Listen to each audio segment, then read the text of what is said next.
I woke up on a hard, uneven floor inside a ruined hut that smelled of rot. It was evening, and the roof above me was so broken I could see the sky. I was confused because the last thing I remembered was sleeping in my comfortable bed back home after hearing about an earthquake. When I looked down, I saw I was wearing rags and broken straw sandals. My hands were small, dark, and rough with calluses. I realized I must have died in the earthquake and traveled through time into a stranger's body. I was starving, and I found myself wishing for the pumpkin porridge I used to make. Suddenly, a bowl of it appeared in my hands. I realized I had a special ability to make items appear and disappear with my thoughts. I ate quickly, but when I heard footsteps outside, I made the bowl vanish and pretended to be asleep. Two people entered the room, my cousin, Su Xiang, and a man named Lu Taiju. As I lay there, memories that weren't mine flooded my mind. I learned that Su Xiang's family had adopted the original owner of this body only to steal her land and treat her like a slave. Now, I listened as they discussed a cruel plan. They wanted to ruin my reputation and sell me to a wealthy family for a ghost marriage. They intended to use the money from selling me to pay for their family's labor duty taxes. Hearing them talk about me as if I were an object made me furious. I was not the weak girl they were used to bullying. Armed with the energy from the porridge, I stood up and surprised them. I slapped my cousin hard across the face and kicked her to the ground. I decided right then that I would not let them hurt me anymore. I would make them pay for everything they had done to me. I watched as my kick sent my cousin Su Xiang crashing into the broken door. The heavy wood collapsed right on top of her, crushing her hand and causing her to pass out from the pain. Lu Taiju, the man she had brought to hurt me, stared at me in shock. He was terrified by my sudden strength and panicked. He ran out of the hut as fast as he could, leaving me alone with my cousin. I was actually very weak and exhausted, but I tried to act tough so they wouldn't know. When Su Xiang woke up crying in pain, I felt no pity for her. She and her family had abused me for years without showing any mercy. I told her that a simple apology was not enough to erase the past. She was terrified that I would hurt her even more. However, the danger was not over. Lu Taiju returned. He had realized that I was just a young girl and decided he wasn't afraid of me anymore. He came at me with a nasty look in his eyes, intending to attack me. I tried to kick him away, but he dodged my move. To make things worse, Su Xiang used her remaining strength to grab my leg and hold me down, helping him trap me. Just as the situation looked hopeless, I heard familiar voices outside. I knew I had to act fast. I pulled Su Xiang's hair and screamed loudly for help. Then, I fell to the ground and pretended to be weak and frightened. Two of my best friends, Lu Miao and Taoya, appeared at the door. Seeing me in tears, they immediately jumped to my defense. Taoya dropped her basket and ran to the village to get help from the adults. Lu Miao stayed behind and slapped Su Xiang for bullying me again. When Lu Taiju tried to sneak away, she blocked his path. I was finally safe. When Lu Taiju was cornered, he blamed everything on my cousin, Su Xiang. She was smart enough to go along with his lie, claiming she only brought him to help me see a doctor. But my friend Lu Miao wasn't fooled. When I weakly said I hadn't had water in 2 days, Lu Miao exploded with anger. She gave me water and then yelled at Su Xiang, exposing the Su family's cruelty. She pointed out that they had taken all my family's wealth, our land and our large house, under the pretense of helping us, while actually leaving us to live worse than animals. The village elders and the Su clan leaders arrived, and they were embarrassed by Lu Miao's accusations. They tried to claim they were just protecting my inheritance. Hearing this, I saw an opportunity. I asked if the land deeds had ever been officially transferred to their names. When they admitted they hadn't, I demanded to set up my own independent household. This shocked everyone, as it was against tradition for a young girl to live alone. I was determined to escape my abusive adoptive family, Uncle Deshawn and Aunt Xiao. I revealed that their son, Su Jiawang, had tried to assault me and push me down a mountain when I resisted, causing my injuries. I also mentioned their plan to sell me into a ghost marriage. My accusations made the villagers look at the Sioux family with suspicion. When my adoptive parents arrived and tried to bully me again, I stood my ground. Supported by my friends Lu Miao and Taoya, I declared that I would no longer be their victim. I announced that I would take back my land and live on my own, cutting all ties with their family. I offered to rent out my land to the villagers at a generous rate, which made the village head and others interested in helping me. I made it clear, starting tomorrow, my life and my property were mine again. Madame Chiao, my adoptive mother, couldn't handle my defiance. She lunged at me with a wooden hairpin, intending to kill me. In her eyes, my death would solve everything. She would keep my land and sell my body for a ghost marriage to pay her family's debts. But she underestimated me. I wasn't the weak girl she knew anymore. I kicked her in the stomach, sending her flying. When my adoptive father, Su Dashan, tried to punch me in retaliation, my friends Taoya and Lu Miao stepped in to protect me. The Sioux clan leaders warned everyone not to interfere, branding me as disloyal and unfilial. But I knew I had to fight. While they argued, I secretly ate the last of my magical porridge to regain my strength. When Su Dashan attacked again, I shocked everyone by catching his wrist and blocking his kick. I pushed him away easily. Then I confronted the clan leader. I grabbed his collar and accused the clan of complicity in my abuse. They had watched silently as my adoptive family exploited me, waiting for me to die so they could take my inheritance. I told them the truth about my life. For 3 years, I had worked like a slave, doing all the chores for a large family while being denied food and new clothes. I washed their clothes in the freezing river before dawn and cooked for them while starving myself. If I tried to eat, Madame Chiao would beat me. I was done with their lies about doing it for my own good. I stood there, comforted by my friends Lu Miao and Taoya, who were already weeping for me. I ignored the stares of the others and laid out the brutal truth of my last 3 years. I told them about my endless days of labor, washing clothes in freezing water, tending to crops, feeding the animals, and gathering firewood, all while being starved and beaten. I explained that I woke up before the roosters and slept after the cats, working harder than anyone yet treated worse than an animal. When Madame Chiao, my adoptive mother, tried to dismiss my suffering by saying, "Everyone works hard," I was overcome with anger for the original owner of this body. I kicked her to the ground again. I reminded the clan leader that my own 2 acres of land should have been enough to feed me, yet I was malnourished and stunted. I exposed their son, Su Jiawang, for trying to assault me and pushing me down a mountain, and revealed that the family had left me to die instead of calling a doctor. I also pointed out Lu Taiju, who was cowering in the corner, and explained how my cousin Su Xiang had brought him to ruin my reputation.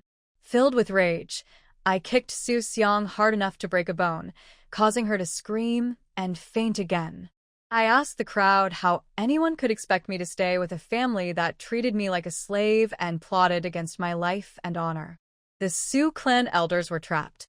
They knew they couldn't control me anymore, but they feared losing authority if they let me leave. Finally, the clan leader offered a compromise. I could leave the household, but I would be expelled from the clan and forbidden to use the Sioux surname. I laughed in his face. I refused to be cast out like a criminal when I was the victim. I demanded to form a separate branch of the family instead. Madame Chiao tried to protest, terrified of losing the money she planned to make by selling me. But the clan leader, furious at the humiliation she had caused the clan, shut her down. He declared that just as he had given them the land and custody of me before, he could now take it all back. When Madame Chiao tried to interrupt, Elder Su shut her down. He blamed my adoptive family for mistreating me, which forced this drastic situation. He agreed I should leave their home, but insisted that I be expelled from the clan to prevent others from following my example. The crowd tensed, knowing this would leave me nameless and rootless, unable to marry. But I refused to back down. My surname, Su, meant something to me.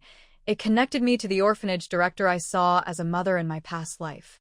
I argued that rules should serve people, not harm them. I demanded to form a separate branch of the family starting from my father's line and to reclaim my land. I threatened to go to the authorities about Su Jiawang's attempt to kill me if they refused, warning them that the whole clan's reputation would suffer. The villagers, worried about their own reputations, started urging the clan leader to agree to my terms. He hesitated, pointing out that separating my father's branch would affect my younger brothers, who were living with other families. He said he needed to consult the clan first.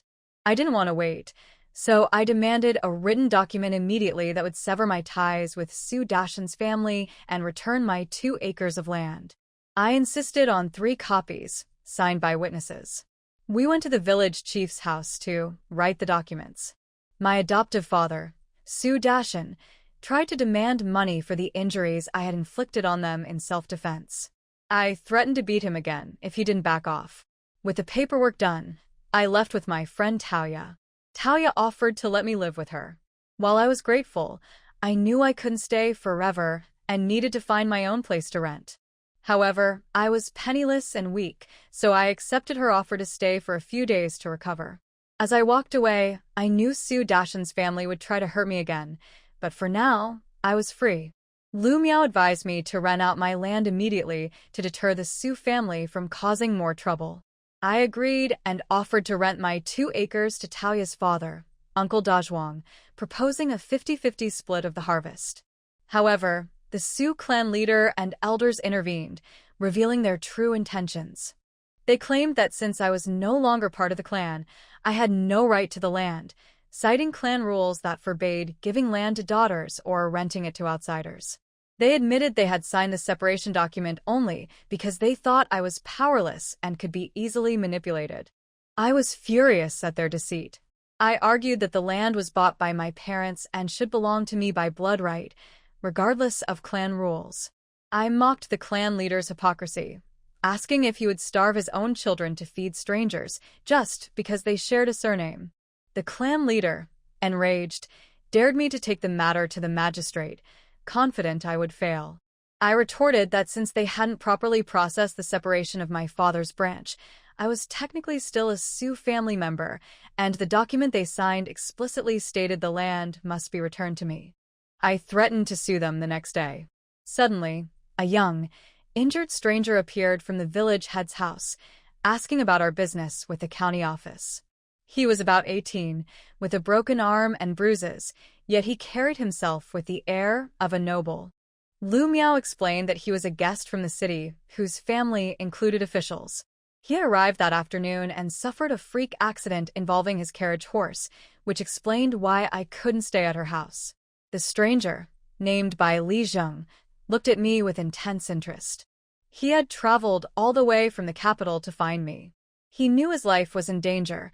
He had less than 12 hours to live, but he also knew that if he could save me from my family's cruel plots, his life would be extended by 3 months. I was stunned when the young man, by Li Zheng, revealed his identity. He was a scholar and the son of the incoming county magistrate. He offered to help me, showing his certificate as proof. I checked it. Thanks to the original Su Rongrong's memories of her scholar father, I knew it was real. I immediately accepted his help, explaining my desperate situation. My parents were dead, the clan had stolen our property, and my abusive foster family was trying to ruin me. I asked for his support in reclaiming my inheritance and separating my father's branch from the clan. The Su clan leaders were terrified. They knew they couldn't bully the son of a magistrate, who could easily ruin them with harsh labor assignments. Bai Li Zheng confronted the clan leader, shaming him for exploiting orphans instead of protecting them. He declared that if they refused my reasonable request to leave the family and take back my property, he would personally report the matter to the current magistrate or wait for his father to take over in half a month. Faced with this threat, the clan leader immediately backed down. He promised to return the deed for my 2 acres of land right away, though he stalled on the issue of my siblings. I thanked him, but made it clear I intended to help my brothers and sisters leave if they wished.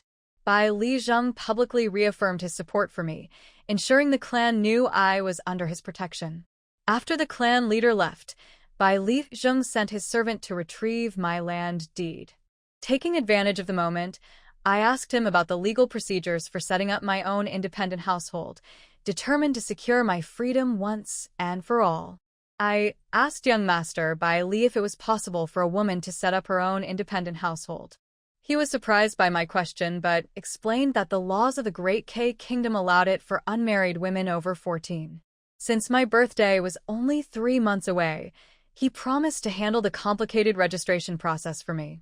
He also offered to keep my land deed safe and update the ownership name once the paperwork was done. I was incredibly grateful for his help and trusted him completely, so I handed the deed to his servant. When I said goodbye using a casual phrase from the modern world, he looked at me with a strange expression. I didn't know it at the time, but he was also a soul from the modern world.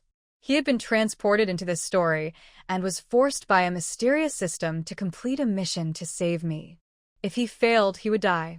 He had been suffering from terrible bad luck, but by helping me escape my abusive family, he completed his task. As soon as his servant took my land deed, he received a notification that his life had been extended and his luck was finally returning. He felt that I was his lucky star.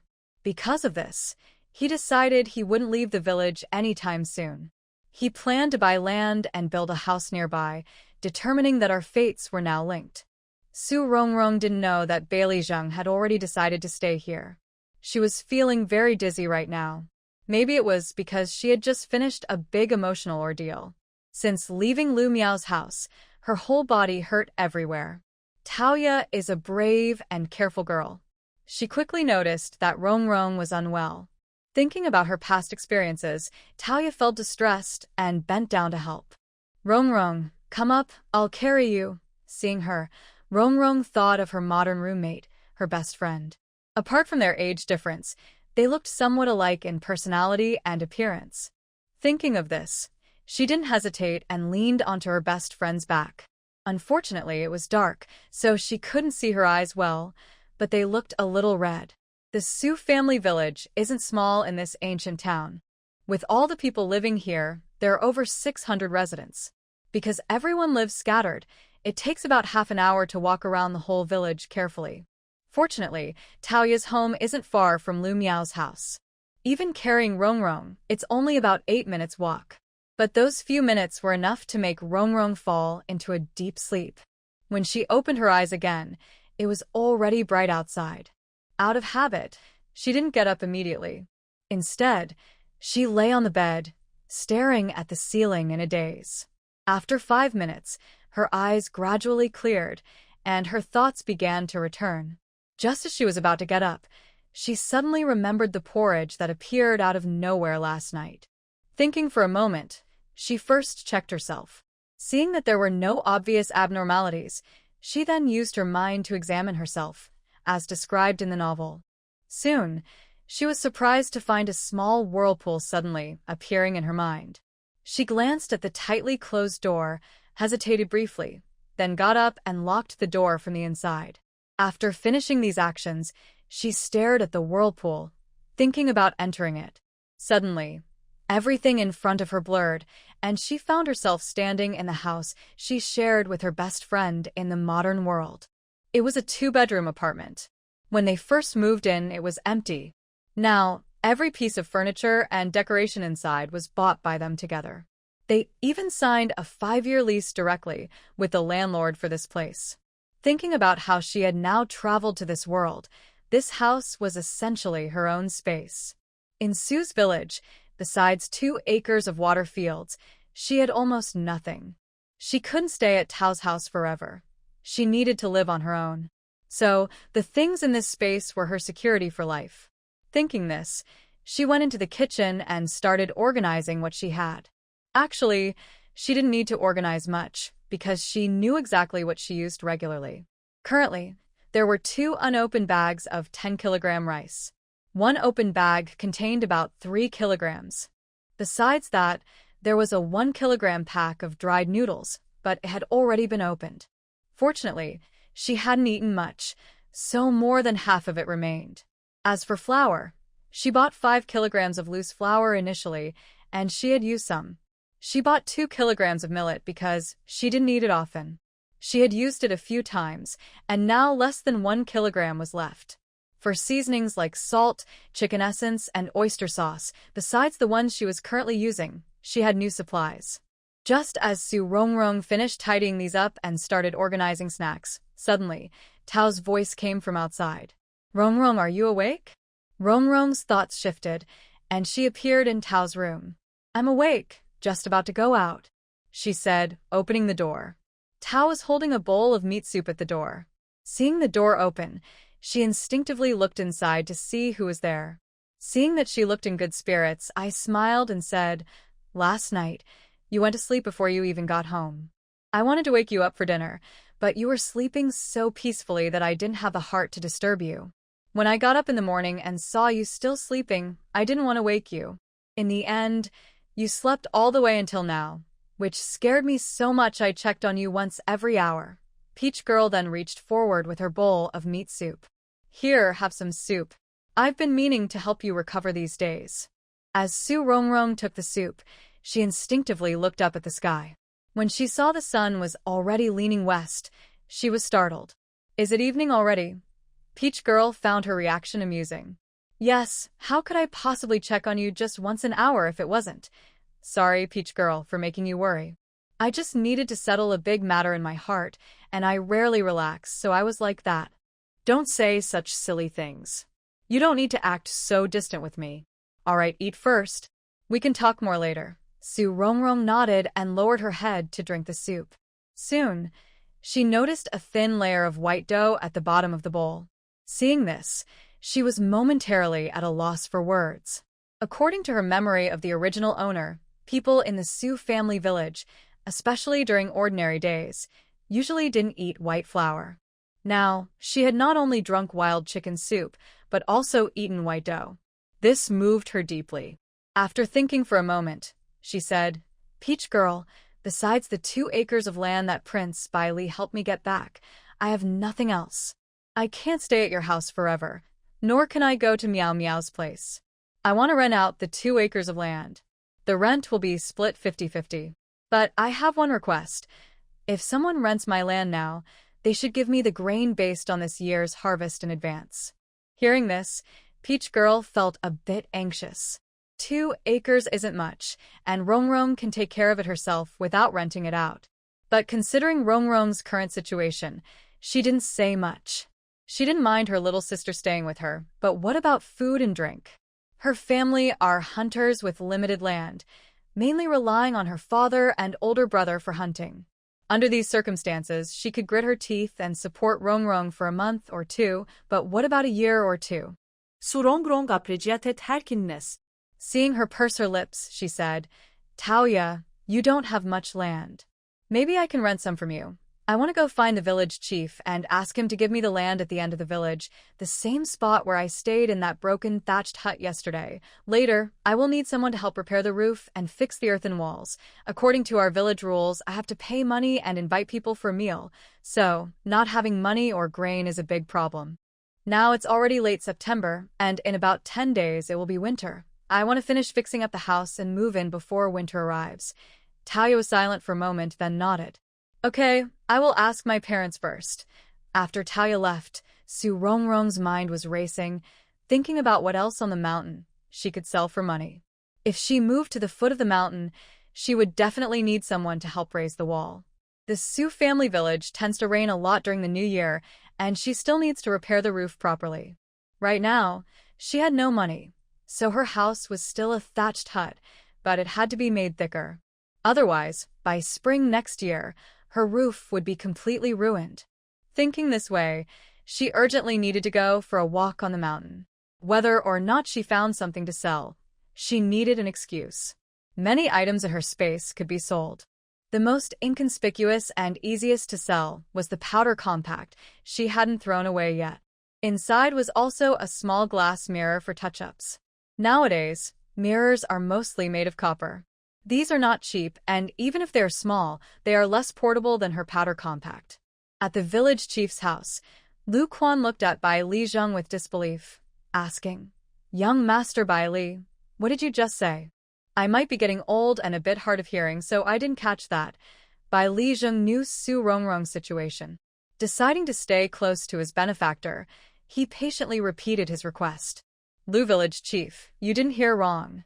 I want to buy land here to build a house, and at the same time, I want you to set aside a small piece of land next to my house to build a residence for Miss Rongrong. Li Quan opened his mouth, hesitated for a while, then regained his voice and asked, Young Master Bailey, are you planning to build a house and give it to Rong Girl for free once it's finished? Is there really such a good thing? Isn't it just like a pie falling from the sky? But it's so strange. Why would young Master Bailey, who seems perfectly normal, want to give Rong Girl a house? Bailey Zheng has been in this era for over 2 months now, and he knows how important a woman's reputation is these days. Seeing the doubt and curiosity in Li Quan's eyes, he remembered the background of Su Rongrong, an important supporting character in the story, and explained, to be honest, village chief, Su Rongrong's mother was a close friend of my aunt when she was alive. When my father came here to take up his post, my aunt asked my mother to help take care of Rongrong's family. Since I had some free time, I came here first.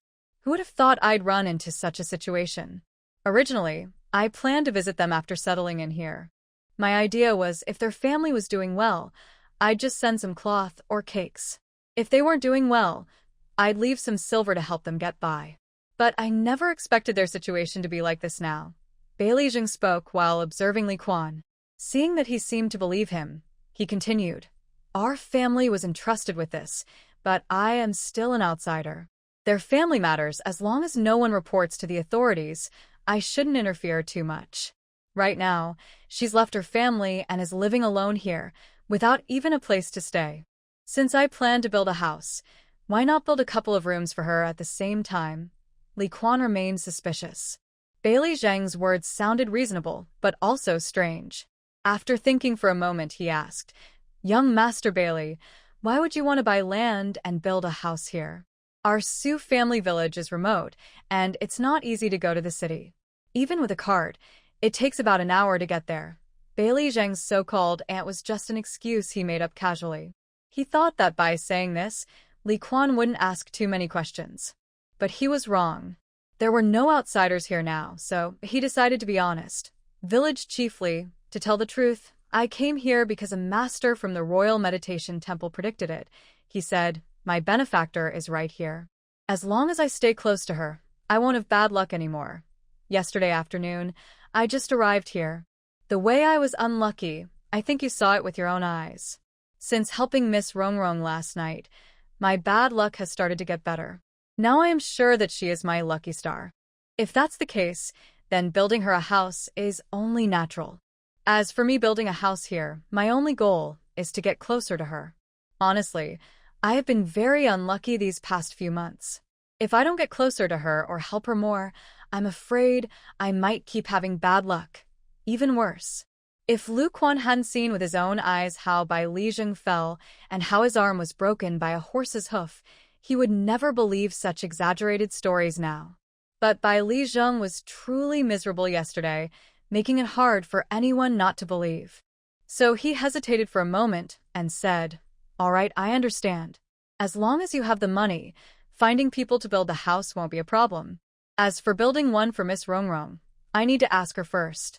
Also, when people talk about the house later, say that Miss Rongrong's mother and your cousin are close friends. It's because your cousin knew her situation and felt sorry for her, seeing she had no place to shelter from the wind or rain, that she helped pay for the house, whether others believe it or not. That's the truth. In the future, even if Prince Bailey helps Miss Rongrong again, others will think it's because of her elder's influence and will take extra care of her. Things like fortune-telling by masters shouldn't be told to outsiders. Otherwise, the villagers, especially the Su family, might cause trouble for Miss Rongrong later. Bai Lijing received a definite answer from Lu Quan, then took out a drawing from his pocket and handed it over. Tomorrow I will ask who to go with you to look at the land. You should build the house according to this blueprint. I want to build a brick and tile house. As for the money needed, you should give me an estimate. For example, labor costs, material costs, you need to have a rough idea. That way, I can give you an advance payment.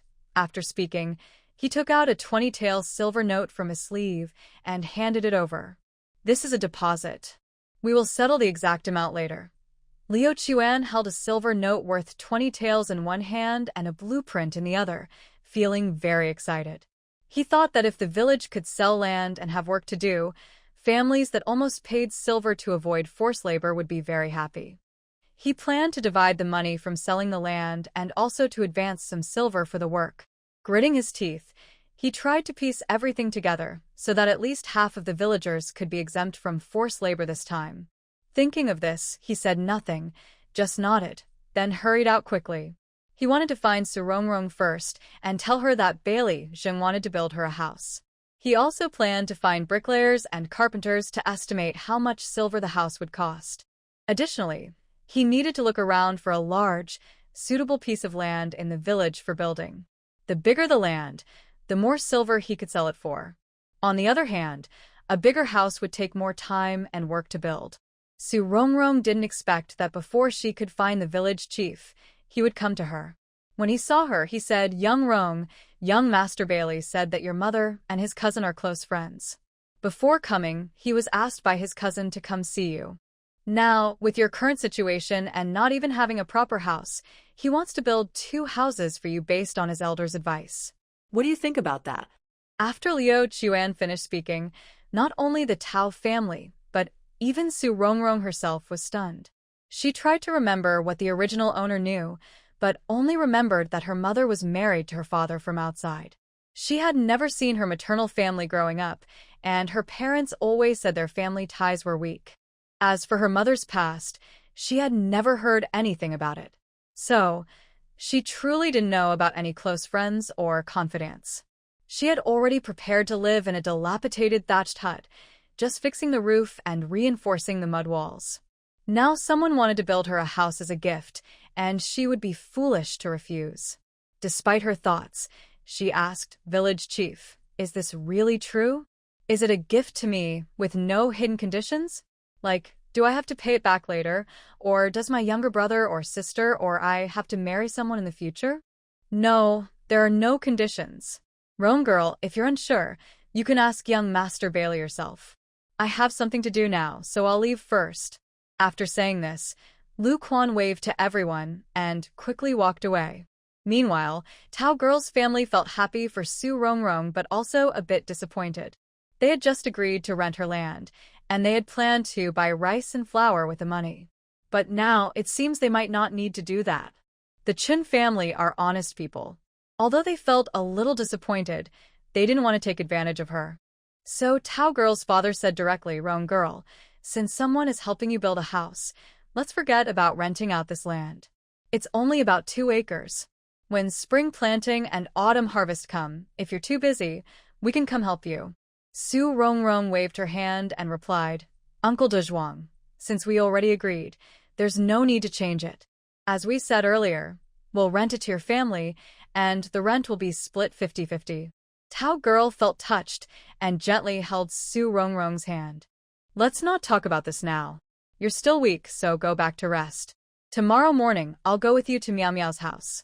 No matter what this is about, I think it's important to hear what the other side has to say. If it's true, and you're sure you want to rent it to us, we'll follow the agreement. If not, we'll just be happy for nothing, and that's okay." Su Rongrong also wanted to know what was going on, but since it was getting dark, she decided to give up. If they went now, they'd probably end up chatting with Lu Miao, and it would be very late. Better to wait until tomorrow morning to go.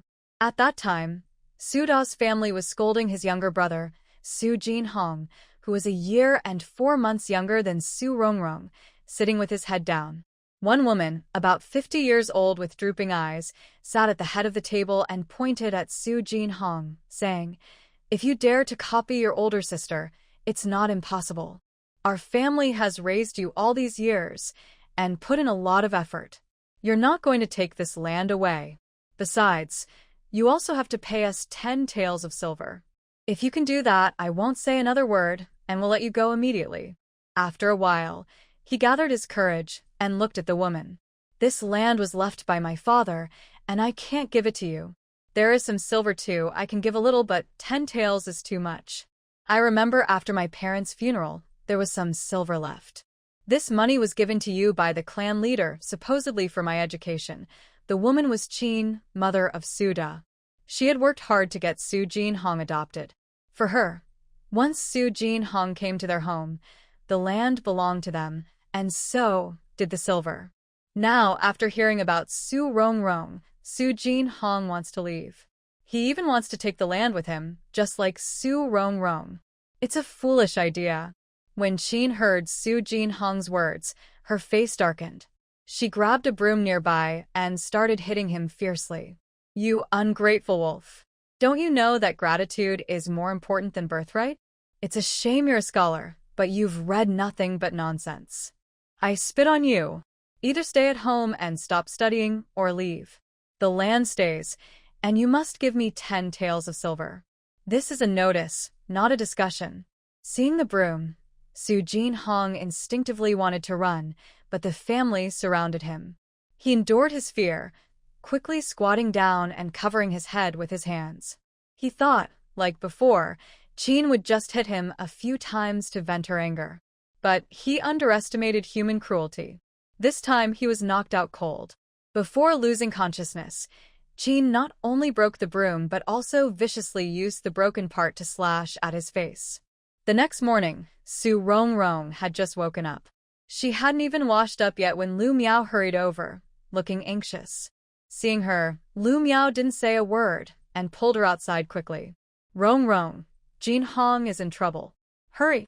Hearing the name, Su Rongrong knew it was her older brother. She followed quickly, asking nervously, what happened to Jinhong? Taoya had woken up earlier than Su Rongrong. She was helping in the kitchen when she heard Lu Miao's voice and hurried out. She just heard Lu Miao say, early this morning, Man came crying to my house, saying Jinhong was beaten by Qin yesterday night. It was very serious. Not only was the broom broken, but there was blood all over the ground.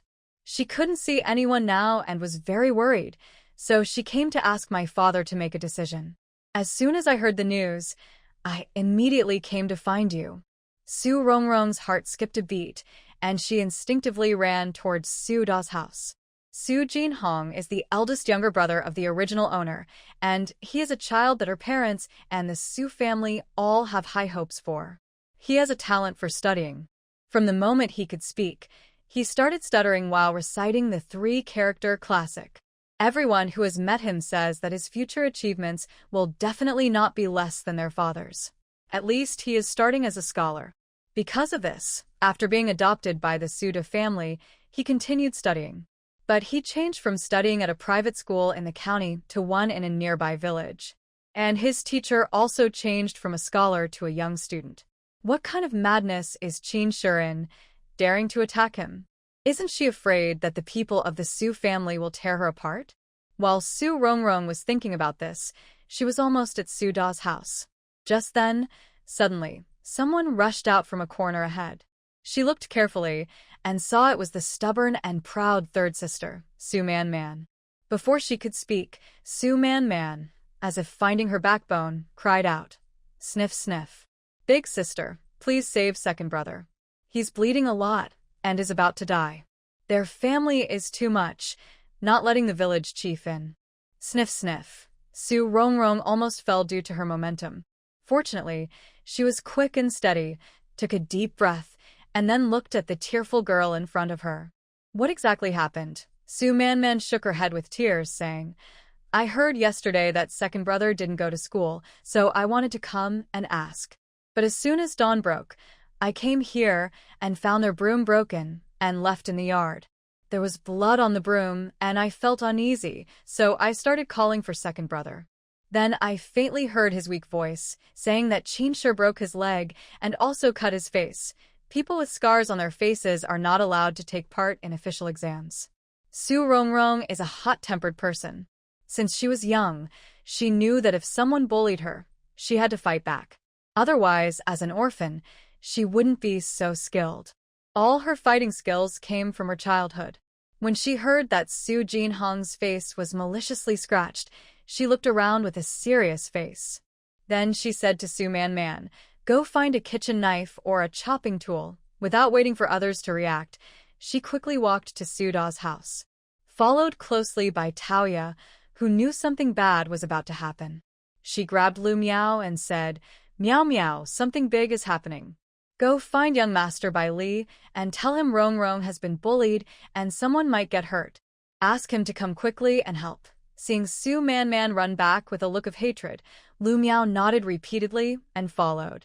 Taoya hurried after her, holding Su Rongrong's arm and said, "Rong Rong, we can't act impulsively." Su Rongrong knew that Qin's family daring to bully Su Jinhong was just the beginning. If she did nothing today, her younger brothers and sisters' lives wouldn't be easy, whether they came back or not. Now, she was ready to use Qin's family or the Suda family as a warning, like killing a chicken to scare the monkeys. Taoya saw her silent, and her heart sank. If Rong Rong was once a soft person easily controlled, after facing life and death, she was now a real troublemaker. Didn't you see what happened to Su Deshan and his wife, and Su Xiang? She heard that Su Xiang was beaten so badly he bled internally. The Suda family, like ordinary villagers, lived behind a fence. Now, Suda looked impatient, arguing with Lu Quan in the yard. Qin's old woman sat on the ground, slapping her legs, crying and shouting that the village chief was bullying people, asking everyone to judge. Nearby villagers gathered in small groups but said nothing. Su Rongrong looked around the yard and saw her family members standing at their open doors, watching inside. But among them, her second brother Su Jinhong was not there.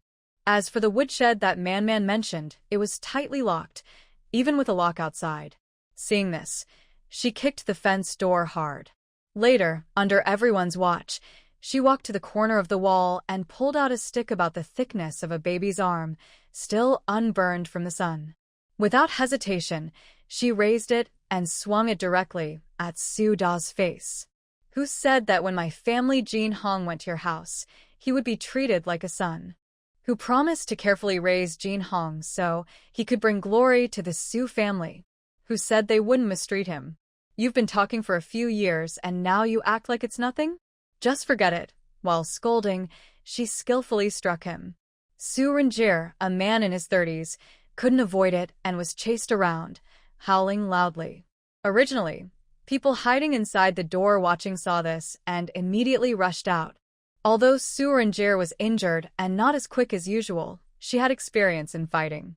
When those trying to grab the stick from her hands tried to take it, she simply hit them away. Mrs. Qin forgot to scream, and, seeing her children and grandchildren being beaten, her eyes nearly burst with rage. She rushed forward without regard for her safety. In Su Renjir's eyes, some villains just deserve a beating. She wouldn't stop just because of their age. When she saw Mrs. Qin rushing at her, she quickly changed her target and started hitting her instead. She continued to hit and curse. "Old hag, your whole family is the most hateful, heartless and wicked, daring to ruin Jinhong's face. Today, even if I don't beat you to death, I will ruin your face. Moreover, from now on, all your children better be careful. If I see anyone alone, whether male or female, I will destroy their face." Mrs. Qin, used to acting superior, never imagined that a young girl like Su Renjir would dare to hit her in front of everyone. She fell to the ground, curled up, rolling and cursing some harsh, obscene words. The people from Su Da's family were even angrier now. Some went to the kitchen to grab knives, pots and pans. Others took hoes, sticks, and chopping knives. Even if she was alone, Su Renjir didn't want to be beaten. When she saw these people moving, she immediately stabbed the sharp end of the stick toward Mrs. Qin's neck. By the time Su Da's family rushed out with their weapons, they saw the scene. They had initially planned to ambush her from behind. Naiha, with a look of panic, stood firmly behind her, not giving anyone a chance to attack. "Come on if you dare, come closer. As soon as you do, I will kill her." Su Da was badly beaten and now couldn't stand properly, supported by his wife. Seeing Su Rongrong's arrogance, he felt both angry and scared, but he dared not do anything to her. Mrs. Qin was almost scared to pee. She had been proud for most of her life, but she had never been treated like this. She was afraid that if Su Rongrong's hand trembled, her life would end today. At that moment, She trembled and said, "Wrong girl, I am old now and don't have many years left to live. You're still young. For my sake, it's not worth risking your life for me. Please let me go, and we can pretend this never happened, okay?" Su Rongrong thought she was just talking nonsense, her eyes fixed on Suda. "Jinhong? I want to see him." When Suda heard this name, his face twisted for a moment. Last night, he thought his mother had only broken someone's hand. Who would have thought she also deliberately cut Su Jinhong's face? God knows how much he regretted that moment. He was a man and knew that having someone in the family with a good reputation was a big deal. He even thought about how, when Su Jinhong became successful, he could help raise his children and grandchildren. But all of this was destroyed by his mother. Now, his mind was a mess, and he still hadn't figured out how to explain this to his relatives. At this moment, some people from the Su family were watching. Earlier, when Su Rongrong hit Mrs. Qin and mentioned that Su Jinhong's face was cut, they didn't pay much attention. But now, seeing Su Da's expression, they understood everything. "Did you really cut Jinhong's face?" When this question was asked, the Su family members' hearts collapsed. They looked at this family in disbelief, feeling that Su Rongrong had been too gentle. Su Man was told by her older sister to get a knife, and she took a moment to sharpen it until it shone. When she arrived, she saw members of the Su family with dark faces running away. She felt confused and a little scared, but mostly angry about her future being destroyed. As she pushed through the crowd and saw Su Rongrong stepping on Qin's head, she shouted loudly, "Big sister, the knife is coming." Everyone's eyes immediately focused on the kitchen knife in her hand. Her caregiver, who had been quietly among the crowd, also appeared at some point. Seeing this, she shrank back in fear, her pupils dilating sharply. She began to wonder if she should just send this stubborn girl back home. Although they didn't want to lose those 2 acres of land, this girl was truly hard to teach. At home, she often argued and liked to be lazy and careless. When asked to work, she always found ways to avoid it, passing tasks to others. If they tried to discipline her or starve her for a few days, she would loudly complain that she was eating the grain from her own land. She even said that if they didn't feed her, she would leave the family with her land and find a household where she could eat enough. This girl was rebellious from the moment she entered their home, never thinking of settling down peacefully. No one knew who she learned it from, but she was always wandering here and there. They had hit and scolded her many times. But she was thick-skinned, refused to listen, and even talked back. Sometimes, she would accuse them of owing her grain, making trouble for them. Actually, the night before, the clan leader had explained Su Rongrong's situation. Afterward, when they were told to watch over their adopted children, they felt like sending her back. Now, seeing her holding a knife, their desire to send her away grew even stronger. They didn't dare hope to keep the land. They just hoped that this girl wouldn't make them pay back what they owed, which was the extra grain from their harvest over the years. Su Man still didn't understand her family's true feelings. She raised the knife and stepped forward, intending to hand it to Su Rongrong, but Lu Quan stopped her. "Manner, this knife is sharp. Don't play with it. Just take it back home." Su Rongrong also had no intention of taking it. She directly told her, Man, break the lock on the firewood shed. If anyone dares to step forward without thinking, just attack them. When blood is shed, don't blame us. If someone doesn't want to live, they can come forward. At worst, I'll cut them down, and I'll pay with my life. Her words made the others in the Su family hesitant to act. But Su Man, as if given an order, quickly approached the firewood shed and fiercely struck the lock. She hadn't done much work herself. Over the past few years, to prevent her from eating too much, her family had been very frugal with food. Occasionally, they would secretly prepare extra food for her. So, even though she wasn't treated badly, her life was still hard. She had little energy and lacked strength. Because of this, after she finished chopping, her locks were still intact. Just as she was about to raise her knife again, Lu Quankai, worried about Su Jinhong's situation, spoke up. "Miss Man, step aside, let me do it."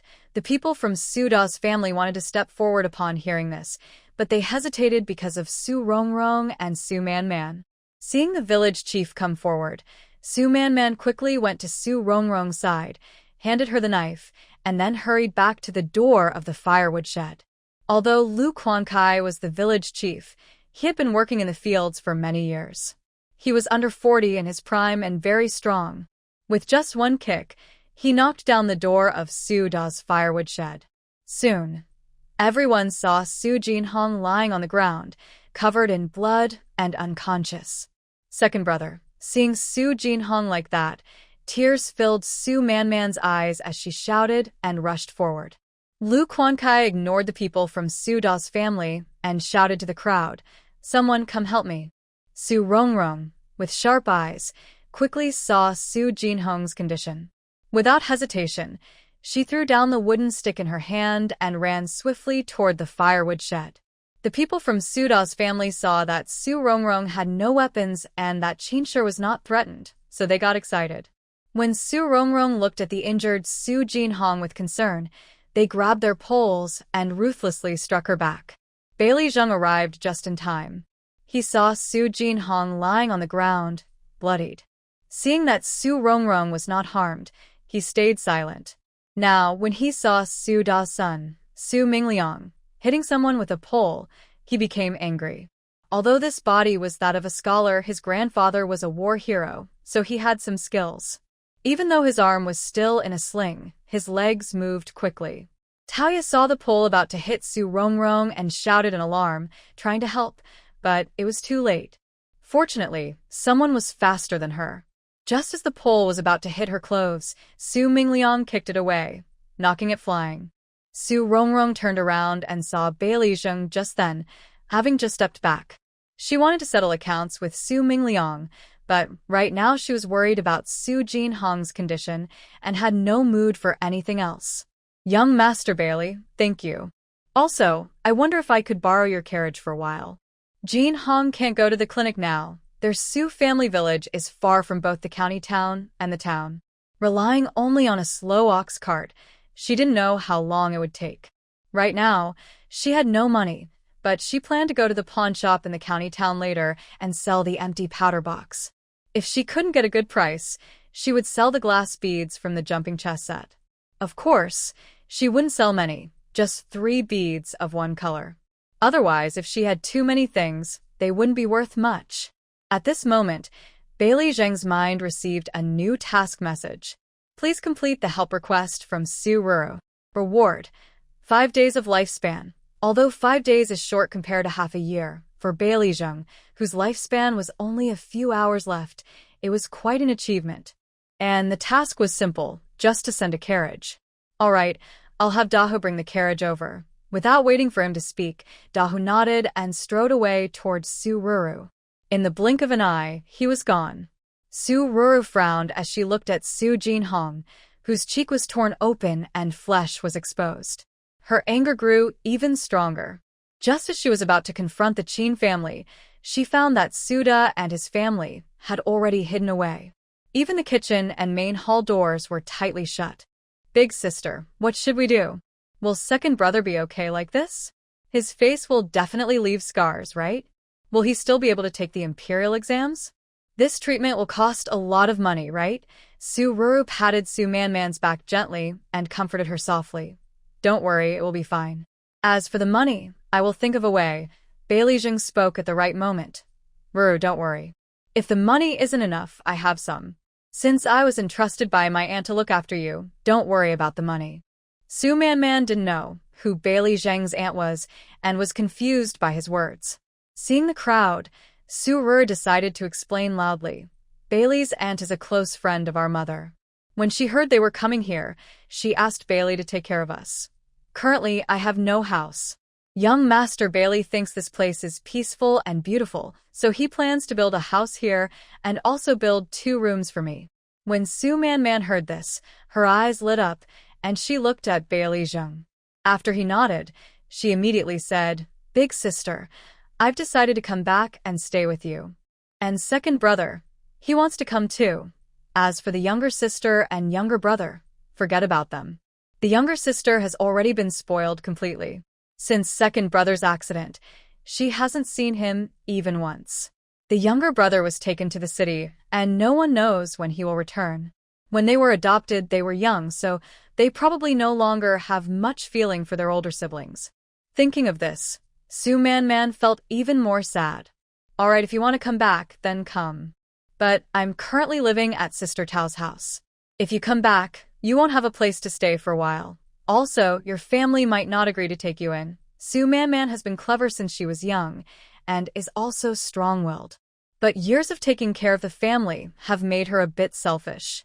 Before doing anything, she first considers herself.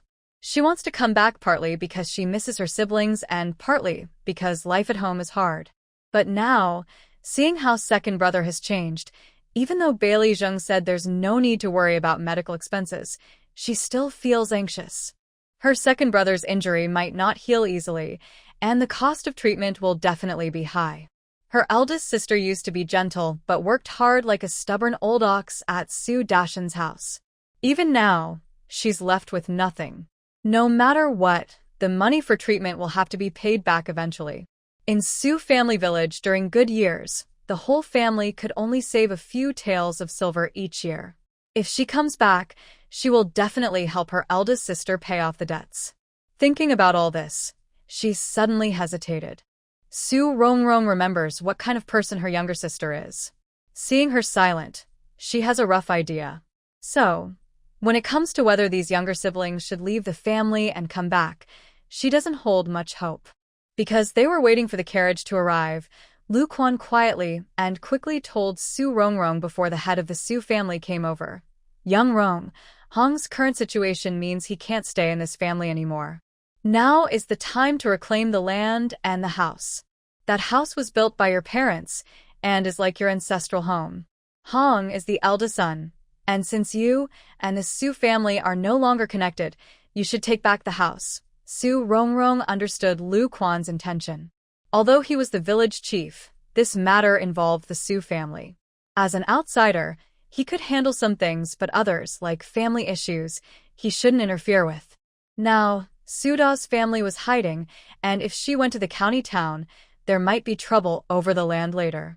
Since the carriage hadn't returned and everyone was still here, it was the best time to ask for her belongings. Thinking quickly, Su Rongrong nodded at Lu Quan. Then she found a chopping knife in the woodshed and confidently headed toward the main house. Before going, she handed a kitchen knife to Su Man Man, signaling her to follow. Although Su Man Man hesitated about going back, hearing that they could reclaim her brother's land and their house made her excited. These were worth dozens of taels of silver. If she could get them back, she wouldn't hesitate and would follow immediately. The crowd watching Su Da's family hadn't dispersed yet. Besides a few onlookers, most people were concerned about Su Jin Hong's injury. No one expected that at this moment, Su Rongrong would still be fighting with Su Da's family. Qin, Su Da, come out now. If you don't come out after I count, I will set fire to the house, Su Rongrong said, quickly chopping at the main house door with her chopping knife. Su Man Man followed her example, banging her kitchen knife loudly. Come out and return all my second brother's land. If you don't, I will burn the house. When your family is burned to death, don't say we didn't warn you. Su Da's family thought they could hide and avoid trouble, but no one expected Su Rongrong and her sister to be so unreasonable. With their wild behavior, setting fire was definitely something they could do. Qin, who was lying in bed, wanted to shout but was afraid Su Rongrong would hear, so she held back. Now, hearing this, she was so scared she almost fell off the bed. However, she thought again that during the daytime, with so many people outside, Su Rongrong definitely wouldn't dare to do such a thing. Even if her family's house was burned, everyone would surely bring water to put out the fire. So she put her heart back inside and pretended she hadn't heard anything. Not only did she think this way, but the rest of her family also thought the same.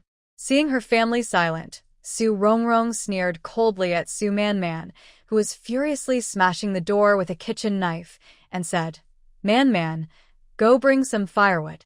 I'll look for some oil in the kitchen. We previously poured oil on the firewood so the fire would burn faster and higher, and then it would burn quickly. Since they won't come out, let's all go to the fields and apologize to our parents. Su Man Man was already angry, but when she heard her older sister's words, her eyes lit up instantly. Good. Burn them to death. The people hiding inside the house trembled with fear when they heard this. Just as they hesitated about whether to open the door, they heard the sound of firewood being thrown on the ground outside. Then someone kicked open the kitchen door, and a scream came from inside. Not long after, Su Rongrong said, Man Man, move aside. I don't have the patience to wait here with them anymore. I didn't expect their pig fat to be so much. Take this jar, smash it, and throw it onto the firewood pile to start the fire. Su Man Man reached out to take the oil jar, opened it, and saw a layer of white pig fat, feeling a bit distressed. But thinking about the value of the land, she quickly pushed that feeling aside. Okay, big sister, give me the fire striker. As she finished speaking, two people who had been beaten up and had swollen noses ran out from the kitchen. Please don't set fire. We can talk things over. Don't be impulsive. Inside the house, Chin and others could no longer stay calm and all opened the door. When they came out, they saw Su Rongrong holding a chopping knife in her left hand and a kitchen knife in her right. Su Man Man, holding the oil jar, was about to throw it. Stop. Så där se pupils shrank fear. He had experienced Su Rongrong's methods today. He used to think Su Dashan was useless and had even allowed himself, his wife, and daughter to be beaten. Now he realized he was naive. Only 3 people in Su Dasha's family were injured, but in their family, besides the young children, everyone had various injuries. There were about 10 of them, but they couldn't do anything to a young girl. If they tried to speak out, they might be laughed at. But the truth is, that's how it was. Behind her stood Prince Bailey, who, according to the clan leader, was the son of the county magistrate. They didn't dare to attack her. If they did, they might end up like Ming Liang, lying on the ground unconscious. Most importantly, they didn't dare to raise their voices at her or argue with him. What if they refused to pay the silver for their exemption from forced labor? Would they be forced to do hard labor instead? And if they were sent to the labor camp, doing the toughest work, what if someone set them up and caused their death? Did you see so many people gathered at their door, yet no one dared to come out and help? Su Rongrong didn't know what the Su family was thinking. When she saw someone come out, she immediately said, I won't waste time arguing with you. Give me back the land deed. And pay 50 taels for medical expenses. Then we can forget about this. If you don't pay, we'll see the officials. After saying this, she gave a signal to Su Man Man beside her. For some reason, Su Man Man understood her sister's meaning. Seeing this, even though she was only 10, she quickly learned to speak sternly, just like her sister. I know your family probably doesn't have that much silver, but we're not unreasonable people. As long as you return our house and pay 8 taels of silver, we won't pursue this matter. Her second brother's face was already like that, and future treatment might cost a lot of silver. The Su family was quite well off, but that just meant they could eat enough. Now they needed to find someone to do forced labor, and their family would have to pay to get a spot. So, asking for 10 taels now was difficult, let alone 50. After Su Man Man finished speaking, the head of the Su clan hurried over. Seeing Su Maolin with a chopping knife in each hand, he couldn't help but feel headache. This girl was really crazy, causing trouble every day. If it weren't for Prince Bailey being there, he really wanted to find a chance to drown her in the pond. But now, they had missed their opportunity and couldn't do anything. Earlier, when they went to break into the thatched hut, they should have brought more strong men. If that were the case, a few villagers would be involved, and those 3 old men wouldn't be controlled by that wicked girl. Unfortunately, when they arrived at the village chief's house, Bai Li Zheng was already there. No matter how unwilling they felt inside, they had to give up. After all, they were just ordinary commoners and dared not fight against those with official titles. Moreover, the girl's own father would soon become their local official, the local ruler. Now that Lord Wang is about to leave his position, he wouldn't care about these matters anymore. And, fundamentally, they were in the right in this situation. Su Maolin, feeling upset, kept a stern face and asked confidently, What's going on here? Seeing him, the Su family members seemed to see a savior. Especially Mrs. Chin, who, injured and limping, stepped forward and cried, "Clan leader, you're finally here. Look at my injuries. These are all caused by that rebellious girl who deserves 1,000 cuts. Please, stand up for me, or I don't want to live anymore." Originally, Su Maolin was angry after hearing the news, but now, upon hearing her words, he shot her a fierce look. "I heard you hurt Hong Xiaozi's face. What's really going on?" Mrs. Chin, feeling guilty, lowered her head. But her mind was quick. In an instant, she looked up at Su Maolin again. "Clan leader, I had no choice. You don't know that boy. Though he has a talent for reading, he has learned some bad habits and is not clean with his hands and feet. I had no choice. When I found out, I was furious and, in a moment of impulse, I hurt his face. Someone like him, with unclean habits, won't go far in the future. If he goes out and people find out, it will shame our Su family. I know the clan hopes for him, but I really had no other way." Everyone present, including Su Maolin, knew that this was just Mrs. Chin's excuse. But because the girl wasn't living under the same roof and the Su family desperately needed a good reason to get rid of Su Rongrong, they accepted her explanation. Su Man was the angriest. She jumped and cursed loudly. "You're about to die, yet you still say such shameless things. Are you not afraid that my parents will come to settle accounts with you in the middle of the night?" Su Rongrong never expected the Chin family to be so cruel. She publicly accused them in front of everyone, which made Jin Hong question how to behave in the future. If this matter isn't handled well, this shame will follow him for life. Even if his face can be healed later, he probably won't have hope for the imperial exams. Thinking this, she looked directly at the Chin family and said in a firm voice, "Chin family, there is a higher power watching over us. I was severely bullied by the Su family. After I died, the judge in the underworld said my life was not meant to end. He said I was too gentle and was easily bullied. He told me that kind people can be taken advantage of and that one shouldn't be too soft. But doing evil is wrong. Those who commit evil will go to hell after 100 years, judged by the officials. If they deserve punishment, they will face it, whether it's being whipped, having their tongue pulled out, or going through dangerous trials. Each level is a test of their sins in life. All these are punishments for the wrongs they committed while alive. When they finish paying, they can be reborn. Of course, those who do too much evil can only be reborn as animals. Do you dare to swear that everything you said is true? If you lie, besides other consequences, your tongue will be pulled out. Can you imagine your tongue being ripped out forcefully? Repeatedly suffering this pain every day. So think carefully before you answer.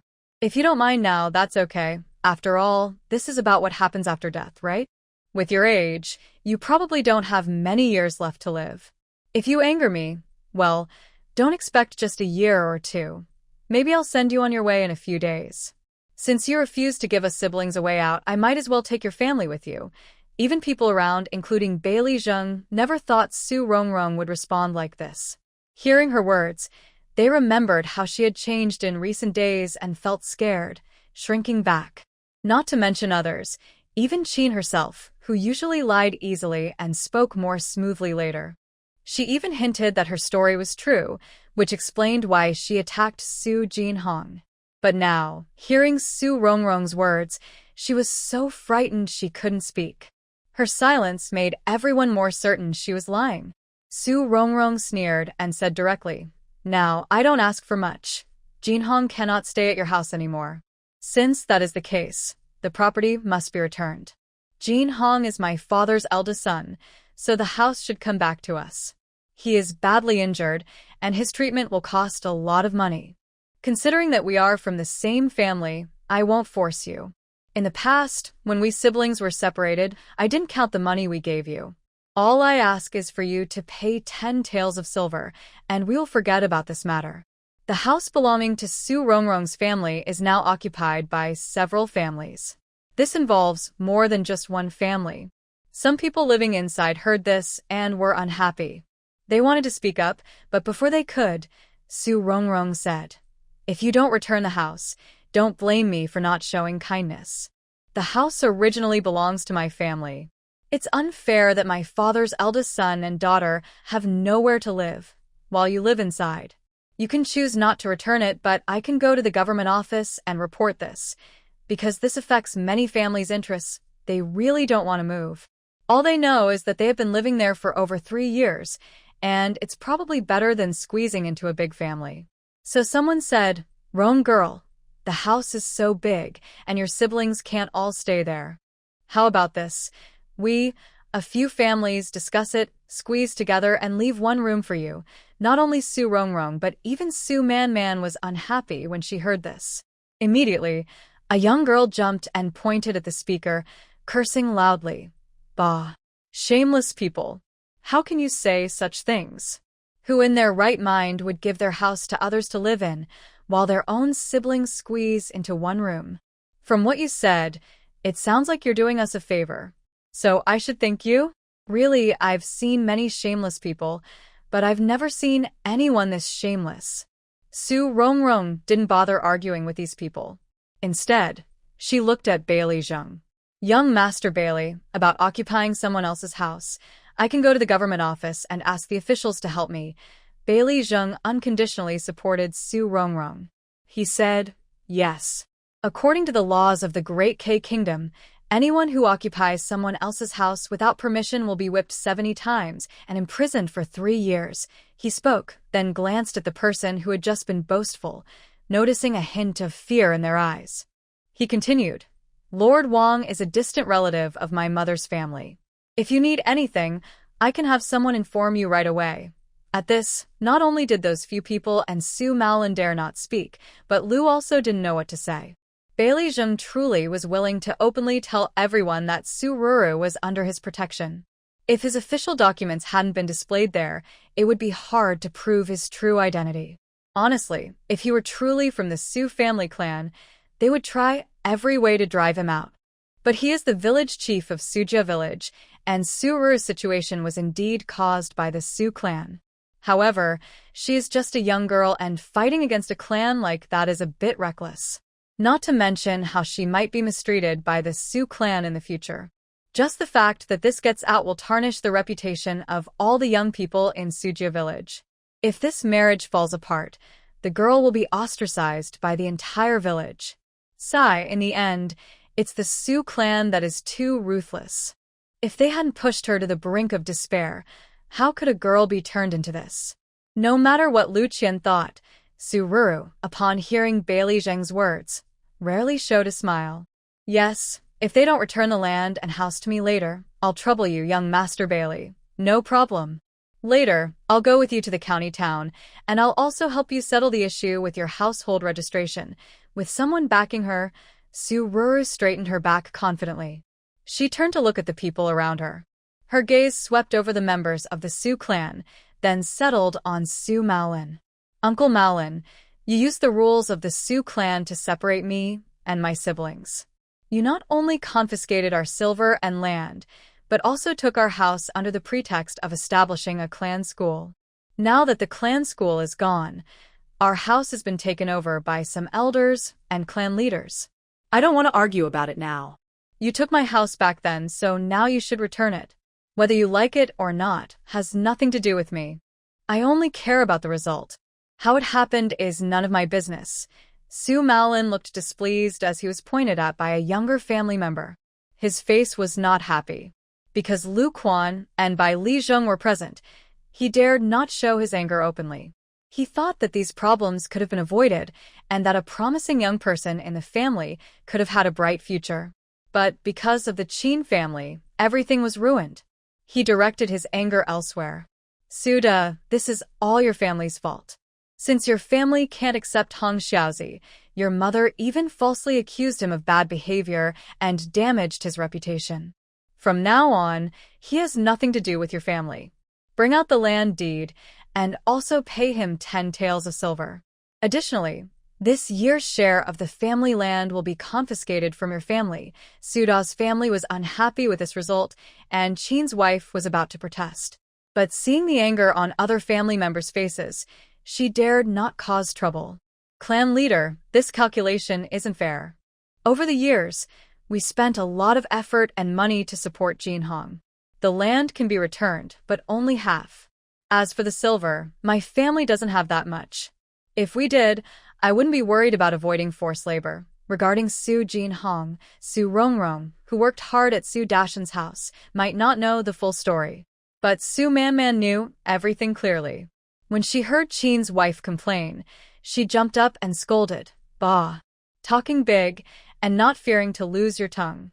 When my parents were gone, my second brother studied at the county school because of my father paying tuition year by year. Besides the first year when my second brother studied at the county school, the next year, you sent him to the private school of that local scholar. My family had more than 10 taels of silver left at that time. But all of it was taken by the clan leader in the name of nurturing my second brother and given to your family. How much did my second brother get from that scholar's school in a year? How many years did he stay with you? In these years, you didn't even buy him 2 sets of clothes, and he was so hungry, he looked like a stick. And now you say you spent a lot of effort and silver? Bah! Shameless thing. Over the past 3 years, Jin Hong has spent about 20 or 30 taels just on writing brushes, ink, paper, and inkstones. Su Manman glared fiercely at Su Da's wife as she spoke. Still claiming 20 or 30 taels. That's easy to say. My second brother's books mostly come from what my father left behind. As for the brushes, they've all been worn down and can't be used anymore, and no one has bought new ones. It was only after I found out that I secretly pulled out some goose feathers for him to use. If you don't believe me, go check his room. If you find a new book or a new brush, then I'm just talking nonsense. Even the ink sticks are gone. I had to secretly hide some from my father before, and I gave them to him. Now they're probably all used up. I still haven't figured out how to get him new ones. Everyone listened to Su Manman speak logically, but the Suda family looked confused, which made it clear what was happening. Especially Su Maolin, whose anger was rising quickly. He had sent Su Jin Hong to be raised by Su Da's family because they promised to teach him well.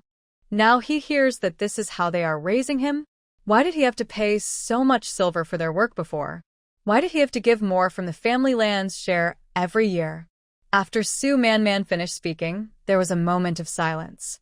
Soon, Su Maolin exploded and shouted at Suda, "Bring out the land deed and the silver now, or I will immediately open the ancestral hall and disown your family." Just as he finished speaking, a sound of galloping horses came from nearby. Everyone turned to look and saw a thin, clean-shaven man in his 30s, waving a whip as he rode toward them. Even before he arrived, his voice reached them. "Excuse me, neighbor, did a young nobleman with attendants come through here the day before yesterday?" Lu Quan, the village chief, often dealt with the local officials and knew Yang Shurya well. Seeing Yang Shurya riding over himself and asking about a young nobleman, he understood what was happening. He glanced at Su Da's family, who still hadn't moved to get the money, and stepped forward. "Yang Shurya, I am Lu Quan, the village chief of Su's village. You're looking for the young master Bai Li, right? He's right here." He then turned and pointed to Bai Li Zheng, who was standing still beside Su Rongrong. Bai Li Zheng only glanced at Master Yang, then softly said to Su Rongrong, "Someone more powerful is coming to support you now. Just wait, I will have them return your family's belongings immediately." Su Rongrong always felt that his help was more than just because of some distant relative. But for some reason, she couldn't quite explain why. "Thank you, young master. As I said before, I will remember your kindness. When the time comes, I will repay you." Bai Li Zheng didn't take this matter seriously. He saw that Su Da's family was hesitating, and Su Maolin looked curious, as if trying to confirm his identity through Master Yang. It seemed that if his identity was fake, they would feel free to attack Su Rongrong. But unfortunately for them, they were destined to be disappointed. In front of everyone, Master Yang dismounted quickly and approached Bai Li Zheng. "The county magistrate is busy with official duties and cannot come to greet you personally. He sent me to do so instead. He said he didn't expect you to arrive early, so he hopes you won't mind. He also mentioned that after many years working here, this promotion is thanks to you." The magistrate has arranged a place for you in the county seat and prepared a welcoming banquet. He hopes you will accept the invitation to visit. Everyone from Su's village, except Su Rongrong, was a native villager. To them, the master was high above, almost unreachable. Seeing Master Yang bowing and lowering himself in front of Bailey Zheng was quite shocking. If they had only heard before that he was the son of a county magistrate, that was just hearsay. Now, from Master Yang's words, it seemed that Lord Wang was about to be promoted. And this promotion was thanks to Bailey Zheng. They couldn't help but think more about it. Especially Su Maolin, who had been scheming earlier, now had no thoughts at all. He only hoped that after Su Da's family paid back what they owed, Su Rongrong wouldn't use Bailey Zheng's support to cause trouble. Thinking of this, he kicked Su Da and whispered harshly, "Go prepare the things quickly. What? Are they waiting for Master Yang to send officials to take them away and send them to jail?" The family members of Su Da originally wanted to cause trouble, but now, like Su Maolin, they have no thoughts or plans. They are even a little scared. They fear that Su Rongrong might directly complain to Master Yang, accusing them of trying to harm her. After all, Su Jinhong is still covered in blood and lying unconscious there.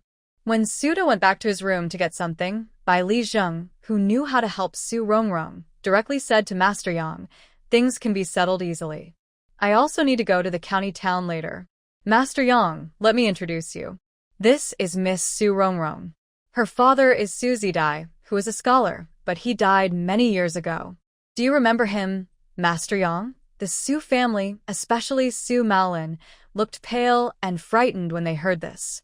Su village belongs to Lanxia County, Xiafengwa town. Master Yang has been in Lanxia County with Wang Darren for many years. Over the years, many scholars have died.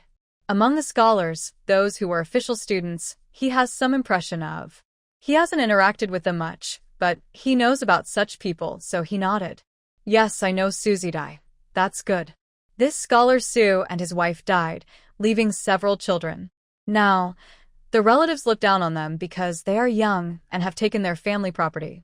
I can't stand to see such bullying of the weak, old, and women. Right now, they have beaten people, occupied their house and land, and refused to return them. What do you think should be done? Master Yang has been with Wang Darren for many years. He is both Wang Darren's trusted aide and a good friend. Originally, he planned to follow his new appointment this time. But Wang Darren knew his abilities were limited, and his friend had little future, so he wanted to recommend him to the Bai Li family. For them, whether it's Bai Li Qian, a former great general, or Bai Li Zheng, who is still a scholar and the son of a noble family, the future looks bright. Master Yang also knew about this, and wanted to show off in front of Bai Li Zheng, hoping to leave a good impression. When he heard this, he frowned and looked at Lu Quan. "You are the village chief of Su village. How should such matters be handled? You don't need your teacher to tell you, right?" Lu Quan, hearing this publicly, felt secretly bitter but straightened his back. Although the speaker was a teacher, it was essentially the county magistrate's order. With Bai Li Zheng, I was not very clear about his status before, but it is different from the situation before his father took office. So, he respectfully replied, "Master Yang, I understand. I will handle this." Master Yang has seen many things in the local area. He knows that the whole family often bullies orphans and widows, especially those with a lot of money at home. In the past, such matters were considered family issues. As long as no one reported to the officials, they usually wouldn't interfere. Now that Bai Li Zheng has spoken, he knows this matter must be dealt with thoroughly. He said, "If there are any rebels or resistors, you can go directly to the government office. When the officials hold court, the case will be handled according to our great kingdom's laws. If someone needs to be whipped, they will be whipped. If they need to be imprisoned, they will be imprisoned. If they need to be exiled, they will be exiled. This matter is very serious and cannot be taken lightly." The people of the Su family looked pale when they heard that the punishment might be severe. They knew it was over. Now, not only their house, but probably even their family land might be lost. Fortunately, they still had their two youngest twins, Long Feng and Long Hu. Su Qiao definitely wouldn't go back, and Jin Hui had been taken to the city, so he probably wouldn't return either. With these two, it was unlikely they would lose all their family land. Thinking this, they felt a bit more at ease. Su Rongrong knew how to fight for her own interests. Seeing Da Hu driving the carriage over and knowing Jin Hong's situation couldn't be delayed, she quickly said, "Village chief, since we are no longer connected to the Su family, the family land must be returned. I don't care what Xiao Qiao and Jin Hui do, Jin Hong is my father's eldest son. According to the rules, he should inherit most of the family property. Even if we follow the previous family division based on heads, the family land should still be returned to us at 60%. Lu Quan, who had always disliked the Su family's behavior, was happy to help now that Su Rongrong had support.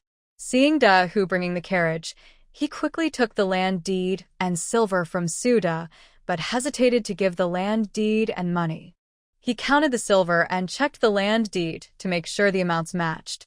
Only after confirming everything was correct did he hand them over to Su Rongrong. "Good girl. Leave this matter to me. You take Hong Xiao to the county town and have a look. When you return, I will give you a satisfactory answer." Upon hearing this, Su Rongrong nodded at him, then turned to Su Man and said, Man, I will take Jin Hong to the county town to see the doctor. You stay at home and watch over them as they clear out the house. If you have time, please tidy up the house a bit." Su Man nodded repeatedly. "Okay, big sister, don't worry. I will take care of everything at home. As soon as they move out, I will quickly pack and move in." Su Rongrong didn't say anything else.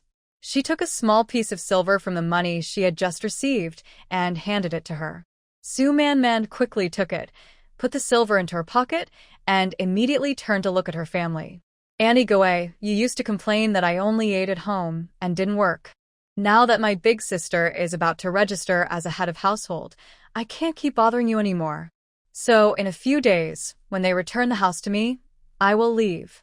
As for the extra harvest from my 2 acres of land over the past 2 years, you can keep it. Consider it my way of thanking you." Su Rongrong knew her third sister would never suffer from anything she did, so she didn't bother to stop her. After seeing Jin Hong being carried onto the carriage by Da Hu, she hurried to follow. Taoya hesitated but ultimately decided not to go. She said to her, "Rongrong, I won't go. Don't worry, I will help Man here at home." "Okay, Taoya. Thank you. When I have time later, we'll talk. I have to go now." As she finished speaking, Bai Li Zheng, who had one arm hanging, also got on the carriage. But he didn't sit inside the carriage. Instead, he sat near the door at the front of the carriage. Just as the carriage started to move, Lu Miao, carrying a bundle on her back, arrived. "Rongrong, wait for me. I'm coming with you." Da Hu, who was driving the carriage, stopped the horse again. Su Rongrong peeked out from the carriage and saw Lu Miao trying to get on. She reached out and pulled her in. Seeing this, Lu Quan quickly shouted, "Daughter, Rongya is taking Hong Xiaozi to the county to see the doctor. What are you following for?" Lu Miao smiled sweetly at her father, then quickly said before lowering the curtain, "Dad, Rongrong is my good sister. This trip to the county might take a few days. She hasn't even fully recovered from her own injuries. I want her to see the doctor too." Lu Quan looked at her with a black line. Seeing the carriage start to move, he quickly asked, "What does this have to do with your trip to the county town?" Li Miao shyly rolled down the carriage window and poked her head out. "Dad, you can go back. I'm just going to help Rongrong for a bit. I'll be back in a few days." Lu Quan was almost angry enough to explode at this bratty girl. Watching the carriage get farther away, he helplessly turned to handle affairs with the Su family. After the carriage left Su's village, Li Miao untied her bundle and opened it. The bundle wasn't big. Inside, besides 2 oil paper-wrapped pancakes, there were 2 sets of clothes and a full purse. Li Miao handed a pancake to Su Rongrong and said, "Rongrong, eat this to fill your stomach. If you're sleepy, just close your eyes for a bit. When we reach the county, I'll wake you." Rongrong didn't really feel hungry, but still took the pancake. As she slowly nibbled, Li Miao took out a bamboo jar she carried and offered it. "Drink some, don't choke." Rongrong took it and then looked at Su Jin Hong's face, asking casually, "Meow meow, do you think Jin Hong will be okay?" "It will be fine. Rongrong, don't worry. It will definitely be okay." I heard Dr. Min from Jisher Hall is very skilled. If we go there, Jin Hong will be fine. She said this and also handed the purse from her bundle to Rong Rong. Jin Hong needs a lot of money now. I don't know if the silver the Su family paid is enough. This is money I saved since I was little, red envelopes from New Year, and small change from my parents. It's not much, but you can have it for now. If later the silver is enough, you can return it to me. If not, use it in an emergency. Rong Rong looked at the purse in her hand, feeling as heavy as 1,000 pounds. The original owner's two good friends, whether Taoya or Lu Miao, are truly rare people. Honestly, she was very envious but also very grateful. Right now, she didn't say she couldn't take it, but instead returned the money and said, "Thank you, Meow Meow. Keep this money for yourself. If it really isn't enough later, I will definitely borrow from you. I won't be polite." Lu Miao was worried she might refuse, but when she heard this and saw her sincere expression, she relaxed. Soon, her gaze also fell on Su Jinhong, and she couldn't help but sigh. The villagers have always admired your Su family for having Jinhong. They say if you train him well, he will surely achieve great success in the future. It's a pity that some people don't cherish this talent and have ruined him.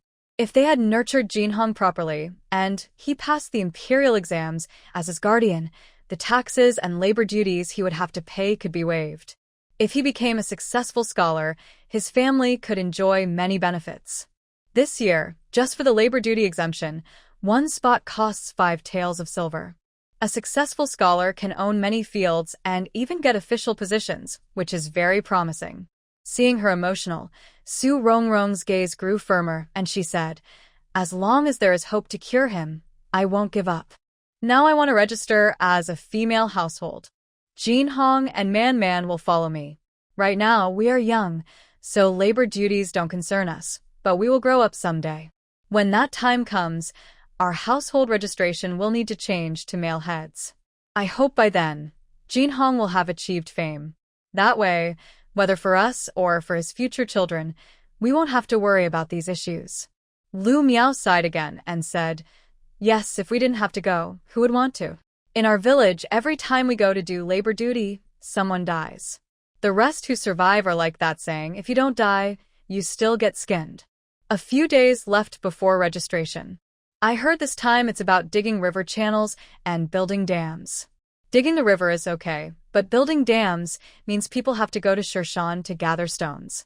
That's the dangerous part. If one isn't careful, they could be hit by a stone and die. Recently, I heard my grandfather and father say that we still need to send the younger one to school. If only our family had a scholar, we wouldn't have to spend so much money. Li Miao said this with a sigh, looking at Su Rongrong with envy. "Rongrong, when your parents were alive, your family was the wealthiest in our village. Your father was a scholar, so you didn't have to pay taxes or perform corvée labor. The land you bought, the harvest each year was what it was. My family's land is about the same size as yours, and our house is even bigger. But we have many people, so when we divide the land, each family gets very little. And the grain from the fields isn't enough to feed our 20-some family members. No matter if the year is good or bad, we still have to pay 1/3 of the harvest in taxes. If only my family could rent more than 10 acres of land each year, and my second brother worked at a tea house in the county town. My mother and others raise pigs and chickens at home, and my uncles and cousins often go out to find work during the farming off-season.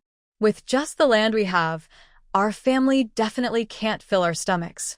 Hearing this, Su Rongrong thought for a moment and then said, "When they return my family's land, if you're willing, I can rent a few acres to you. The rent will be the same as Taoya's, just 50%. Li Miao quickly responded, not thinking much about it. When she heard Su Rongrong was willing to rent her land, she suddenly felt a bit embarrassed and said, "Rongrong, I didn't mean it that way. I'm not complaining to you to ask for your land. I just want to say that it's better for someone in the family to have a good reputation. Don't laugh at me, but I'm already 14. Recently, my mother and others are anxious to find a match for me. Because of this, I told my mother and grandmother that if possible, I want to marry a scholar or marry into a scholar's family. Unfortunately, near our village, it's not easy to find even a common student, let alone a scholar. Just yesterday, Li Miao was still thinking that Su Jinhong was talented in studying. Once he passed the imperial exam, with her and Rongrong's relationship, she thought about asking Jinhong for help to transfer her family's land to his name. But now, it seems that's not possible. The only hope for someone in their village to get a good reputation has been ruined by the Qin family. Thinking about it, she felt a sharp pain in her chest. I felt so angry that I wanted to step forward and give Qin a good punch when Su Rongrong was hitting someone. Su Rongrong truly wants to rent the land to Lu Miao's family. When she heard this, she said, "Once my family gets the land back, neither I nor Man will be able to farm that much.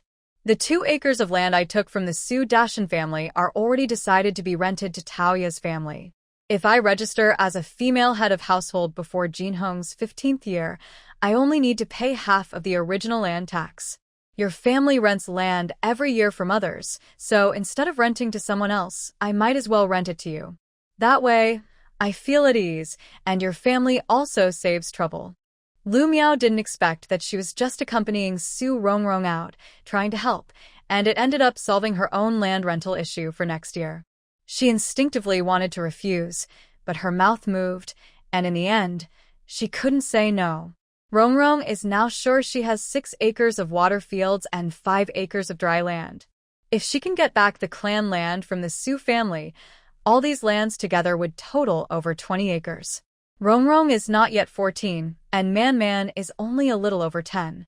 Jinhong used to focus on studying, so even if they helped in the fields, they weren't as capable as the children in the nearby village.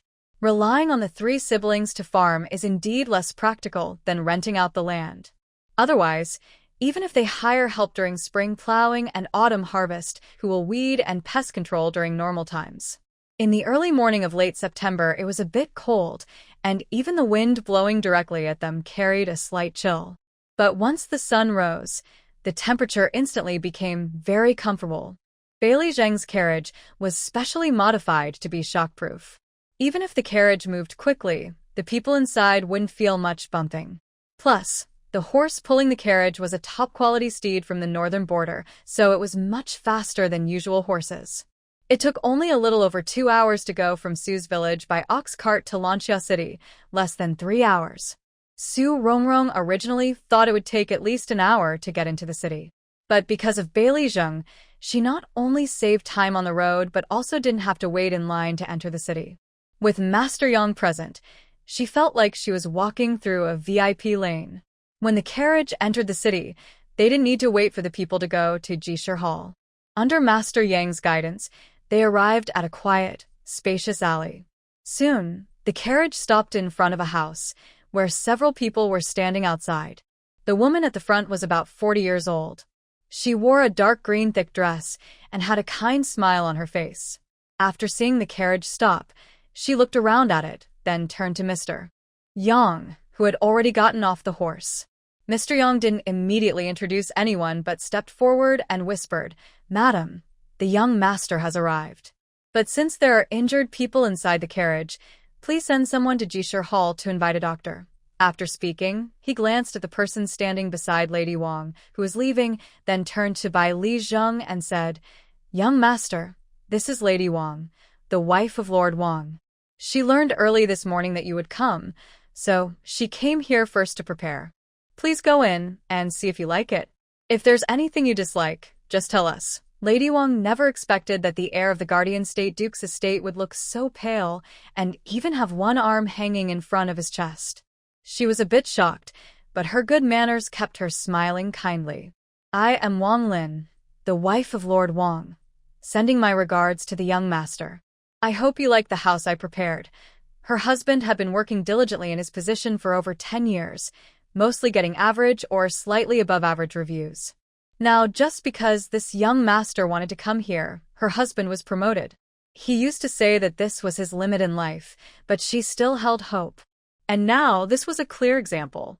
She thought that if she could get along well with this young master, maybe her husband could still get a promotion before retiring.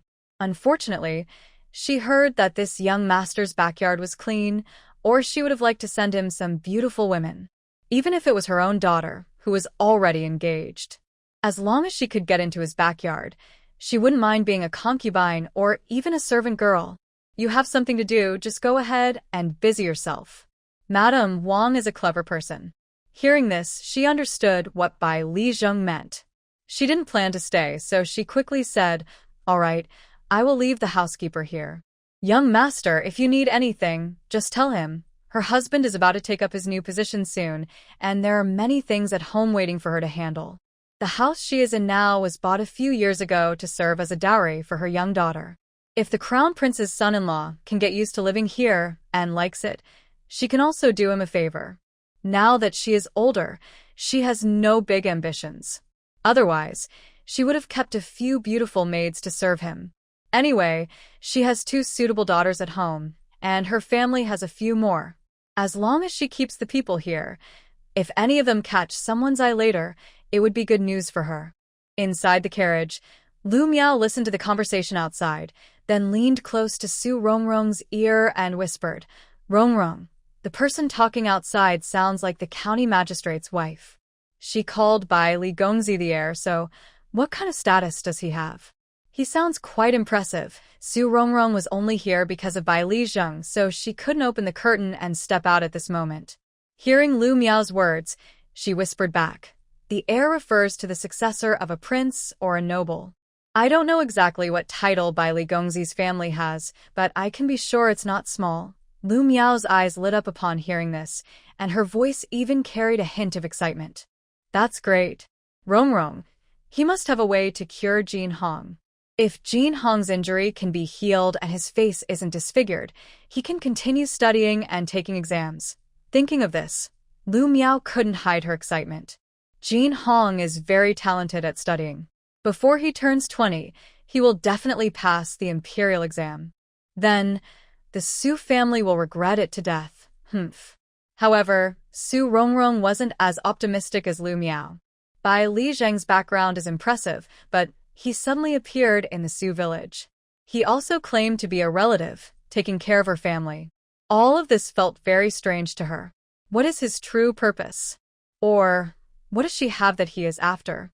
When Bai Li Zheng lifted the curtain of the carriage, he saw Su Rongrong with a thoughtful look. He didn't deliberately hide his identity. When the other person became suspicious, he said, "Miss Rongrong, we will stay here for the next few days. Don't worry, I will ask the best doctor to treat my brother's injuries and try to prevent scars. He had been unlucky these past few months, constantly getting hurt." His family prepared many medicines for him, including scar-removing ointment.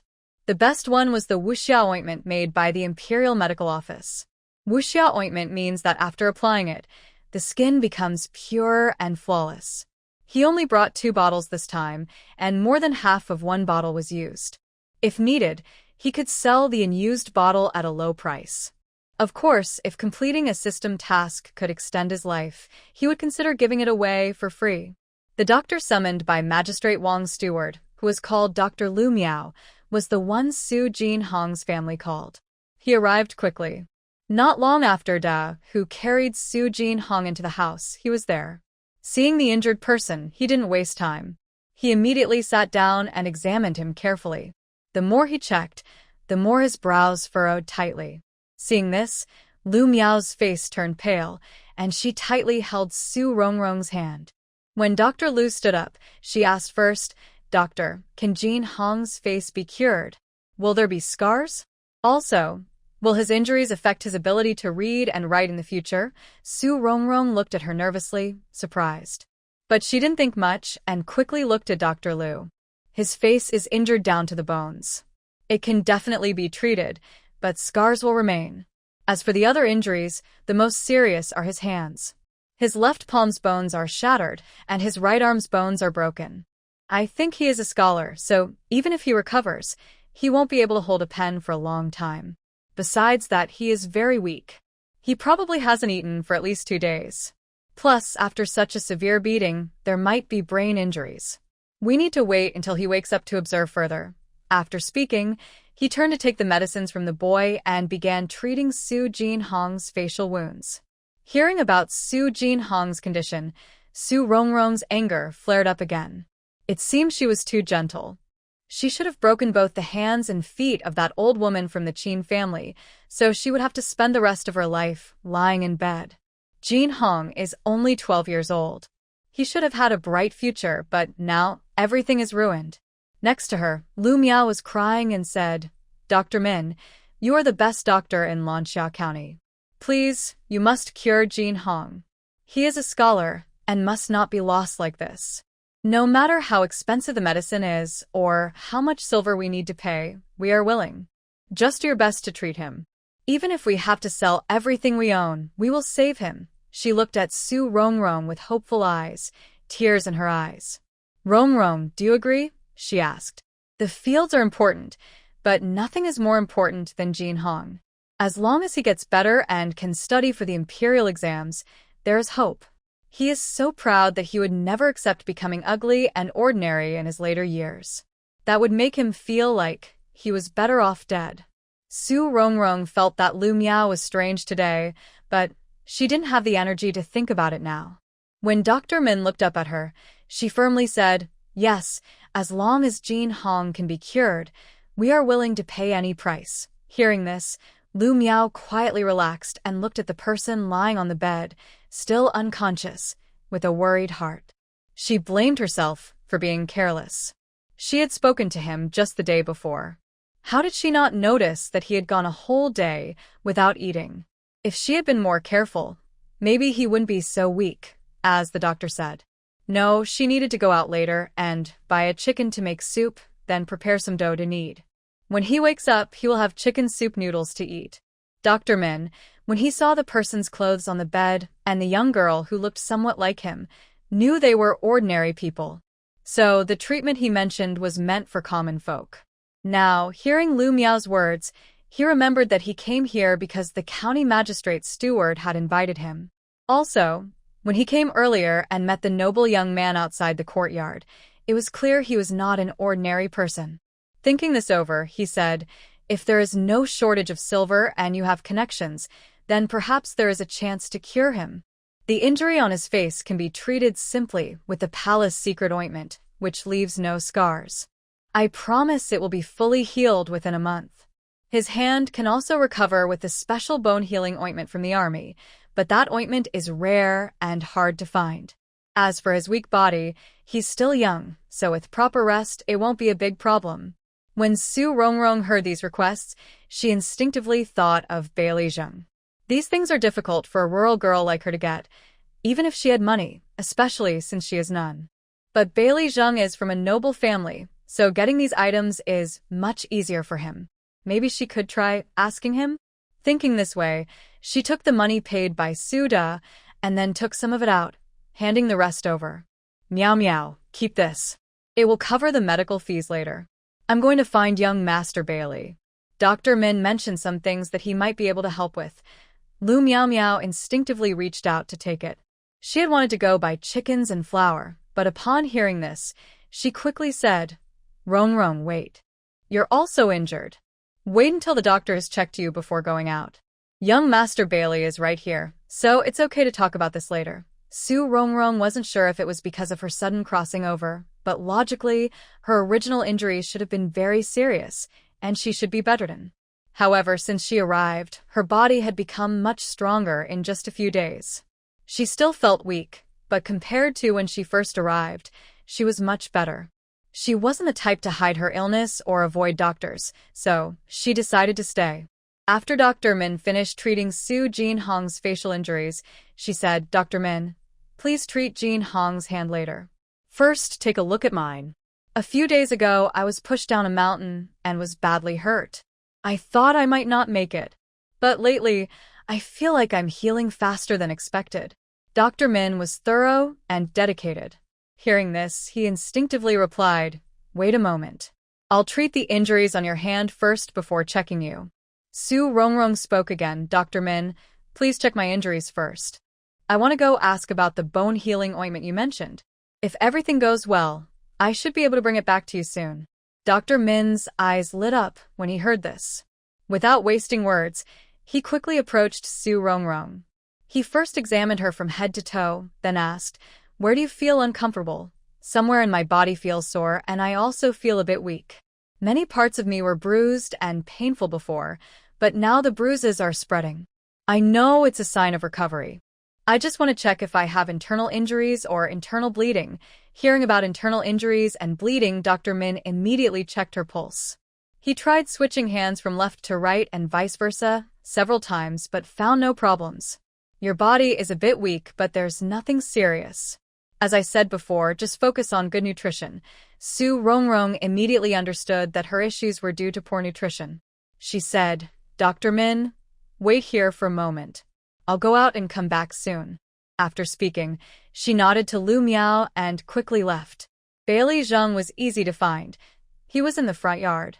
When Su Rongrong found him, he was holding a book in his healthy hand, reading carefully. She knocked on the door. When he looked up, she asked, Young Master Bailey, do you have a moment? I have something to discuss with you. Bailey Zhang had just received a 5-day life extension from the system, followed by a new task. He needed to attend the county school within a month and aimed to be in the top 3 in the year-end exam. The reward for completing the task was an additional 2 months of life and a 100-second shopping spree at the Bai family supermarket. The Bai family supermarket is one of his family's businesses. The main store is on the first floor, selling jewelry, bags, and some food and drinks. The second floor offers fresh produce, quick meals, and grains and oils. The third floor has household appliances and daily necessities. The fourth floor sells clothes and similar items. He initially stayed on the first floor. Due to limited time, he couldn't go to the second floor, so he bought some gold jewelry from the jewelry shop. He missed modern razors and toilet paper, as well as wet wipes. So, besides wanting to extend his life, he also aimed to get these 2 items. Therefore, the 100-second shopping spree for the top 3 in the county school exam was very important to him. Seeing that there was nothing urgent, he started studying diligently. Therefore, Bai Li Zhang was a bit surprised that Su Rongrong came so quickly. When you have free time, Miss Rongrong, come in and talk. Perhaps because Su Rongrong was confident that debts wouldn't be a problem, she simply walked in after hearing this. Young Master Bai Li, Dr. Min said that Jin Hong needs medicinal bone repair ointment and the palace's wuxia ointment to get better. Do you have a way to get these? No matter how much silver it costs, I will find a way to buy them. As Su Rongrong finished speaking, Bai Li Zhang's system issued a new task. Please assist Su Rongrong in saving the life of cannon fodder Su Jin Hong. Complete the task to earn 1 month of life and 60 seconds of shopping at the Bai family supermarket. Hearing this task, Bai Li Zhang couldn't help but complain about the system's stinginess. Saving a life only rewards 1 month of life. No wonder it only rewarded 5 days before. It turns out that Su Jin Hong's life is less valuable to the system than Su Rongrong's. But a little is better than nothing. As long as Su Rongrong has a request, he can extend his life infinitely. When his life exceeds a year, his bad luck might completely disappear.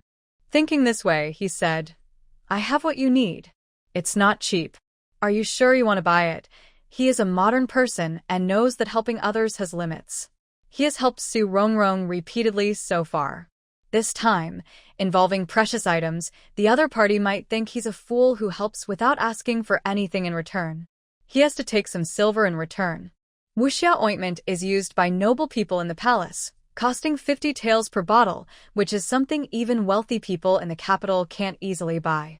The bone repair ointment is rare because the medicinal ingredients grow in harsh environments, making the output low and the price high. 1 bottle costs over 100 taels and is used to reward those who have made meritorious deeds, something wealthy people can't easily afford. Just these 2 bottles cost 150 taels. This amount of silver, not to mention ordinary rural families, even in this relatively wealthy county, most families can't afford it. Because of Aunt Biao's relationship, I will give you a 20% discount, so you only need to pay me 120 taels. After saying that, he added, I know you don't have that much money right now. You can write an IOU. Even though Su Rongrong was mentally prepared, she still couldn't help but gasp when she heard it was over 100 taels. Fortunately, she didn't have to pay immediately. She could just write an IOU first. She knew that Bai Li Zhang was helping them, so she expressed her gratitude. Thank you, young Master Bai Li. I know this medicine isn't easy to get.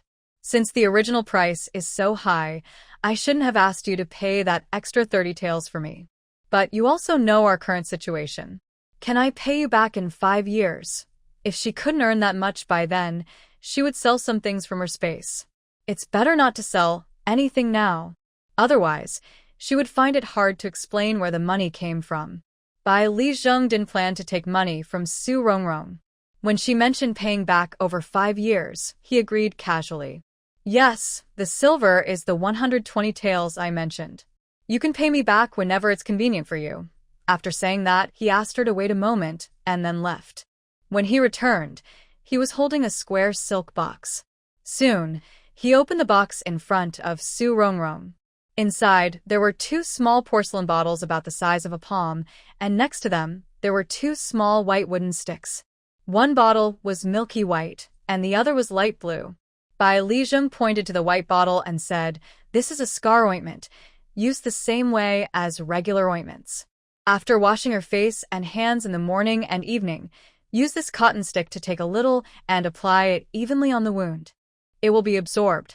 Based on Jin Hong's injury, one bottle should last about 2 months. The other bottle is for bone healing.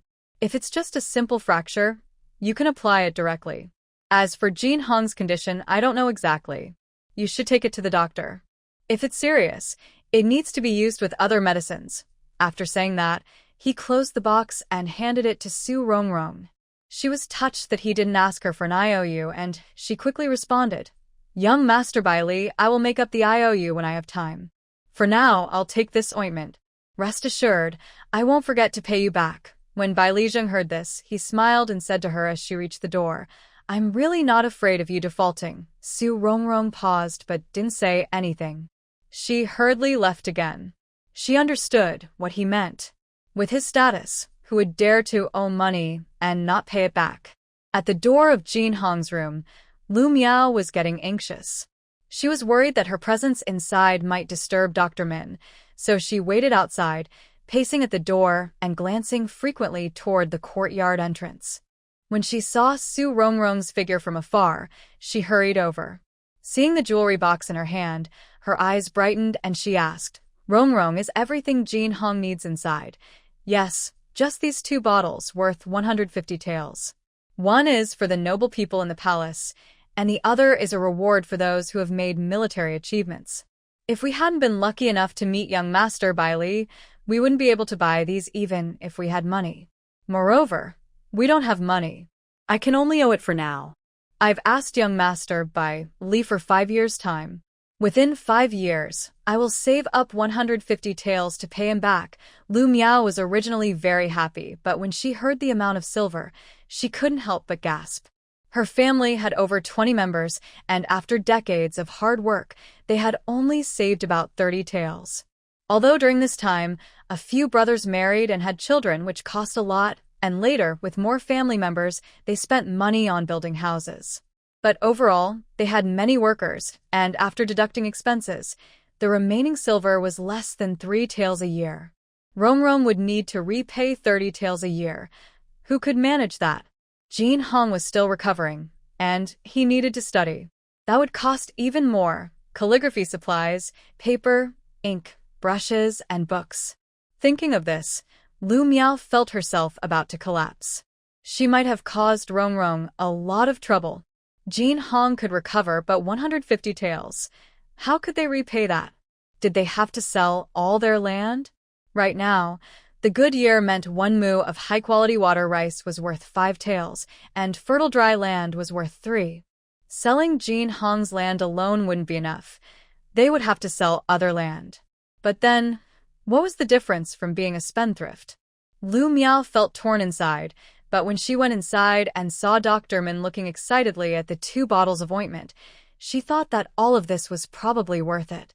As long as Jin Hong gets better, even if he has to sell the land in the end, there will always be a day when it can be bought back. His recovery is what matters most to him. Su Rongrong doesn't know how Lu Miao is feeling inside. After handing the ointment to Dr. Min, she stood nearby and watched. When Lu Miao came in, she said, "Miao Miao, you stay here and watch. I need to go buy some things. I think we will have to stay here for a few days. Since she and the owner of this house are not related, they are staying here because they are lucky. It wouldn't be right to ask the owner's kitchen to help her. Lu Miao seemed to understand her thoughts. She nodded and said, "Rong Rong, buy more. If Jin Hong can be cured this time, it's thanks to young master Bai Li. Let's also help with his meals these days." "Yes, don't worry, I will." Su Rongrong said this and hurried off. She only realized her thoughts after she reached the kitchen, got a basket, and left the house. Her mind kept thinking about Lu Miao's strange reactions today. She seemed more like a relative of Jin Hong than her own older sister. Jin Hong was badly hurt, and she was more anxious than anyone. In her words and actions, she was willing to do anything to help him. All these reactions made her feel that Lu Miao cared a lot about Jin Hong.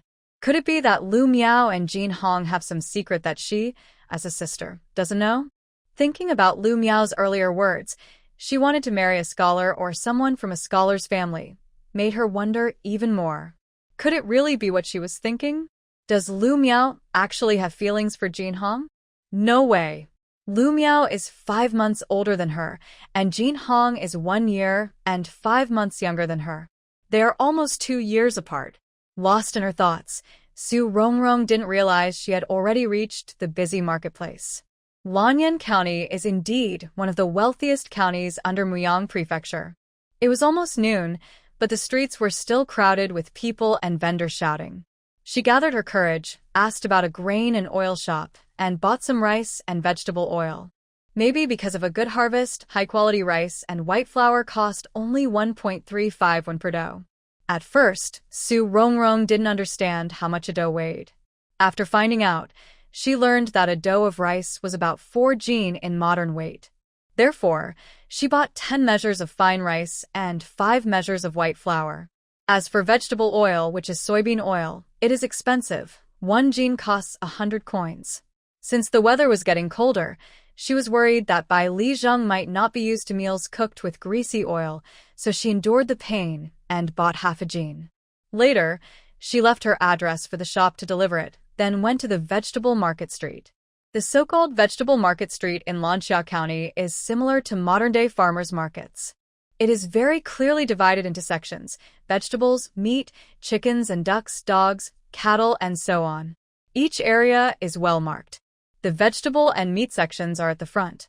Su Rongrong arrived late, so there weren't many vegetables left, and they weren't as fresh as in the morning. The meat was mostly leftovers after people had chosen what they wanted.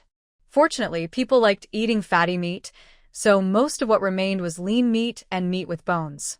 Among these bone-in meats, there were ribs, which cost only a quarter of the price of fatty meat, just 5 coins. Seeing this, Su Rongrong's eyes lit up. After confirming that these were ribs and spinal bones, she packed all of them. In her space, she had preserved plums, steamed meat powder, and potatoes, so she decided to cook these in 2 batches. For lunch, she would make plum ribs, and for dinner, steamed ribs. The plum ribs are best cooked from the front section, while the steamed ribs are better from the back. Fortunately, both sections were in that pile. As for giving Jin Hong some, she planned to let him drink more chicken soup. But her own health also needed replenishing, so she decided to boil the remaining spinal bones with radishes. Thinking this, Su Rongrong had already made up her mind. After returning to the village, she would come back for another round. She planned to buy more and store it in her space, so she and her 2 younger brothers and sisters could have more to eat later.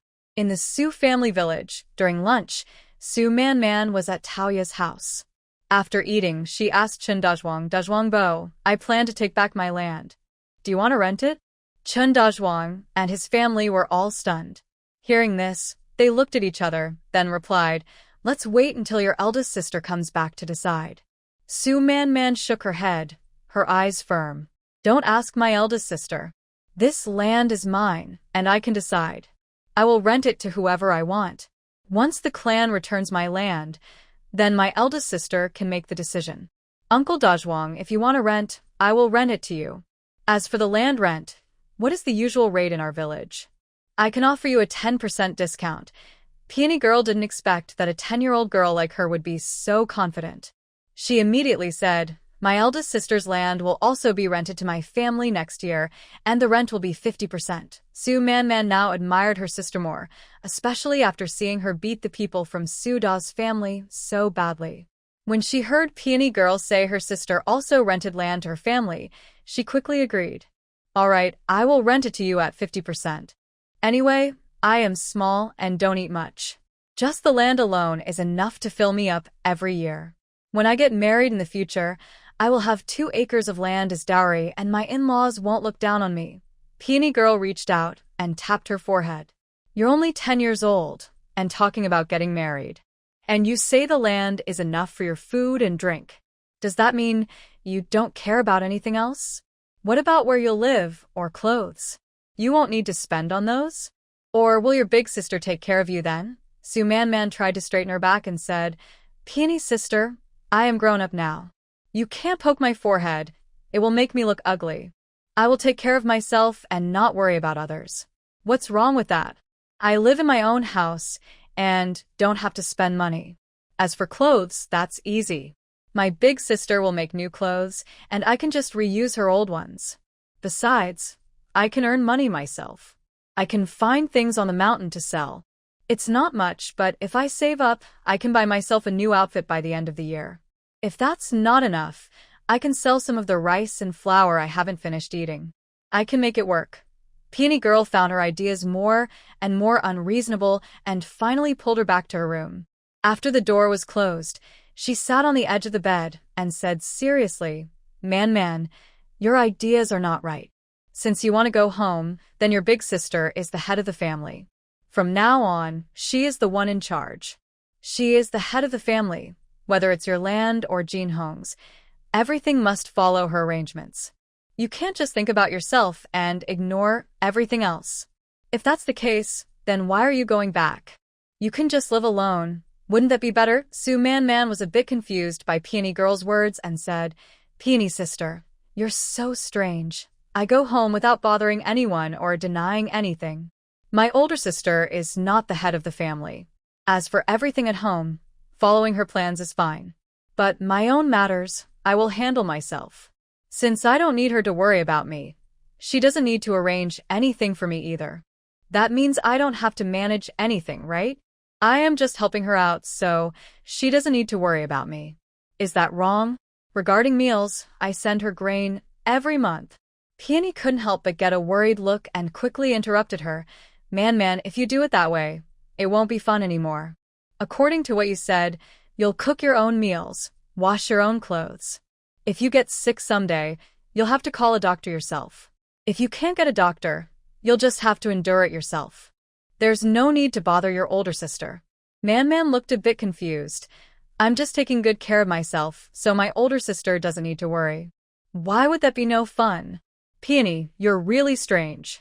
I already give the grain, so why do I need to do everything alone? I can wash my clothes myself, no problem. But if I get sick, why doesn't my older sister help me call a doctor?" Talking to a girl who's only 10 but very determined made Peony feel tired. But for the sake of her good sister, she patiently explained, "Let me ask you this. Rong and your second brother send grain every month.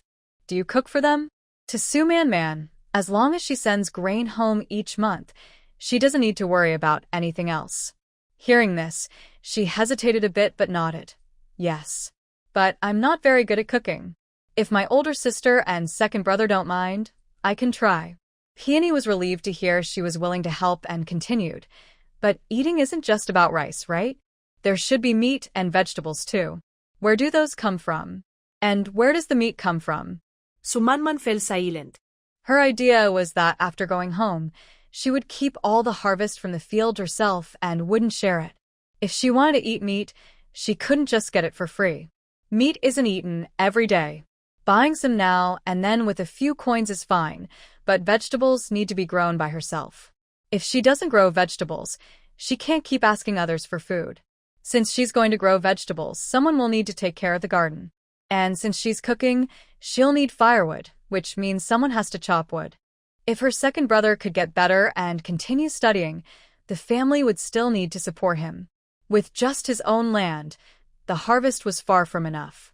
Before, her second brother was able to study at Suda's house because the family had given them over 10 taels of silver left from before. Now, with her second brother's situation, the small amount of silver the Su family paid would be enough to keep the family from owing money, but there would be no extra left. The more she thought, the more she felt that life at home would become very difficult in the future. If she only cared about herself and didn't help, all the burdens would fall on her eldest sister. Unless the family decided not to let her second brother continue studying. But she was still hoping her second brother would succeed and support her, so how could they not let him study? Since her second brother wanted to study, the money couldn't be relied on just her eldest sister. She had to find a way to earn some herself. At this moment, the young girl thought a lot. Finally, she looked at Taoya and said, "Sister Taoya, I know what to do now. When my eldest sister comes back, I will give her the land. Whether I plan on it myself or rent it out, I will follow her arrangements. I will find a way to make more money for the family. Our family is big enough to enclose the backyard and raise more chickens and pigs. That way, we will have eggs to eat, and at the end of the year, we can sell the pigs." As long as her second brother could recover, the family had to support his education. If her second brother was successful and could pass the exams, all their efforts would be worth it. Even if she married later, her in-laws wouldn't dare to neglect her. Not to mention, she still remembered clearly what the family was like when her father was alive. Of course, all this depended on her second brother having the talent for studying. If he was foolish, she would be foolish to do all this. Taoya saw that the young girl had come to her own decision and let out a sigh of relief. "Go ahead and rest for a while. When you wake up, I'll go with you to see how those families are settling things. Hopefully, by the time your eldest sister and the others return, they will have moved out." Yesterday, Su Man was worried about her second brother and didn't sleep well at night. Now, hearing this, she yawned and closed her eyes. Before Taoya left, she could still see her with her eyes closed, softly murmuring, I need to sleep well. After waking up, I still need to go back to Annie's house to pack my things.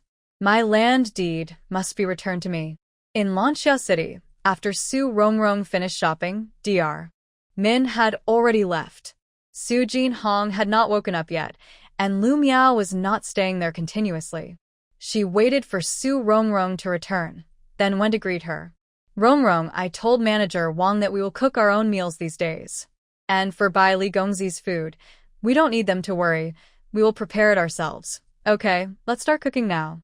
It's getting late.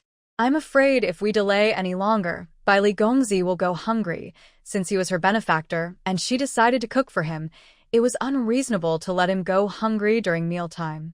Lu Miao nodded, took out a small purse from her pocket, and handed it over. "Rongrong, the purse you gave me before had 5 taels of silver.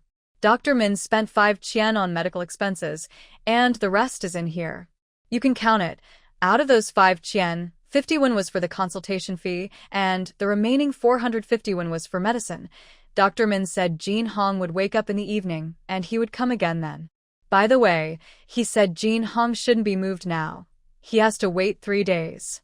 When Su Rongrong heard this, she knew that Su Jinhong was not seriously ill, and she finally felt relieved. She reached out to take the purse, glanced at the rice and flour that had been sent back, and said, "Meow meow, it's getting late. Let's hurry and cook. I originally planned to make pork ribs, but it seems I can't now. At this time, I think we should make 1 dish of minced meat steamed eggs, 1 stir-fried wood ear mushrooms with meat, and a cabbage and egg soup. What do you think?" Lu Miao instinctively felt this was a bit too lavish. After all, with meat, eggs, and tofu, their family usually only had such simple meals during festivals. But then she thought, for them, this was considered a feast, though perhaps still modest for Bai Li Zheng. So she nodded without saying more and started to wash rice and cook. The kitchen in Madame Wang's house was not small, with 2 clay stoves, 1 large and 1 small. The big stove had 3 pots, the first for stir-frying, the second for steaming rice or making soup, and the third for boiling water. The small stove had just 1 small pot, which looked like it was used exclusively for boiling medicine. While soaking the wood ear mushrooms, Su Rongrong saw Lu Miao put rice into the pot. She said, "Meow meow, I'll watch the rice. You go kill the chicken and make the soup. Let's try to make the chicken soup thick." Dr. Min said Jin Hong might wake up in the evening, but I'm worried he might wake up early. If the chicken soup isn't ready and he wakes up, what should we do? Lu Miao quickly agreed without hesitation. Okay. Seeing her like this, Su Rongrong's guess became more certain in her mind. Maybe this girl really cares about Jin Hong. When she has free time later, she plans to ask her. Lu Miao doesn't know that her secret feelings have already been discovered by her good sister. She quickly killed the chicken and washed the chicken heart, liver, and intestines. She plans to save these for making soup at night. When the time comes, she will thicken the soup so she and Rongrong can enjoy a good meal. Bailey Zheng almost forgot how long it had been since he last ate a simple home-cooked meal from modern times. Especially since the dishes were cooked with green onions and garlic. At the Guoguogong's residence, the food was quite refined, and the cook's meals were tasty. But he always felt something was missing. When Da Hu brought back the dishes Su Rongrong made at noon, he suddenly realized what it was. People from the Great Yu Kingdom usually steam their food, and when they stir-fry, they rarely use garlic or similar ingredients. But Su Rongrong stir-fried wood ear mushrooms with meat used starch to coat the meat slices. This technique was somewhat like modern cooking. The meat was very tender and soft. Before adding the wood ear mushrooms, she also fried garlic and green onions in the pan. This dish felt like it was made by a modern person. As for the minced meat steamed eggs, an ancient dish, she even dripped a few drops of fragrant oil before serving. Plus, her mention of seeing him again later, and the overall feeling made him think more. Just look, and then look again. If she really was a fellow villager, he wouldn't mind helping her more than he originally planned. Su Rongrong didn't know that just a few simple dishes made Bailey Jing eager to investigate further.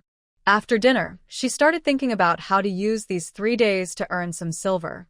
Going out to sell things wasn't practical, and taking a short-term job seemed impossible since she looked like she was no more than 13 years old, and probably no one would hire her.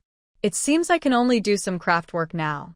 Most children from orphanages know how to weave a little. Maybe she should go to the embroidery shop and see if she can take on some simple weaving jobs? Su Jin Hong woke up earlier than Dr. Min said he would. But it was almost evening now. The first thing he saw when he opened his eyes was Lu Miao, who was sitting in front of him, bowing her head and weaving. He wanted to speak, but his throat was dry and itchy, so he coughed softly. Lu Miao was busy weaving at that moment. She had gone out with Su Rongrong earlier in the afternoon to find work. Since they were unfamiliar with the town, they paid a deposit of 100 coins just to get started.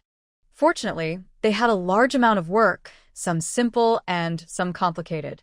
If they finished all of it, they could earn over 200 coins. Lu Miao didn't know how to make the complicated weaves, so she only made simple ones, which she learned from Su Rongrong. It took her about an hour and a half to learn, and she only made 2 simple weaves. When she heard the noise, she instinctively looked up at the bed. Seeing that Su Jin Hong was awake, she was overjoyed. Jin Hong, you're awake? That's wonderful. Truly wonderful. She put down what she was holding and ran to the table to pour a glass of water. Here, drink some water to soothe your throat. I'll go find Rongrong. She should be in the kitchen now. Su Jin Hong drank some water with Lu Miao's help. After his throat was less dry, he looked around, feeling a bit dizzy, and asked, Meow meow, where are we? Lu Miao, who was about to go out and call someone, sat down patiently when she heard this.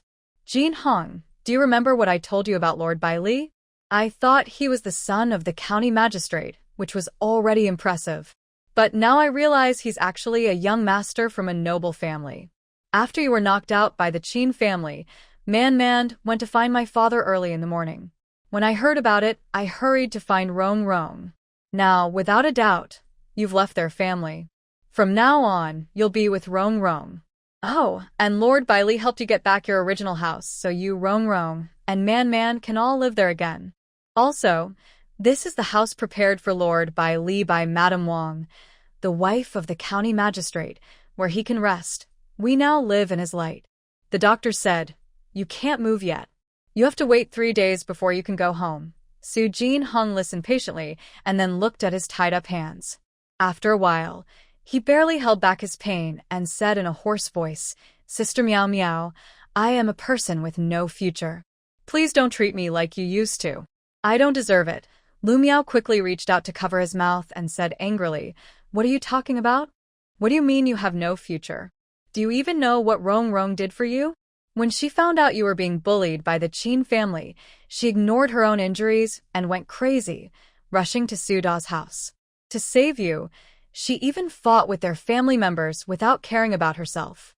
When they reached the county town, she found out you needed something, but even Dr. Min didn't have it, so she boldly begged young Master Bai Li. She even borrowed a large sum of 150 taels of silver in debt because of this. Jin Hong, I tell you, you must recover well.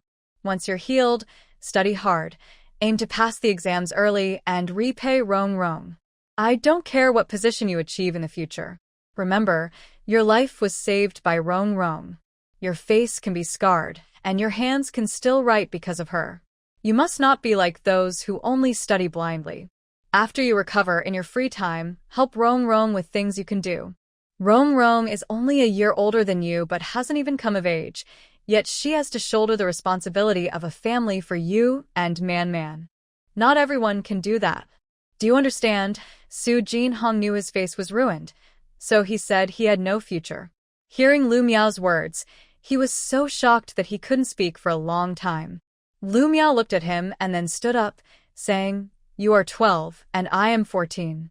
I will persuade my parents to let me stay until I am 18. You should try to pass the imperial exam before you turn 16. If you succeed, I will ask my mother to find a matchmaker and introduce you to my family."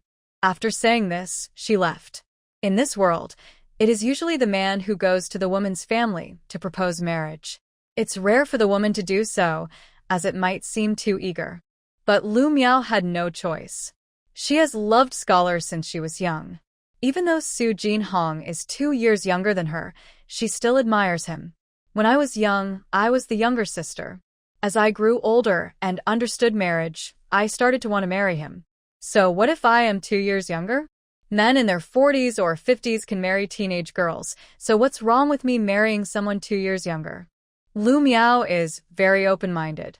Since she can take care of Su Jin-hong from a young age, she tries her best to do so. When he was hungry and mistreated by his family, she secretly gave him food. When his clothes were torn, she secretly mended them.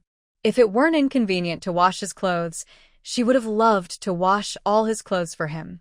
Because of these feelings, she always treats Su Rongrong like her own older sister-in-law. Her thoughts, apart from her close friend Taoya, are mostly unknown even to Su Rongrong.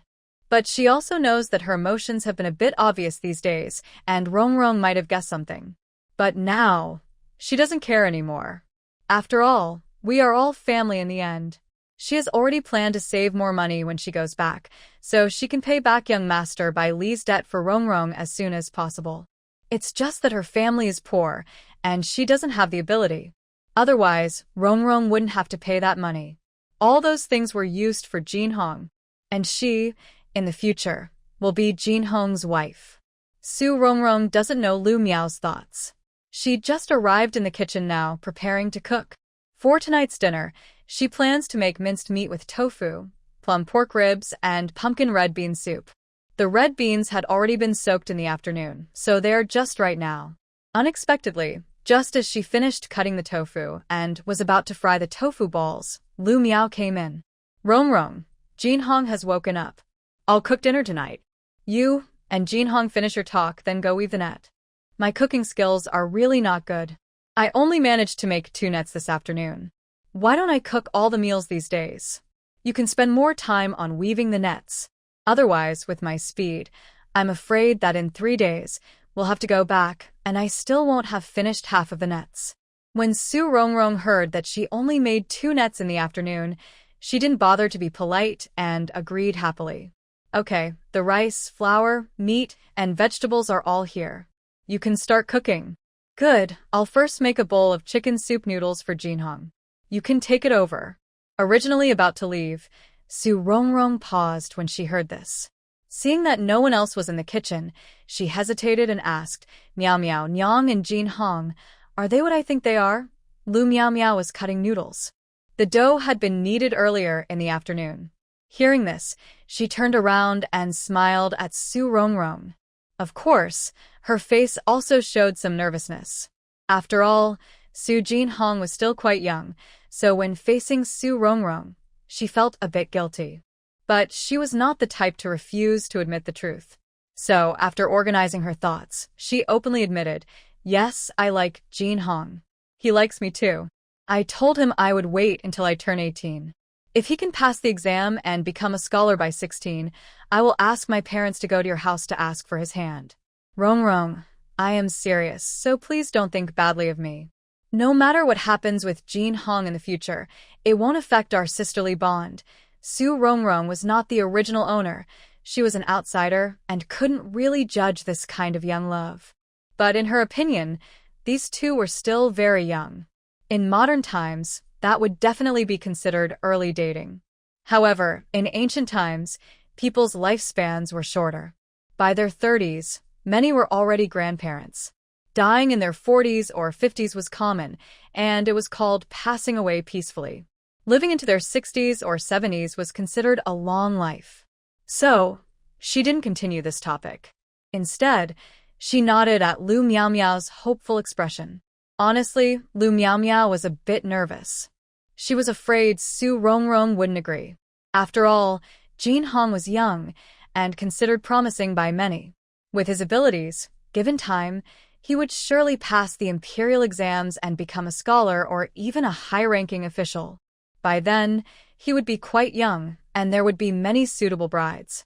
She was just a daughter of a small village head, older and not particularly attractive, so she didn't think she was a good match. After Su Rongrong nodded, she felt relieved and let out a small cheer. Rongrong, after we finish making these noodles, let's make some more when we go back. Our village has many girls. These noodles are simple, and we sell them for a penny each. We can have the village girls make them, and we sell for 5 coins. That way, we can earn some extra money. By the way, manhwa and the others are quite skillful with their hands. They can teach them to make more complicated crafts. These complicated items are worth only a few coins, so if they make them, they earn just 1 coin. In a month, with our own work included, we might not earn a lot, maybe a couple of silver coins, but we can still make a few hundred coins. Su Rongrong shook her head and said, I don't think that's possible. This afternoon, I heard the embroidery shop owner talking. They always have a fixed group of people making this batch of goods. This batch needs to be sent to the northern land. According to local customs, once winter begins, every household hangs these festive decorations. But our place is far from the north, more than half a month's journey. And the cities along the way have been raining nonstop lately, with some places experiencing floods. The road is difficult, so to ensure the goods arrive on time, we have to send them early. Plus, the family that usually does work for her is away visiting relatives, so it's our turn. We were just lucky. If we had gone 2 days later, actually tomorrow, these opportunities wouldn't be ours. Earlier, when Lu Miao entered the embroidery shop, she only looked at the beautiful fabrics and clothes, not paying attention to what Su Rongrong and the shop owner were saying. Now, hearing this, she felt a bit disappointed. Yes, near our Su family village, within 10 or 8 miles, there are several households that make a living from embroidery. They deal with the embroidery shops in town and the county seat every day. If they always had such work, they wouldn't be unaware of these opportunities. We just happened to stumble upon this by chance. Su Rongrong didn't say anything more. She planned to finish this batch of decorations and then, on her way back, see if she could buy some fabric scraps. If she could find some, she wanted to try making hair accessories herself. If she could make them well and sell at a good price, it could be a good way to earn money. Not to mention others, but Su Manman's hands are very nimble. She could give this task to her, and maybe she could even develop the hair accessory business further.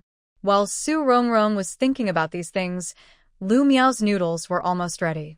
After she scooped the noodles into the chicken soup, she said, Rongrong, tonight we'll eat chicken giblets. As for young Master Bailey, let's make steamed tofu with minced meat and scrambled eggs. Do you think that's okay? Su Rongrong had no objections and casually replied, Okay, let's do as you say. However, the soup still needed to be prepared. The red beans had already been soaked, and she suggested adding some pumpkin to cook together.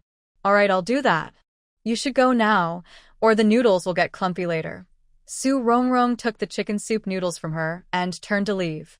When she returned to the room where Su Jinhong was, she saw him opening his eyes, looking at the ceiling, softly muttering a prayer.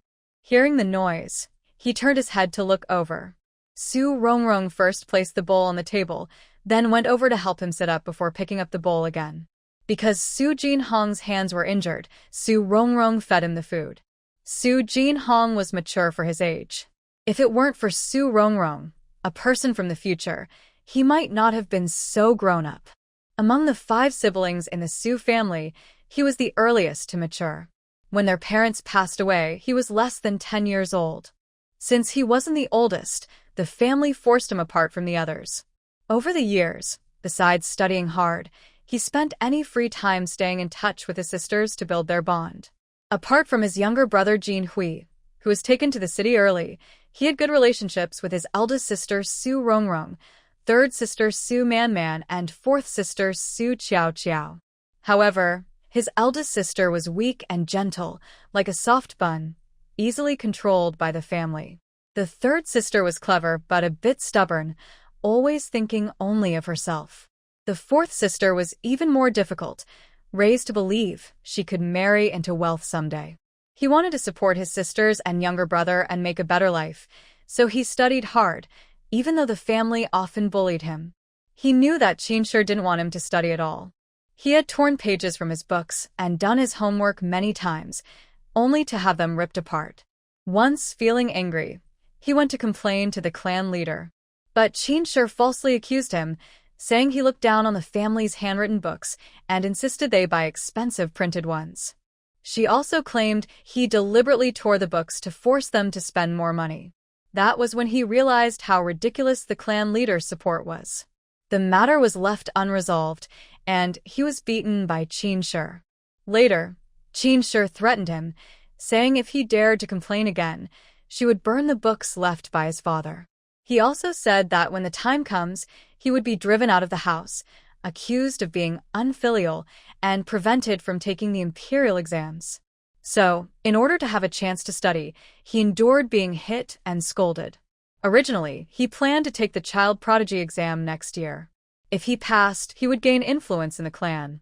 Then, the people of the Su family, including the clan leader and his siblings who support the family, would have to think twice. As long as he stood tall, others wouldn't dare to do anything to them.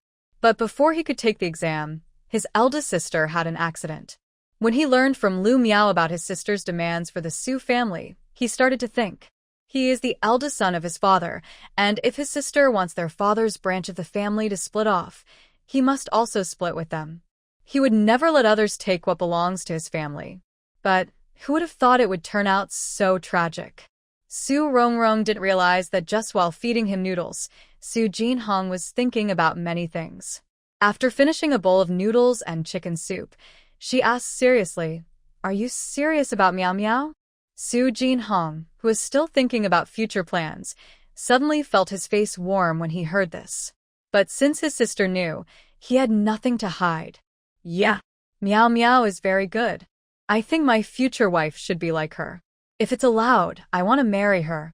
Su Rongrong found it a bit strange that a 12-year-old boy was talking about marriage. But in ancient times, it was normal for girls to marry at the age of 16 or 18. Moreover, Miao Miao said she would wait until she was 18, and Jinhong was only 16 when he took the child prodigy exam. 18 and 16 are not too far apart.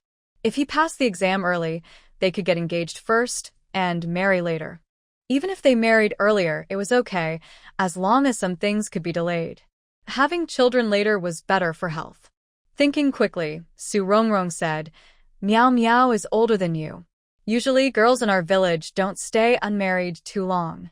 Even if her family loves her very much, they wouldn't let her stay past 18. You should try to pass the child prodigy exam early and get the engagement settled. Then, when you're 16 and want to marry, it will be fine." He was still young and started engaging in romantic relationships too early, which was not good for his health. Also, Miao Miao had a child early, which also caused her health problems. In my opinion, it would be best after you turn 20. But it's too soon to talk about this now. The most important thing is for you to recover your health first. Big sister, I understand. Don't worry, I know what to do. If I can fully recover before February next year, I will try to take the exam then. My plan was to take the county exam in February. I also discussed it with my teacher, who said I could try first. If I pass, that's great. If not, it's okay. I just want to experience the atmosphere. I'm still young and don't expect to pass on my first try. When Su Jinhong said this, he thought about what Su Rongrong had mentioned and added, Big sister, I know you owe a lot of money because of me. Although I can't help much right now, don't worry. Once I recover, I will find ways to lessen the family's burden. Since I've been good at writing since I was young, I plan to find a job at a bookstore. I can't do much else, but copying books is something I can do, and I can practice my writing at the same time. Seeing how eager he was to help, Su Rongrong said, There's no rush. I told Sir Bailey that I will pay him back over 5 years. Your hand isn't fully healed yet, and even when it is, you need to rest and not always use a pen. Now, don't think about anything else. Focus on recovering your health first. As long as you get better and have a bright future, that will be the best reward for me and Man. Right now, I will register as a woman in the household registry. Later, you and Man will be under my household. When you turn 16, the household registration will automatically change to a male head, and then you will need to handle things like conscription yourself. So, if you can pass the scholar exam before 16, that would be wonderful. I didn't want to pressure you, but our family is in this situation, so you need to be aware. Su Jinhong didn't reply, only nodded seriously. Seeing this, Su Rongrong didn't leave with the bowl, but sat down at Lu Miao's spot, picking up her half-finished weaving. When she started weaving, Su Jinhong's gaze fell on her. After a while, he sighed and said, Big sister, you've really changed a lot. Rongrong replied without looking up, People who have died once can't stay the same forever. If I don't change, our family might be eaten up by others, leaving nothing behind. I think it's fine the way it is now. Even if we lose the support of our clan later, others might try to bully us because we're young. But we should live freely. If anyone dares to trouble us, we'll fight back hard. Worrying about this, or that just makes life harder. Jinghong, I want to tell you, face is the most valuable thing, but also the least valuable. It depends on whether you care about it. Jinghong fell silent again after hearing this. After a moment, he said, Big sister, there's something that's been bothering me for a long time. If it were you, what would you do? Huh? What is it? Tell me. Jinghong explained how he was being bullied at home, especially by Qin's actions. Rongrong listened and couldn't help but feel a bit emotional inside. Even if Jinghong is mature for his age, he's only 12. So he doesn't handle things fully. Still, she carefully replied, people like Qin know you want to study and care about your reputation, so they use that to control you. The best way is to get help from others. The clan leader doesn't rely on you, but you can rely on your siblings. Before, I probably couldn't help you, but Manny and Miao Miao can. Manny is smart, though a bit selfish, but she cares about you as her second brother. Miao Miao doesn't need me to say. If you tell her, she'll protect you. Wouldn't it be better for them to cause trouble for the family instead of you going to the clan leader alone? Jinghong was silent again. He had never thought about telling Lu Miao or Su Manny. To him, telling them would just make them worry unnecessarily. But now, after hearing his sister, he couldn't help but wonder, what if Miao Miao and Manny found out? What would they do? Thinking about Lu Miao's personality, even if she couldn't help herself, she would ask her father for help. And Manny would definitely seize the chance to cause trouble at Su Da's house. When the time comes, it will definitely cause a big fuss. If I cooperate a little, maybe we can find a solution. Just let everyone see Qin's true nature. Then he can openly say in front of the Su family that he cannot focus on studying in such a chaotic home environment. It seems like all problems could be easily solved this way. Of course, all this depends on the Su family still having hope in him, wishing he would bring honor to the family. It looks like he misunderstood things. From now on, he will never do this again. If something happens, he will talk to his family first. The idea of only sharing good news and hiding worries doesn't really help much. Maybe he thinks that even if his family finds out, they can't do anything. But in reality, they can help. His family, except for Jean Hui, who is far away in the city, genuinely cares about him. Even Xiao Qiao, she hopes her second brother will do well so she can benefit and marry into a wealthy family someday. In Sujia village, Su Qiao Qiao happily stands at Tao's door holding an embroidery handkerchief. But as she waits and waits, she can't see Su Man coming back, and her mood starts to darken. Beside her, Su Yunxia, who came along, is already getting impatient. Seeing that it's getting dark, she can't help but speak. Qiao Qiao, maybe Man went to Aunt Gui's house. We've been waiting here, but it's not getting us anywhere. Why don't we go check her house? Su Qiao Qiao was already unhappy. Hearing this, she replied irritably, "Are you stupid? How can you say such thoughtless things? She already took the land deed back, so what's the point of going to Aunt Gui's house?" Su Yunxia, 3 years older than Su Qiao Qiao, just celebrated her 12th birthday last month. At her age, whether in the county or the countryside, she's considered a young lady. Now, being scolded as thoughtless and stupid by a girl she looked down on, she got angry too. "Su Qiao Qiao, what about your manners? I am your foster sister. How can you talk to me like that? With your current attitude, when you go to Fong's house, will you still be able to get along? Don't forget, no wealthy family would want a daughter-in-law without manners like you." Originally unhappy, Su Qiao Qiao stiffened upon hearing these words. Soon, she turned around, bowed her head, and said with apology, "Big Sister Yunxia, I'm sorry. I was reckless. Please forgive me. I hope you can overlook my mistake." Yunxia looked at her small, delicate face, which was unusually clear and pretty, and felt pleased. But she didn't want to let this chance slip away, so she said, "Qiao Qiao, you've been taught these things by your mother these past few days, right? You curse people foolishly and then expect others to forgive you," with a light remark. "Do you think such behavior is acceptable in a wealthy family?" Qiao Qiao felt a bit annoyed, but thinking about going to the Fong family's house later and needing to support her family, she reluctantly replied, "Big Sister Yunxia, I also have a silver earring from my eldest sister. If you like it, I'll give it to you later. I hope you won't be angry with me." Having gotten what she wanted, Yunxia suppressed her excitement and nodded quietly. Seeing her silent, Qiao Qiao's unhappiness grew a little more. But no matter how upset she was, she couldn't do anything because she was going to the Fong family's house in a few days. And the reason she could get in there was thanks to Yunxia's uncle. Once inside, she knew she'd have to rely on others to live a good life. So, compared to her future prospects, she thought giving the earring was worth it. Her adoptive mother said that as long as she entered that house and the young master saw her pretty face, she would surely be promoted to a top maid.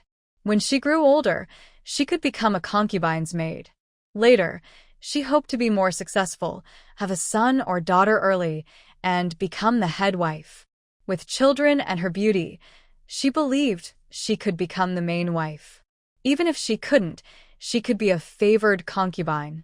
Her adoptive mother also said she was lucky, born a twin of a dragon and phoenix, and born into a scholar's family. She was different from the girls in the village. Even her 2 older sisters couldn't compare to her. She was destined for wealth and power, and would surely stand firm in the Fong household. While the people in Sujia village were starving, cold, and living in broken houses, she had already started living a luxurious life, dressed in fine clothes and serving as a maid. While Qiao Qiao was lost in these thoughts, Su Man and Taoyao returned. Both of them are carrying a bundle of firewood, but Taoya's bundle is larger, and Su Man's is smaller. When Su Qiao Qiao faintly saw someone approaching, she went over. Third sister, Su Man was very tired at this moment. Seeing this mischievous little sister, she didn't want to talk to her.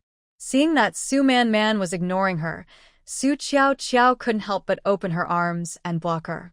"Su Man, are you deaf? Didn't you hear me talking to you?" Su Man was very tired. She had never felt this exhausted before, not even when helping to support the family. Finally, she decided to help her eldest sister share the family burden, but seeing Su Qiao behave like this, her frustration reached its limit. They are all children of the family, all girls. Su Qiao is just a year or so younger than her. Why should she work herself to the bone for the family, while Su Qiao can stand there and bother her? Thinking this, she threw the bundle of firewood on the ground and looked at the young girl with a stern face. Tell me, why are you looking for me? What's the matter? Su Qiao waited at Taoya's house for nearly an hour and a half. Plus, she was upset because Su Yunxia had taken her silver ear pendant. Seeing Su Manman's attitude made her even more annoyed. She held out her palm to Su Man, asking for something. In a few days, I will be going to Fang's house. The things I stored at your place, shouldn't you return them to me? Su Qiao and Su Jinhui are a pair of twins and the youngest two children in the family. When they were born, the family was doing well, so Su Zidan and his wife gave them a pair of gold and silver long life locks and a pair of solid silver bracelets. When the siblings were separated, Su Man kept these items carefully. She said these were things her parents bought for her younger siblings and couldn't be divided. But now, since her younger siblings are too young to keep these items themselves, otherwise, who knows if they might suddenly lose them. So, the items have always been kept at her place. Su Qiao had come to ask for these things a few times over the years, but Su Man refused, saying she was not yet 12 years old. Su Qiao caused a fuss, and even took her foster mother and family to make trouble. But Su Man was tough. If she said no, she meant no, and no matter how much they protested, it was useless. Furthermore, she said that there was no name written on those items. She claimed that if she said they belonged to her, then they did. Su Qiao couldn't compete with her. Even if she went to find Su Rongrong and Su Jinhong, it wouldn't help. Even more, Su Rongrong earnestly said that Su Man was doing it for her own good, to let her be peaceful for a while. When she got older, she would return everything to her. For example, the earrings she gave to Su Yunxia were originally given by Su Rongrong to help her calm down. Although she is not 12 years old now, she is about to go to Fang's house soon. After that, she probably won't come back often, so she naturally needs to take those things with her. She has no money, and she even wants to sell those items for some cash. After all, in a wealthy family, not having money is a big problem. Su Man always knew that this girl had been spoiled, and no matter how much she said, she couldn't change her. Now, hearing that she was going to Fang's house, she was furious. Her face instantly darkened, and she gritted her teeth as she asked, "Going to Fang's house? When was that decided? What are you going there to do?" Su Qiao saw her look a little scared, but thinking they weren't registered under the same household, she bravely said, "Yesterday I went to town, and today it was decided. I'm going there to be a maid." Su Man couldn't stand it anymore and directly slapped her hard. With a loud smack, Su Qiao's head tilted to the side. In the faint light, Taoya saw that Su Qiao's face was quickly swelling and there was some blood at the corner of her mouth. She couldn't help but cry out in shock. Man. Seeing Su Qiao's full of hatred eyes, Su Man turned to look at Su Yunxia, who was trying to run away. Then she made a bold move, just like her older sister had done before, and kicked her hard. After Su Yunxia fell to the ground, she quickly moved forward, sat her down, and raised her hand to slap her face, hitting from side to side. "You wicked girl, your whole family deserves to die. I've always known your family has rotten hearts, but I didn't expect it to be this bad. Did you really tell her to use toilet paper like that? Are you sure you didn't trick her into becoming a beauty paper? While my family was in chaos, you just tricked her like that." After saying this, she turned to Su Qiao and asked, "Did you sign the contract to sell yourself?" Su Qiao's head was buzzing from the beating. She looked at her third sister, Su Man, and felt deep hatred for her. But when she saw Su Yunxia's expression and Su Man's murderous look, she suddenly felt something was wrong. Angry and upset, she truthfully replied, "Yes, I signed it before coming back today." Su Man was so angry she almost wanted to kill her. Why do she and her eldest sister have to suffer so much? Isn't it just to make sure their second brother can succeed and take care of them? But now, Xiao Xiao has sold herself into slavery, and it's some kind of beauty paper. What kind of place is she putting their second brother in? And what about her and her eldest sister? Thinking this, she got up again and kicked Su Yunxia hard, then reached out to Su Qiao.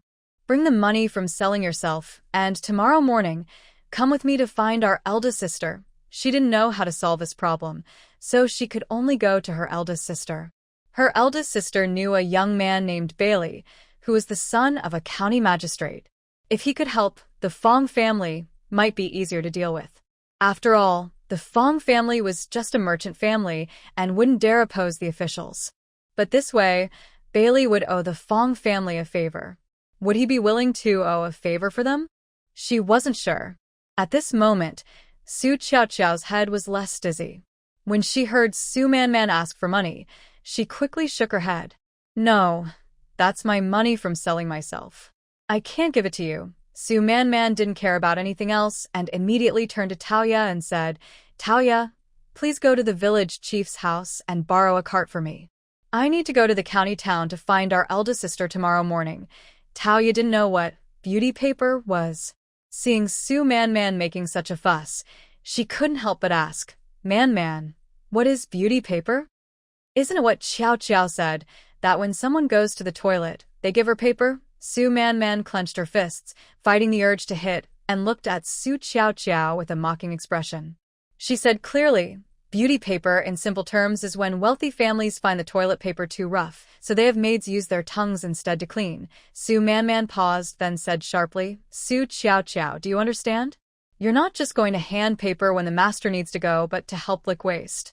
She asked, tell me, with this in mind, do you still want to go? When Su Qiao heard this, she froze like she had been struck by lightning. She stared at Su Man in disbelief and said, No, that can't be. Third sister, you must be mistaken. I would never do such things. Su Man stepped on Su Yunxia's back and asked coldly, Are you saying, is it true that you want Xiao to be a beauty paper? Su Yunxia was beaten badly by Su Man and was already in pain, unable to speak clearly. Now, hearing that Su Man knew about beauty paper, she was even more afraid and dared not make a sound. She worried Su Man might learn from her older sister and come to beat her at home. Originally, their Su family had a bad reputation after Su Rongrong caused a big fuss. Her parents, seeing Su Rongrong's behavior, were worried Su Qiao might be corrupted.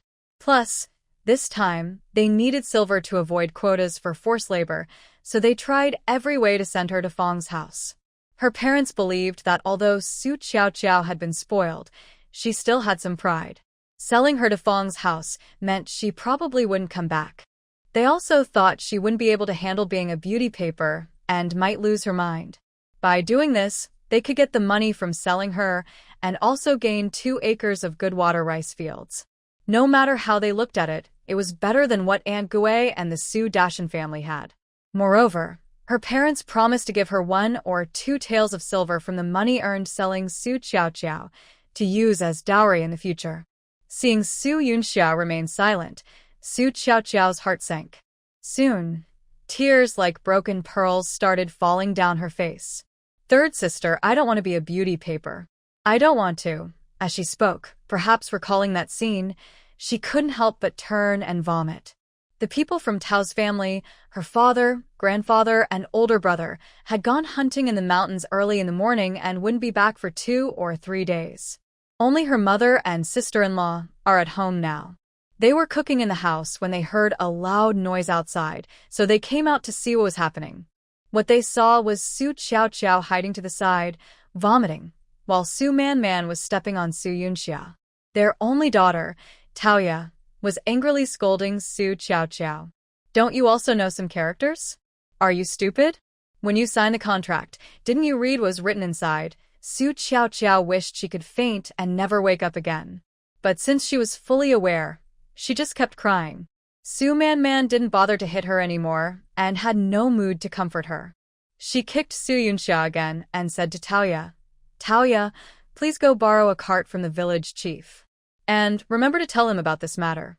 After that, she asked Su Qiao for money again. Where is the money from selling yourself? How much is it in total? Su Qiao didn't dare hide anymore and sniffled. They saw I was pretty and not too old, so they gave me 10 taels of silver. All the money is with Aunt He.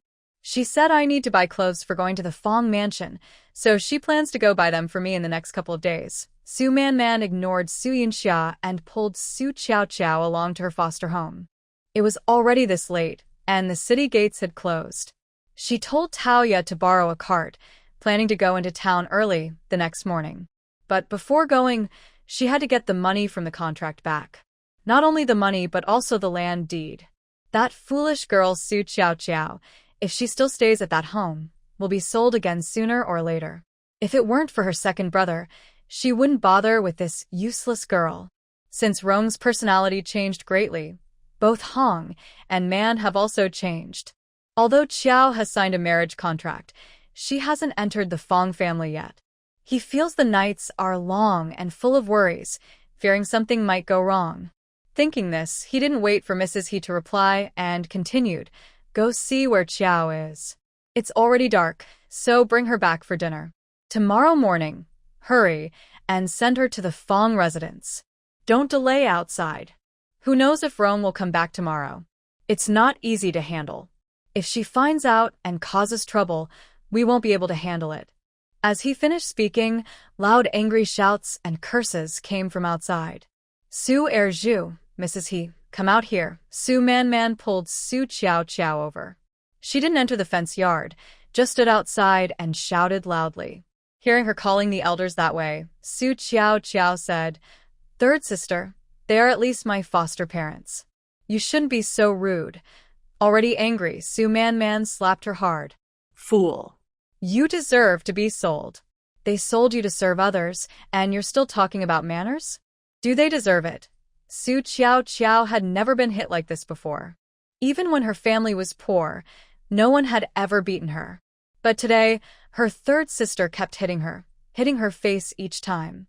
She felt angry and helpless. Just wait, she thought. When she gets through this tough time and gains power, she will definitely pay back them well. Su Man didn't know that Su Qiao was already planning how to get revenge once she was in a better position. Right now, she looked at the house in front of her. No one was coming out, so she angrily kicked the fence. With a loud bang, the fence fell to the ground, and people inside started to come out one after another. Mrs. He hadn't arrived yet, but her voice was heard first. "Su Man, do you have no manners? It's late at night. Why are you running to my house to cause trouble? Your whole family is despicable and deserves a bad fate. Taking advantage of my family's troubles when my older sister and second brother are away, you sold Qiao. I always knew you were cruel. To make her eat less, you told her she was pretty and would marry into a wealthy family someday. Rich families don't have overweight people, so she must stay thin and eat less. Now you're even worse, selling her as a servant and for use as a beauty paper. Do you even know what beauty paper is? Those sick-minded people complain about rough paper when they go to the bathroom and want it cleaned by licking. I don't believe you. When you took that foolish girl, you didn't know what was happening. You are truly heartless animals. I feel disgusted just sharing the same surname as you." Su Man is very brave and speaks loudly. In just a moment, she exposed everything second brother Su and the He family did. He's angry and upset when he sees the crowd gathering and pointing at his family after hearing this. He immediately frowns and shouts loudly, "Su Man, what are you talking about? When did our family sell Qiao for those things you mentioned?" "Yes, I admit we sent Qiao to Fong's house to be a maid, but she's a proper maid, not what you're saying. If you keep talking nonsense, I'll tear your mouth apart." Su Man, inspired by her older sister's example, isn't afraid of He. Seeing her deny it, she loudly says, "Whether it's true or not, that's not up to you. You know my second brother wants to study and take exams in the future, but you still want Qiao to be a servant. Don't tell me Fong's house is good. That's what Qiao wants. Qiao is only 9 years old, always in the village. If you didn't say anything, how would she know? And if Fong's house is so good, why didn't you let Su Yunxia sell herself into slavery? You can deny what she was sold for now, but I will go to find my older sister tomorrow morning. I'll ask young Master Bailey for help. I don't believe I can't find out the truth.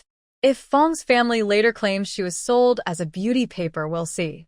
Since you've been so cruel, don't blame me for being ruthless. Everyone, just wait. You'd better not sleep tonight.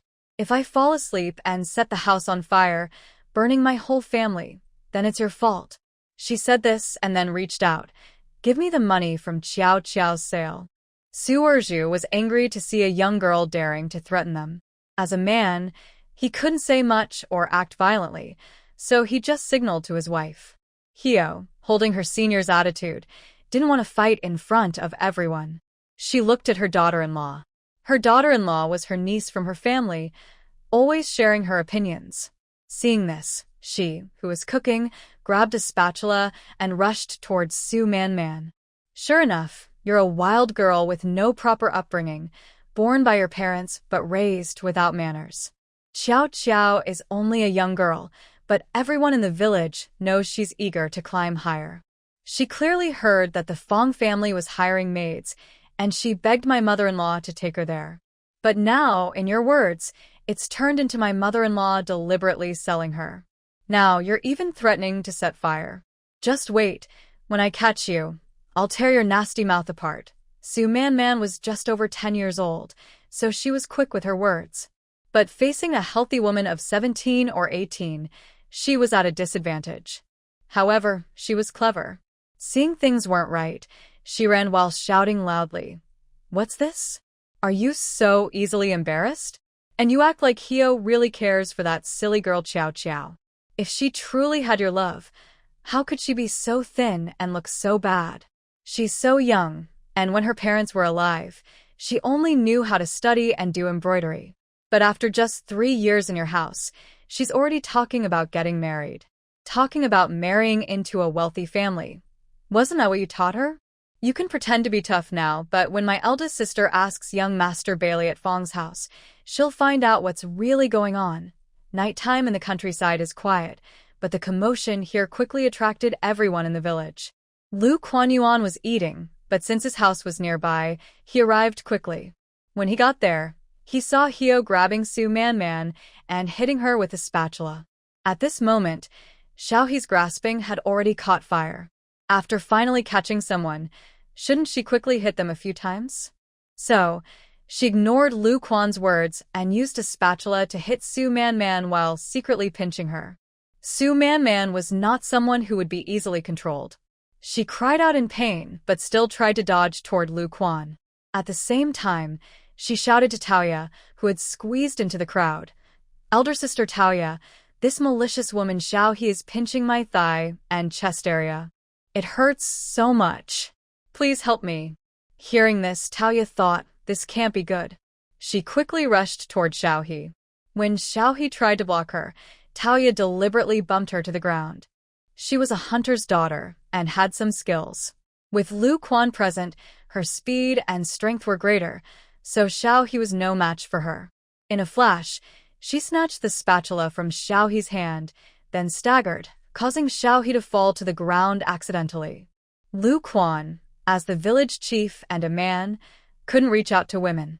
Seeing both Xiaohe and her sister fall to the ground, while Su Erju and his son looked grim and clenched their fists, he frowned and said loudly, "Someone tell me, what exactly is going on here?"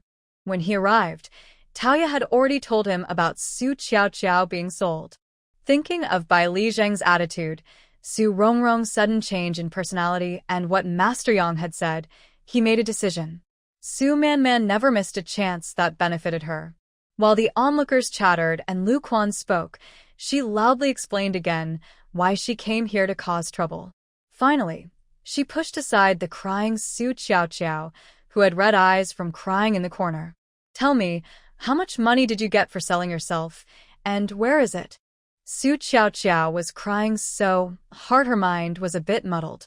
Hearing this, she instinctively said, "There are 10 taels of silver, all with Aunt He." She said I didn't have decent clothes or jewelry, so when I entered that mansion, people would look down on me and bully me for being poor. She also said she would buy me clothes and hair accessories in the county tomorrow, and then buy a box of rouge. Mrs. He said that as a young lady, when possible, I should dress up. Lipstick can make a person's complexion look better, so I must buy some. She spoke with a look of sadness and continued, clothes, hair accessories, and lipstick are all expensive. My 10 taels of silver might not be enough.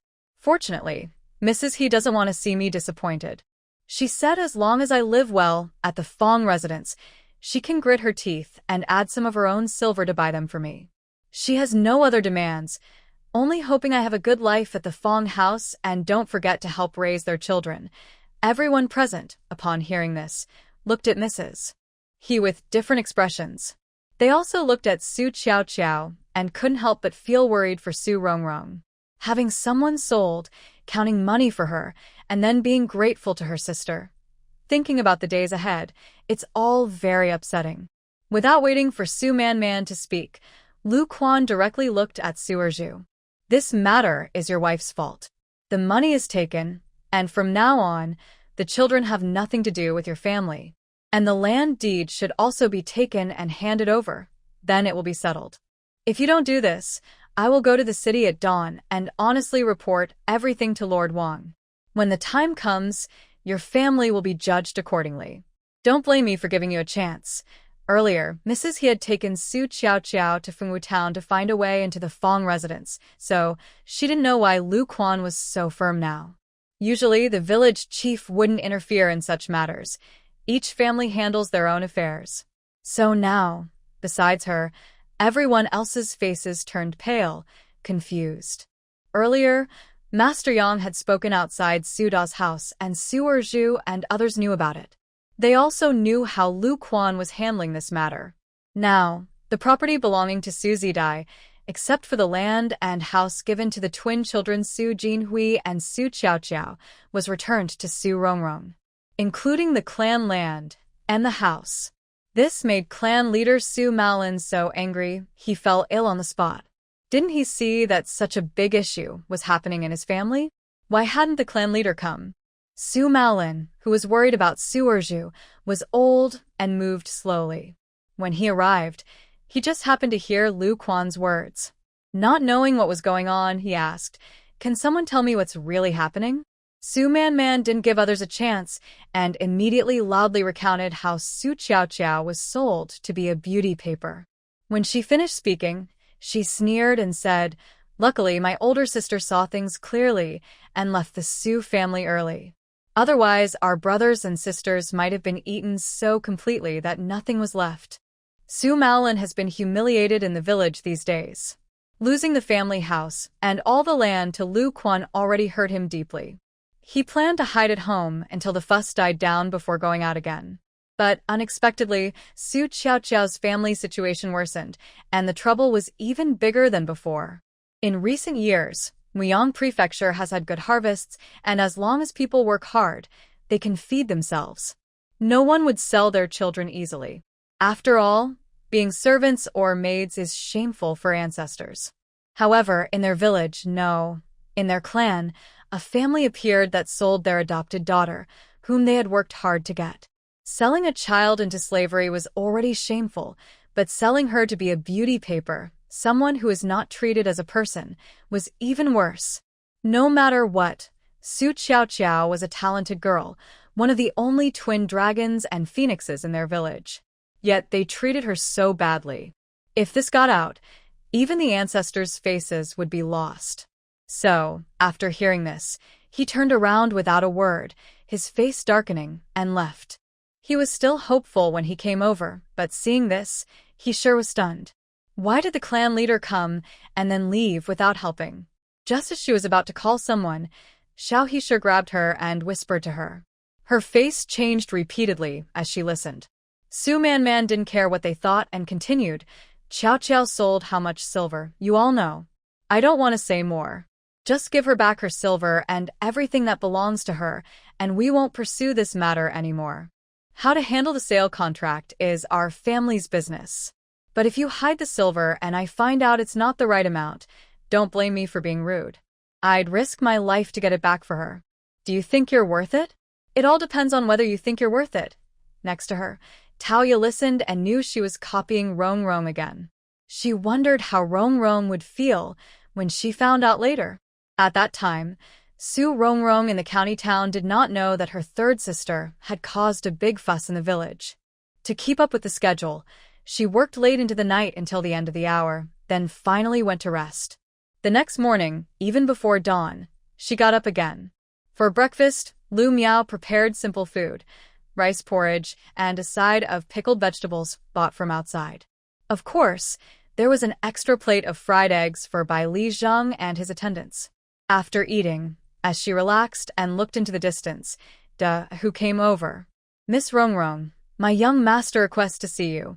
Su Rongrong didn't know why Bai Lijing wanted to see her so early, but she still stepped forward. When she arrived, she saw Bai Lijing put down his books and take out a note from his sleeve, handing it to her. Take a look. Su Rongrong, confused, reached out to take it. When she looked down, she saw it was written, Qing'an Prefecture and Funing Prefecture are suffering from serious floods. Please inform Wang Jiangang and notify the county office to prepare quickly. Su Rongrong knew a little about the flood issues from her embroidery shop's owner, but not much. Seeing Bai Lijing look so serious, she asked, Are Qing'an and Funing far from here? Next to each other on opposite sides. Hearing this, Su Rongrong's heart sank. She had just left the Su family, with nothing at home. Not to mention whether there might also be floods here. The price of grain would definitely be affected and likely to rise. Right now, she had no money. There were many things at home that needed buying. Not to mention the pots, bowls, and winter clothes and quilts, all essentials. Winter quilts were okay. She had some in her space and could take them out when needed. But the winter clothes for Man Man and Jean Hong really needed to be made. Besides these, grain was the most important. She didn't even count the silver she owed Bai Lijing, and the little she had left, she dared not use lightly. After all, Jean Hong's injury still needed medicine to treat it. Now, grain prices would surely rise, and next year's situation was uncertain. Naturally, the more grain she had, the better. Thinking this through, Su Rongrong said, Thank you for informing me, young Master Bai. I will go out now to buy some grain. Fortunately, she made a lot of netting last night, or else she wouldn't be able to go out at this time. Bai Lijing saw her finish speaking and turned to leave, not saying anything more. He had helped as much as he could, and since the other person didn't ask to borrow money, he naturally didn't push. After instructing who to tell Lord Wang about this matter, he didn't interfere further. When Su Rongrong heard the news, she didn't leave immediately. Instead, she went to Su Jean Hong's room. Lu Miao was sitting nearby, working on netting. Seeing her, she said directly, Miao Miao, Jean Hong, just now, young Master Bai Li received news that Funing Mansion and Qing'an Mansion are having serious water problems. You know our situation well. Right now, we don't have a single grain of rice at home. Soon, our area will be affected, and the price of food will keep rising. I want to buy more food while I can. As the daughter of the village head, Lu Miao was quite insightful. Hearing this, she took a purse from her bosom and handed it over. Rong, I don't have much money. You take it first. We don't need to buy the best rice. Coarse grains and flour that can fill our stomachs are enough. Whatever we can buy is good. Yesterday, you mentioned that the embroidery shop's owner said there was flooding outside. I didn't take it seriously then. Now it seems the situation outside is very serious. We should buy as much as possible so we won't have to worry about food for the next 2 or 3 years. No one knows how the harvest will be next year. And we don't know if we'll be affected by the rain in the coming days. So, the more food we have, the more at ease we'll be. The more she spoke, the more uneasy she felt inside, wishing she could conjure up 100 or 200 taels of silver. Su Jean Hong already knew how much silver his sister had.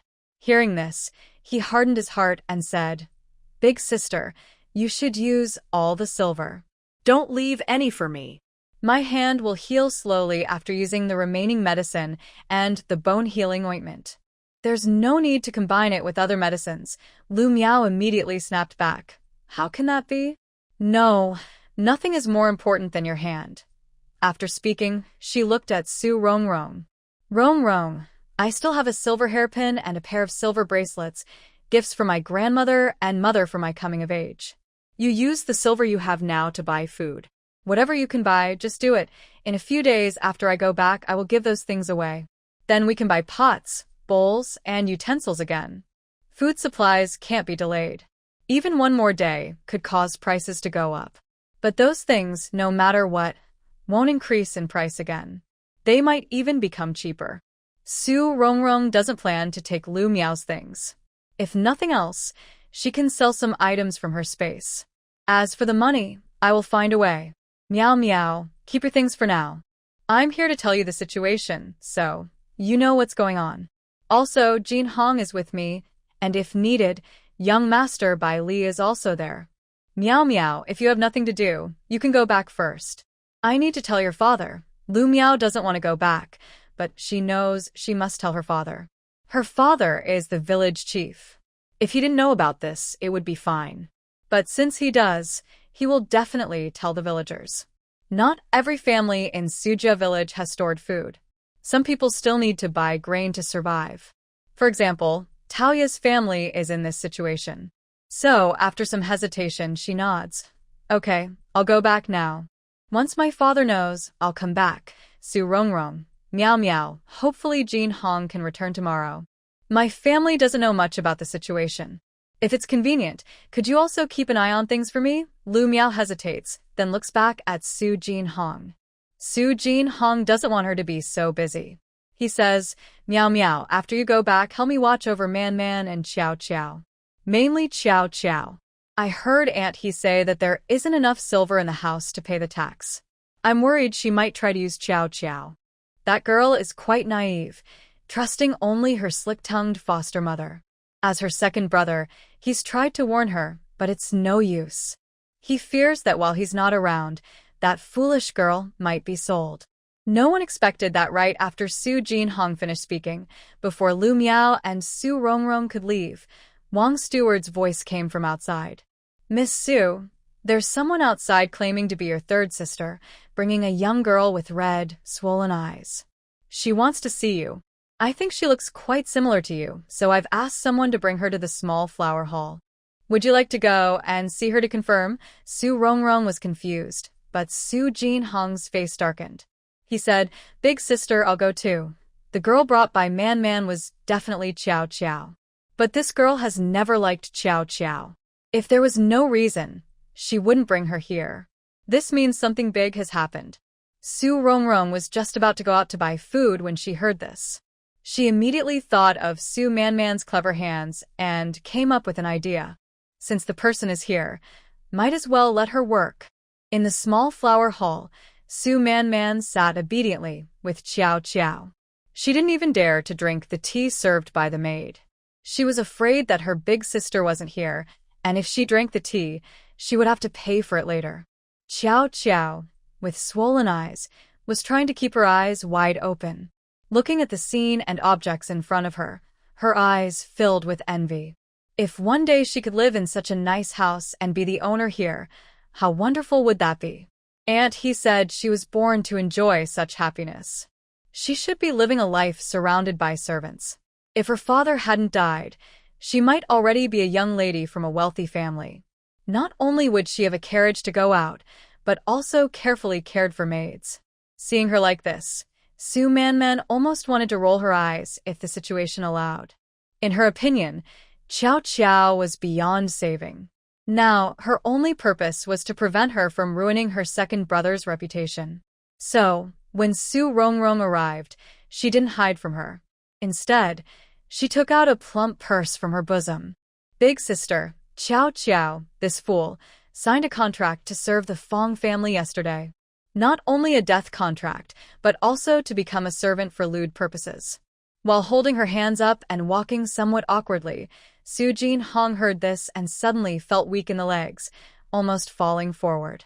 Lu Miao, who was walking beside him, was so frightened she hurriedly reached out to help him. But she didn't dare to touch him directly, so she instinctively grabbed his clothes and pulled him back. However, Her strength was too much, and Su Jinhong's clothes, which had been worn for years and patched many times, couldn't withstand the pull. With a loud ripping sound, his clothes tore apart. Su Rongrong, who was just a step away from him, turned around immediately upon hearing the noise. Fortunately, there was no real danger. When everyone gasped, she quickly dodged his hand, hugged his shoulder, and kept him steady. Su Jinhong was also very frightened. His older sister owed a large debt to Lord Bailey because of his hand. If his carelessness caused his hand to never heal, then even if he died, he would be guiltless. Luckily, everything was fine, and it was a relief that nothing happened. After helping her steady, Su Rongrong looked at Su Manman, who was pale with fear.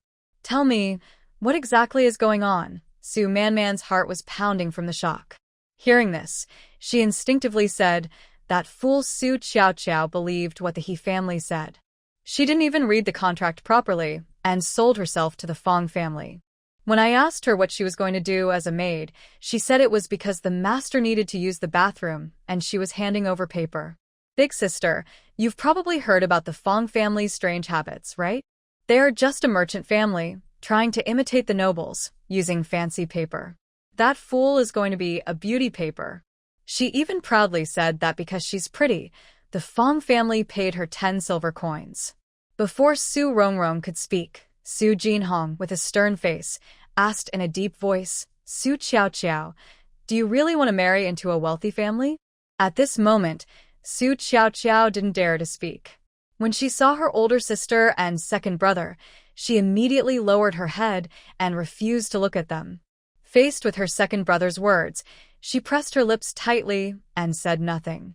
Su Rongrong saw she was silent and stepped forward, pinching her chin to lift it gently, speaking softly like never before.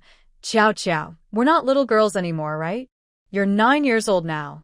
Since you can sign a contract to sell yourself, you should have the courage to face the consequences. Don't you agree?" Hearing this, Su Qiao's eyes showed fear, realizing she was not planning to listen. "No, big sister, I don't want to. I don't want to lick that disgusting thing, no. Not want to." "Then, why did you sign that contract? You're literate, you know how to read, so why would you sign something like that?" Su Qiao thought that after telling her older sister about this, she would help her get rid of the contract. But she didn't expect her sister not only to ignore the problem but also to make things difficult for her. Could it be that her sister was worried that her reputation would affect her second brother? Thinking this, she said, "Big sister, I was wrong, really wrong. At that time, I thought if I could join the Fong family, I would have a good life, enjoy luxury, and become a favored concubine or mistress, so I didn't pay attention. I don't want to be a beauty paper, not at all. Please help me, okay? I'm your younger sister.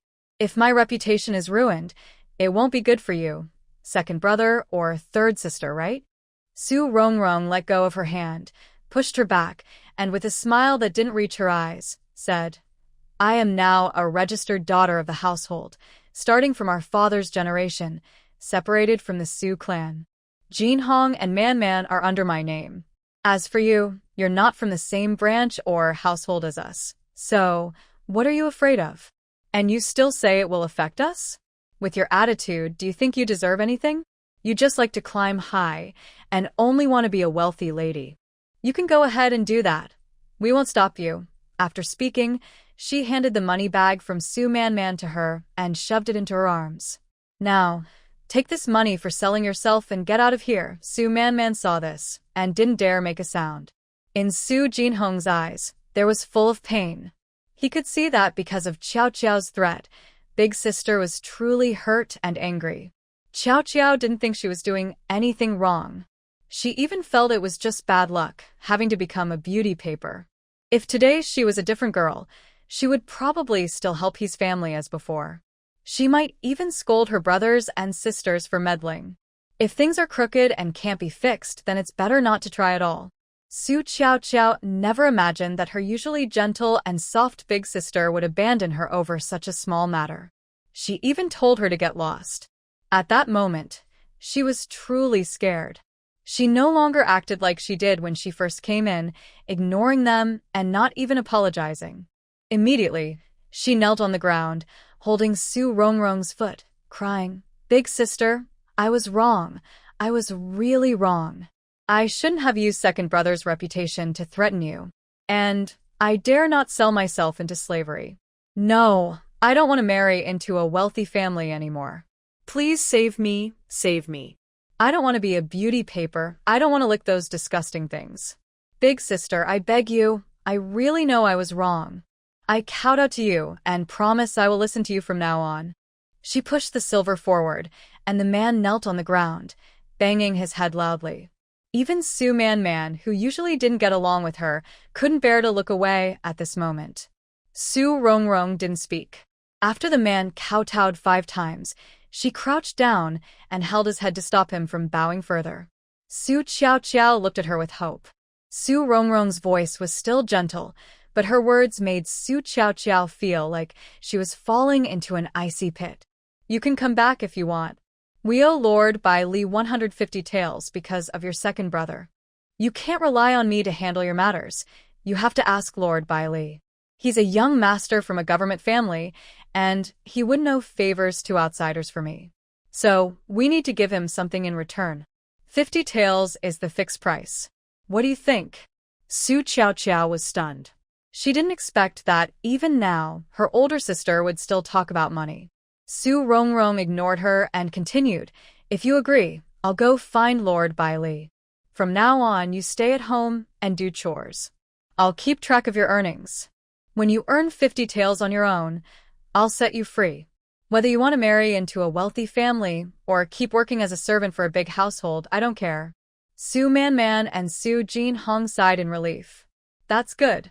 With this debt, Su Qiao has some constraints. She won't be as unruly as before. If she refuses, then she's not worth keeping. If she agrees, there's still hope. Later, they can teach her slowly. Over time, as she grows older, she will realize that what his family taught her before was wrong.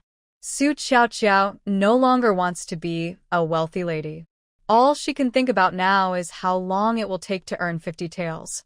Even if she's naive, knowing how hard it is for villagers to save 2 or 3 taels a year, she understands.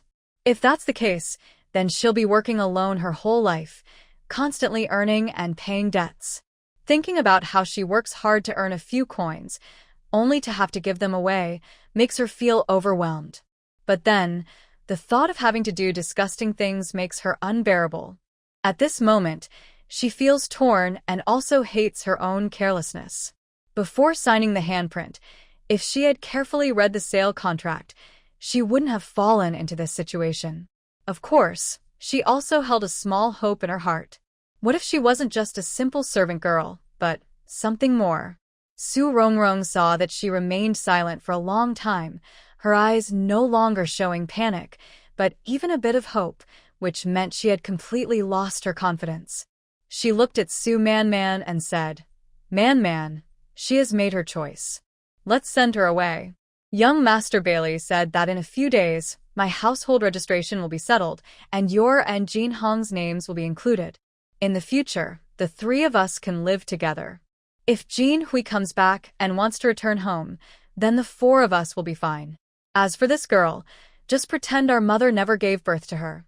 Su Qiao's mouth moved faster than her brain. Hearing this, she quickly said, "Big sister, I agree. I promise to give young Master Bailey 50 taels. Please don't send me away." After speaking, she realized her mistake, and a look of regret flashed to her eyes. Why did I say that? Maybe her sale contract was just for a simple servant girl. Soon she thought again, what if she was just a beauty paper? She couldn't afford to gamble, nor did she want to do something so humble that it was worse than an animal. Only dogs eat feces. She was a human, the daughter of a scholar, and one of the twin dragons and phoenixes. How could she do such a humble thing? If her second brother became a successful candidate or a high-ranking official, she might have a chance to marry well through him. But if others found out she had done such things, who would marry her? Su Rongrong immediately saw what she was thinking. If she weren't the original owner's sister, if she weren't still young and had a little hope of saving her, she really wouldn't want to bother with her. But she still wanted to give her a chance. If it really couldn't be helped, she would give up later. In this way, whether it was the original owner or her two younger brothers and sisters, they wouldn't blame her. So, she chose to brainwash this girl. You're quite clever, knowing how to choose what's best for yourself. I know you're still thinking that maybe you won't have to become a beauty paper, right? But let me tell you, a girl with a death contract, even if her master beats her to death, whether it's the government or us relatives, no one can do anything to that family. Also, your second brother is doing well in his studies. Before he turns 20, he will definitely pass the imperial exam. Before turning 30, one could pass the imperial exam and become a successful scholar, or even a top scholar. As her younger sister, your status would also rise along with it. You are more than 3 years younger than him. Even if your second brother is a talented scholar at the age of 20, you are only 17. A 17-year-old girl is considered quite old in the countryside, but among wealthy families or officials' households, that age is just right. By then, your marriage options would be much broader than before. If your second brother is successful and passes the exam or becomes a top scholar by 20, you would definitely be a young lady from a noble family. In that case, what kind of wealthy family would you not be able to marry into? Hearing this, Su Rongrong saw her seem a bit moved, so she continued, if you become a maidservant, even if your second brother succeeds and becomes a top scholar, your choices will keep decreasing. After all, merchants and craftsmen are considered the lowest class. Not only would you work as a maid in a merchant's house, but you would also be bound by a formal contract to serve. This would be a stain on your reputation, and it would follow you for life. Even if someone later marries you because of your second brother, their children might be judged harshly forever.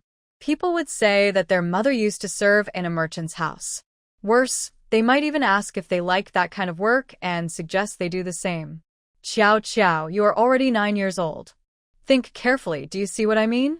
As Su Rongrong finished speaking, not only Su Qiao Qiao but also Lu Miao, Su Manman, and Su Jinhong all looked upset. They couldn't imagine the scenarios Su Rongrong described.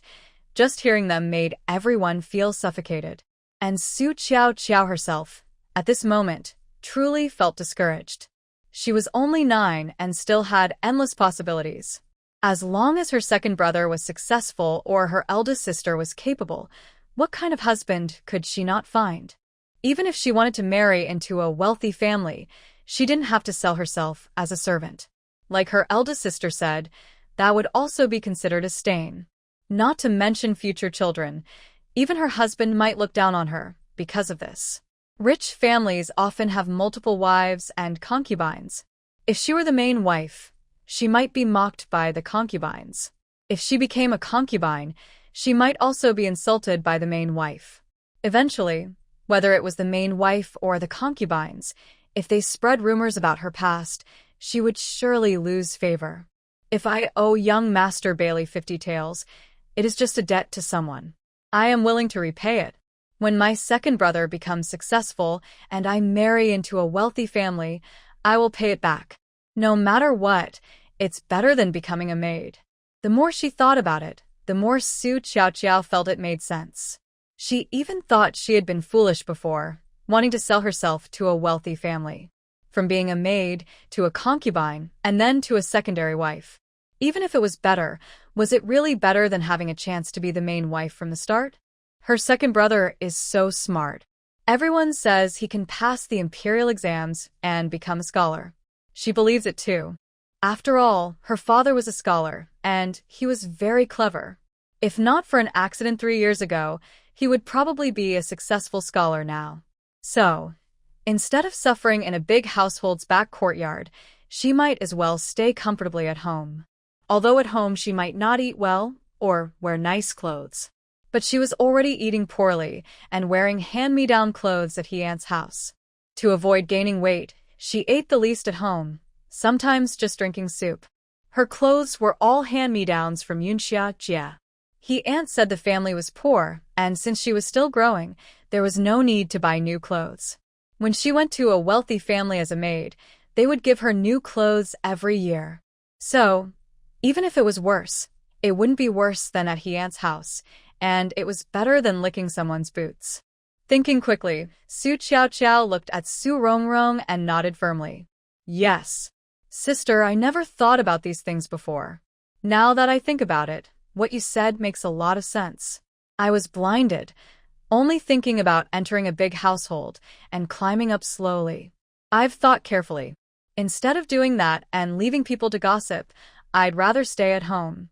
Please help me talk to young Master Bailey. I accept the 50 taels. Although I am still young and can earn only a little silver, I will try my best. I will work hard to pay back the money early and save some for my dowry. Even if she relied on herself, she might never be able to pay it off in her lifetime. But she must show the right attitude. When her second brother gains fame, her status will rise with him. By then, someone will surely flatter her. Then she casually gave her something, which was worth quite a bit of silver. She was already 9 years old, and at most, she would suffer for another 7 or 8 years. After that, life would be good. Su Rongrong couldn't help but feel annoyed every time she heard her talk about getting married. But at least she was starting to change a little, so she immediately said, "Since you've made up your mind as your older sister, I want to help you." Yesterday, I was lucky and took on some embroidery work at the embroidery shop. I agreed to finish it before the city gate closes and deliver it. The embroidery work I took on, simple ones cost 3 coins, complicated ones cost 2 coins each. Now, I have that money, and I will give it to you. How much you can do depends on yourself. Right now, I need to go out to buy grain. Young Master Bai Li said that Anqing Prefecture and Funing Prefecture are both having floods. Those 2 cities are located to the left and right of our Muyang Prefecture. Our family has nothing, and if we don't prepare, we might starve soon. I will buy as much as I can. The money you earn can't just be used to pay off debts. You also need to contribute to the family. At home, you need money for food and daily needs, and we also need to save money to send your second brother to school. If you only earn money to pay debts and rely on the family for food and drink, the family can't support you. You know that school costs money. If you want to benefit from your second brother in the future, you need to make sacrifices now. From today on, every coin you earn must be handed over. Then, from every 3 coins you earn, 1 coin goes to the family and 2 coins are used to pay debts. Do you have any questions? Su Qiaoqiao was stunned again. She hadn't even started earning money, and now she had to give money to the family first? But now, with her second brother nearby, could she say no? She believed that if she refused, her second brother would definitely turn against her. By then, even if her second brother became an official, she wouldn't matter anymore. Thinking this way, she felt a bit discouraged and nodded weakly, saying, "Okay." Seeing her agree, Su Rongrong picked up the pouch on the ground. "This is the silver from your contract of servitude. You need to use it to buy back your contract." Su Qiaoqiao nodded again with pursed lips. Now, she couldn't say anything or argue.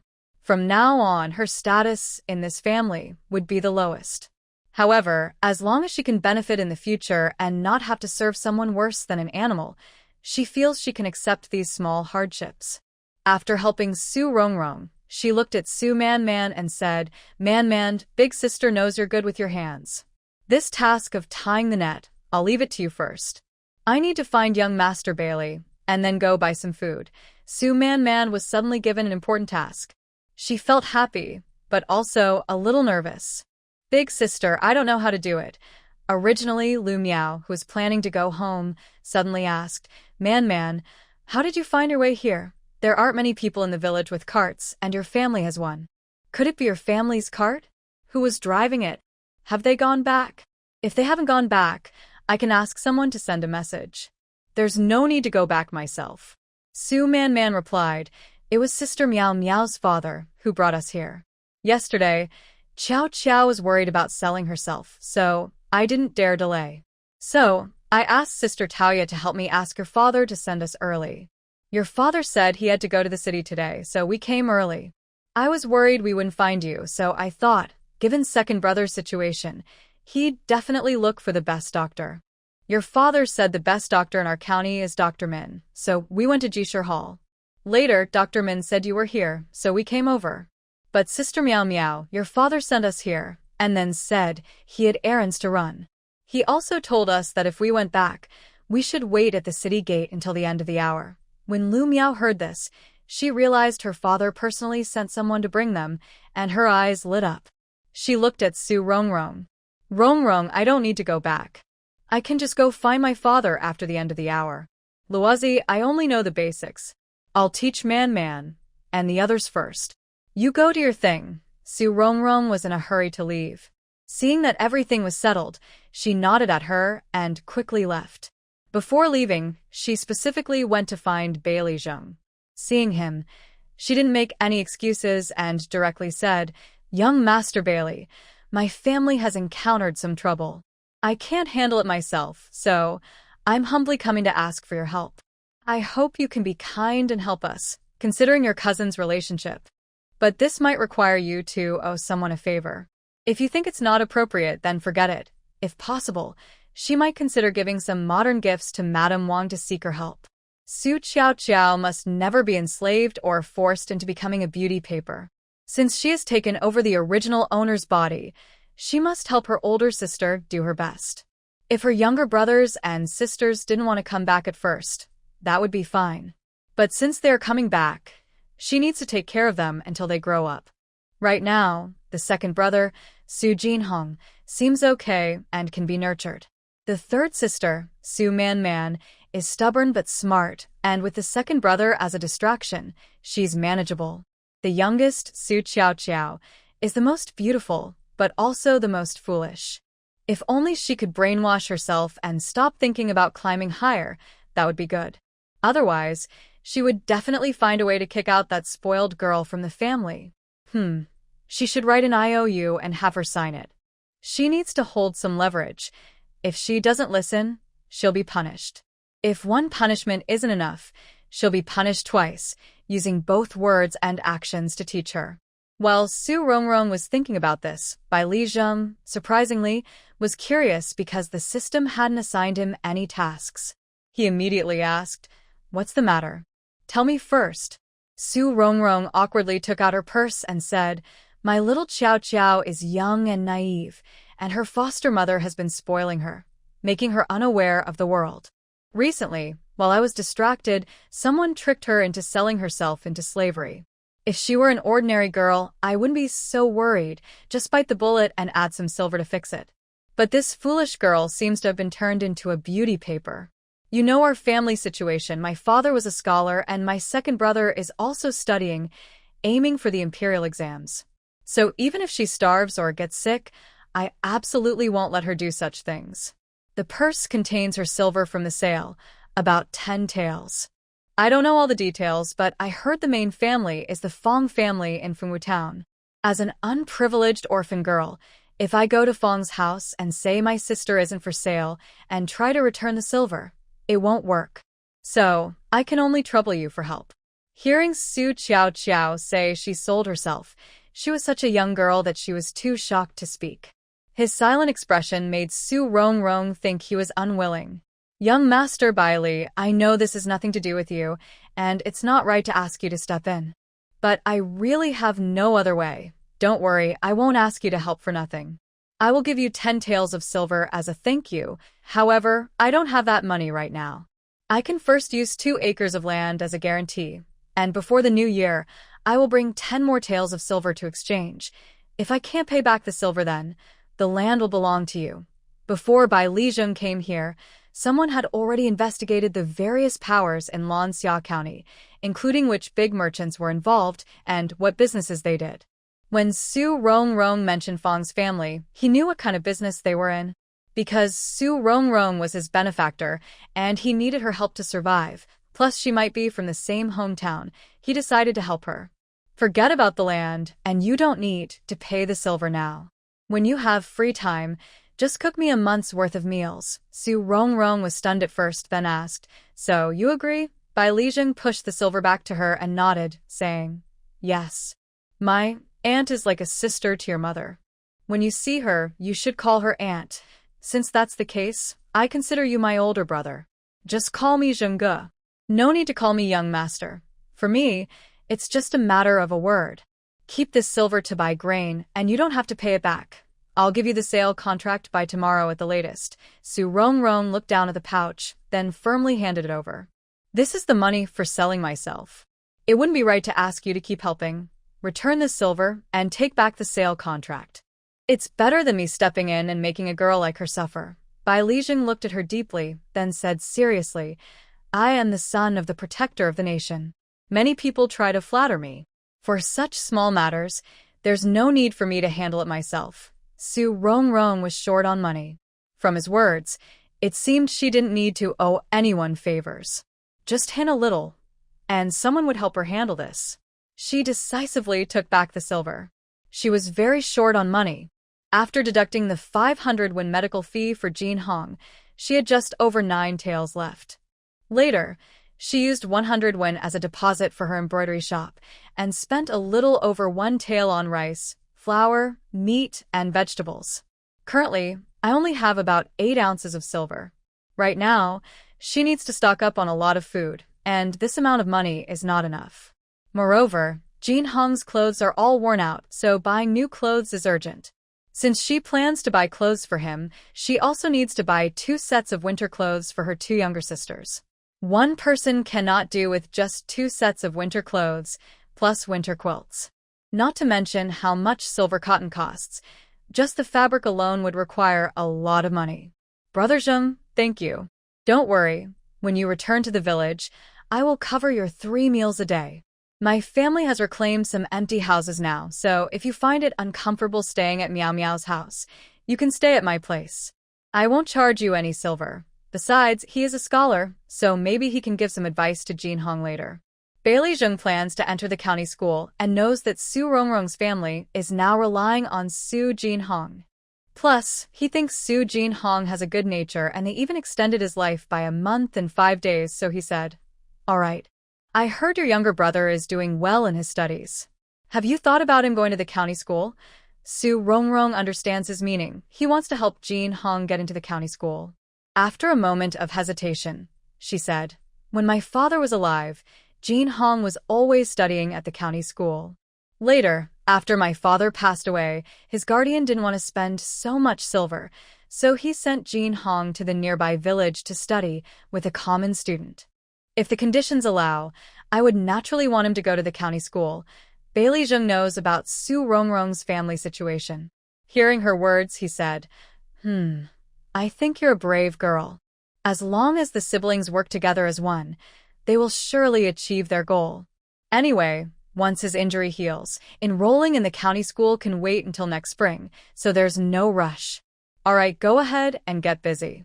As for the household registration and the contract of sale, I will handle everything before you go back tomorrow. Before leaving, Su Rongrong gratefully bowed to him, then left with a thank you. She was in a hurry and still needed to buy food. Part of the food would be carried back by the village chief, and part she needed to store in her space. Also, she couldn't let the villagers see how much food she bought, or someone might get jealous and have bad intentions. Although she wasn't afraid of troublemakers, she preferred to avoid unnecessary attention. Now, she needed the villagers to know she had a strong backing, but at the same time, she owed a lot of money. The person who owes money cannot be Lord Bai Li, so it must be Dr. Ji Shirtang's Mindaifu. On the streets of Lanxia County, it was as lively as ever. But this lively scene suddenly became quiet after Su Rongrong went to the grain and oil shop yesterday. Yesterday noon, high-quality rice and white flour cost 35 coins per measure. Now, when she asked, the price had risen to 40 coins. Vegetable oil, which was 100 coins per jean, had increased to 110 coins. In just one day, the price of a measure increased by 5 coins, making her think more. Shopkeeper, give me 20 measures of coarse grain, 10 measures of coarse flour, 10 measures of fine rice, and 5 measures of white flour. Do you have sweet potato rice? If yes, give me 2 stones. Su Rongrong had bought from there yesterday, so the shopkeeper remembered her. Seeing her buy so much at once, he understood she might know the outside situation. Young lady's house is big, probably with many people. If it's convenient, you can buy more. The outside situation isn't very good, but our master is kind. The prices for this batch of grain haven't increased much. If you come again tomorrow, the prices won't be the same. Su Rongrong knew their family would help deliver the grain. She didn't want to attract attention and planned to buy some from all the grain shops, so she decided to buy more. Shopkeeper, then, give me 3 stones of coarse grain, 1 stone of coarse flour, 1 stone of fine rice, 20 measures of white flour, and half a gin of vegetable oil, and 5 stones of sweet potato rice. Please deliver these to yesterday's house. The shopkeeper nodded and quickly started calculating. Fine rice costs 40 coins per measure, coarse grain and coarse flour now cost 20 coins per measure. Sweet potato rice is now 300 coins per stone. Adding it all up, 1,800 coins, plus 2,000 coins, plus 1,500 coins. And half a gin of vegetable oil costs 55 coins. Total is 5,355 coins. The small change can be waived. You just need to give 52 taels and 350 coins. Su Rongrong gasped in surprise. Wait, shopkeeper. What are the current prices for coarse grain, coarse flour, and sweet potato rice? She was surprised. Wasn't the price supposed to stay the same? She could understand the price increase for good grains like fine rice and white flour, which went from over 8 coins per gin to 10. Why are coarse grains and noodles becoming more expensive than refined grains, with prices rising from 1 1/3 coins to 5 coins? Also, sweet potato rice has gone from 2 coins per gin to 3 coins. This is just in one day. If this continues, who can afford to buy food? 1 dough measure costs 20 coins. Sweet potato rice is 300 coins. No, yesterday it was only 15 coins per dough, which is 1 1/3 coins per gin. Why has it suddenly become 5 coins now? And this sweet potato rice, why does it cost 3 coins per gin? Yes, that's just how it is. Some cities outside are flooded, and people's food supplies are gone. We have some grain here, but when we send it out, the amount decreases quickly, so the price goes up. Plus, the rain is heading this way. Just yesterday, it started raining in Muyang Prefecture. Right now, the prices aren't too high. In many places, coarse grains and noodles already cost 4 or 5 coins per gin. Girl, listen to me. Buy as much as you can. If it's too expensive or you can't afford it, buy less refined rice and flour. No one knows if our area will be affected by outside problems. If it becomes like that, we won't even know if there's grain to buy, let alone at this price. Honestly, in Funing Prefecture, coarse grains and noodles are selling for 15 coins per gin. But still, people can't buy enough. Su Rongrong knew there were always people trying to profit from crises. So she stayed silent for a moment before paying with her money. Even if her younger brothers and sisters are just at the age to eat, she bought over 1,000 gin of grain, enough for a family to eat for a year. But she couldn't buy only from one place. She needed to buy from others too. Knowing that the harvest might be poor this year, the more grain she has, the more at ease she feels. Right now, she has about 18 taels of silver. After giving away over 5 taels, she keeps 5 taels for Jin Hong to study next year. She also keeps 1 or 2 taels for the medicinal herbs Jin Hong needs. That leaves her with over 7 taels she can use. She needs to set aside 3 taels for winter clothes, winter quilts, salt, and kitchenware. So, she only has about 4 taels left to use. But she can't spend all 4 taels at once. She needs to keep 1 or 2 taels for emergencies. That way, if something happens at home, she won't be left helpless. Thinking this way, when Su Rongrong went to buy grain at another shop, she didn't ask for polished rice or white flour. Instead, she bought 2 shur of sweet potato rice and 1 shur each of coarse grains and coarse flour. She also bought some soybeans and green beans. By then, she had spent all her available money. When she returned, the grain had already been delivered gradually. Bai Lijung looked at the grain and, considering her situation, said, "The outside situation is getting worse. I think in a few days there will be refugees here. Your supplies are a bit noticeable. Tomorrow night, after you go back, I will send someone to deliver more. Store these somewhere safe, and keep them secret. Otherwise, it might cause trouble." Su Rongrong decided to have someone deliver the grain to Madame Wang. First, it wouldn't attract attention, and second, no one would dare target the county official's family. Her plan was to ask the village chief later to help transport some sweet potato rice and coarse grains back home. Not too much, maybe 50 or 60 jin. Then, she would borrow Bai Li Zheng's cart to send the rest out of town, store it in her space, and return the cart later. Right now, Bai Li Zheng offered to help without her asking, which was the best news for her. Thank you, Brother Zheng. I noticed that in just one day the grain prices have already gone up quite a bit. That's normal. The prices aren't very high yet, but in a few days, you'll see how crazy it can get. Luckily, this year's harvest is decent, and most people still have some stored food. As long as there are no disasters, even if prices rise, it won't affect them much. The real worry is those short-sighted people who see high prices and sell their grain for quick money. Just after leaving Su Jinhong's room, planning to find her father, Lu Miao overheard this and froze. She glanced at the piles of grains Su Rongrong had bought, felt relieved, and asked, Rongrong, have the grain prices gone up a lot? Yes, both polished rice and coarse grains have increased by 1 or 2 cents per jin compared to yesterday. Lu Miao couldn't help but gasp and hurriedly left. Rongrong, I can't talk to you now. I need to tell my father about this. Let him inform the villagers not to sell their grain. Also, tell him to talk to Taoya and ask her family to buy as much grain as possible. After Su Rongrong finished speaking, she could no longer see anyone, so she looked at Bailey Zheng. Brother Zheng, can I borrow your calligraphy supplies for a moment? Bailey Zheng nodded and took her into the study.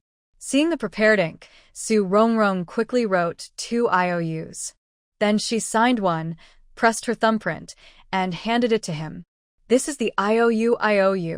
I will pay back 150 taels within 5 years.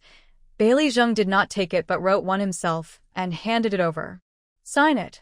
Confused, Su Rongrong took it and saw that it said she owed Bailey Zheng 120 taels for medicine, to be paid back in 5 years. If she helped Bailey Zheng during this time, the debt would automatically be cancelled. She looked up at him, saw him nod, and without hesitation, signed her name and pressed her thumbprint. Brother Zheng, you're busy. I'll go see my younger siblings first, then I need to go out again. Bailey Zheng saw her finish speaking, tore up her IOU, and called over to Hu. Bring a carriage here, load all the grains that Miss Rongrong bought, and deliver them back to her tomorrow night. Remember, be discreet and don't let anyone see. Yes, in Su Jinhong's room, Su Qiao looked at the unruly colored string in her hand, feeling like crying. She learned with her third sister, who was quick and good at it. They had made 5 so far, but she hadn't finished even 1. Her steps were correct, but why did her work look strange and nothing like her sister's? Her eldest sister said that simple knots like this cost 2 coins. Does that mean she can't earn even 1 coin on her own? How will she pay back the 50 taels then? As she lowered her head to wipe her tears, Su Rongrong came in, holding an IOU. Qiao, come sign this. I'll take it to young Master Bailey. Looking at the IOU handed to her, she felt overwhelmed but also a bit relieved. She didn't immediately press her thumbprint but asked, Big sister, is young Master Bailey willing to help? Yes. If you sign this before we go back tomorrow night, he will return your contract of sale. I don't know if your sales contract has been filed with the government office by the Fong family. If it has been registered, we will need to go to the office to cancel your slave registration. Going to the office will probably cost some money. When Sukiaokio heard this, she felt more and more in debt and couldn't help but cry loudly. She vowed that in the future, whenever she had to sign or stamp any documents, she would carefully read everything with wide eyes. In the end, Sukiaokio's IOU was signed with her fingerprint after she cried her heart out. Su Jinhong saw Su Rongrong put away the IOU and asked, Big sister, have you bought the grain?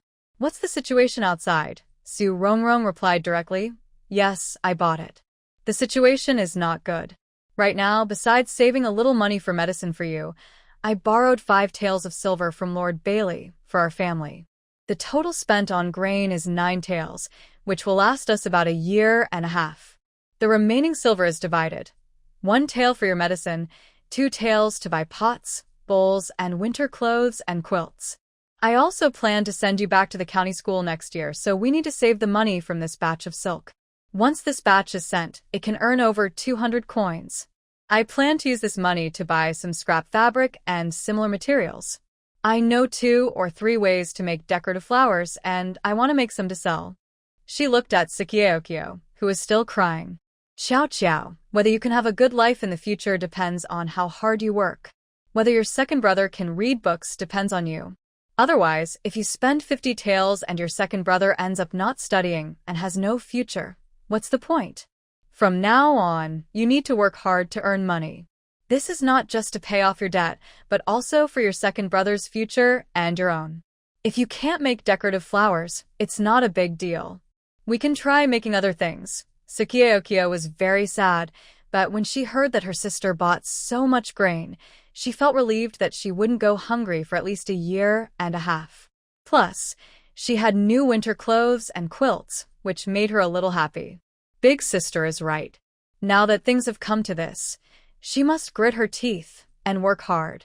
Otherwise, she alone would never earn 50 taels in her lifetime. Only if her second brother gets into the county school and passes the imperial exam early will someone come to flatter her. When people flatter her, they will give gifts and money will naturally come. If he can pass the imperial exam, his connections will be even better. By that time, anyone who gives her a gift will be giving her quite a lot of money. So, for her future financial plans, she must work hard to earn money now. Thinking this way, she looked a bit sad and almost cried, saying, "Big sister, I understand everything you said. But I am useless. I can't even make a proper hairpin." Su Rongrong saw her looking a little discouraged and replied, "You're just starting out, so it's okay if you don't do well yet. Big sister has to go out now, you practice slowly. I believe that when I come back, you'll have improved a lot. If you do well, I plan to make hair accessories to sell, and I'll share some with you. When the time comes, if you make them quickly and well, I'll save some leftover materials and make a couple of hairpins for you to wear." When Su Qiao heard that she would get to wear hair accessories, she immediately stopped crying. She had never worn a hair accessory since she was little. In the whole village, only a few people had hair accessories, and you could count them on one hand. Those who had them only wore them during festivals or when visiting relatives. Usually, they kept them carefully hidden so they wouldn't get lost or broken. She was so pretty, over 9 years old now. She should have some. But when her parents were alive, she was still young and only used red strings to tie her hair. After her parents left, and since He-Ant's family was having a hard time, she didn't even have the things that Yunxia Jia had. So, she still had to rely on her own family. Although her big sister wanted her to pay 50 taels of silver, that was because she was careless and owed it herself, so no one was to blame. With her family struggling to eat and her second brother studying, her big sister still gave her a hair accessory, which showed she truly cared for her. At least, she cared more than He-Ant did. Thinking this way, Su Qiao felt much better inside, and she remembered how her big sister once gave her a silver ear pendant. Suddenly, she remembered she still had her longevity lock and silver bracelet from Su Man. "Third sister, I'm in this situation now, and I don't plan to sell myself into slavery anymore. Shouldn't you return my longevity lock and bracelet?" Su Man, busy making hair accessories, didn't look up and replied, "What return? You still owe young master Bai Li a lot of silver. I plan to take it out and give it to big sister when I go back. Then she can help you see how much silver it's worth." Su Qiao fell silent after hearing this, then said to Su Rongrong, "Big sister, if third sister gives you a long life lock or something similar, please keep it for me first. Don't give it to Lord Bailey. Give me 6 years. If I come of age and still owe more than half of the money I owe Lord Bailey, then you can give it to him. If I haven't paid back less than half, and can do so before I turn 17, then return the item to me. That is something my parents left me. I don't want it to fall into someone else's hands." When Su Man heard this, she was a bit surprised. After all, just yesterday, she came to ask for these things, thinking they could be used as money. Su Rongrong didn't care what her 2 younger sisters thought. When she slipped the IOU into her pocket, she also put it into her space. Now, hearing Su Qiao's request, she agreed happily. "Okay, I'll keep it for you first. Man, after we go back tomorrow, bring the items to me.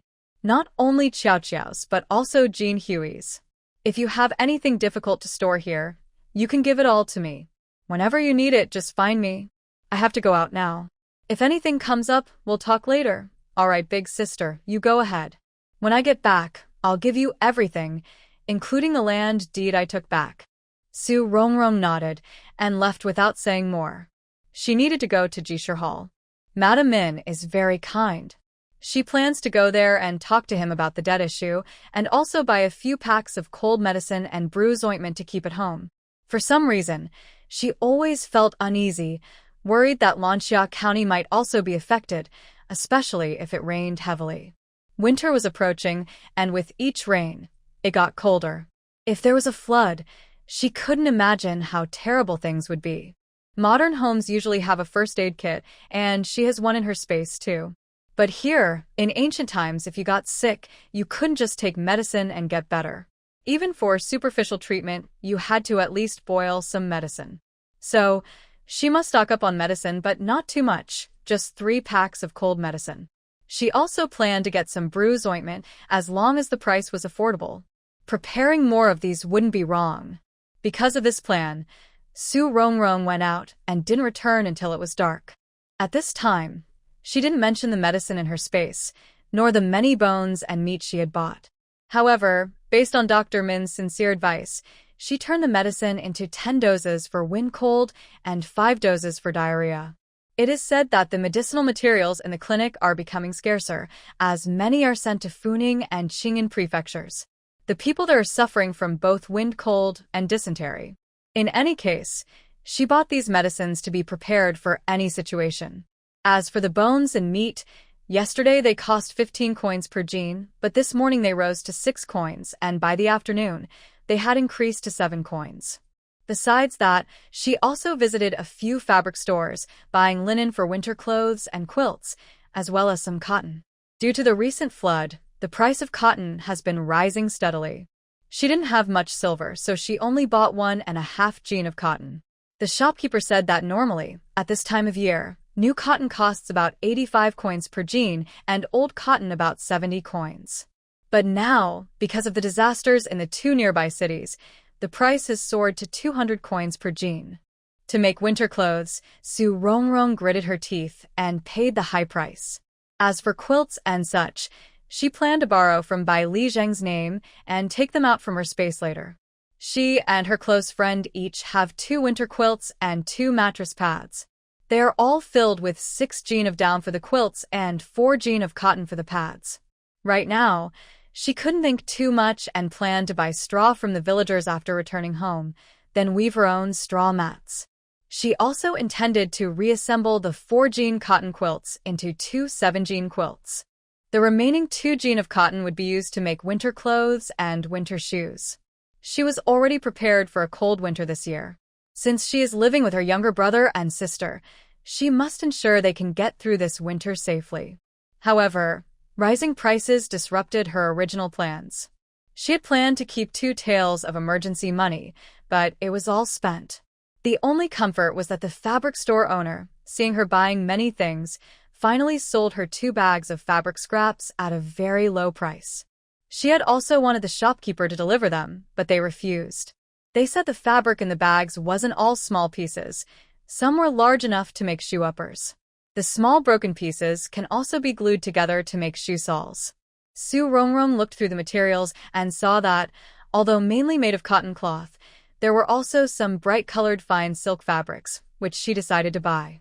By the time she returned with many packages, it was already very dark. Fortunately, who was waiting at the alley entrance as instructed by Bailey Zheng. When she arrived, he took the things from her hands and said expressionlessly, "Miss Rongrong, my young master asked me to wait here for you. The servant girl's contract has been retrieved, but it has been taken to the official office for record-keeping. To cancel her status as a servant, we need to wait until tomorrow." The young master said that tomorrow, along with the household registration and land deeds, he will give them to you. This way, you don't need to make a special trip to the official office. Also, the young master mentioned that refugees are already coming this way. The first wave should arrive tomorrow morning. Therefore, before noon tomorrow, you must leave with your younger brother and sister. Additionally, the temperature has dropped sharply in the past few days, so you should be more careful. The young master has other matters to attend to and will not return to the Su family village for now. If you need anything, just find Lu Quan. If he can't solve it, tell him to come here and find the young master. Hearing this, Su Rongrong immediately became nervous, realizing that even the county town might soon be unsafe. Alright, I will definitely take Jin Hong and the others back before noon tomorrow. But in the morning, I need to go to the fabric shop. As for Jin Hong's side, I might also trouble Da Hu and his brothers to help call Dr. Min to come and see him. Of course. After you return, rest early, Da Hu said, carrying the things and walking ahead. Once they entered the Wang family residence, he took the items to Su Jin Hong's room before leaving. At this moment, Su Man Man and others were also there. Seeing the piled-up items on the ground, they came out to greet her. Su Man Man is a clever person and always likes to observe. After Su Rongrong entered the house, she closed the door and asked, "Big sister, what's going on with these things? Is the disaster outside getting worse?" Su Rongrong quickly explained everything she had discovered in the afternoon about the rising prices and what Da Hu had just said. After finishing, she began to give instructions. Man Man, you should sleep less tonight and try to finish making the net before dawn. Soon, I will teach you the more complicated methods. Jin Hong, go to bed early. Tomorrow morning, Dr. Min will come to check your injury. As long as he says you can walk, we will try to return before noon. Meow Meow, you didn't go back today. You must come with us tomorrow. Right now, our family is short of money, and I don't want to involve outsiders. For simple embroidery, no matter how many you make, I will pay you. For more complicated ones, let Man Man do them. And Xiao, later I will pick out some usable fabric scraps. I will teach you how to make hair accessories. Let's try to make more. When I settle accounts tomorrow, I will also sell the hair accessories. Our family is very poor now, and we don't know if we can go to the city soon. So before we go back, we should earn as much as we can. Hearing Su Rongrong's plan, Su Man Man and Su Qiao had no objections. But Lu Miao Miao said, "Rongrong, you and I don't need to be so formal. It's just a few embroidery pieces, no need to count money. If you want to thank me, I can come to your house for a couple of meals." Su Rongrong didn't want to be so formal either, but she thought brothers should be honest with each other. Now, hearing this, she looked at Jin Hong from time to time, paused silently, then agreed. "Alright, I won't be polite either. When I get home, if you want to eat, just come over. By the way, the temperature has dropped quite quickly. When I came back just now, it was very cold. So, I need to make some straw mattresses. Meow Meow, if you have free time after you go back, help me buy some straw for me and the villagers, okay?" Su Jin Hong, who couldn't do anything right now, felt anxious inside. But both his hands were injured, so no matter how anxious he was, it was useless. Now he was hoping to recover quickly and think about how to lighten his family's burden. He heard the teacher say that some scholars write stories for shops. He was warned that if a gentleman indulges too much in worldly pleasures, he would be looked down upon by classmates and accused of being greedy for money.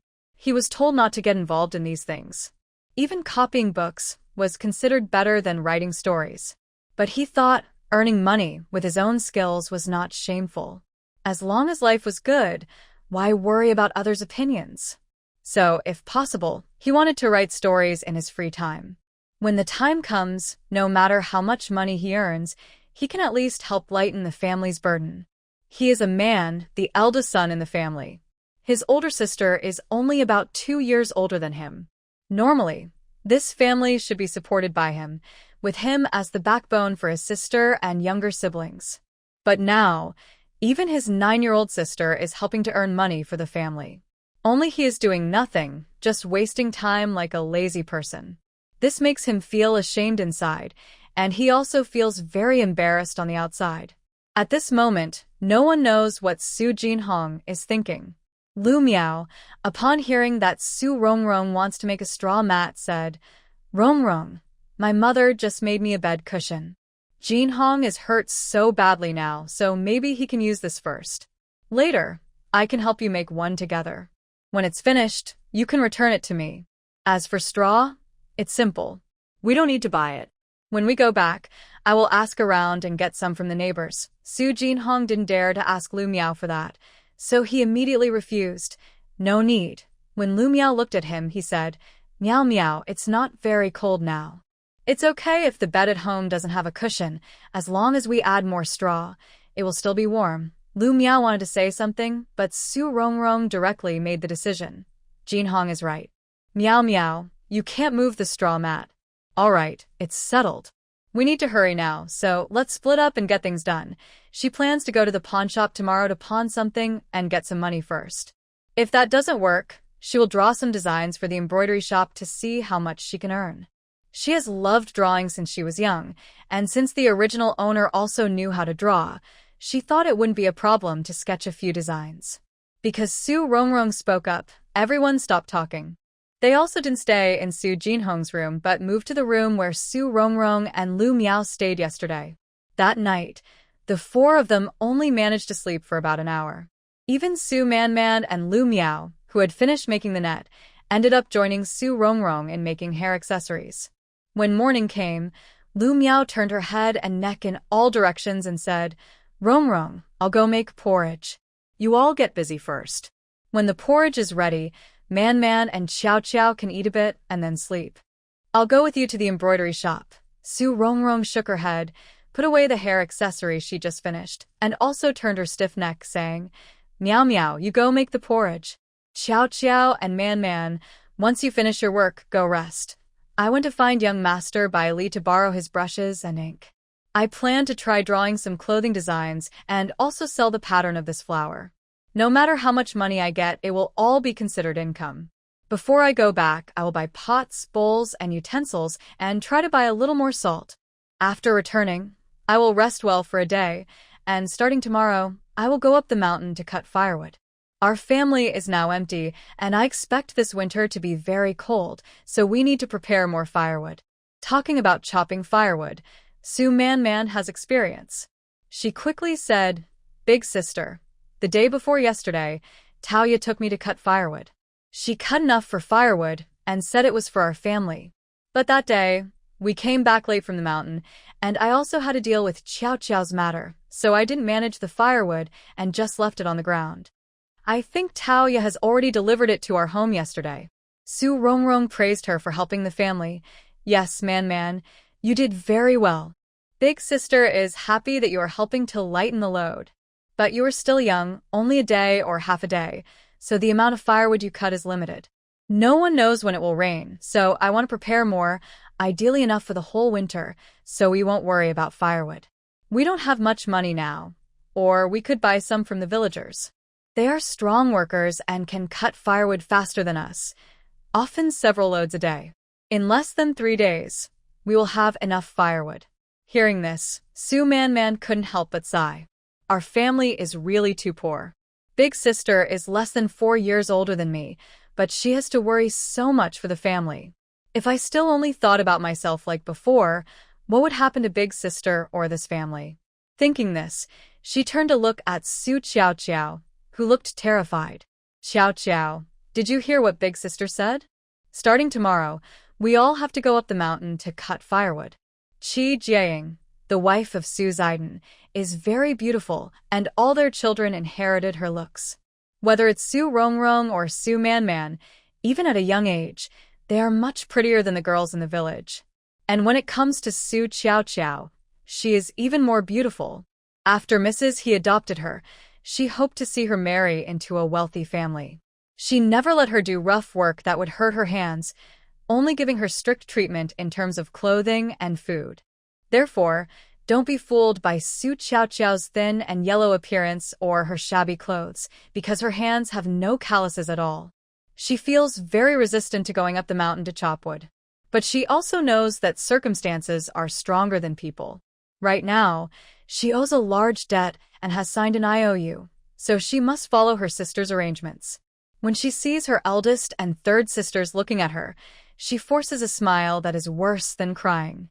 I understand. Su Rongrong is pleased with her obedience. Seeing she doesn't cause trouble, she stands up and leaves with Lu Miao. Lu Miao goes to the kitchen, while she goes to find Bai Li Zheng.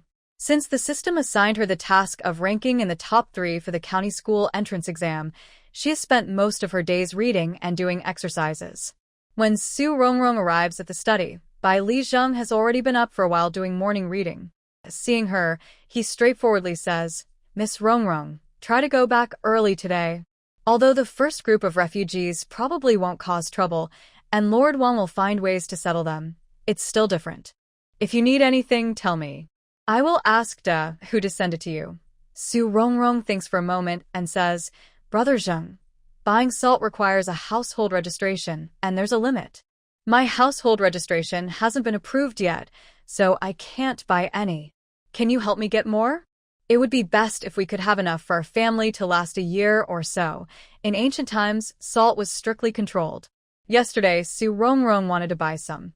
But because illegal salt was expensive, she couldn't afford it. Official salt was a bit cheaper but limited and required a household registration to purchase. She hadn't figured out how to solve this problem yet. Since Bai Li Zheng brought it up, she decided to ask casually.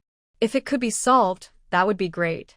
If not, and she couldn't come to the county town, she would have to use the supplies from her space. Bai Li Zheng, hearing that she only wanted to solve the salt issue, casually asked, "It's getting cold quickly. Have you prepared enough warm clothing?" "I've prepared some, but not enough. Brother Zheng, you know how much silver I have. If I could use it all, maybe it would be enough. But Jin Hong still needs a lot of money, and he will be going to school next year, so I need to save some for his tuition. So, I have limited silver to use. Right now, the price of cotton is high, and I dare not buy much. I plan to make winter clothes for my younger brothers and sisters and also prepare bedding. As for the bedding, I will skip it and use straw mats later." Although Bai Li Zheng can get things easily, since he just arrived in Lanxia County and the outside world is facing serious disasters, it's uncertain how long it will take for supplies to arrive here. So he thought for a moment and said, "I will find a way to get more cotton for you. Also, this winter is expected to be colder than usual. Therefore, I will send someone to set up some heated beds at your home. When it gets really cold, you can just use the heated beds. But after setting up the beds, remember to stock up on firewood." When Su Rongrong heard that he wanted someone to help make heated beds, her eyes lit up immediately. "Great. I will prepare more firewood. Thank you so much, Brother Zheng. I really appreciate it. By the way, Brother Zheng, I am short of money right now. I want to draw some patterns to sell at the embroidery shop.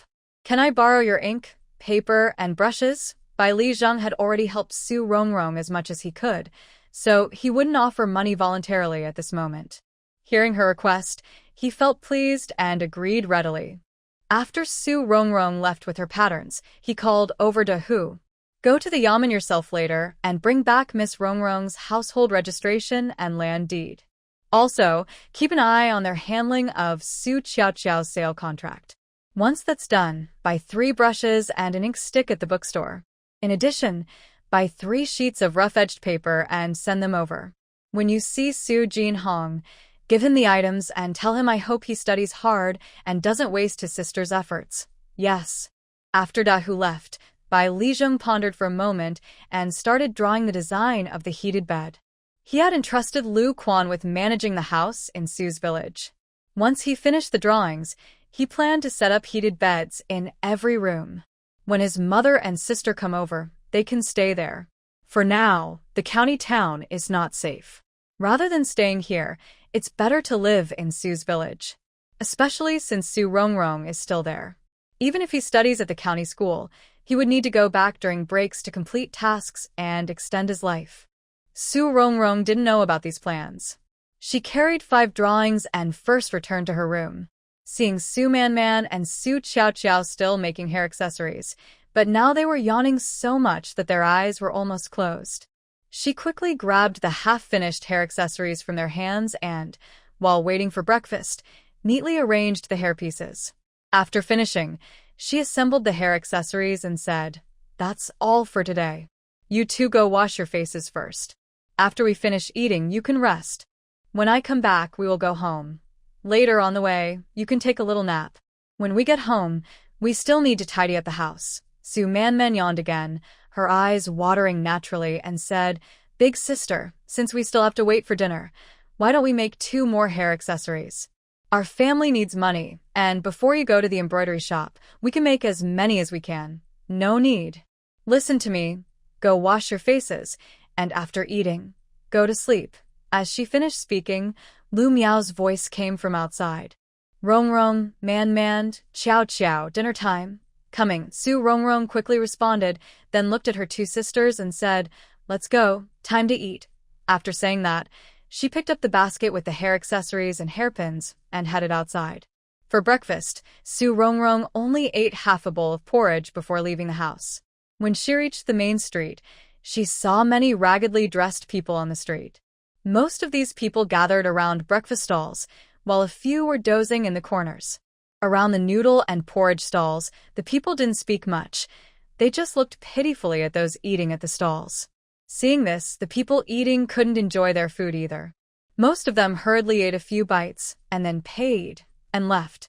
The unfinished food was quickly snatched up and eaten by others. The stall owners wanted to scold them, but saw so many disaster victims and worried about causing trouble, so they swallowed their anger.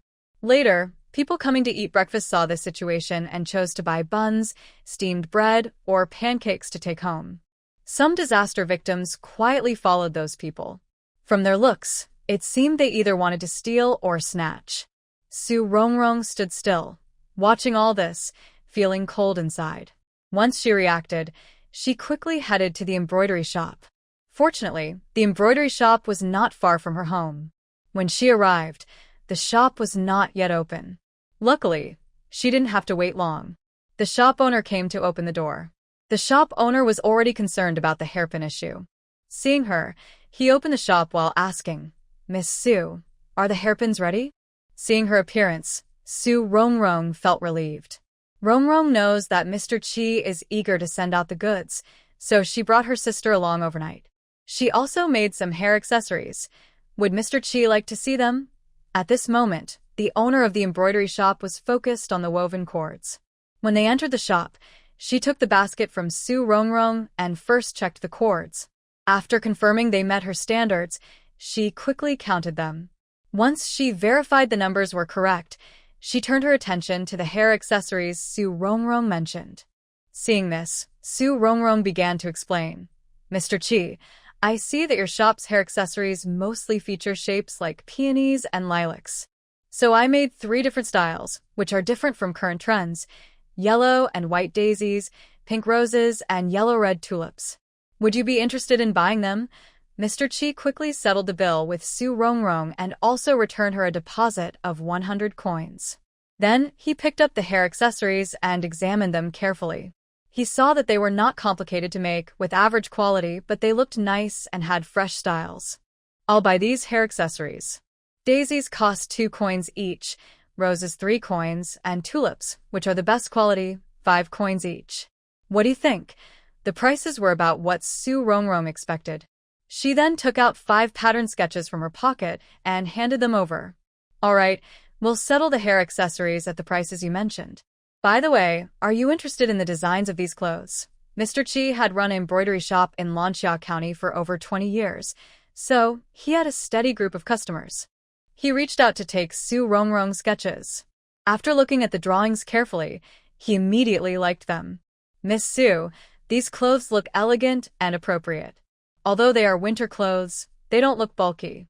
I want all these patterns. I'll give you 2 taels of silver for each. Is that okay?" Su Rongrong didn't know how much current pattern designs were worth, but hearing 2 taels, she thought it was acceptable. Considering that, based on the usual prices of rice and flour, 1 pattern could buy several hundred jin of grain. Plus, she didn't have time to bargain or ask around, so she was about to agree. Of course, before agreeing, she instinctively considered raising the price a bit. "Mr. Chi, 5 taels of silver for each pattern. If you think that's reasonable, I'll sell all of them to you. Additionally, I can also give you the 3 styles of headpieces together." When Chi Dongjia heard it would cost 5 taels of silver, she naturally didn't want to pay. She usually charges 1 or 2 silver coins for the designs others bring to sell. Today, she was willing to give 2 taels because she liked the new style of the clothes. Now, Su Rongrong asked for 5 taels right away, and she felt like she was being taken advantage of. But the clothes really looked good. Even just a quick look could help her draw the design, though she might not remember all the details. If she could make these clothes, she wouldn't worry about selling them. Plus, after finishing the clothes here, she could also take the design to the city to sell and make more money. Thinking of this, she gritted her teeth and said, 3 taels is the most I can pay. I can't afford more. As for the headpiece, it doesn't matter whether there is a pattern or not. I already have some finished pieces here. If I take apart a few flowers, I'll know how to make them. Su Rongrong. Getting an extra 1 or 2 taels would be a pleasant surprise. She was just casually talking, and Chi Dongjia offered more money, probably with room to increase further. But outside, with more refugees arriving, things were getting chaotic. She needed to buy supplies quickly and couldn't delay. So, she thought for a moment and said, I wonder if Chi Dongjia has leftover fabric from embroidery work? Also, if you could give me some of the iron wire used for the headpieces, I'd be willing to buy it at this price. Now it was Chi Dongjia's turn to be speechless, but she really liked these clothing styles. When she sold them later, she could earn back the money and make a profit. Plus, early in the morning, she wanted to bring good luck, so she agreed. We have some iron wire, but not much. I can let you have a bit. As for the fabric scraps, you'll need to wait a moment. I need to send someone back to get them. Her embroidery girls were all kept at home. The fabric scraps were also piled up there. She had to wait until her shop assistant came back to work before sending someone to fetch them. Su Rongrong heard she'd have to wait and said, All right, please settle the silver first. I need to go back and buy some things. As for the fabric scraps and iron wire, please prepare them. I'll come to pick them up later. Chi Dongjia was a businesswoman. She was confident she could finish the embroidery in less than 3 days. Additionally, she was able to make a few new styles of hair accessories. After showing her clothing designs, she hoped to make friends. Hearing this, she quickly started counting on her abacus. 5 drawings for 15 taels, plus 13 tulip hair pieces for 65 coins, 24 rose styles for 72 coins, and 29 daisy styles for 58 coins. Adding these up, the total is 15 taels and 195 coins. Since your initial work on the hair ties was good, and you brought me an early payment, I'll round it up to 200 coins for you. After saying this, she moved the beads on her abacus and quickly paid Su Rongrong. When Su Rongrong left the embroidery shop, she felt a little dizzy. Her space, after deducting the original deposit of 100 coins for the hair ties, now had a total of 15 taels and 480 coins. This made her cancel her plan to pawn some items at the pawn shop. With this money, she could not only buy pots, bowls, and other household items, but also buy more food and meat bones. Now, she needed to replenish her supplies, and her 3 younger siblings also needed help. She couldn't afford everything, but she could still buy some meat bones. She planned to go home and make some radish and bone soup whenever she had free time. Compared to yesterday, Su Rongrong found that prices had gone up again. Coarse grains and flour increased from 20 coins per bushel to 24 coins, and refined rice and white flour rose even more, from 40 coins to 50 coins per bushel. In just 2 days, the price of a bushel jumped from 35 to 50 coins. Sweet potatoes and rice also increased in price, with a stone now costing 350 coins. If it weren't for the increasing number of homeless people on the streets and the unusually cold weather, Su Rongrong wouldn't want to spend money on such expensive food. In the end, she still bought some, spending 5 taels of silver. And the amount of food she bought was much less than yesterday. After arranging for the grain shop to deliver the food to Madame Wang's residence, she went to the vegetable market. She visited every meat stall there. She didn't buy the best meat that people usually prefer, but instead chose bones and offal. She didn't want to buy offal at first because cleaning it was troublesome and used a lot of water. But good meat was too expensive. A few days ago, it cost less than 20 coins per jean, but now it was directly 45 coins per jean. The original price for offal was less than 5 cents per jean, but now it has suddenly risen to 10 cents. Even the meat bones have increased to 15 cents per jean. So, wanting to save money, she ended up buying all the offal and meat bones from those meat stalls. Fortunately, she bought a lot, and the butchers didn't mind giving her 2 large baskets. She had planned to buy pots, bowls, and utensils, but seeing so many things and the crowded space, she could only carry them home in the baskets. Coincidentally, when she was returning, she met Dahu at the alley entrance, coming back from the bookstore. Miss Rongrong. Dahu greeted her and took the baskets from her. He didn't ask what was inside. After lifting the baskets, he took out a stack of papers from his pocket and handed them to her. This is your household registration book, along with the house deed and land deed. As for Miss Xiao Xiao's employment contract, that's settled too. Now she is officially registered, and her name is also written in your household register. Su Rongrong quickly looked through her household register. When she saw her name, Su Rongrong, and her 3 younger siblings listed there, she finally felt relieved. She thanked Dahu, saying, "Thanks, Brother Zheng, and also thank you, Dahu, for helping me run these errands. By the way, I need to buy pots, bowls, and oil, so I won't be going back now. Please help me carry the offal and meat bones in these baskets and give them to Jin Hong. Also, please tell him that later, the grain shop people will deliver some grain, and he should keep an eye on it." Dahu also needed to deliver some rough paper and ink to Su Jin Hong. Hearing this, he didn't reply but just nodded. Once she handed the items to Dahu, Su Rongrong felt at ease. Seeing his agreement, she turned to go to the general store. She needed to buy bowls and lamp oil, and also some needles and thread. Then she planned to visit the blacksmith shop, because iron pots, knives, and chopping tools all needed to be ordered in advance.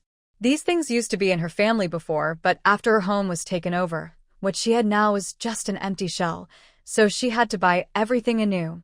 After all, the Su family was full of troublemakers, especially the households that had taken over her home. Arguing with them was pointless. They probably wouldn't come to an agreement, and it might even lead to a fight. If it were just one-on-one, she wouldn't be afraid. The problem is facing 3 families at the same time, so she needs to think more about herself. Because she had many things to buy, Su Rongrong spent the whole morning running around the streets. By late morning, she finally bought everything she needed. When she returned, her basket was full of items, and she was also carrying quite a few things in her hands. Lu Miao didn't sleep much. She only dozed for a little over half an hour before waking up. After waking, she first checked on Su Jin Hong. Seeing he looked well, she asked Dr. Min if he had visited and how his condition was.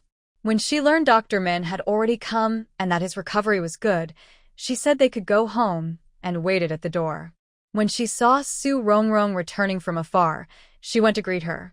She didn't ask if the flower headpiece had been sold or how much money was made. Instead, after taking the items, she said, "Rongrong, Jin Hong's injury has been checked. He's recovering very well, so we can go back now." Su Rongrong nodded and replied, "Yes, Brother Zheng also gave me the household register for women, and Xiao Xiao is now officially registered again. Also, the house deed and land deed are temporarily in my name. When Jin Hong grows up and the household head is changed to a male, these will be transferred back to his name." Lu Miao knew what was important, so she asked, "Man's land deed is still with her, and has it been changed too?" "Yes, I don't know how Brother Zheng handled it. All the records at the government office that had my father's name were changed to mine, including the one originally given to Jin Hui. That's good, so we won't have to pay as much land tax later, and your father won't have to go to the government office again." Hearing this, Lu Miao was a bit surprised but thought it was understandable given by Li Zheng's status as a noble son. They talked as they walked back. When they reached the courtyard where Su Jin Hong was, Su Man and Su Qiao Qiao had already woken up and were there. The sisters looked much better and stood on either side of Su Jin Hong. Big sister, Brother Da, who just came by and said the carriage in the stable is ready. When you return, we can leave to go back. He will bring the grain back to us tonight. During the day, it would be too obvious and not good for us. Also, those water pipes are wrapped in oilcloth and placed in the carriage. Besides, young Master Bai Li prepared 3 thick quilts for us, and there are 3 jean of cotton. Yesterday, big sister, you bought some things and he already put them in the cart. We just need to go over and get them." There is also salt, but they didn't say exactly how much. We will have to check for ourselves. Su Rongrong wanted to unload her things and rest for a while, but when she heard this, she headed toward the stable. As she walked, she said, "Let's go back now. Things are a bit chaotic outside, so we shouldn't delay. Let's leave quickly." Su Qiao and Su Man, after their second brother explained, understood that it wasn't safe outside, even if they hadn't gone out themselves. Now that they were going back, they avoided the injured area where Su Jinhong was hurt and helped him walk toward the stable. In the stable, De, who was already waiting. Seeing Su Rongrong and her siblings approaching, he said, "Miss Rongrong, the young master has gone to the government office for some matters. He asked me to bring you back." "To the government office? Is it about the refugees?" Dehu nodded. "Yes, there are more refugees than expected, and they arrived earlier. Plus, Lord Wang is about to leave his position, so he's not very concerned about this." Since this involved government affairs, Su Rongrong didn't ask more. She simply said, "Thank you, Dehu." Dehu didn't say anything further. After the siblings all got into the cart and sat down securely, he drove away. Once the cart left the alley and reached the main street, Su Rongrong slightly lifted the curtain and pulled Su Qiao closer. She didn't speak, just wanted her to see how the common people were living now. She hoped this would move her, so that when they returned, she would listen and behave properly. Otherwise, don't blame her for being harsh and letting this girl become one of the refugees. It must be said, Su Rongrong's method was quite effective. When Su Qiao was pulled along and saw the emaciated refugees being driven out of the city by officials, she felt very scared. When the cart left the city, she saw soldiers guarding the outside, and the refugees gathered in groups of 3 or 5. Some kept coughing, looking like they were about to die.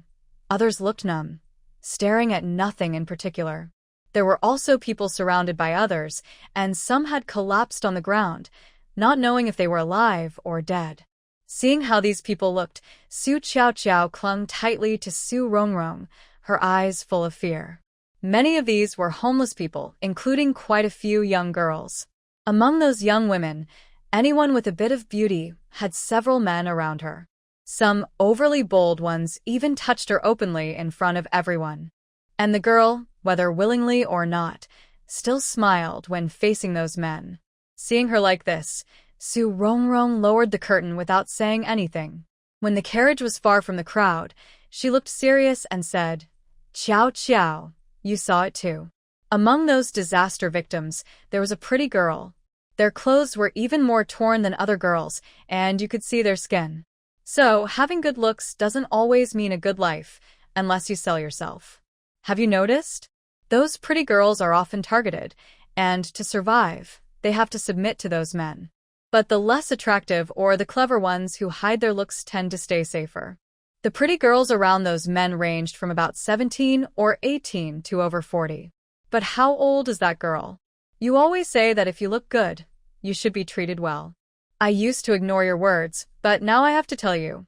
If your looks are too outstanding and you have no background, it's harder to survive in the inner chambers. You think that pleasing a man means everything is fine, but that's not true. Maybe on the second day of being favored, you could be harmed. No. Even before you entered the mansion as a maid, someone with bad intentions might have plotted against you. The secrets of the inner chambers are not something a girl your age can imagine. Large noble families have many children, and they often scheme against each other. There's also the competition among the women in the master's inner courtyard. In short, whether men or women, their schemes are complicated and hard to defend against. You're not very clever, and in such places, you might not even know how you died. Besides, look at our mother. Why does she always say that family ties are weak? Is it because even when she died, we never saw our maternal relatives? Hearing this, Su Man and Su Jinhong looked over. They didn't know much about their mother's affairs, only that she often said her family ties were weak. They thought she was like their father, with no parents around. So, hearing this, I felt very curious. Su Rongrong also suddenly remembered something and started talking. Seeing her younger brothers and sisters look so interested, she decided to share what she knew. Our mother also came from a wealthy family. I don't know exactly which family, only that it was from the capital city. When our father went to Myeong to take the imperial exam, he happened to rescue our mother from some bad people. But at that time, her clothes and hair were a bit messy. After saving her, our father didn't have time to say much before our mother's stepmother and some servants blocked him. The stepmother, in front of everyone, said that our mother was improper, that she had been involved with a man before marriage, which tarnished the family's reputation.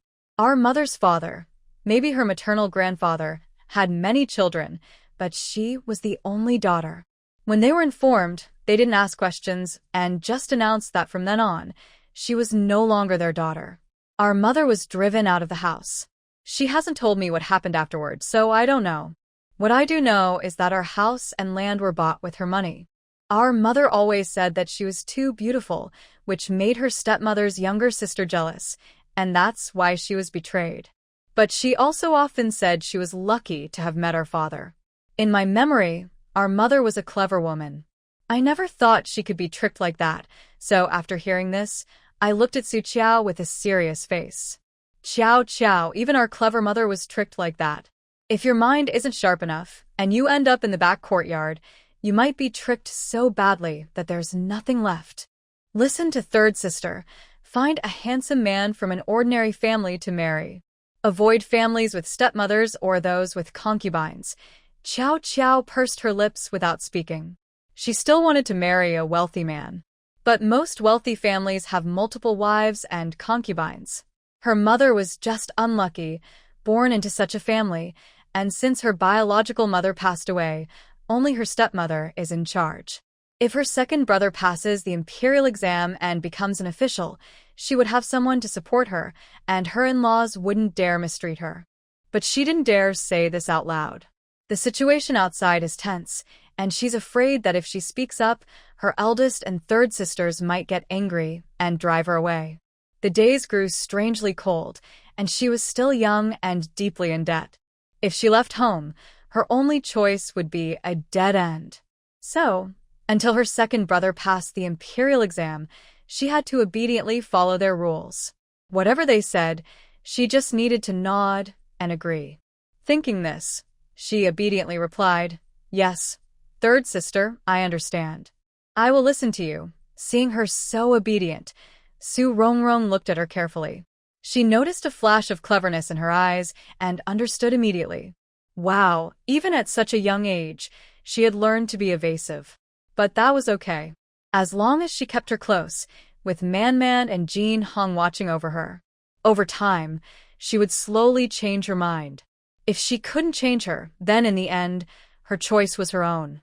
Whether it was good or bad didn't matter to them.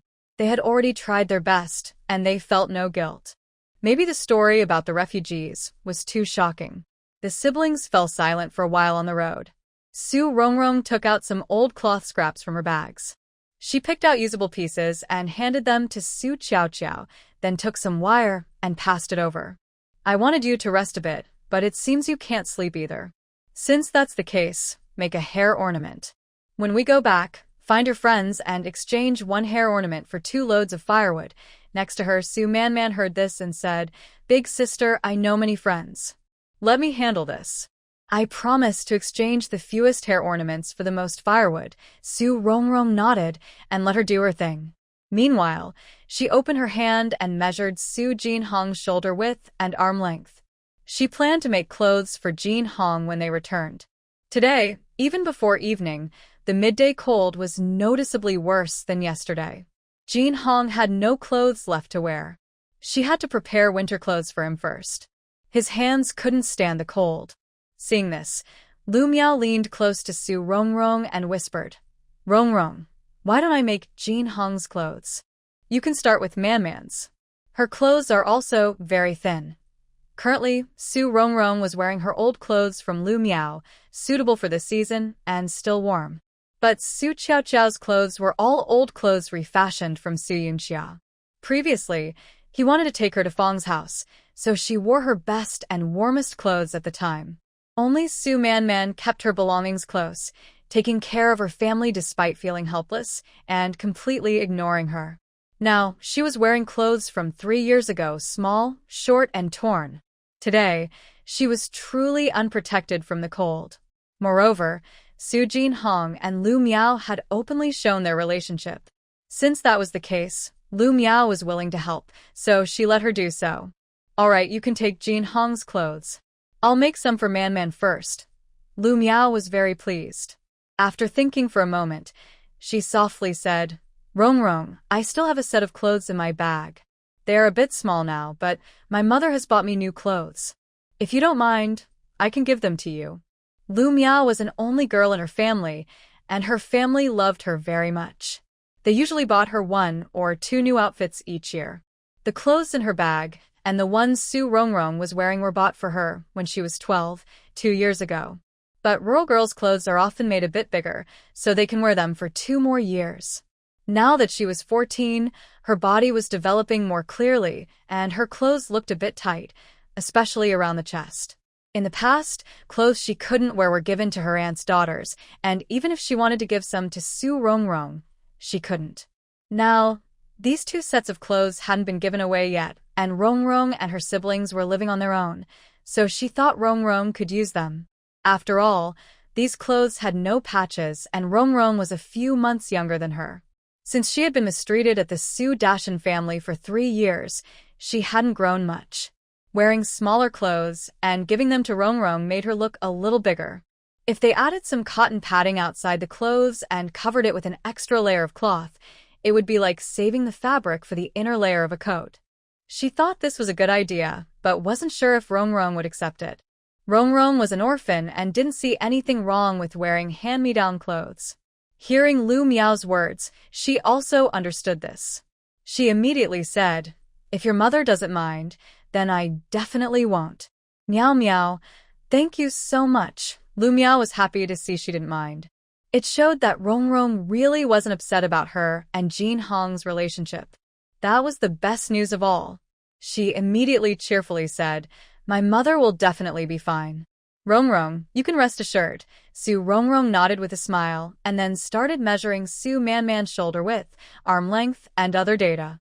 Bailey Zheng's carriage was moving very fast, and with De Hu driving, they had traveled halfway in no time. While Su Rongrong was thinking about what kind of clothes to make for Su Man, De Hu's voice came from outside. Miss Rongrong, there are some villagers from Sujia village ahead. Should we stop the carriage? When Su Rongrong heard this, she lifted the curtain, and a cold wind blew in immediately. She instinctively shivered and looked outside. She saw about 30 or 40 strong workers from Sujia village walking toward them. They were each carrying empty baskets on shoulder poles. She moved to the carriage's front and called out to Chen Dashan, who was walking at the front.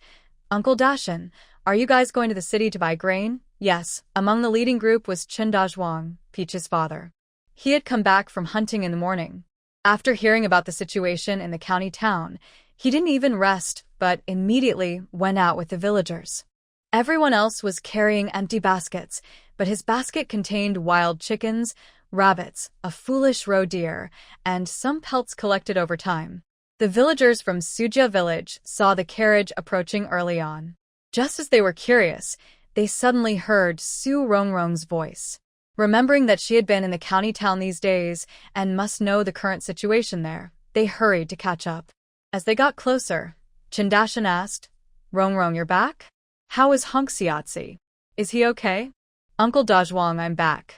Jinhong is doing much better, but even Dr. Min from Jishir Hall was helpless before.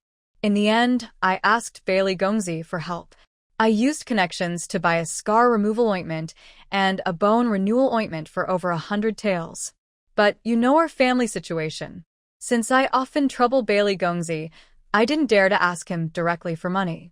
Fortunately, Dr. Min knows my father and also knows Jinhong is talented in his studies, so he helped me by advancing the money. I wrote an IOU to him, promising to pay it back within 10 years. If I can't pay it back by then, I will use our land and house as collateral. When the villagers of Sujia village heard that the ointment alone cost over 100 taels, their eyes widened in shock. Someone quietly said, What kind of fairy medicine is that? Why is it so expensive? Su Rongrong looked at the person and, seeing no ill intent, said, "Those 2 bottles of ointment. One is said to be for the use of noble people in the palace, and the other is used by the court to reward meritorious generals." When Jin Hong came to the county town, Dr. Min looked at him and said that even if his face healed, it would leave scars. His hand was also broken by chains.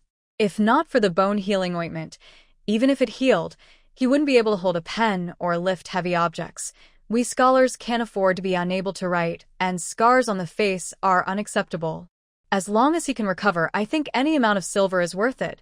Jin Hong is more talented than my father. My father was only a scholar, but Jin Hong is sure to pass the imperial exam and become a successful candidate. The money and fame, each has its importance. I believe everyone understands this. Moreover, if it weren't for young Master Bailey, even if we had money, we couldn't buy those ointments. Dr. Min told me directly that there was no way to help, and said Jin Hong would only be left with scars, and he wouldn't even be able to hold a brush, let alone lift heavy things. When the people of Sujia village heard this, they fell silent. The situation was so serious that they didn't speak. They were farmers. Whether or not they had scars on their faces didn't matter, but if they couldn't lift heavy objects, they would be useless. So now, when they looked at Su Rongrong, there was both admiration and sympathy. After all, that was over 100 taels of debt.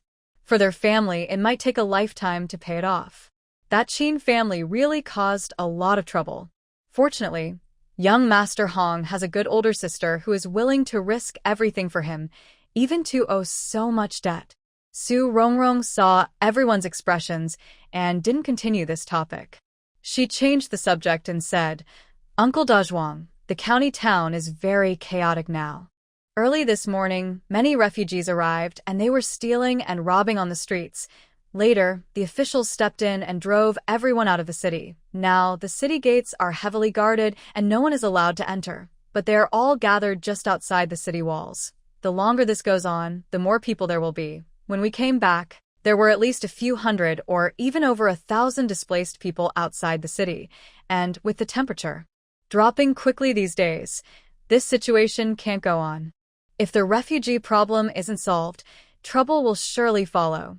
Chen Dezhuang nodded with a serious face upon hearing this. Su Rongrong continued, "A few days ago, I drew some flower patterns and sold them to the embroidery shop. With the money, I went to buy grain. At first, the grain prices were normal, 15 coins per bushel of coarse grain and coarse flour. But now, a bushel costs 24 coins. Refined rice and white flour have risen even more. 1 bushel now costs 50 coins. Even meat has reached 45 coins per jin before we left. You should go quickly. If we delay any longer, the prices of rice and flour will keep rising.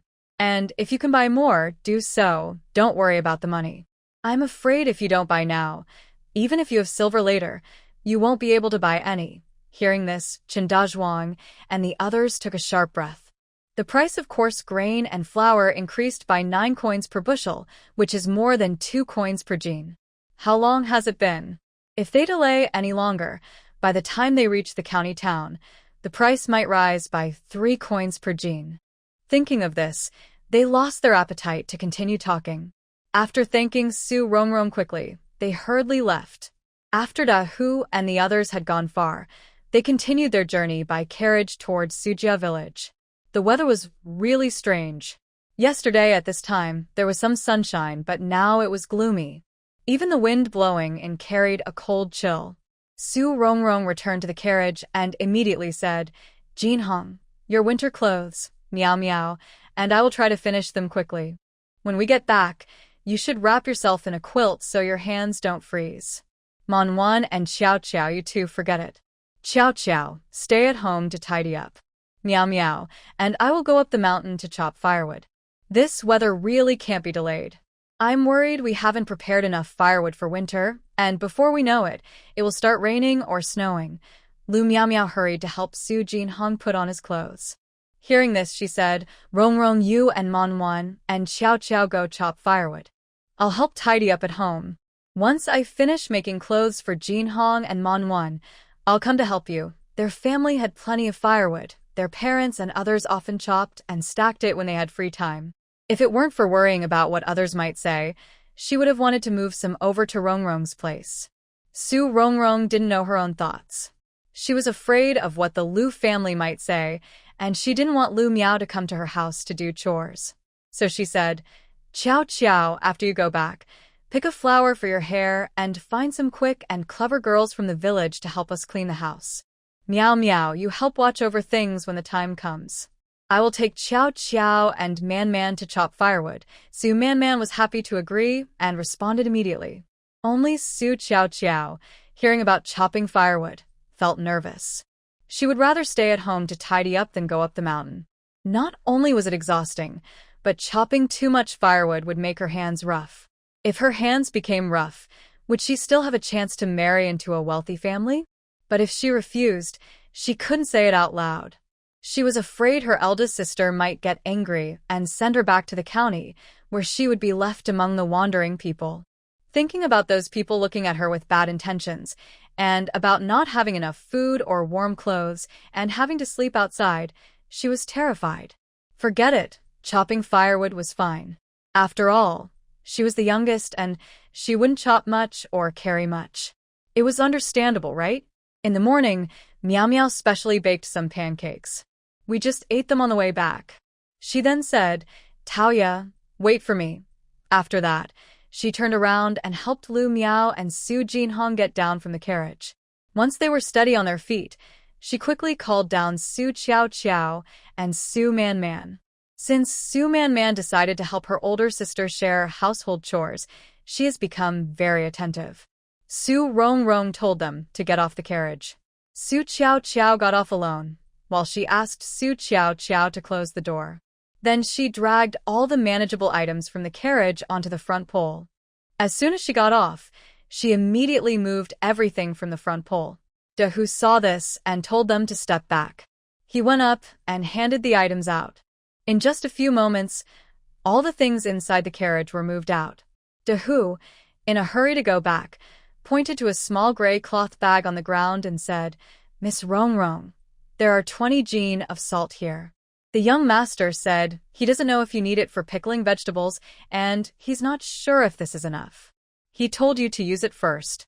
If it's not enough later, he'll find a way to get more. When Su Rong Rong got on the carriage earlier, because there were many things, she didn't know exactly how much salt there was.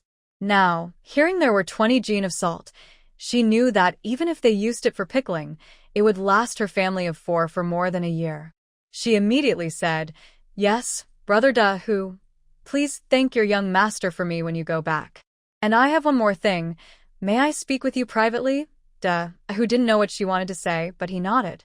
When they reached a quiet corner, Su Rong Rong carefully thought for a moment before speaking. "Earlier, when I came back, I heard you say Zhengge went to the Yamen.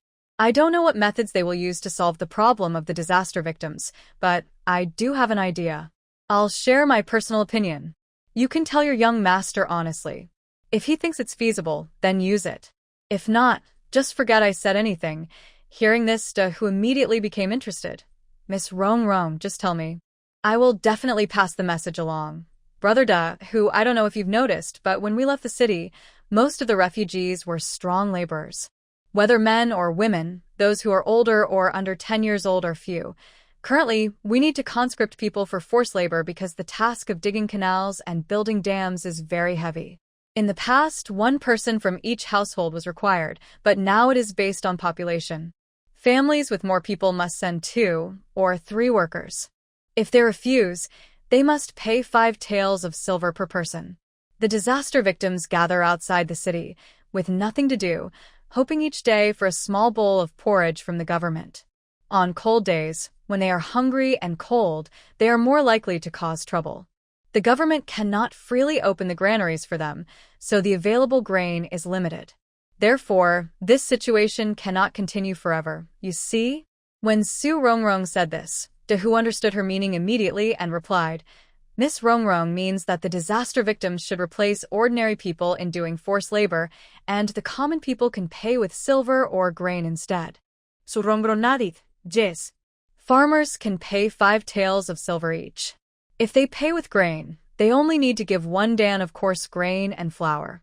For merchants and wealthier families, they can be asked for more grain. If they refuse, we can send persuasive people to talk to them. Most of them have stored grain, and we can tell them that part of it is used to pay for forced labor. The rest can be donated to the disaster victims. If they donate a lot, the government can give some praise. For example, posting notices inside and outside the city walls, telling the disaster victims and the people of Lansha County who the kind-hearted people are and how much they have donated.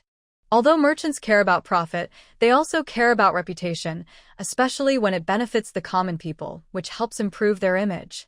As for the disaster victims, we promise that during the forced labor, as long as they don't cause trouble, they can eat as much as they need each day and each meal. In other words, try to ensure they are at least 3/4 full. We also tell them that after the forced labor ends, those who perform well can stay in Lansha County. The government will assign land to them, let them farm and build houses, and even transfer their household registration here. If the disaster ends and they want to return home, the government will send people to escort them back. This way, we solve the problem of potential troublemakers among the disaster victims, keep them away from the city gates, and preserve the freedom of movement for the residents of Lansha County. It also addresses the issue of local people needing to do forced labor. It can be said that this plan achieves 3 goals with 1 move. During this time, the officials only played a mediating role among the 3 parties, without adding much of their own, and could still fully resolve these issues. The Morda who listened, the more he thought this method could work. He then bowed to Su Rongrong. "I will go back now and tell the young master what Miss Rongrong said. If it really solves the problem, then you will have helped the young master a lot." After speaking, he took his leave and hurried back. Su Rongrong wasn't sure if it would really work. She only shared her idea. Seeing Dahu leave, Man and the others also carried their things back into the house. She stretched lazily and then loudly called out, "Chow Chow, Man, come out for a moment." Su Chow Chow and Su Man were busy packing up the things they brought. When they heard the call, they quickly came out. "Big sister, we're coming. I think the weather might turn bad and rain soon. So, you have half an hour to do your chores. After that, we'll go up the mountain to gather firewood." Su Chow Chow didn't understand what she meant and asked, "Chores? What chores?" Quick-witted Su Man rolled her eyes at her and said, "With your brain, you're always thinking about sneaking into the big family's backyard? Big sister means we should take the head flowers and go find the village girls. If any of them want to join, they'll help us gather firewood later." Su Chow Chow understood and responded with an "oh," then thought that if more people helped gather firewood, she wouldn't have to do as much. Her sister probably wouldn't mind if she did less. Thinking this way, she deliberately took her 2 head flowers with her when she left. She wanted to find more people so that the firewood at home could be collected quickly, meeting her sister's needs.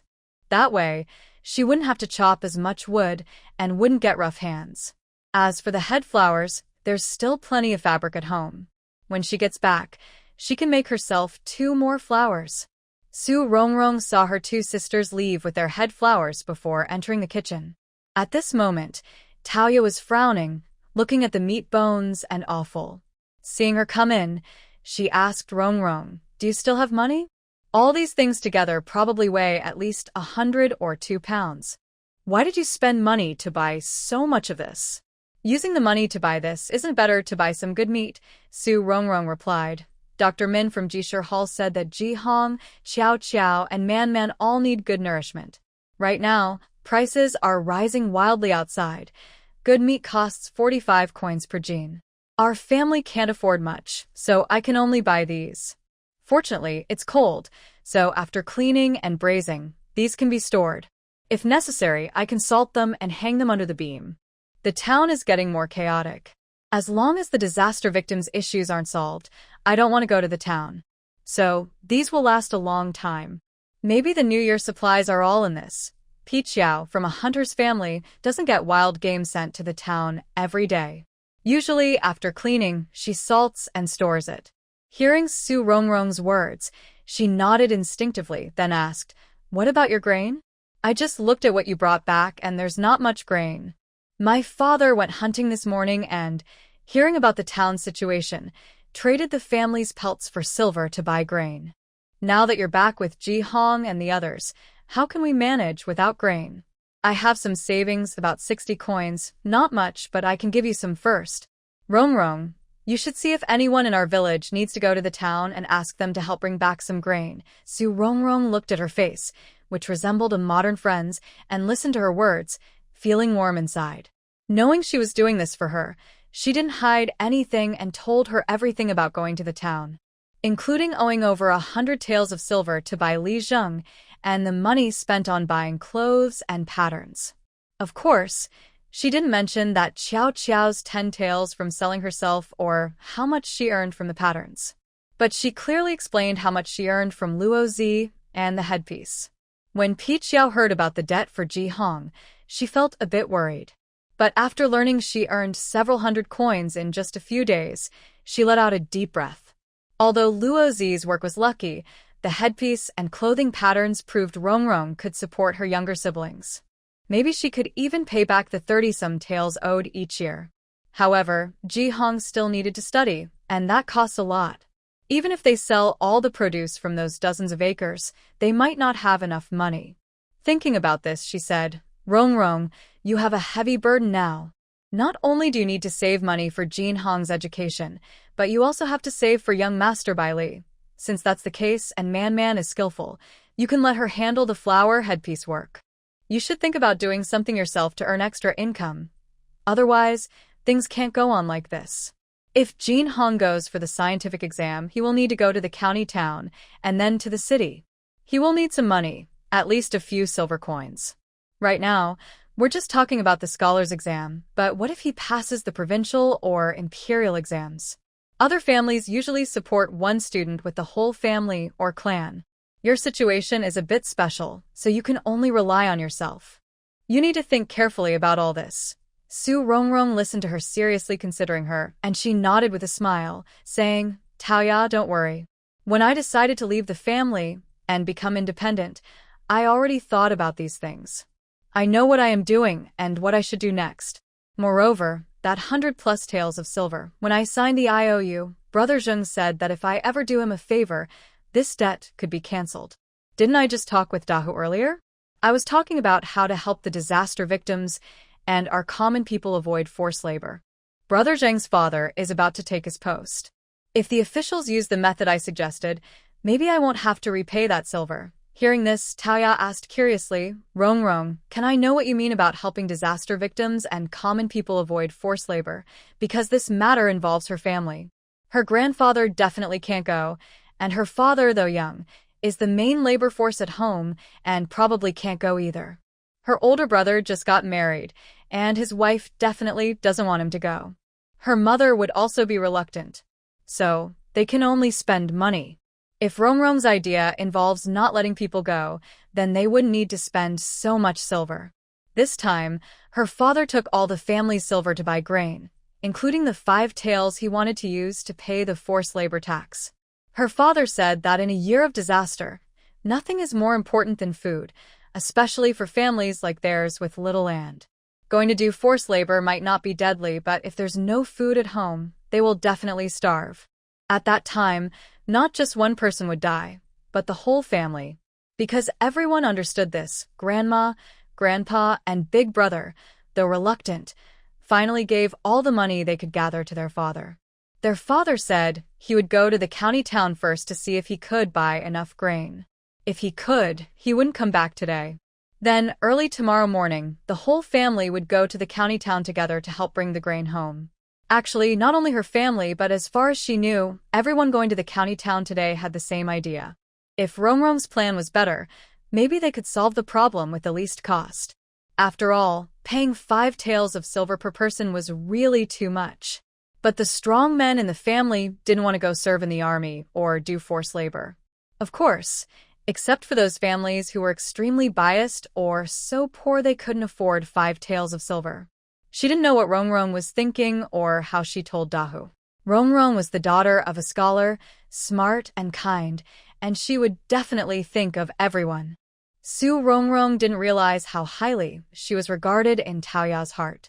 When she heard her words, she didn't hide anything. She immediately told the truth about what she had said to Dahu before. In the end, she added, "This is just my personal opinion. I don't know how the officials in the government will decide.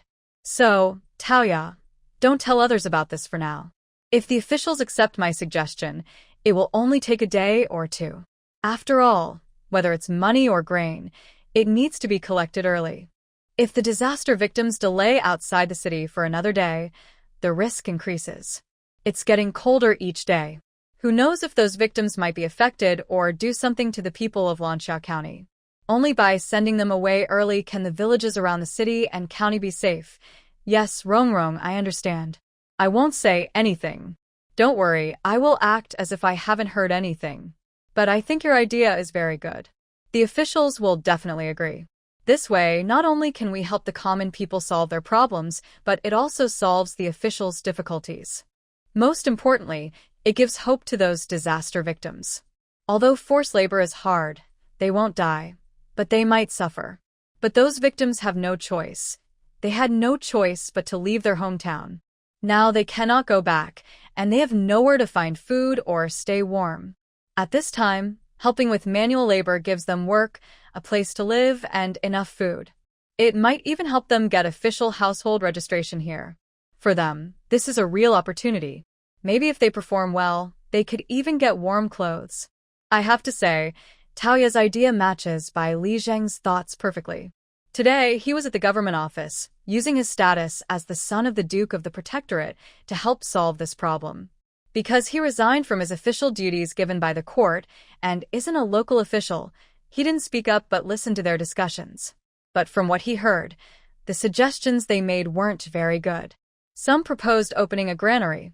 Others suggested wealthy townspeople distribute porridge, and some even wanted the city guards to send the refugees back. In short, none of the ideas seemed reliable.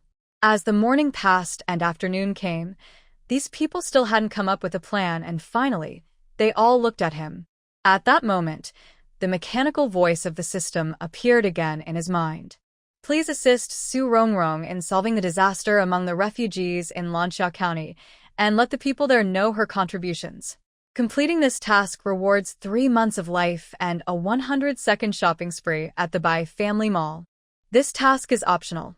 You may choose to do it or not. Bai Li Zheng was stunned when he heard this. Help Su Rongrong solve the refugee problem? Turns out she already had a plan to fix it, and making the people of Lanxiao County aware of her contributions is easy. Just have the government announce it. He just didn't know how she planned to do it. But it doesn't matter. Even if she can't figure it out, he can help. 3 months of life. How could he refuse? Besides, apart from helping Su Rongrong, the rewards for her relatives and friends are only a few days or a month or 2. His own timeline for the imperial exams has been dragging on too long. Right now, he has less than a year to live, and his luck is extremely bad. For example, losing his purse, tripping while walking, choking on water, or even the bed collapsing while he sleeps. The most ridiculous thing is, he might fall asleep and wake up to find his bed has collapsed. Not to mention, he's currently staying in a house provided by Madame Wang. His room, with its wooden bed frame, had broken twice already. Even more unlucky was that, despite the cold weather, birds were still flying in the sky. And then, by a strange coincidence, as he was passing by, a bird dropped droppings right on his head. Now, he desperately hopes to live at least another year and to get a bit of good luck. Not for anything else, but because he really doesn't want to wash his hair. This cursed ancient era is good in many ways, but men are required to keep long hair. After washing his hair, he has no blow dryer. He has martial skills, but not the kind shown in stories and TV shows, where after washing hair, a burst of internal energy dries it naturally. Even if he managed to get a blow dryer from a big store, it wouldn't help. There's no electricity. Where could he charge it? Lately, he's been living in the county town, and he's been hit by bird droppings more than once. Unless he stays inside all the time, he can't avoid it. 3 months, plus this time. Regardless of other benefits, at least he shouldn't have to suffer bird droppings anymore. Thinking of this, Bai Li Zheng looked at everyone and said, "Let me think about this carefully. In an hour, we'll discuss it again."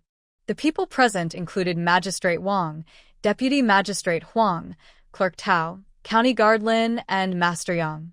Basically, the entire leadership of the county office was here. They couldn't figure out a solution on their own, so they had to rely on Bailey Zheng. Magistrate Wang didn't say much. He was about to leave for the capital to take up a new post. It's understandable that he's not too concerned about this trouble. But the others still had to stay. If they could solve this problem well, it would benefit their end-of-year evaluations and also make a good impression on Bailey Zheng and his father, Bailey Chen. If this father and son were willing to help, their future careers could be much better than those without connections. If they could become trusted allies, then getting a position in the capital would be just a matter of a word from them. Because of these thoughts, everyone had no doubts about Bailey Zheng's words.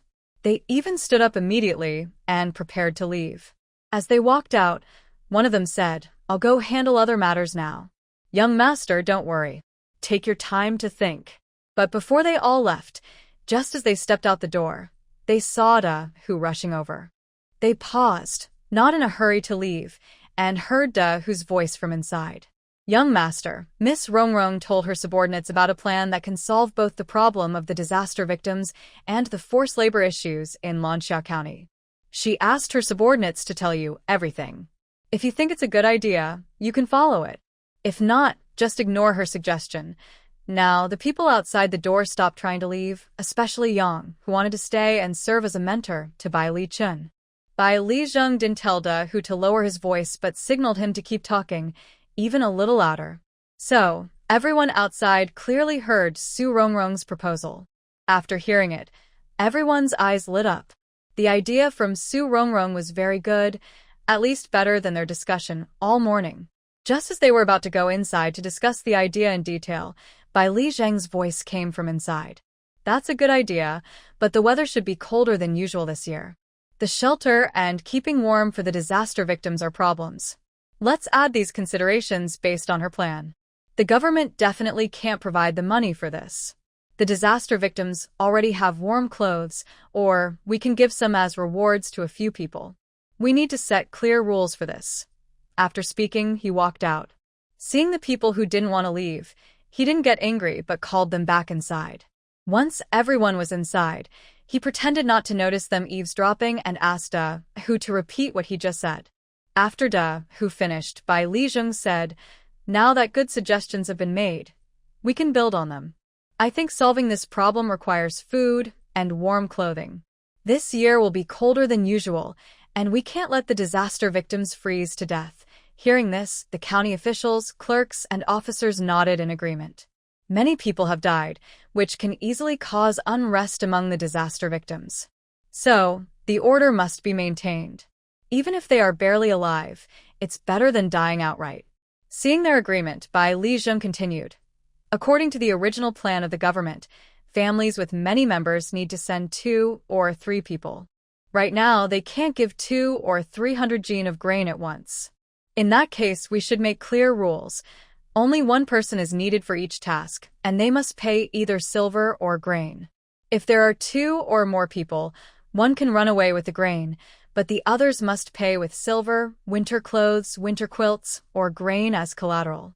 Winter clothes can be worn by adults of any gender, as long as they can keep warm. Winter quilts should weigh no less than 4 jin, about 2 kilograms. To prevent loopholes, he added, "Of course, the winter clothes can't be thin early winter styles or torn beyond use. They also can't be filled with reeds, straw, or similar materials. They must be filled with cotton or processed feathers from chickens, ducks, or geese. Rich merchants have many people at their homes and usually buy winter clothes for their servants every year.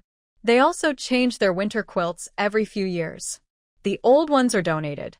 As long as these conditions are met, housing for the refugees during their labor won't be a problem. I've already drawn plans for heated Kong beds for them, just like before. How to build them remains the same. I will personally pay for the construction, and people will build large, communal beds. This way, after the disaster, all adult men and women can dig channels and build dams. Younger children and elderly people will gather firewood and prepare the beds. Of course, special cases will be handled individually. Those with disabilities, illnesses, or pregnant women won't be forced to do these tasks. Doctors will assess their conditions and, if confirmed, they can stay behind to cook for everyone. If they can't do even that, we'll find other places to settle them, based on the number of people. However, this means that, apart from pregnant women, others will have less food and warmth than those who participate in the labor. Lin County officials think this is quite good, at least better than previous years when common people had to serve forced labor. They asked, "Young master, what if capable and willing people refuse to work for the common folk?" Such people do exist, and probably quite a few. After all, everyone knows that forced labor is dangerous and exhausting. Those who stay here don't have to do anything and can barely get by each day. Once the disaster victims had left, they went to other villages to beg for help, hoping to survive.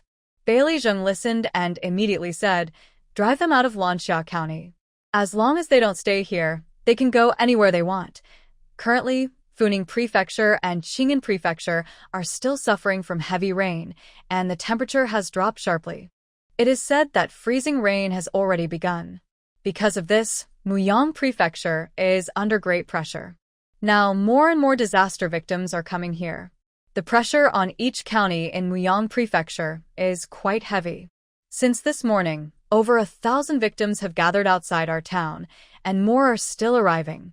I expect the number to peak in the next day or two, reaching around 7,000 or 8,000, or even over 10,000 people. At this point, accepting these people is good, but they must follow arrangements. For those who are unruly or lazy, we can only expel them. Then, whether these people live or die will have nothing to do with us. The remaining victims who obey the rules need someone to manage them. Ask around if anyone can read or has official titles, and if they used to be village officials or village heads. Find these people, select those with good character, and assign them to manage others. How exactly to divide the work is up to you.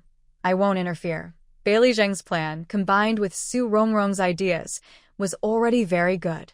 Even Lord Wang, who doesn't want to get involved, must step up now. As long as the new county magistrate hasn't arrived, he can't leave his post, so he must do his part well.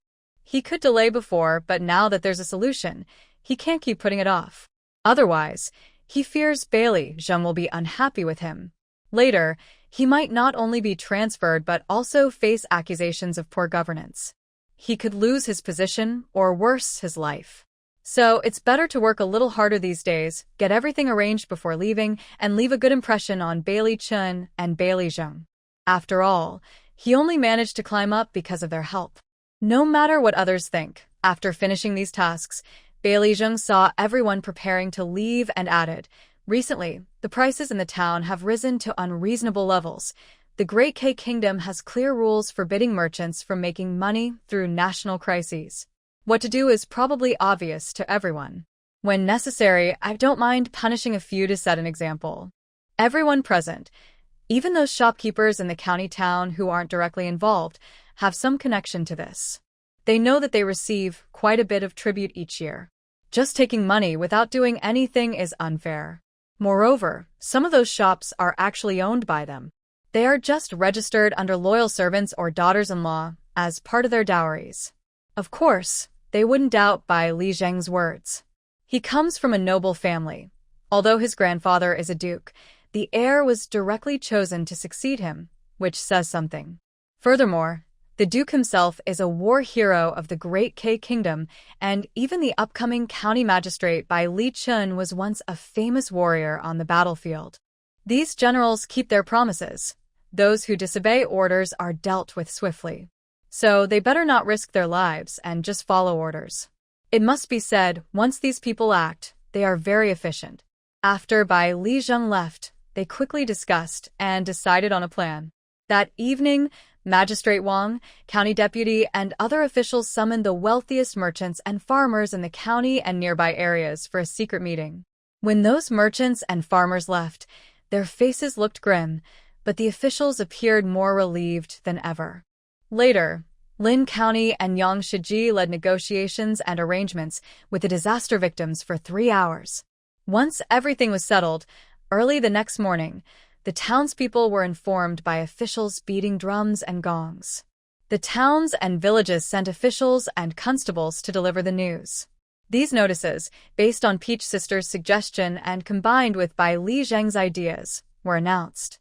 Peach Sister, who was helping her family carry grain to the county, heard the news just before reaching the town and jumped in place.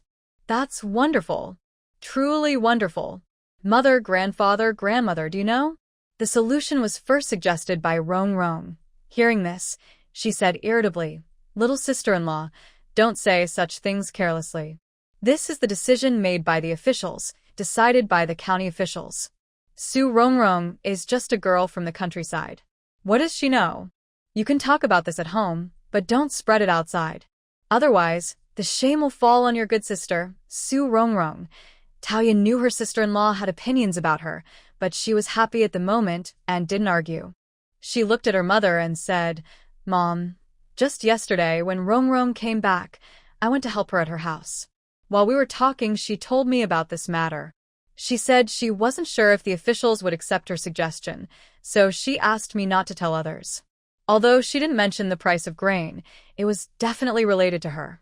Now, the grain prices won't rise again. We only need to buy 100 jin, which is really great. Rongrong is amazing.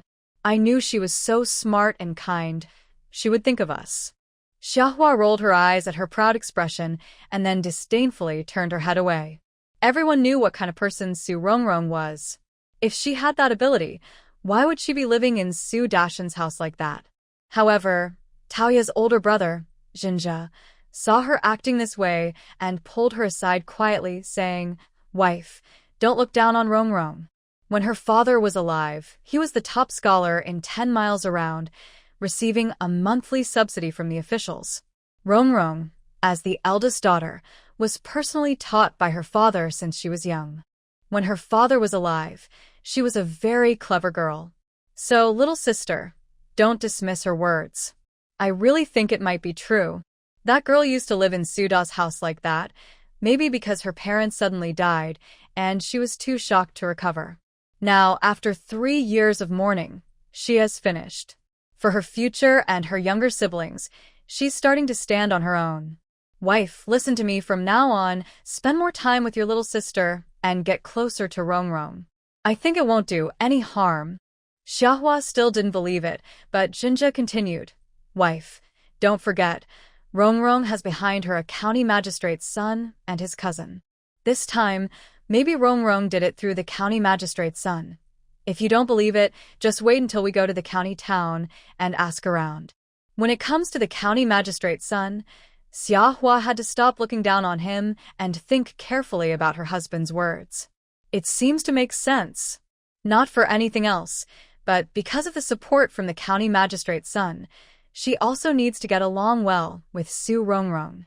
In case something happens to her family one day, she can directly ask Su Rongrong for help.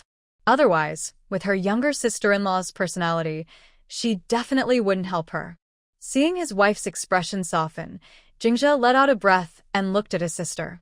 "Little sister, is Rongrong's family planning to open land and prepare firewood? When we go back, Big Brother will also go to help her. Not to mention, just because she let us avoid paying 5 taels of silver in taxes, we should lend a hand when she needs it. It's not just us. Everyone in our village should do the same." Taoya nodded firmly. Yes, we should be grateful and repay kindness. Big Brother, 5 taels of silver versus a stone of coarse grain. Anyone with a brain knows what to choose. Although our family is hunters and has always relied on buying grain to live, didn't Dad already buy some in the county town? This time, it shouldn't be too little. Probably around 1,000 or 1,800 jin, right? Even if 1 jin of coarse grain costs 10 won, then 1 stone of grain is only about 1 tael. Why not spend the extra 4 taels ourselves? She deliberately lowered her voice and said, "Our family isn't short of warm clothes. Maybe we can sell a few later. Not to mention, Meow Meow's family is going to send 3 people. 1 to deliver grain, and the other 2 either to send grain, clothes, quilts, or silver. Now, grain is very expensive, so they probably can't send hundreds of jin at once. For winter clothes and quilts, their family probably can't afford poor quality. After all, Meow Meow's father is the village chief. But good quality is expensive and they can't afford it, so they might come to us to buy. If we sell a few old fur clothes, that could bring in some money, right? Her grandparents hadn't thought of this before, but now that she pointed it out, their eyes lit up. That's right, they still have quite a few old fur clothes. Although the fur isn't very pretty, many are patchwork, sewn together from different colors. But isn't it just fur? Not as warm as old winter clothes? As Hunter's family, they can't say much, but they definitely have plenty of old fur clothes. They don't need to sell them for much. Even if they sell one for 30 or 40 coins, that's still money coming in. This time, Su Rongrong helped not just their family. She helped thousands of households, all benefiting from her kindness. As expected of a scholar's daughter, her mind is sharp. When her parents were still alive, she was so good. I don't know how the Su family raised her, but these past 3 years, they've worn her down, lost their spirit. Luckily, she's now standing tall again and has come up with a good idea to help ordinary people. Otherwise, when the conscription day comes, not just Sujia village, but the whole county might be filled with crying. Su Rongrong doesn't know about the government's decision, nor does she realize that because of her, officials sent someone first to inform Sujia village. Now, everyone in the village knows that because of Su Rongrong, they don't have to serve in the army or pay money, just give coarse grains, simple flour, or winter clothes and blankets. After the officials finished their notice, they handed the matter over to Lu Quanquan to handle. In 3 days, they just need to deliver grain, clothes, blankets, or silver to the county office. So, after the officials left, everyone in Sujia village was buzzing with excitement. But this time, unlike the last time when they heard about conscription and felt hopeless, everyone's faces were full of smiles. Although their days are not easy, and they usually try to save where they can, the good harvests in recent years have left some extra food in their homes. They could spare 100 jin of grain and donate a piece of clothing, no problem for them. The official just now said it was Su Rongrong from their village who suggested this to the government. How kind and good-hearted Rongrong is.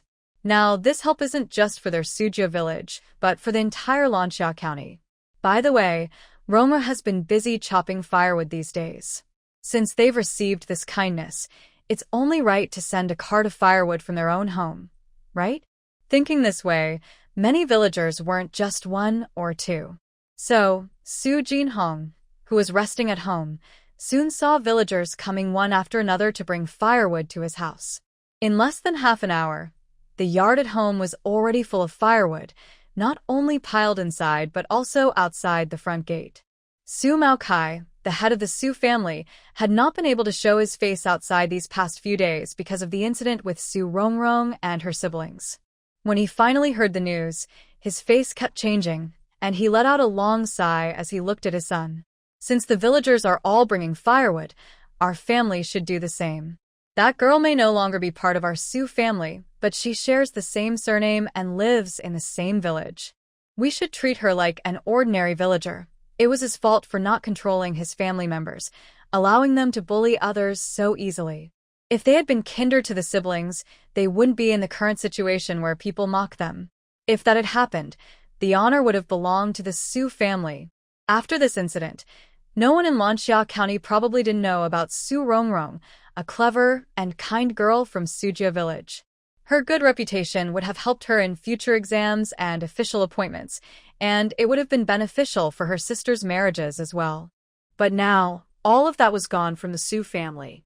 If news spread that the siblings had separated from their family branch, they might be laughed at by everyone. Su Rongrong had no idea that Su Maokai was now full of regret, even thinking about whether he could persuade her to pretend the separation never happened. When she was walking back from the mountain carrying firewood, it was already past noon. She led the way, carrying a dry, dead tree on her shoulder. Su Qiao followed in the middle, carrying 2 small bundles of straw. The last was Su Man, also carrying straw, but each bundle was a bit larger than Su Qiao's. As the 3 sisters descended the mountain, everyone they met greeted them kindly. Rongrong is back. Have you eaten yet, Rongrong? Auntie made some pancakes today. I'll bring a few over later. Rongrong, thank you so much. Without you, I don't know what we would do. Su Qiaoqiao's shoulders were burning with pain, and she felt exhausted. Seeing everyone greet her older sister warmly, she wished they could help carry the firewood back. Fortunately, there are still people with good judgment. Seeing that the three sisters looked very tired, I quickly called some people over and took the firewood from their shoulders. Young Rong, this is heavy. We can handle it. Rest well. If you need firewood later, just tell us. We'll chop some and bring it to you. Yes, just tell us. Su Qiaoqiao, who was so exhausted she almost cried, was stunned when she saw this scene. She knew what kind of people the villagers were. Seeing that even the usually sharp-tongued people were being kind to the eldest sister, she couldn't help but lean closer to Su Man and softly ask, "Third sister, what's going on with these people? Are they fools?" Su Man frowned and shook her head. "I don't know either." Su Qiaoqiao looked at each person, then at another, but couldn't figure it out. She directly asked, "Mrs. Wang, earlier you all said thank you to my eldest sister. What's that about?" Recently, they had been staying with the eldest sister, but she hadn't seen her do anything for the villagers.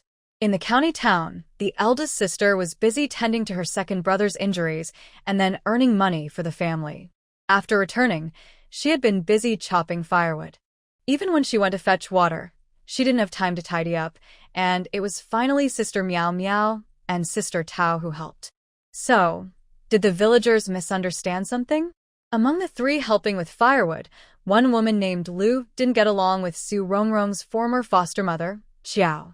Hearing this, she replied, "Qiao, your eldest sister is clever. She knows we're worried about the forced labor, and she's been anxious, unable to eat or sleep during the day. That's why your eldest sister suggested to the officials that the disaster victims could take the place of others in the forced labor."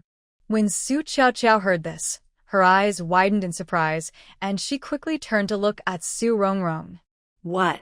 "Big sister, you suggested this to the officials?" Before Lu could speak, she proudly said, "That's right. The official who came today told us directly. He said your eldest sister told everyone to give food and warm clothes and then let the disaster victims do the forced labor so they could eat well and stay warm. My mother sighed. Finally, we can sleep peacefully, although giving 100 jin of grain and some clothes is hard to bear. Compared to 5 taels of silver, it doesn't seem like much. Sister, do you agree?" Even Su Man couldn't help but look at her older sister. When did she do this? She doesn't seem to know. Could it be that her sister mentioned borrowing a pen from Lord Bailey earlier? And the reason her sister didn't say anything before was because it wasn't certain yet? Su Rongrong didn't expect that Dahu, or rather Lord Bailey, would work so quickly. Hearing this, she asked, "Did the village come to inform us this morning?" "Yes, the officials said they came especially to visit our village first thing. People from other places probably haven't been notified yet." "Rong girl, everyone in the village is grateful to you. Knowing your family was hurt and that there are small children who need firewood, they brought some for you. You can use that firewood first. When you run out, we'll bring more.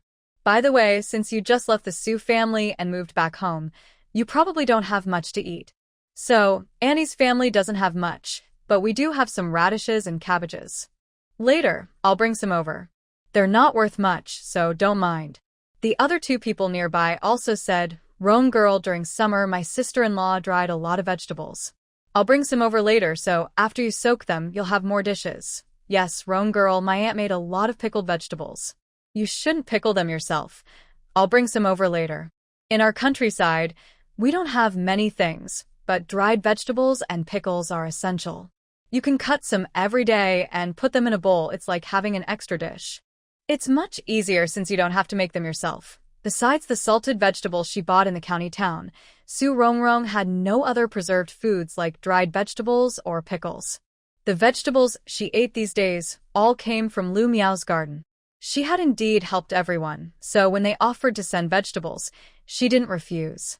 "Thank you, auntie, sister-in-law, and sister-in-law. I won't be polite." Everyone was happy to see her accept, and smiles appeared on their faces. It seemed that this way, they could also feel they had repaid their kindness. That day, not only the people from Su's village brought things to Su Rongrong. Even the nearby Wangjia Pit and Shangwan village sent gifts to her. Most of their gifts were carrots, cabbages, pickles, and dried vegetables. Of course, A few also sent eggs and mountain products. When Su Xiang, who was lying in bed recovering, learned about this, she was almost furious. Despicable person. Damn despicable person. I should have killed her when she first came to our house. Qiao's injuries had just started to heal. Hearing her daughter's words, her face darkened sharply. I really underestimated her. Just like her mother, she's a sly fox. They say she's clever, helping the common people solve big problems and making disaster victims do forced labor. But I think she's just a country girl who doesn't know anything. She must have used some secret tricks to fool the county magistrate's son, giving him ideas, then taking the credit herself. Hearing this, Su Xiang no longer lay in bed. She sat up straight, her eyes shining as she looked at Qiao. Mom, what if I get the county magistrate's son to like me? I'm almost 16 and I look pretty good. Anyway, I'm a girl and I will get married sooner or later. Instead of marrying someone I don't know much about, I might as well try to marry him. After all, he's the county magistrate's son, so his status isn't low. That way, you and the county magistrate would be in-laws. In the future, when you go out, everyone would respect you. If she had the chance, Qiao would naturally be happy. But she wasn't naive enough to think she could do whatever she wanted just because she had some skills. So she replied, if young Master Bailey is willing to marry you, I would be happy. But he's the county magistrate's son, and it's not something you can decide just because you want. Su Xiang stood directly on the bed, pointing to herself, and said, Mom, look at my figure. It's not worse than Su Rongrong's. Besides her face, what does she have that I don't? If someone like her can catch the eye of young Master Bailey, what's wrong with me? Isn't he building a house in our village? That means he will live here in the future, or at least come here often. If that's the case, I might have a chance. Qiao, hearing this, also considered whether it was feasible. But after thinking it over, she felt that her daughter Xiangxiang didn't have much of a chance. Bailey Zheng is the son of the county magistrate. I heard he is skilled in martial arts and always has attendance with him. Her family's Xiangxiang looks okay, but her background is not good. Many wealthy young ladies in Lanxia County look better and have better figures than Xiangxiang. Someone like Xiangxiang, not to mention marrying her, even becoming a concubine is difficult. No, not even a concubine. She probably won't have the chance to become anyone's close maid either. Su Xiang sees her mother not answering and speaks to herself. Mother, I need to rest and recover. Don't make me do chores at home these days. When young Master Bailey returns, you should tell me so I can dress up nicely. I don't believe he won't notice my face and figure then. As long as he looks at me a little more, I'll have a chance to get closer to him. When the time comes, winning his favor won't be too hard, right? Mrs. Qiao listens to her confident words, falls silent for a moment, then nods. All right, then you rest well. When someone arrives, I'll let you know. If this girl can catch young Master Bailey's eye, even as a servant girl, it would help the family. Then, the older brothers wouldn't have to worry about their future. When the time comes, Bailey Zheng can just be assigned a simple job at the government office, enough to let them enjoy government benefits. Bailey Zheng, who has already handled the disaster relief, doesn't know he's being targeted by the heroine of a poorly written story. Right now, he just finished meeting the head of the county school. After personally seeing the person off, he turns to Da Hu and says, let's go back to Sujia village tomorrow. The rain has already reached Huarong County, and if it continues like this, it will reach Lanxia County in less than 5 days. I promised Rongrong I'd help her set up her bed, so before helping the disaster victims, I need to fix her house first. When we return from Sujia village, I'll go straight to the county school. Keep an eye on the house in Sujia village. In a few days, my father will be appointed, and if my mother comes along, let her stay at the back of the government office. Once the house in Sujia village is built, you can help her move there.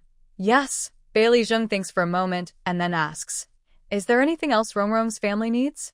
When we go back tomorrow, I'll bring it along. Her family's food supplies can last at least 2 years, and they have enough salt for a year or 2. They seem to be a bit short on oil. Besides that, Uncle Yu has prepared 3 quilts, which are enough. As for clothes, she bought some fabric herself, and Uncle Yu provided the cotton. So, apart from being a little poor, they don't lack anything else. Bailey Zheng heard this and said, "When you go back tomorrow, bring her some oil. Prepare some vegetable oil and some animal fat. Use less vegetable oil and more animal fat so she can cook herself. It just so happens that he can go to her house for a meal tomorrow. He wants to eat sweet and sour pork ribs, squirrel fish, braised pork, and Westlake beef soup. He doesn't know if she can make these dishes. If she can't, she can make spicy hot pot, boiled pork, or mapo tofu instead. If she can cook these well, then he will know her true identity." Thinking this, Bailey Zheng bought some vegetable oil, pork fat, and even some pork belly and lean meat when he returned home the next day. He also asked the butcher for some pig blood. Since he couldn't find mandarin fish, he bought a grass carp along with some tofu and bean sprouts. In short, when he returns to the Su family, his cart will be full of supplies. Since yesterday, after everyone brought vegetables, firewood, and eggs to her, Su Rongrong hasn't organized anyone to go up the mountain to cut firewood today. This morning, their meal was still simple: pancakes with leftover bone soup from yesterday. After eating, she asked Su Qiao Qiao to wash the dishes and then arranged for Su Man Man to prepare to make felt shoes. Just then, the door was knocked. She went out to open the door and saw several women standing outside. The most familiar among them was Lu Miao's mother and Tao's mother.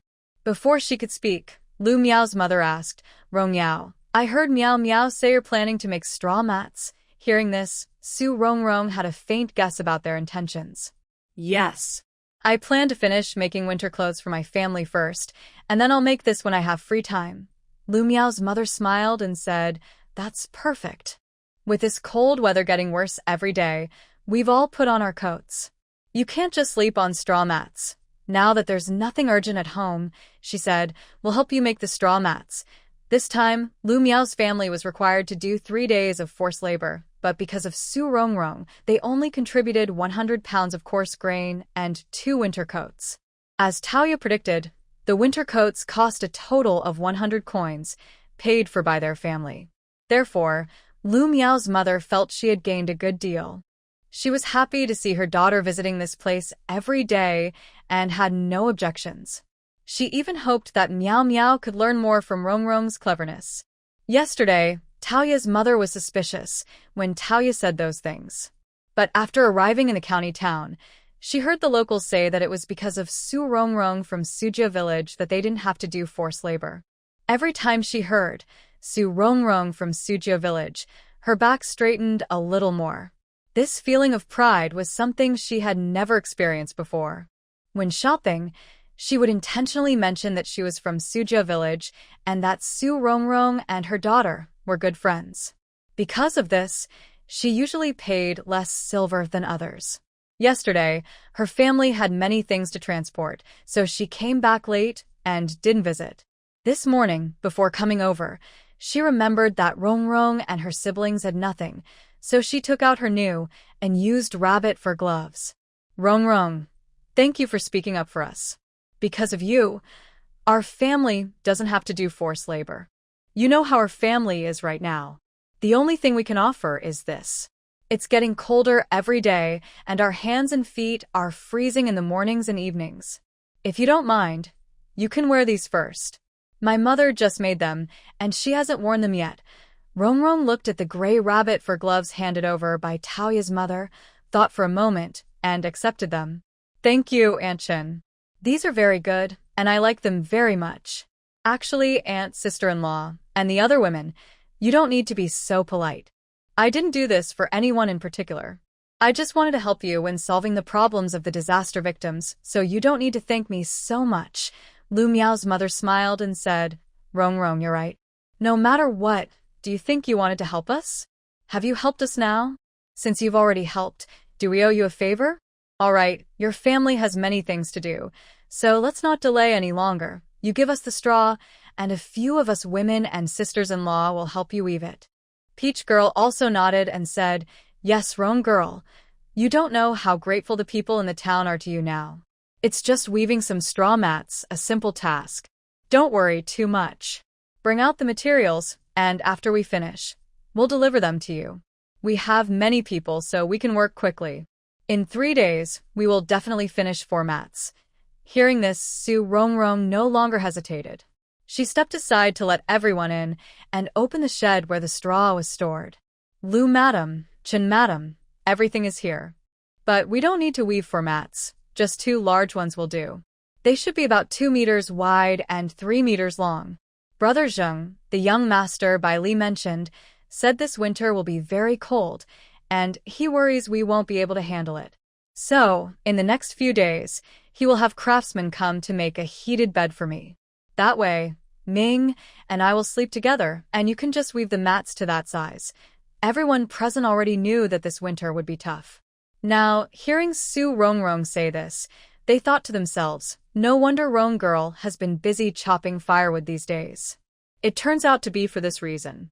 Since that's the case, they also need to let their families chop more firewood while the weather is still clear before it rains or snows. Bai Li Zheng's carriage arrived at the Su family village around noon.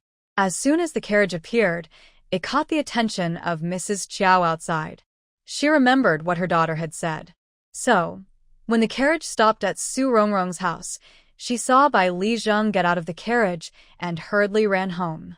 Once inside, she didn't shout loudly but sneaked over to Su Xiang's room. Xiang, the county magistrate's son is here. I just saw his carriage and saw him get out. Originally lying bored on the bed, Su Xiang's eyes lit up instantly when she heard this, and she sat up quickly. Mother, is it really him? Are you sure? Of course, I'm not old enough to see clearly. He got out of the carriage at Su Rongrong's house carrying a lot of things. And I saw a pile of meat, at least 10 jin. Thinking of that white, beautiful meat, she felt both envy and heartache. If she can get Bai Li Zheng to notice her, then those meats will belong to her family. If Su Rongrong, that mean girl, is still in her house, then she also belongs to her. That pile of meat, cooked into oil, would last her family for a year or more. Moreover, the pork fat and residue are very good, whether for stir-fry or dumplings. They smell wonderful. Su Xiang isn't in the mood to think about meat right now. After confirming Bai Li Zheng was coming to Su's village, she immediately got out of bed. First, she touched her face, then looked at Mrs. Chiao, gritting her teeth as she asked, Mother, are the bruises on my face still not fully gone? That mean girl, Su Rongrong, dared to hurt me like that. When I manage to win over Mr. Bai Li, I will make her pay. Mrs. Chiao carefully looked at her cheek. Seeing some marks still there, she felt a bit distressed and nodded. Yes, if you look carefully, you can still see them. Thinking about her current situation at home, Su Xiang said, Mother, I can't go out like this. Please borrow some rouge from my sister-in-law. Tell her not to worry. I will return her a new box later. And when I marry Mr. Bai Li, whatever silver you want, I will find a way to get it for you. Mrs. Chiao, because she didn't manage to send Su Rongrong's body to the county town in time, not only lost money but also lost a little herself. These days, she has been feeling distressed. So now, hearing Su Xiang's words, she feels very comforted. Even her steps to ask her eldest daughter-in-law for rouge are quicker than usual. After her mother left, Su Xiang took out her most precious clothes. It was a pink silk dress, bought after Su Rongrong came to her house, and she became her servant. She hadn't worn it since her coming-of-age day. It was originally meant to be taken to her future husband's house to show off. But now, to attract Bai Li Zheng's attention, she had to take out this dress. Meanwhile, Bai Li Zheng at Su Rongrong's house didn't know that someone was dressing up beautifully for him. After giving everything to Su Rongrong, he said, Rongrong, lately I haven't had much appetite. I feel like my mouth tastes bland and dull. Look at these ingredients and make some light or appetizing meals. Su Rongrong looked at the handsome face before her, which was no longer bruised but still very familiar. She absent-mindedly reached out to take something. She wanted to ask if he was Bai Zheng, but now is not the right time to say such things. Unable to, she had to suppress her curiosity and quickly prepared the menu. She remembered Bai Zheng liked to eat braised pork, pickled pepper duck blood, stir-fried mountain mushrooms with meat, boiled meat, and pickled fish. She thought that once she cooked these, she would know if he liked them. With that in mind, she let out a deep breath and called Su Jinhong. Jinhong, This is Brother Zheng's first time at our house. You can take him around. I'll go cook. Even though Su Jinhong's hands were not very good, his legs were fine. As the only son in the family, he naturally had to accompany guests. But since everyone else at home was a woman, to avoid awkwardness, he went with Bai Zheng to walk around the village. Not long after they left, a girl with a pale face and unsteady steps approached. Fearing she might be a scammer, Bai Zheng quickly moved away. But the next moment, he saw the girl bowing politely to him. I've seen young Master Bai. Hearing her overly theatrical and sweet voice, and seeing the white powder on her face falling off as she spoke, he instinctively shouted, "Wow, where did this ugly monster come from?" Being ugly wasn't her fault, and poorly applied makeup wasn't her fault either.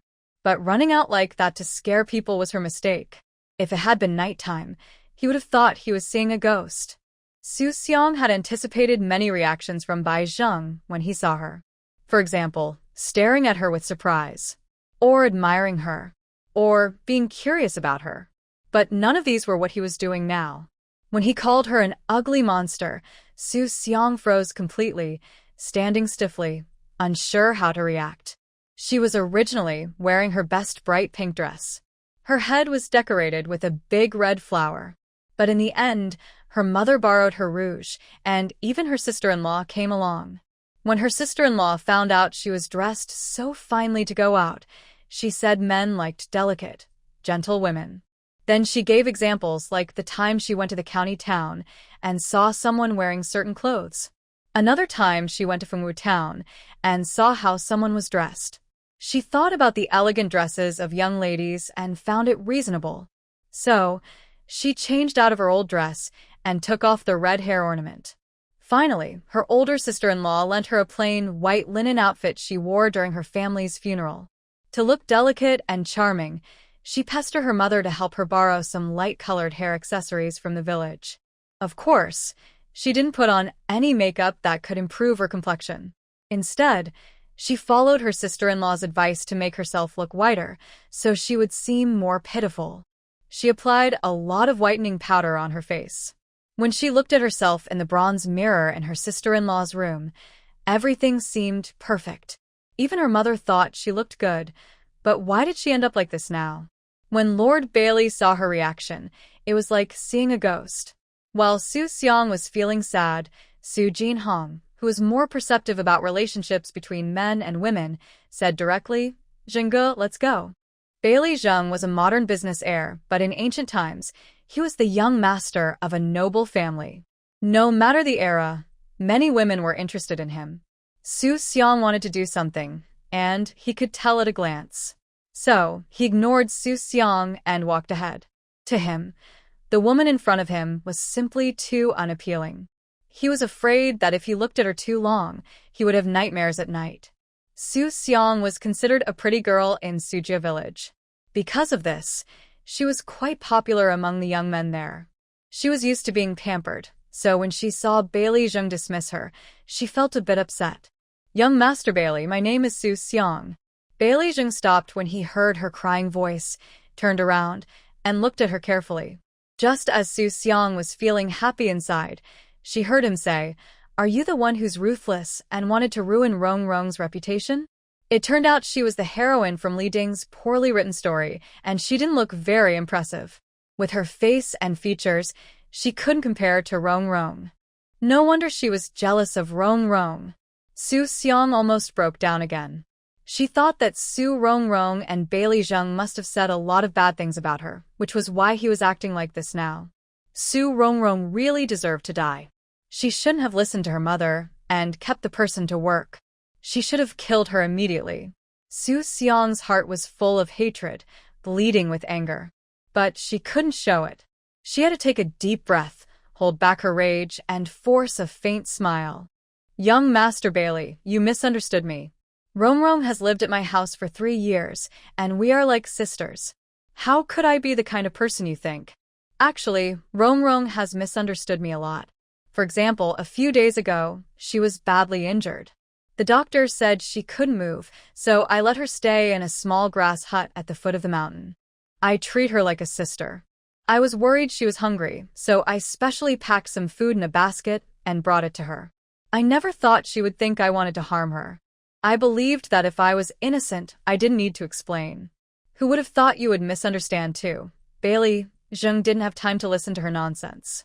He had read the beginning of that book before, so he knew how crooked this person's views were. He just let out a sigh and turned to leave.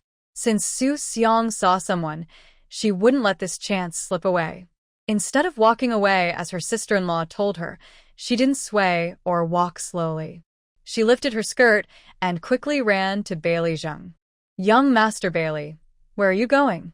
"I can go with you." Hearing this, Bailey Zheng was startled and quickly stopped her. "Miss Su Xiang, you should go home and look in the mirror. Even if you don't have a mirror, water will do. I don't know who gave you the courage to come out dressed like that. Everyone knows you're a person. But those who don't know the situation might think they've seen a ghost in broad daylight. Also, I haven't heard that anyone in your family has died. You're dressed in white, like a mourning girl.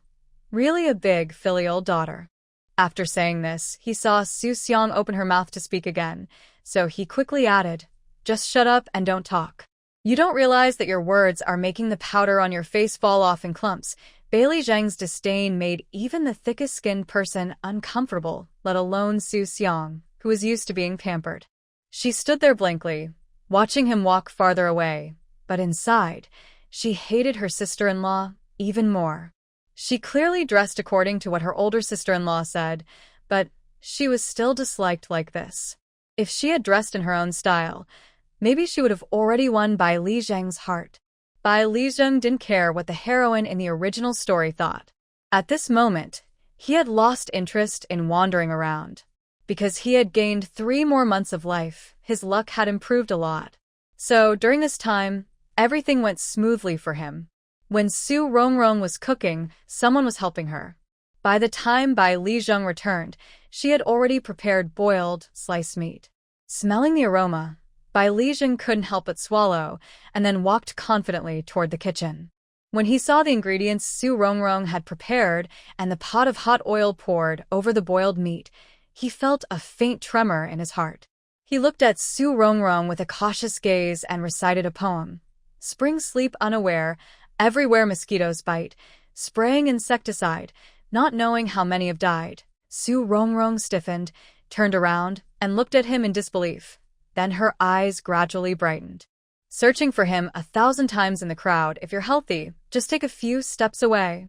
Bai Li Zheng's lips curled slightly, and he decisively took 2 steps forward. Su Rongrong put down her spatula and tilted her head to test. People are naturally good at heart. Not doing homework makes a hero. This time, Bai Li Zheng was stunned. This was the same sentence he had said back in high school when the teacher asked why he didn't do his homework.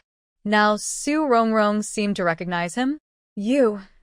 Bai Li Zheng was about to ask who she was when he heard Su Manman's curious voice nearby. "Brother Zheng, are you really a scholar? How come you even misrecite Chun Xiao?" Before Bai Li Zheng could answer, she asked Su Rongrong, "Big sister, you're even more outrageous. How come you can't recite the 3-character classic?" Clearly, the older sister knew the 3-character classic by heart. How could she make such a basic mistake? So, what secret code are she and Brother Zheng really playing? Bai Li Zheng knew that now is not the time to say anything that others shouldn't hear. Plus, since he was sure that Su Rongrong was from his hometown and might even be an acquaintance, he was in a very good mood and didn't bother with Su Manman.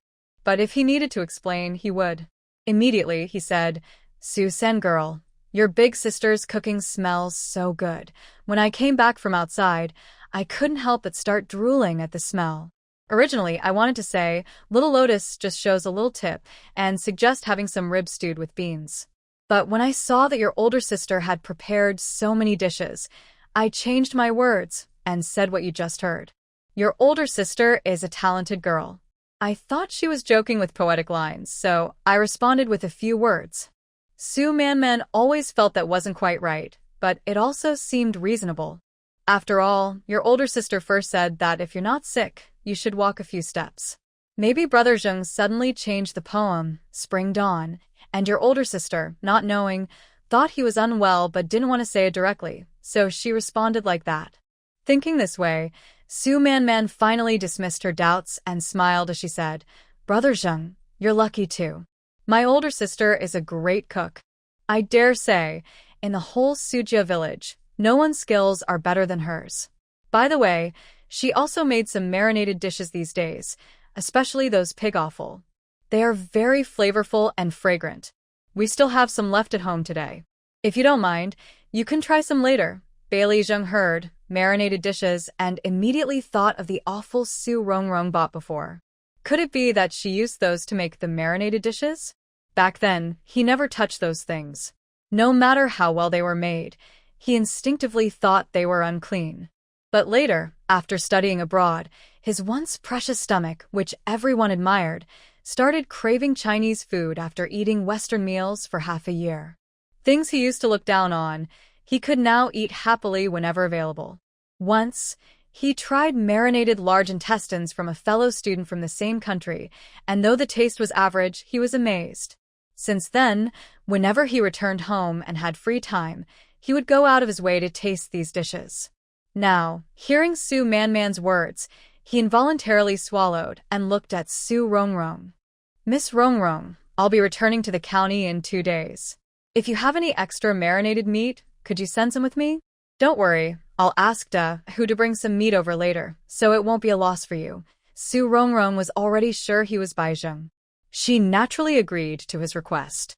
After all, she had won first place in her scholarship every year in high school, but this guy always outdid her. Since moving here, their family has also received a lot of care from him. Right now, it's just a small amount of marinated water, not worth much.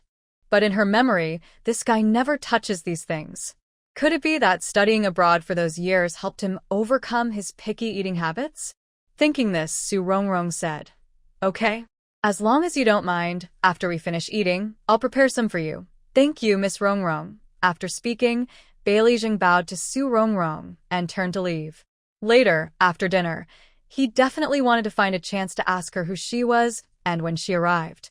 This lunch was very fragrant thanks to Su Rongrong's skillful cooking. The pickled fish was her second dish after boiled pork. Because Bailey Zheng gave her 3 grass carps weighing about 3 or 4 jin each, she set aside 2 large bowls after preparing the dish. One bowl was for Lu Miao, and the other was for Taoya. These 2 had been helping her recently.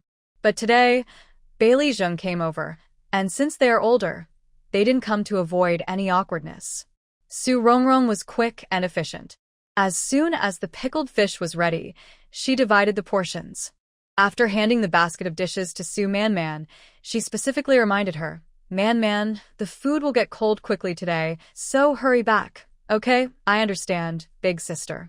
Don't worry." Saying that, Su Man picked up the basket and went out.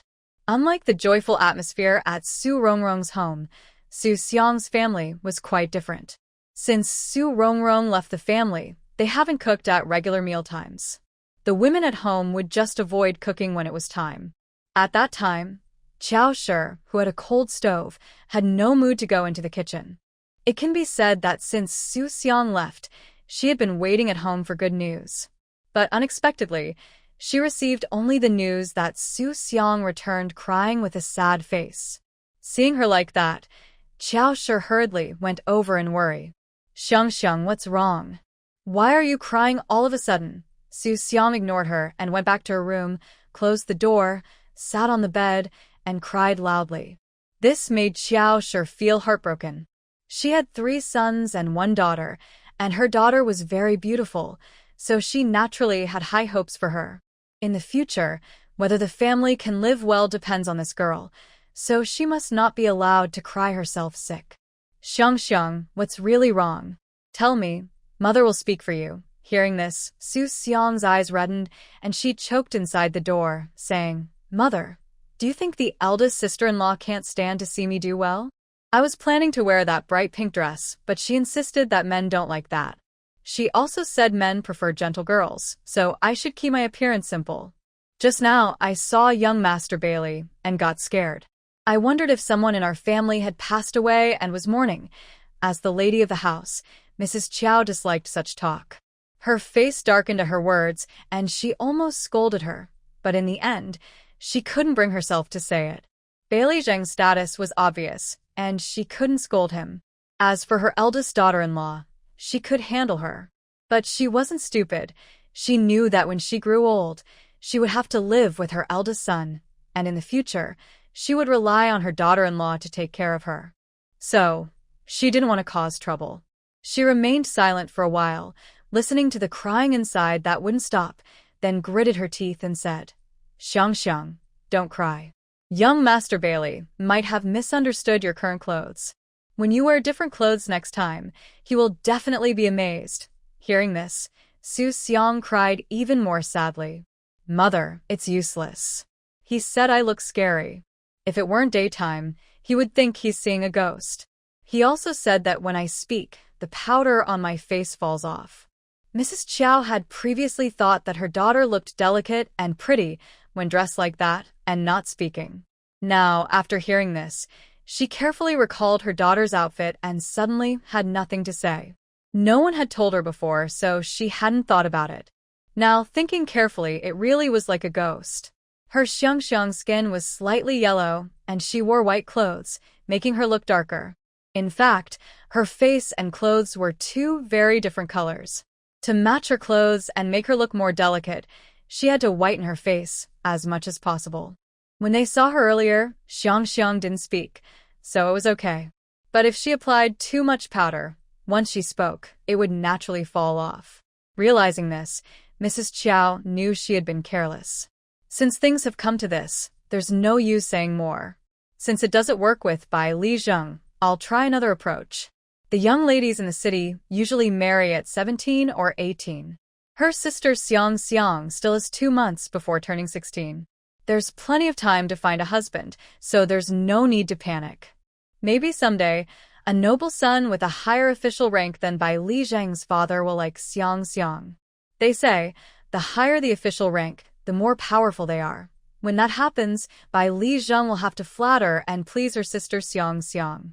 Thinking of this, Mrs. Chow hardened her heart and said, Xiang, stop crying.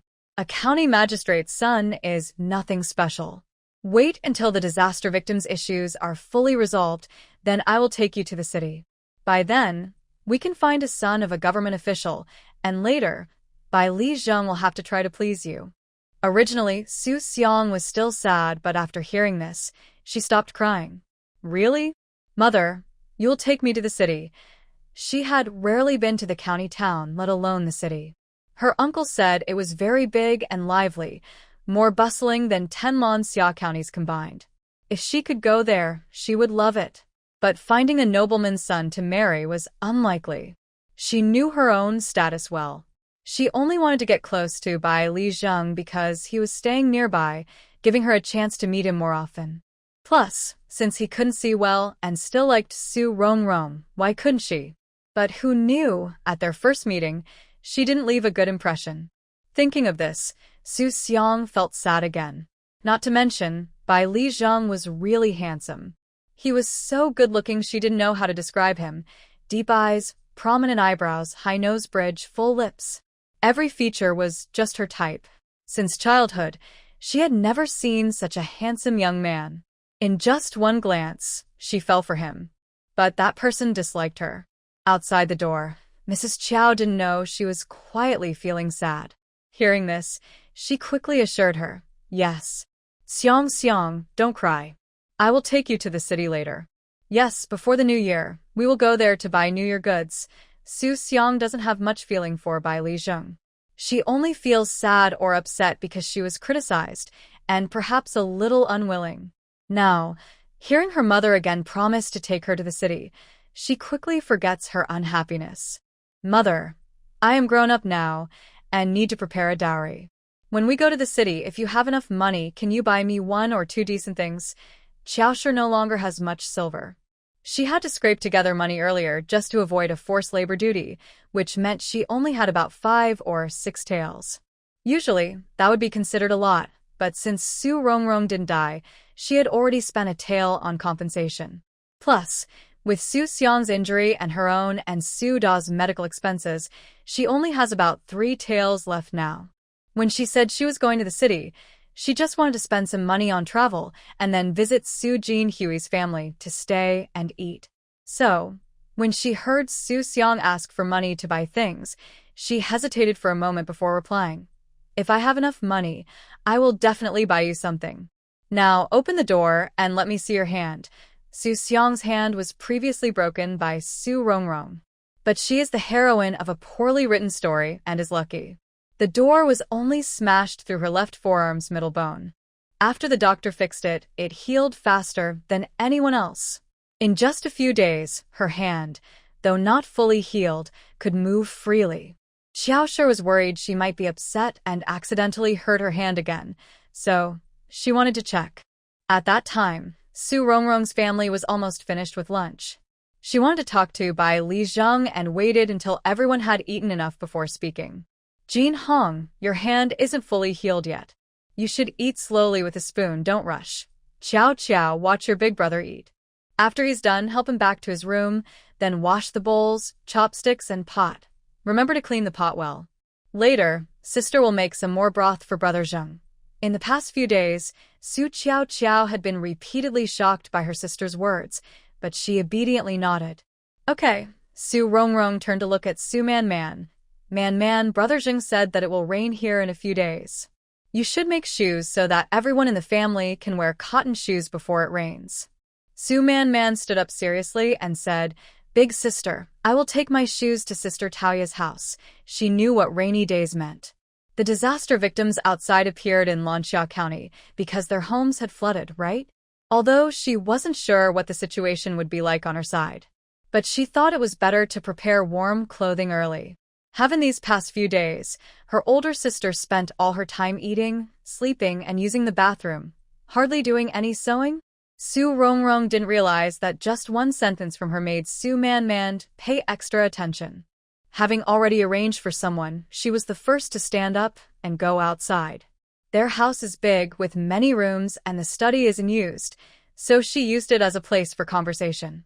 After Bai Zhan was distracted by Dahu and entered the study, her first words were to call his name directly.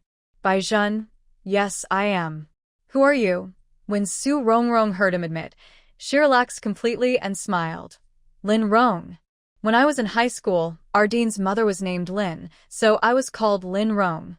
Later, in my second year, the dean's mother suddenly changed her surname to Su, so I also changed my name to Su Rongrong. Hearing the name Lin Rong, Bai Zhan, who was about to sit down, suddenly stood up. Later, in my second year, the dean's mother suddenly changed her surname to Su, so I also changed my name to Su Rongrong. Hearing the name Lin Rong, Bai Zhan, who was about to sit down, suddenly stood up, eyes wide as he looked at her.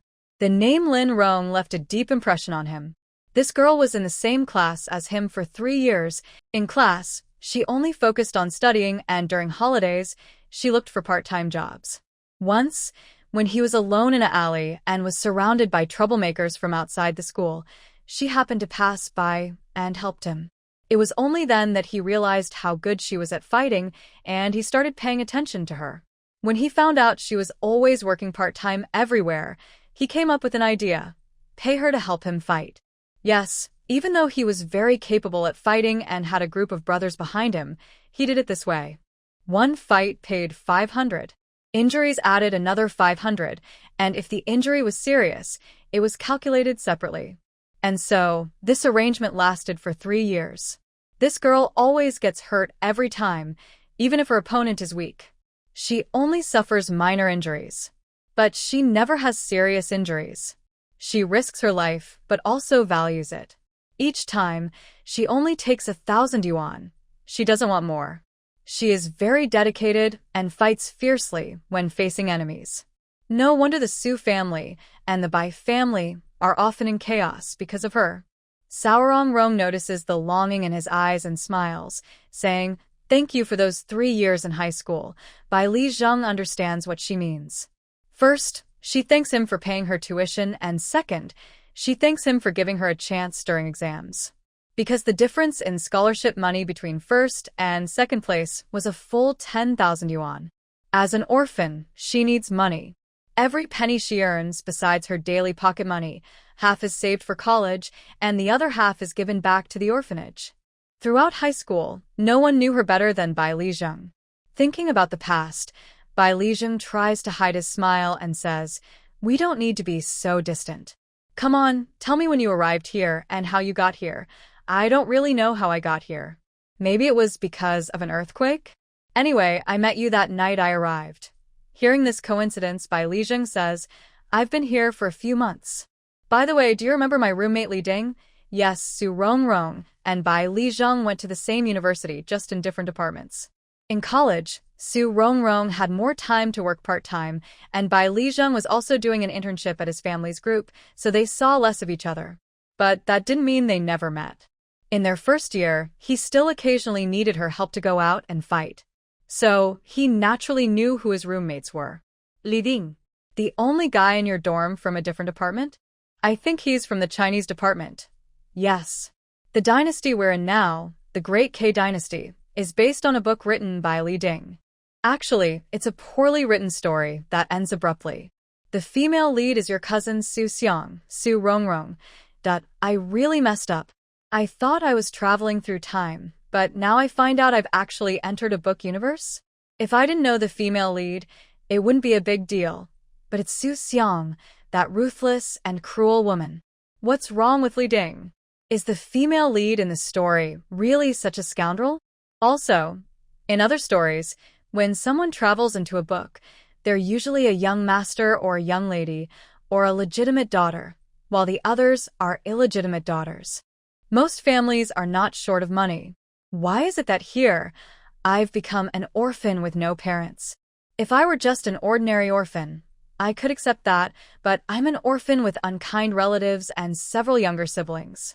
What did I do in my past life to deserve such bad karma, that I'm an orphan in modern times and still an orphan in this story? Bai Lijeng noticed Su Rongrong's bad mood and quickly tried to comfort her. "Rongrong, don't be upset. Anyway, you're healthy, and as long as you want to live, you will. As for me, although I am the heir of the Duke's mansion, I am a short-lived person. I have a system that constantly reminds me I am about to die. You've always wondered where I got my cousin from and why I need to take care of you all. Actually, I was lying to you. My system is about correcting values and the imperial exam system. It requires me to not only take the exams but also to save and help you to extend my life. The first time I saved you, I only had less than a day left to live. Because I saved you, I gained 3 more months of life. And after completing that task, I was rewarded with another 3 months. The shorter my lifespan, the more unlucky I am. That's why I looked so battered and bruised before, Su Rongrong. It sounds like he's even more pitiful and miserable. At least her life is worry-free, right? So, your father came here because of you? Bai Lijeng, familiar with this person, trusted him completely and spoke openly. That's partly true and partly not. Let me explain. My grandfather is a war god of our Great K Dynasty. You should know how the phrase merit surpassing the ruler came about. 10 years ago, the emperor started to become wary of my family. Then my grandfather decisively handed over military power and told my father and uncle to abandon martial arts and pursue civil studies. All my aunts married low-profile husbands. At that time, my uncle was still young, so it wasn't a big deal. But my father was already a high-ranking general, a third-rank officer. For the sake of the family, my father had no choice but to take the civil service exams. He was afraid of standing out too much, so he deliberately took 2 years to prepare and only became a scholar. Then, he took the imperial exam 3 more times before finally ranking at the bottom this year. After that, my father publicly claimed that studying was too hard. He was used to fighting and was too impulsive to focus on studying. But you also know our family status. Even if my father didn't want to advance further, he still had to take official positions, right? He didn't want to join the Ministry of Rights, and my situation was special. Seeing his luck running out, the master at the Temple of Heavenly Consciousness said that my benefactor was nearby. My father discussed with my grandfather and finally decided to become a county magistrate here, which also kept him away from court politics. This way, the emperor would be at ease, and we would be safe. After hearing all this, Su Rongrong concluded one thing. Their family came here mainly to avoid trouble and to extend his life. She quickly turned her eyes and said, "Brother Zheng, since we are family, I won't hold back anymore. Regarding the incident with Qiao Qiao being sold as a beauty paper, do you think you could help me get some justice? When it first happened, I wasn't in Sujia village, and the village chief handled it. Now that I am back, if I attack Suhi's family again, it would seem like I'm unhappy with how the village chief handled things. Plus, we siblings are still young, and our previous actions were already quite bold. If we keep pushing, it will give the villagers a bad impression. I personally don't care much about reputation, since it doesn't fill the stomach. But Jin Hong wants to study, so I need to think more about him. I don't need you to do anything special. Just give a hint for the Fong family to come and settle accounts with Suhi's family. It's not possible that she sold someone without paying any price, right? As for reputation, if you don't care about it, the villagers' gossip won't really hurt Suhi's family at all. So, you need to pay a memorable price first, so there won't be a next time. Alright, I will handle it for you tomorrow. Just wait and watch the show."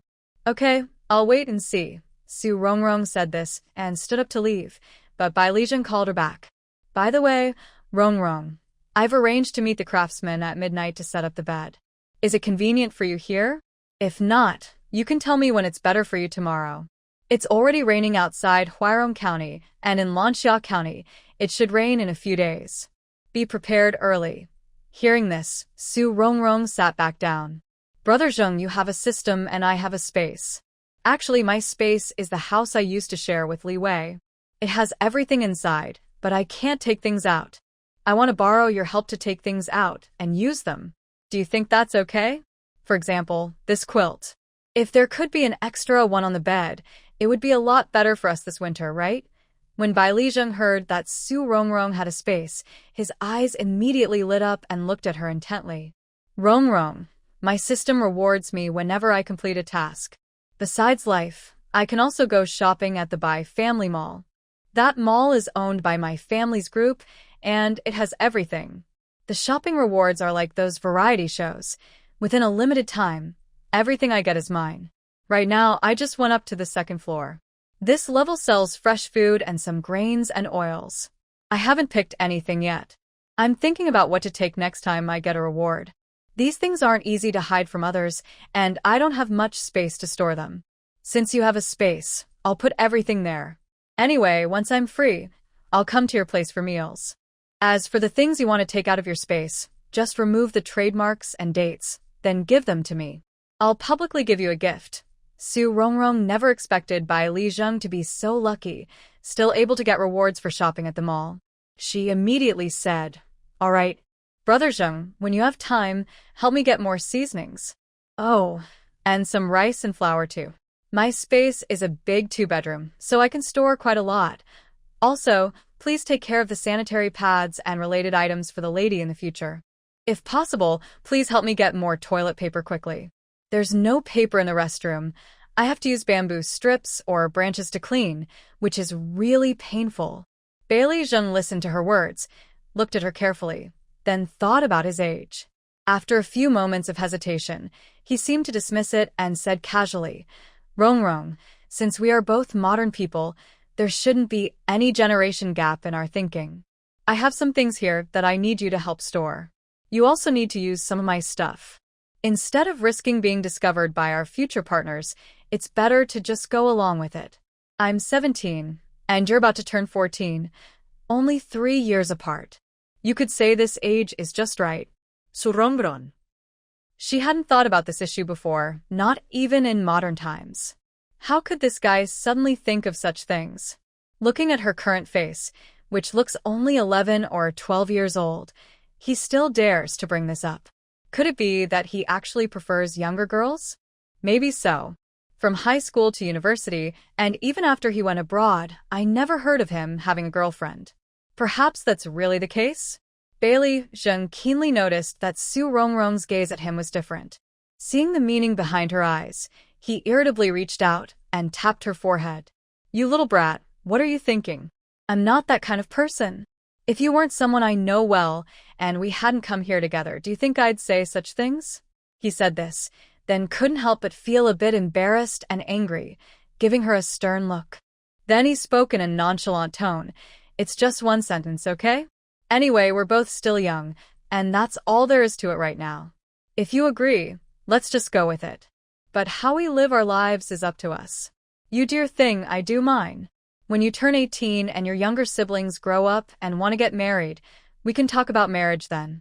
Or if you prefer, wait until you're 25. As long as I'm before 30, everything can be discussed. As for my family, I'll handle it, no need for you to worry. His family is from a military background, so they don't care much about social status. Otherwise, his aunts wouldn't have married so low-key. There are even 2 women who married ordinary commoners. Of course, this doesn't include the fact that Su Rongrong is his benefactor. With this in mind, his family is actually more likely to accept her. Su Rongrong also knows that Bailey Zheng's words make sense. Plus, G17 is quite grown up in this ancient time, and his family will definitely be eager to find him a match. She just feels a bit awkward, as if her whole body is filled with discomfort. But luckily, her reason outweighs everything, so she looks seriously into his eyes and says, "It's not impossible. Just after I agree. You should act as if nothing happened and not let outsiders notice. Of course, this doesn't mean you can't see the light, but the era is too strict on women. I have no parents, and if people find out about us, they won't think badly of you.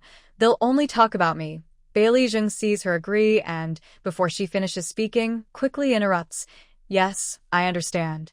Don't worry, it won't happen." After speaking, he quickly takes out an IOU from his sleeve pocket, shows it to her briefly, then tears it up. "Your help with the disaster victims has been a big help to my father. According to the previous agreement, this was originally meant to be returned to you. Now that we are going to be a family sooner or later, there's no need for that anymore. Also, I took some gold jewelry from the first floor of the big market earlier, and I left it in my temporary house. When I come back later, I'll bring everything to you." Su Rongrong. Oh, not bad. This sense of responsibility. If she had met someone like this in modern times, she would definitely have dated him. She wouldn't still be single after graduating from college for several years. "Okay, then I'll keep it for you." Bailey Zheng is quite perceptive. Those gold ornaments are nothing to him. Seeing the satisfaction in Su Rongrong's eyes, he instinctively responds, "No, it's not just for me to keep. It's for you. Are we going to be a family? Then what's mine is yours, and what's yours is still yours. Don't worry, I know what to do. I'll earn money to spend on you." Su Rongrong. But there's no need for that. She can earn her own money if she wants it. If she really can't, she can use things from her space. But Bailey Zheng hurriedly says, Yes, a good man's wife should take care of herself, just like his mother, who never worked a day in her life. When she was young, she relied on her family. After growing up and getting married, she depended on her husband. Anyway, she had never worried about money. Su Rongrong. Not, is this progress too fast? Is this what being a wife means now? Isn't it supposed to be the same as before, just as usual? Bailey Zheng noticed the confusion in her eyes and cleared his throat uncomfortably. "Let's go out. The craftsman should arrive soon. By the way, when do you think you can give me the quilt?" "After I distract Hu, I'll bring it to you publicly." Getting to the main point, Su Rongrong nodded and stood up to go outside. "Okay, I'll go prepare some marinated offal for you." For Bailey Zheng, the current Su Rongrong was considered family, and she was also his fiancée. So, she didn't need to act differently from before. He immediately said, "Rongrong, make a little more. I need to take some to the county school to eat. All right, you do your thing." About the Kong bed, I already told Jin Hong. If she had something to discuss, she could go directly to Jin Hong. Bailey Zheng had just acknowledged her and playfully confirmed their relationship. Now he wanted to stay close to her all the time. Seeing they were about to go their separate ways to do their own tasks, he took off his waist pouch and handed it over. "Here's your household money." Su Rongrong paused, looked down at the pouch in his hand. Seeing she wasn't taking it, Bailey Zheng directly put it into her hand. "Take it." Although Su Rongrong was an orphan, she was very proud. Moreover, Her foster mother had told them from a young age that they shouldn't ask for things that weren't theirs, no matter how much they lacked. So, even though she was in need of money now, she still pushed the pouch back. I can't take this. Even if we might be together in the future, at least not now. And she had previously taken some silver from Qiao Qiao's sale of herself. Technically, she shouldn't have taken it. But her family was poor and the Fong family wasn't kind, so accepting it wasn't a problem. Right now, her family had enough to eat and drink, so she couldn't accept this money. Bailey Zheng understood her personality and didn't insist. He changed the subject and said, Rong, you're good at cooking, especially making those pickled vegetables. During high school, you played around a bit, earning about 10,000 yuan in profit each year. Now that you're here, have you thought about going back to your old business? Of course, I mean at this stage. Selling things is also simple. In the past, we sold to classmates who ate lunch at school, and now we can do the same. Aren't I about to start at the county school? The food there probably isn't much better. Your pickled vegetables will definitely be more popular than before. But the number of students at the county school isn't as large as in the past. Back then, we could even sell to the neighboring school. Here, the county school has enrollment limits, so the number of students might not be ideal. What I mean is, earn as much as you can. It's better than standing outside in the cold winter or earning nothing at home. Of course, if you produce a large amount, I can ask who to talk to people and try to get your pickled vegetables into restaurants to sell. Su Rongrong didn't turn around and said, Of course I want to make money. But not this year, maybe next year. All those pickled vegetables need fresh vegetables, and the ones I have now are from others, plus many seasonings are missing.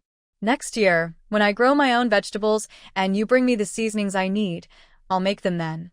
Bailey Zheng saw that this plan probably wouldn't work and had to give up regretfully.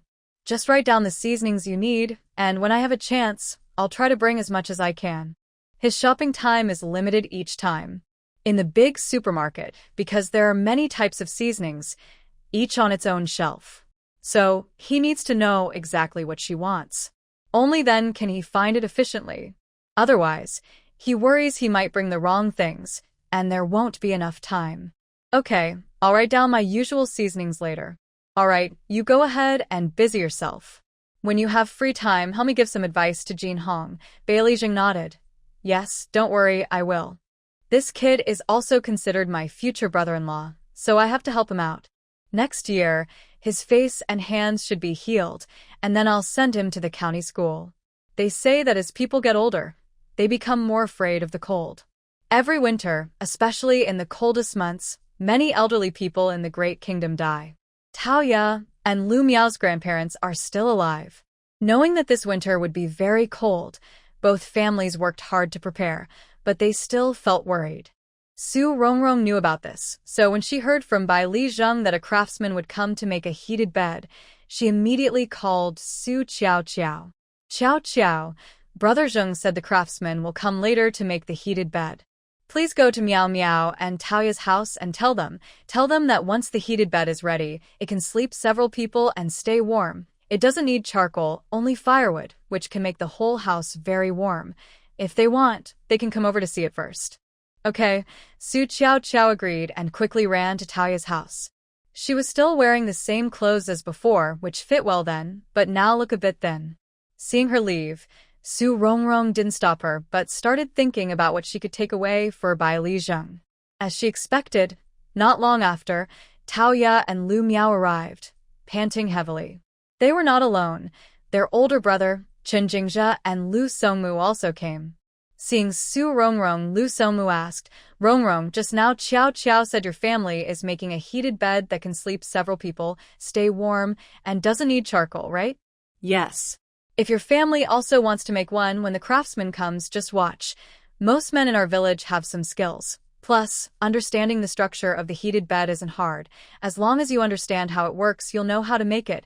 Maybe this winter, you can earn a lot from this skill. Hearing Su Rongrong casually say the last part, Lu Songmu immediately understood her meaning.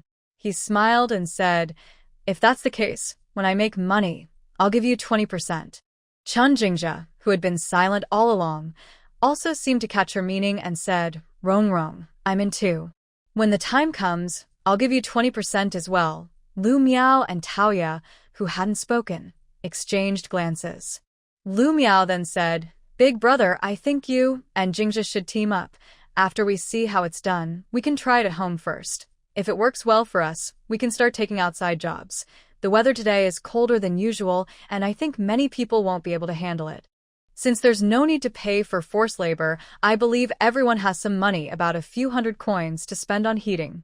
Then, you should keep track of your expenses daily and settle accounts once a month. When the time comes, give Rongrong a 20% share. As for why Rongrong gets a share, everyone here knows the reason. Heating skills are a craft. If the artisans don't let them watch, they must stay away.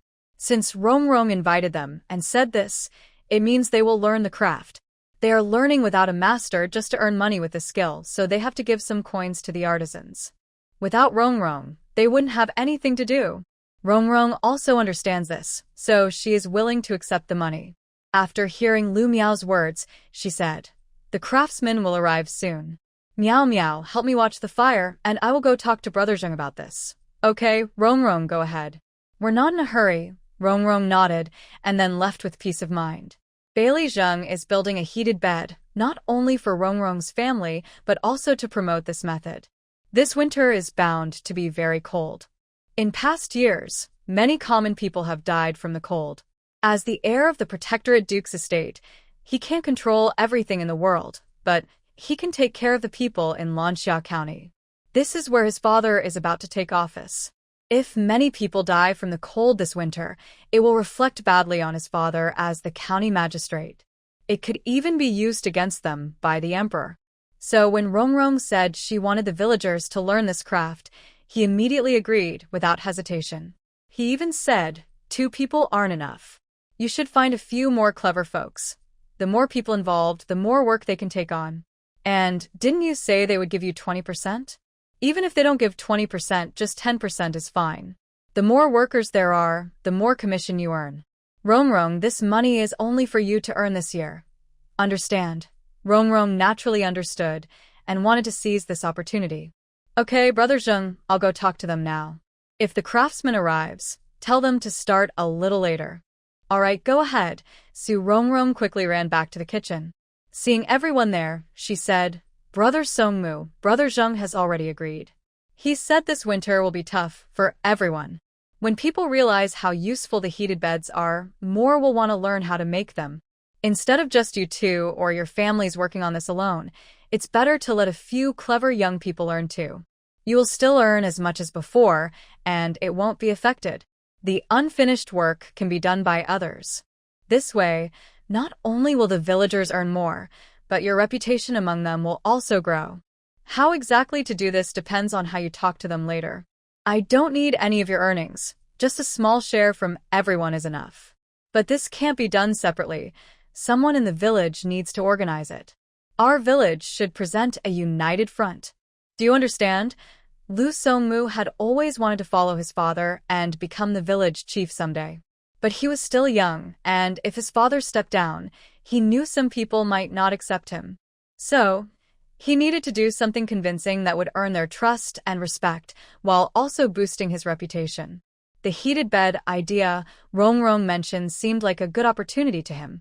After she finished speaking, he nodded immediately. "Okay, I know what to do. Rongrong, you go ahead with your work. Don't worry about us. I'll bring people over later." Because of Taoya, Lu Songmu had the best relationship with Sujia village. When his brother left, he also went to help. Once they left, the kitchen suddenly felt much emptier. Taoya looked at the gloomy sky outside and said after a while, "Rongrong, I plan to go up the mountain to gather firewood tomorrow. Are you coming?" Before Rongrong could answer, Lu Miao said, "Yes, Sister Taoya, I'll go too. Our firewood looks plenty, but since it might rain soon, it's better to prepare more. That way, we won't run out." Rongrong's family had the most firewood now, probably enough to last through the winter, and even until next year's Dragon Boat Festival. Just as she was about to say she wouldn't go, Su Manman's voice came from the doorway.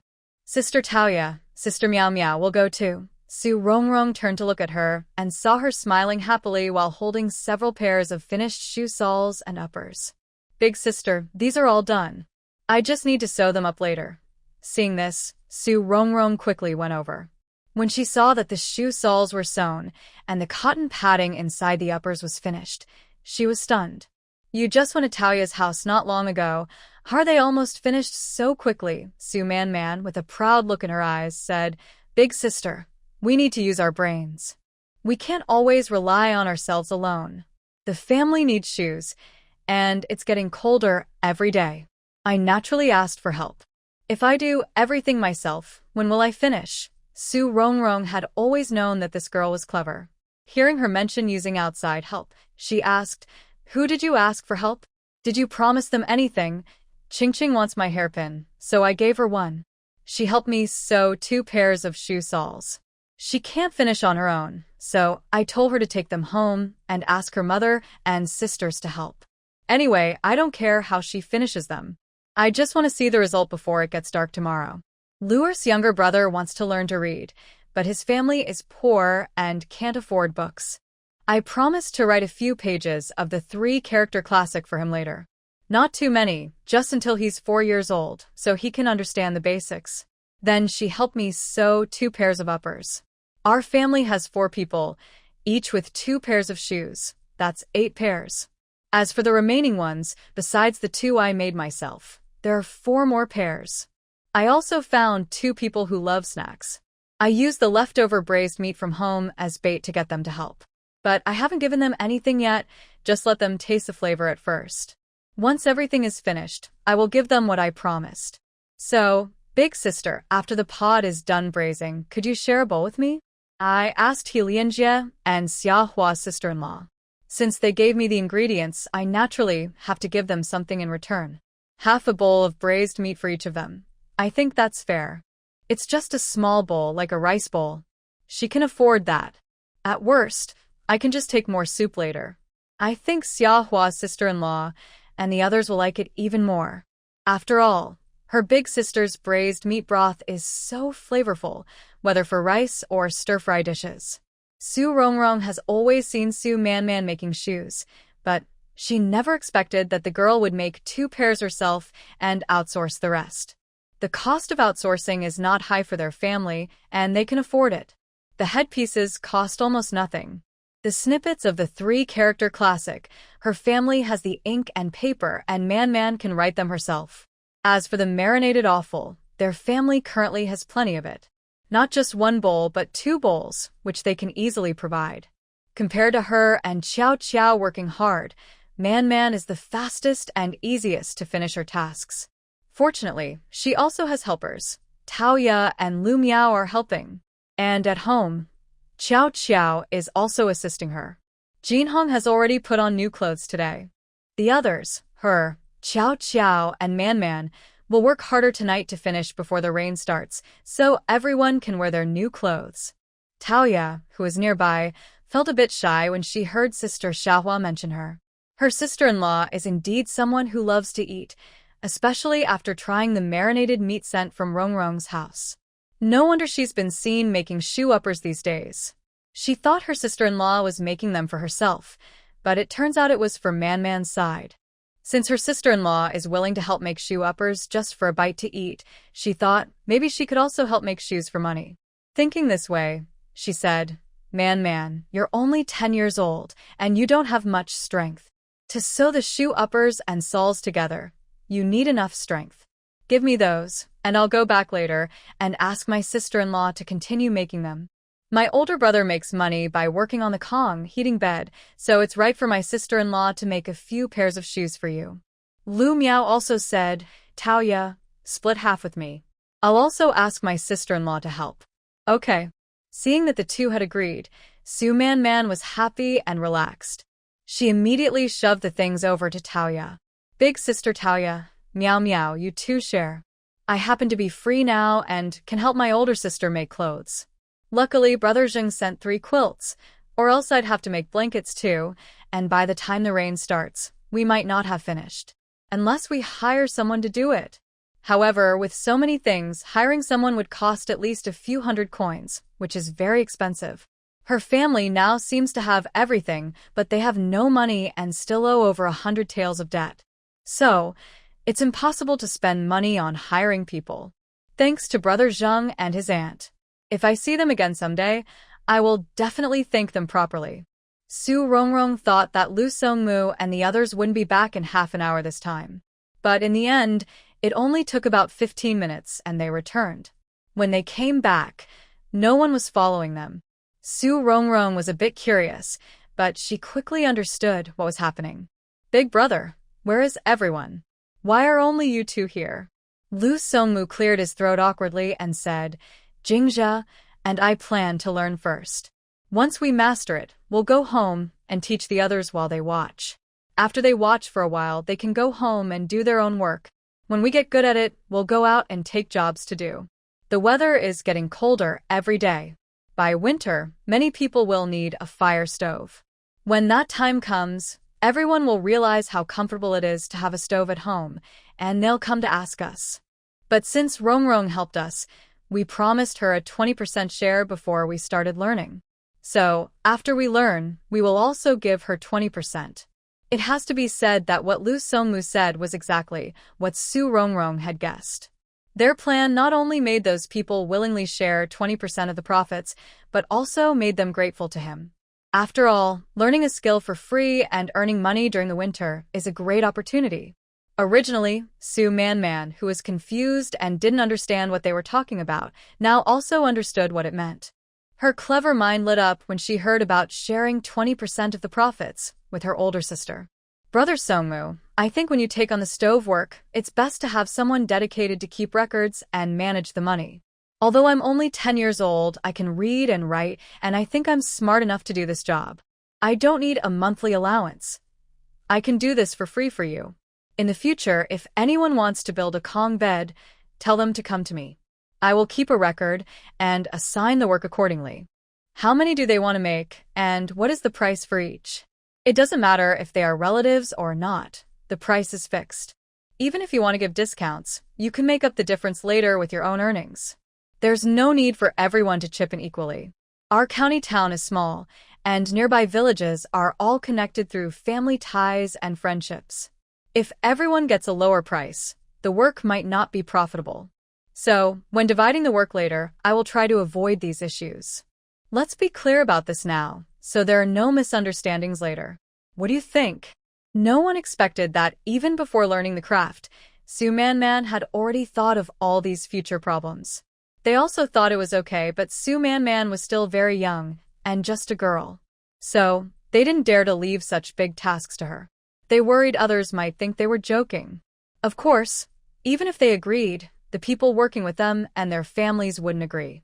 Seeing that they didn't speak, Su Man thought for a moment and added, If I can't do it, my older brother can do it, right? His hand is injured now, so he can't go to school or write. Later, I can just help him with writing and other small tasks. Most people in Sujia village trust Su Jinhong very much, regardless of their age. Even though he is only 12, they believe in him. First, he is a scholar and wouldn't joke about his reputation. Second, he has read many books and will soon pass the imperial exams to become a scholar or even a top candidate. So, small tasks like bookkeeping are no problem for him. As Su Man finished speaking, Lu Songmu nodded in agreement. All right, then I'll leave it to Jin Hong. Seeing this, Su Man felt a little disappointed but soon cheered up. Her older sister is amazing.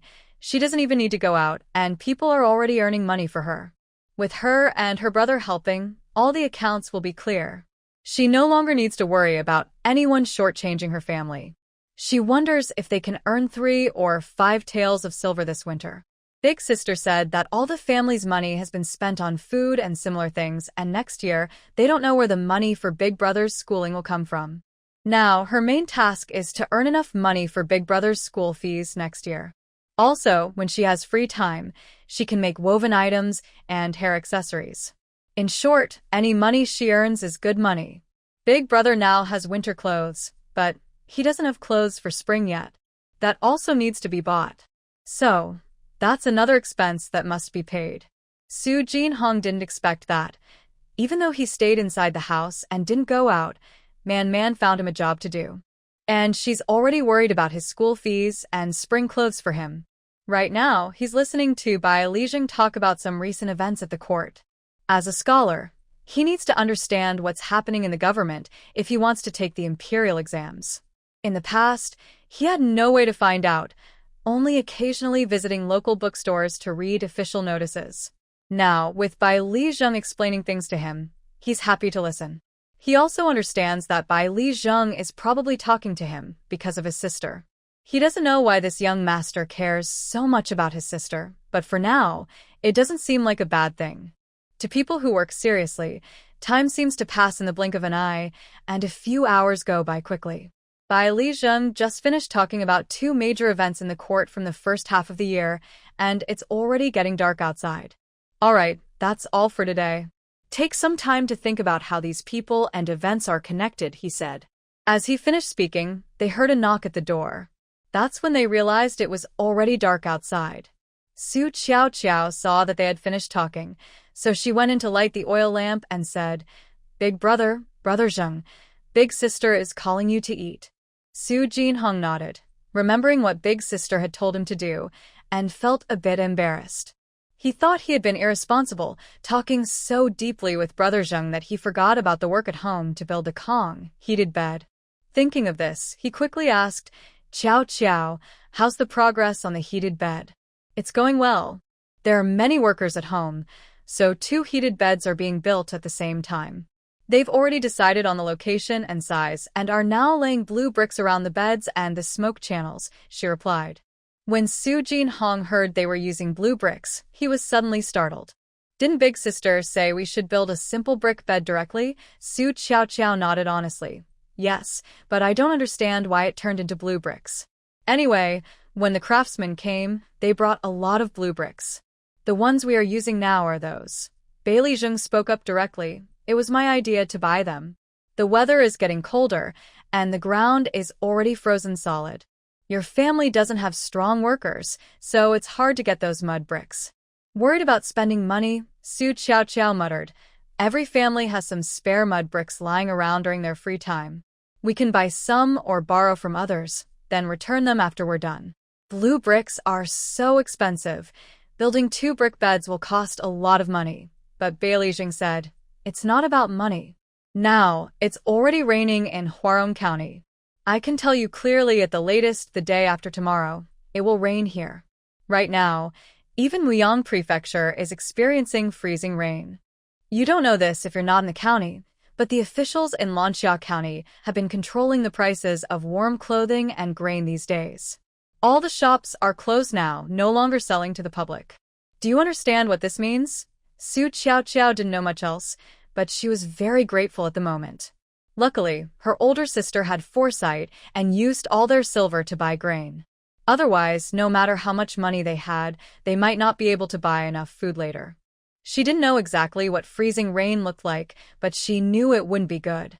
So, Bai Li Zheng probably knew this in advance and, because of his aunt, was worried they might get too cold and face trouble, so he helped out.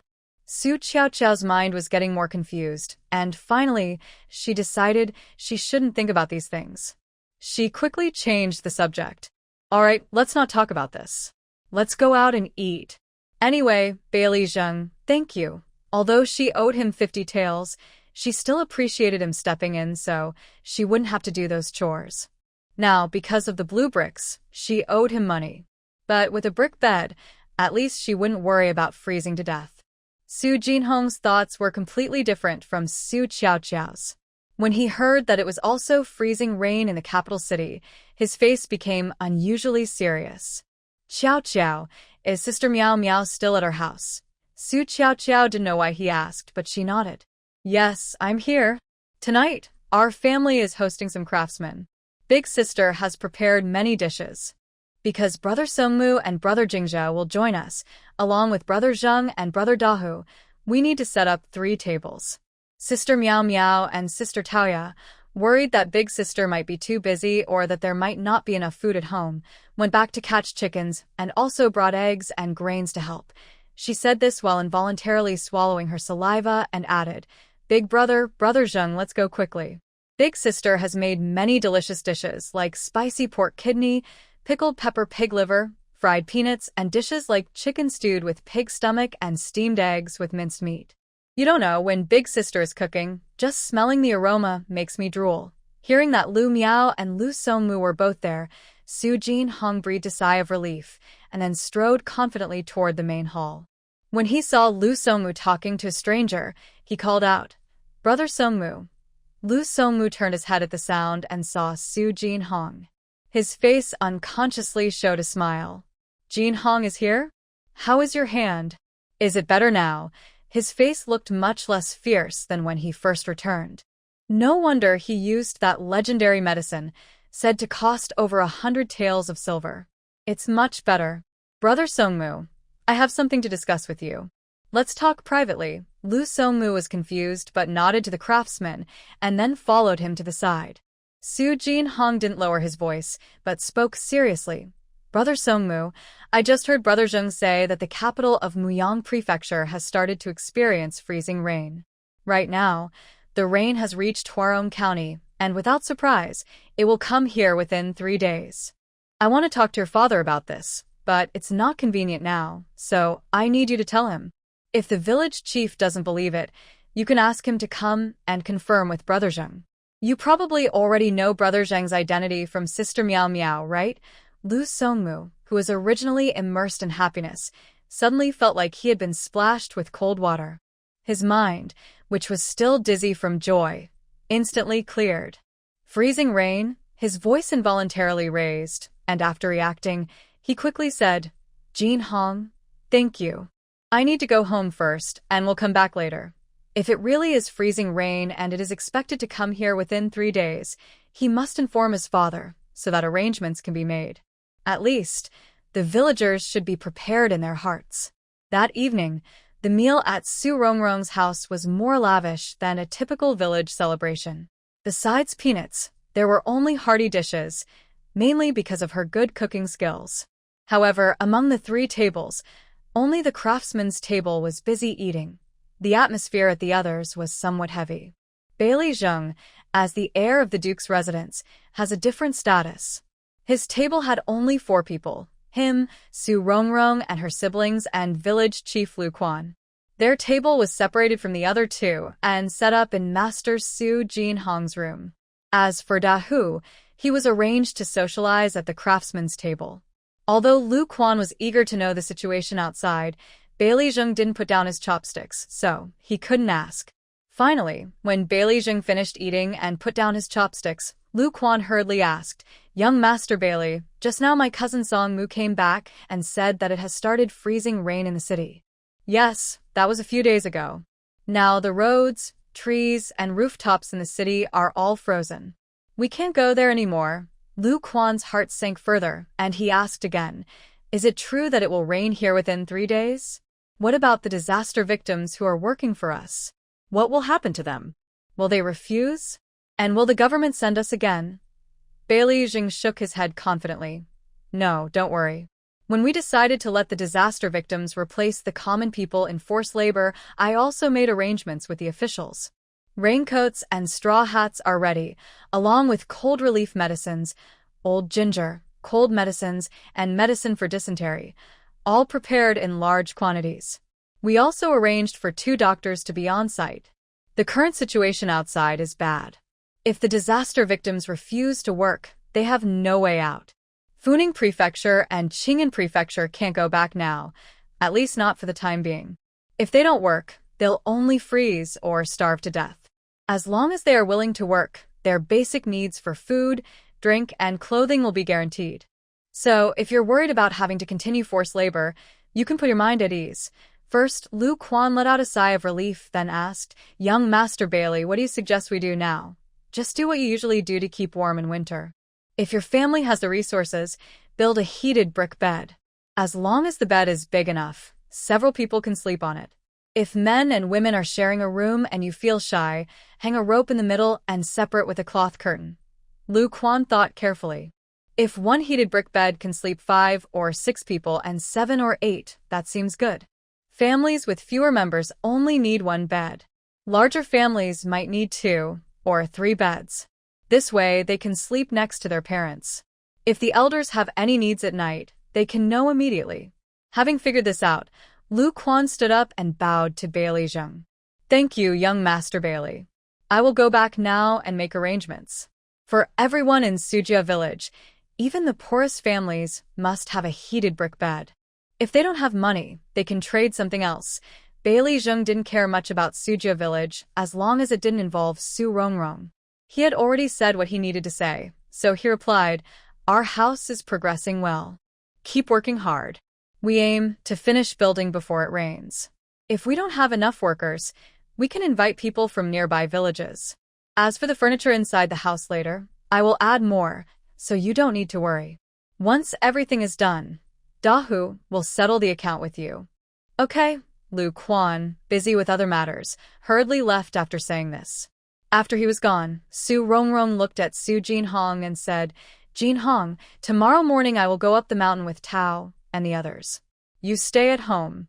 Don't worry, I will leave Xiao Xiao to help you." Su Jinhong heard she was going up the mountain and didn't ask why. He just nodded. "All right, big sister, you go ahead. I will take care of everything at home. If Xiao Xiao wants to go too, she can come along. It's no trouble for me." Su Rongrong thought for a moment and said, "Tomorrow morning, Xiao Xiao's foster mother's family might have some interesting things to watch. You might want to go see." Bailey Zheng chimed in at the right time. "Miss Rongrong, I think this place is full of talented and special people. There should be many good things on the mountain. Tomorrow when you go up the mountain, call me. I will go with Da Hu and you all. Just focus on your tasks. I will go hunting with Da Hu." Su Rongrong didn't know before that Bai Zhen was actually Bai Zheng. When he called her Rongrong girl, she didn't think much of it. Now that she knew who he was, hearing him suddenly call her that made her feel uncomfortable all over. Fortunately, Su Jinhong didn't seem to mind, so Su Rongrong said, "The mountain is over there. You can go whenever you want. If you really go with us, you probably won't be able to do morning reading. It's okay, it's just for morning," he replied. "All right, I'll tell Miao Miao later. Before she leaves, I'll ask her to call you." After that, Su Rongrong talked about the work Mon Mon took on in the afternoon. Finally, she said, "Jinhong, Mon Mon is just using you as a support. You only need to pretend, and she will handle the rest. I also want to see how well she can manage things. If she does well, when we have more money, I will give her a fixed amount of silver each month. This money is for daily household expenses. From then on, she can decide what to eat and use. With Mon Mon in the house, she wouldn't have to worry about these things anymore." "Okay, I'll follow your plan, big sister." That night, although the atmosphere at dinner was heavy, everyone ate enough. When they finished, all the bowls on the table were clean. Because they had to go up the mountain early the next morning, Su Rongrong and Taoya hurried to finish her coat late at night, finally completing it around midnight. When dawn broke, she gently nudged Taoya and whispered, "Taoya, Mon Mon's clothes aren't ready yet. I'll go tell her. You can sleep a little longer. I'll call you when the food is ready." Taoya had slept at Su Rongrong's house because she stayed up late making clothes the night before. Her eyes were still half closed when she heard this and nodded instinctively. "Okay, Rongrong, you go ahead. I'll rest a bit more." Since Bai Zhen had already given 3 blankets, Su Mon Mon and Su Qiao Qiao, being younger, shared a room. When Su Rongrong entered their room, the 2 maids were sleeping with their heads buried in blankets because they were afraid of the cold. Su Rongrong turned on the light, then lifted a corner of the blanket and nudged Su Man Man. "Man Man, your clothes aren't ready yet. It's very cold outside now. Don't go up the mountain." Still half asleep, Su Man Man immediately widened her eyes and sat up straight with a start. She opened her mouth, wanting to say something, but couldn't find the words.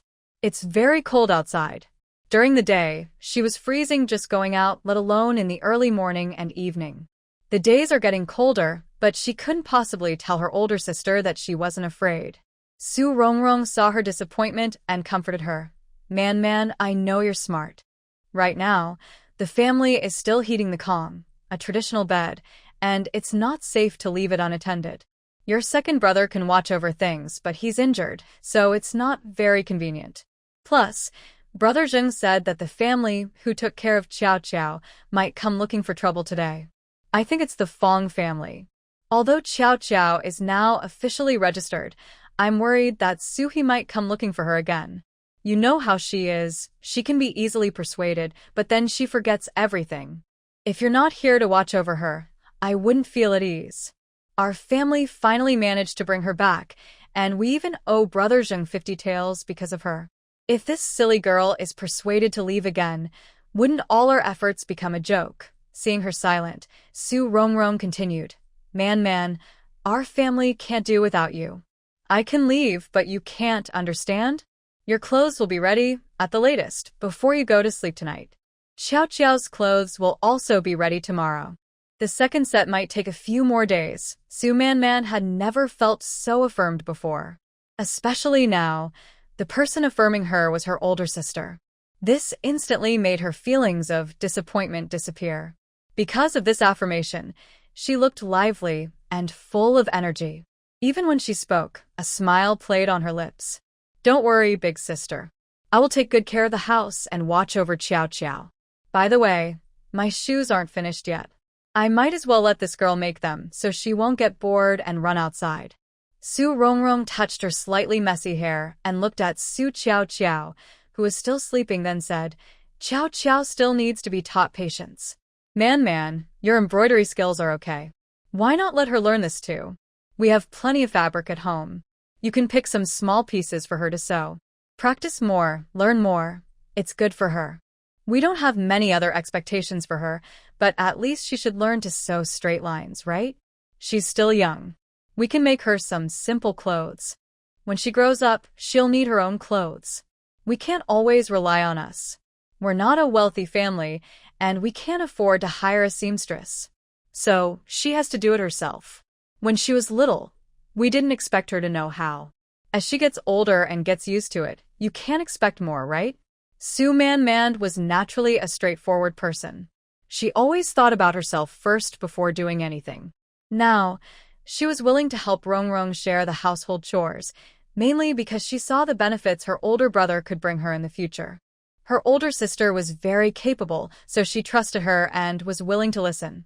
As for Su Xiao, that brat was only a year or two younger, and expecting her to help everywhere and always give in was impossible. So, when Rongrong told her to do something, she nodded without hesitation. Yes, sister, you're right. We should do our own work. Right now, I make shoes, you make clothes. What does she do? She's just helping sister out. It sounds nice to say she's helping, but really, she's just playing around. Even when she runs errands for you, she does less. We cook the meals at home, and she just helps light the fire. She doesn't even know how to fetch water, HM. The more Su Man spoke, the more she felt she was being wronged. She was only a year or two older, but she had to do so much. And that brat Xiao was living so comfortably. She didn't do much around the house and still owed a lot of debt. But her clothes and shoes were just like everyone else's. They were all born from the same parents. Now, with the older brother and sister taking care of everything, why should she get special treatment? Feeling unfair, Su Man started to think about how to cause trouble for Xiao. Su Rongrong didn't know, and even if she did, as long as things didn't get too out of hand, she wouldn't care. After all, such incidents happen often in the orphanage. Moreover, Xiao still hasn't found her proper place. When asked to do something, she either feels wronged or is a bit unwilling. She still needs to keep tidying up. Early winter mornings in Sujia village are colder than any other time of year, especially when the north wind blows.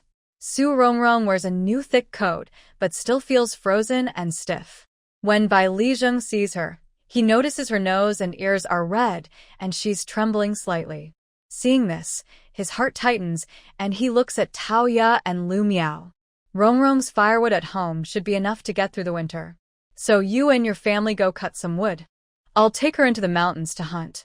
If she manages to catch something, no matter what it is, it belongs to her family. I just need to eat 2 meals. If she doesn't catch anything and wastes her time, I'll give her 20 coins later. Lu Miao and Taoya instinctively feel this isn't right. Rongrong is almost 14, a young lady. Bai Lijeng is a handsome young man. Letting them stay alone together feels wrong. But then they think about his status and see Rongrong looking like she's only 10, so they suppress these thoughts. Bai Lijeng comes from a noble family. He can find any girl he wants, so why would he choose Rongrong? With this in mind, they leave. Meanwhile, Dahu, who is supposed to go into the mountains with them, hears his master say, "Dahu, it's going to rain soon. Our house isn't finished yet. Don't go up the mountain. Keep an eye out. If we don't have enough people, go to nearby villages to find some. We want to finish building the house before the rain, so when my mother comes, she won't have to stay at the back of the government office." In fact, his mother was supposed to arrive in the past 2 days. But she's delayed, probably because of the freezing rain outside. The journey that should have taken a day now might take several days. Dahu thinks his master just wants to stay close to the important people for good luck. Hearing this, he agrees and leaves. Seeing that there were no other people around, Bai Lijing gave Su Rongrong a sharp look. "Are you stupid? It's so cold today. Don't you know to put on some more clothes? Where are the clothes in my space? Just add a few pieces inside," he added. Su Rongrong rolled her eyes and lowered her voice. "I don't have thermal underwear. In winter, I usually just wear a sweater and a down jacket. That sweater is short, thin, and full of holes. It's not as good as these clothes now." As for Li Wei's clothes, they're even more exaggerated. No matter how cold it is, she wears summer short-sleeved dresses inside, then wraps herself in a down jacket and wears boots. I wanted to wear a down jacket too, but not a long one, just a short one. With my height, do you think I dare to wear it out? Bai Lijing was speechless. All right, those down jackets, no matter how long they are considered long or extra long for her.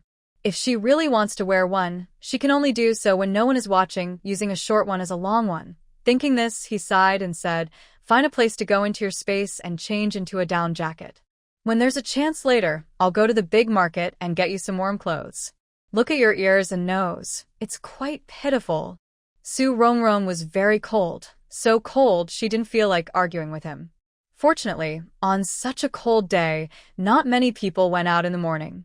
Soon, the two arrived at the dilapidated thatched house at the end of the village. Su Rongrong had come here before, so she asked Bai Lijing to wait outside. As soon as she entered the yard, she instantly entered her space. When she came out again, she was wearing a long down jacket that reached her calves and snow boots that looked a bit too big. Seeing this, Bai Lijing walked over, put her hat on, and then looked at her with a nostalgic expression. "I still remember this down jacket. We finished fighting around 8 o'clock, and you suddenly said you wanted to go shopping. I didn't know what to do at the shopping mall, so I just took you to a store that's about to close. When you saw the seasonal sale clothes, you said you wanted to take a look. Later, you decided to buy this jacket. I wanted to pay for it, but you insisted not to, saying you had money. After buying the clothes, you put them on directly. At that time, the clothes just reached a little below your waist. After leaving the mall, I suddenly remembered that it was your birthday. Maybe because I mentioned the gift." Bai Lijing felt very complicated inside. Other girls, when they hear about receiving gifts from a guy, are usually happy. But this girl, she always wants to rely on herself. Perhaps her orphan background made her used to this kind of life? Su Rongrong thought about the past, her eyes showing a hint of nostalgia, and a slight smile appeared on her lips. This piece of clothing was originally discounted to 30%, but I spent nearly 500 yuan on it. It was the first valuable gift I ever gave myself. So, even after I couldn't wear it for work later, I kept it. I still remember that day. You remembered my birthday and said you wanted to treat me to a big meal. I said the birthday person should treat others, so I took you to eat spicy hot pot from a street stall. My budget was 50 yuan for 2 people, but you, being a foodie, ate alone for 5 or 6 times that amount, almost making me feel heartbroken. Hearing this, Bai Lijing couldn't help but smile. Even with the down jacket hood covering his head, he reached out and gently rubbed her hair. "Let's go, little shorty. With your outfit, we need to leave quickly so no one thinks we're monsters." In modern times, this girl was already 168 centimeters tall in her 3rd year of high school. Now, she probably looks about 140 centimeters. Almost 14 years old, but her head still looks quite pitiful. Su Rongrong wasn't upset about being short. After all, her original height was indeed short. She just didn't know how much she could grow back if she started supplementing now. Her only goal was to reach 162 centimeters and be satisfied. But she was worried that it might be difficult to even reach 162. Brother Zheng, let's go somewhere else today.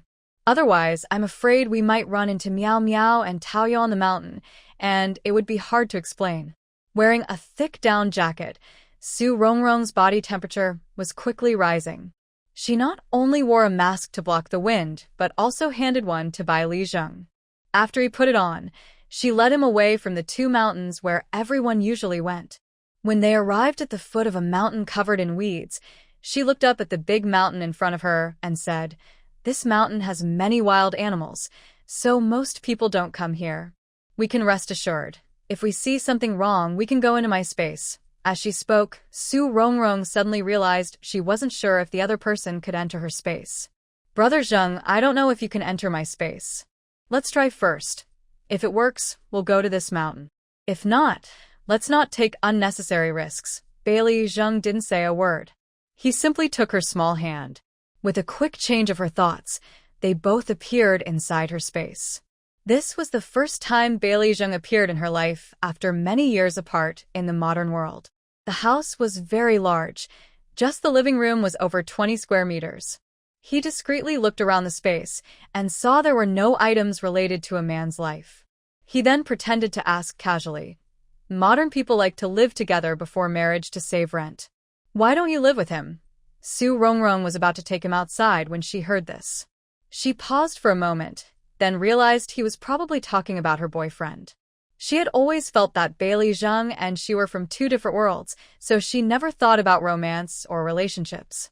She casually replied, "I've never had a boyfriend, so how could I live with someone? You know I'm busy working and earning money. I don't have time for that." She said this while thinking about the money in her bank card that she hadn't spent yet. Her heart ached just thinking about it. That money was for buying a house. As an orphan without a family, her goal since childhood was to have her own home. So she worked hard to save money. A house in the capital costs at least a few million yuan, even an old, small one. She finally saved enough for the down payment and renovation, but after looking at several places, she hadn't settled on one. Then she suddenly appeared here. Feeling frustrated, Su Rongrong didn't hesitate. She pulled Bai Li Zheng's hand and took him out of her space. When Bai Li Zheng heard she had never had a boyfriend, he couldn't help but feel happy. But as soon as they came out into the warm space and were hit by the cold wind, all his good feelings disappeared. "Well, I guess I should go hunting first. This girl is no longer just an orphan. She also has several younger brothers and sisters to take care of. You could say her situation is even worse than in modern times. At least back then, she could eat enough to keep her family from starving." Thinking this, he said, "Rongrong, let's try to see if we can pick up objects from a distance. If it works, then when we encounter difficult things, we can put them into the space. But I need to do some tests first. If things put into the space turn into lifeless objects or can't move, that's okay. If they stay alive and can run around inside, then forget it." Su Rongrong had never had a real chance to try. She only experimented once, putting hot and cold water into the space's living room at the same time. When she took it out, the warm water was still warm and the cold water was still cold. Later, she also put a freshly baked sweet potato into the space from the stove. When she took it out again, the sweet potato looked exactly the same as when she put it in. She was sure that time inside the space was frozen. But because she could enter and even take baths or watch TV inside, she wasn't sure how living things would behave inside. Thinking this, she happily agreed. "Okay, let's see if we can catch a wild chicken or a rabbit later." Yes, since Bai Li Zheng said he wanted to go hunting, he took a bow and arrows from Da Hu at Qindajuang's house before heading out. Before going up the mountain, he took the bow and arrows from his back and held them in his hand. Su Rongrong took a shopping bag from the space and then bent down to pick up some stones from the ground. After she finished, he led the way ahead. Maybe because of good luck, they hadn't gone far when Bai Li Zheng spotted a gray rabbit foraging. Before Su Rongrong could react, he quickly pulled an arrow from his quiver, drew the bow, and shot. With a thud, Su Rongrong peeked from behind him and saw the gray rabbit had been hit in the leg. Then Bai Li Zheng took her a few steps forward and said, Let's try again. Su Rongrong followed the same method, but still no response. After several attempts, finally, when Su Rongrong's hand touched the rabbit, both the rabbit and the arrow entered the space. Bailey Zheng. Alright, now it's clear that objects can't be collected remotely. Let's go inside the space and take a look. Su Rongrong nodded and led him into the space. When they arrived, they found the rabbit still alive but not moving, probably because its leg was hurt. Su Rongrong reached out and poked it, but it still didn't move. Brother Zheng, does this mean that whether living or dead, whatever an object looks like when it enters the space is how it comes out? Bailey Zheng nodded. Yes, it seems to be like that for now. Next time, let's see if we can bring another one in, but this time no leg injuries. Thinking that the rabbit's stillness might be due to its leg injury and unfamiliar environment, Bailey Zheng agreed. Okay. Meanwhile, in Sujia village, most people had just woken up. Remembering what the village chief said last night, that it would rain by the day after tomorrow, they started preparing breakfast. Once they ate enough, they would have the strength to go up the mountain. The village chief also mentioned that even the capital city of Muyang Prefecture was experiencing freezing rain, so they needed to stock up on firewood as much as possible. Knowing how serious the weather outside was, everyone decided to go out together. Anyone over 6 years old, who wasn't sick enough to stay in bed or about to give birth, regardless of gender, went up the mountain to chop firewood. If there were young children at home, the elderly would stay behind to take care of them. If there were many people on the mountain and they couldn't find good firewood, they could cut down a tree and bring it home to dry. In spring next year, they could replant a new tree. The people of Sujia village, including the Su family, shared the same clear goal. Just as they finished breakfast and started heading up the mountain, they suddenly heard loud crying and shouting from the village entrance. Su Qiao Qiao, who had been disturbed by Su Man Man, immediately stood up when she heard the crying of Su Yunxia and Su He. Su Man Man quickly reached out and grabbed her, then glared at her fiercely. Su Qiao Qiao, sit down for me. You're the only one at home, doing nothing every day, just waiting to eat for free. Before noon today, if you don't mend a sock, don't expect to eat anything. Hearing the noise outside, Su Qiao Qiao couldn't sit still. Third sister outside, our sister Yunxia and my foster mother. No. And she's crying.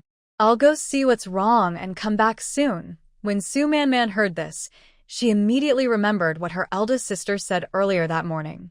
She immediately looked serious and said angrily, sit down. Right now, the He family has nothing to do with you.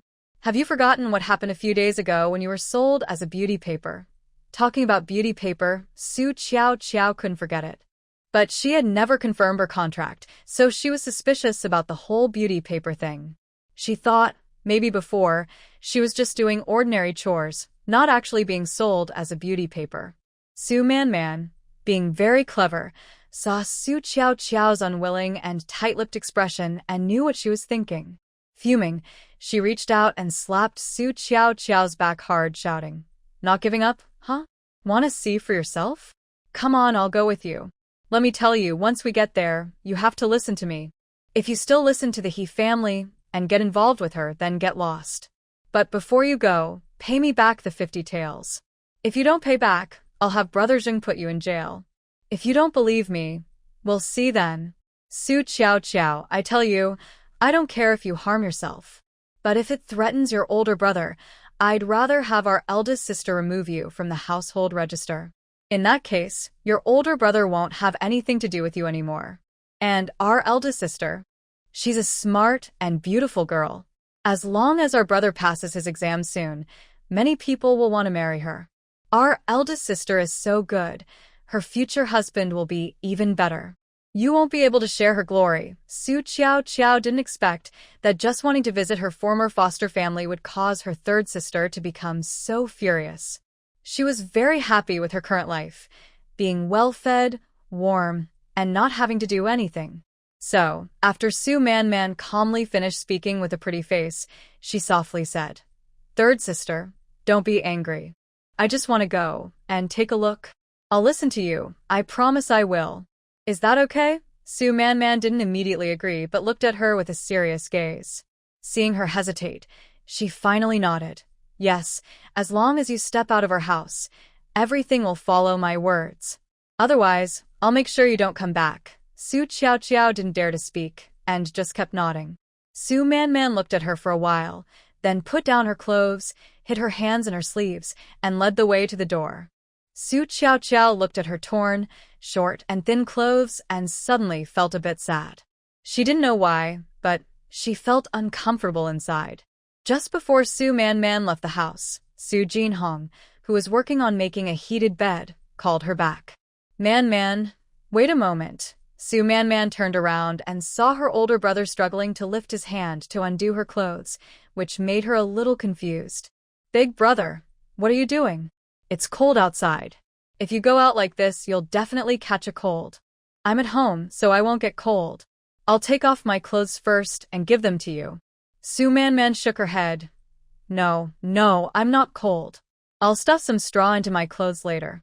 Su Qiao saw this and decisively went back to her room to bring out a quilt.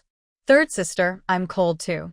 Since that's the case, let's wrap ourselves in the quilt and go out together. Sumanman. This stubborn girl is just afraid others won't know. Do they have many good things? Do you believe that if they go out wrapped in this quilt, and as time passes and it gets colder, people will come to steal their warm things? This quilt is so thick, it's worth at least a tael or more. If she wraps herself in it and goes out, it's just inviting thieves' attention. Not only Su Man but even Su Jinhong thought it was not a good idea. Qiao, quickly put the quilt back on the bed.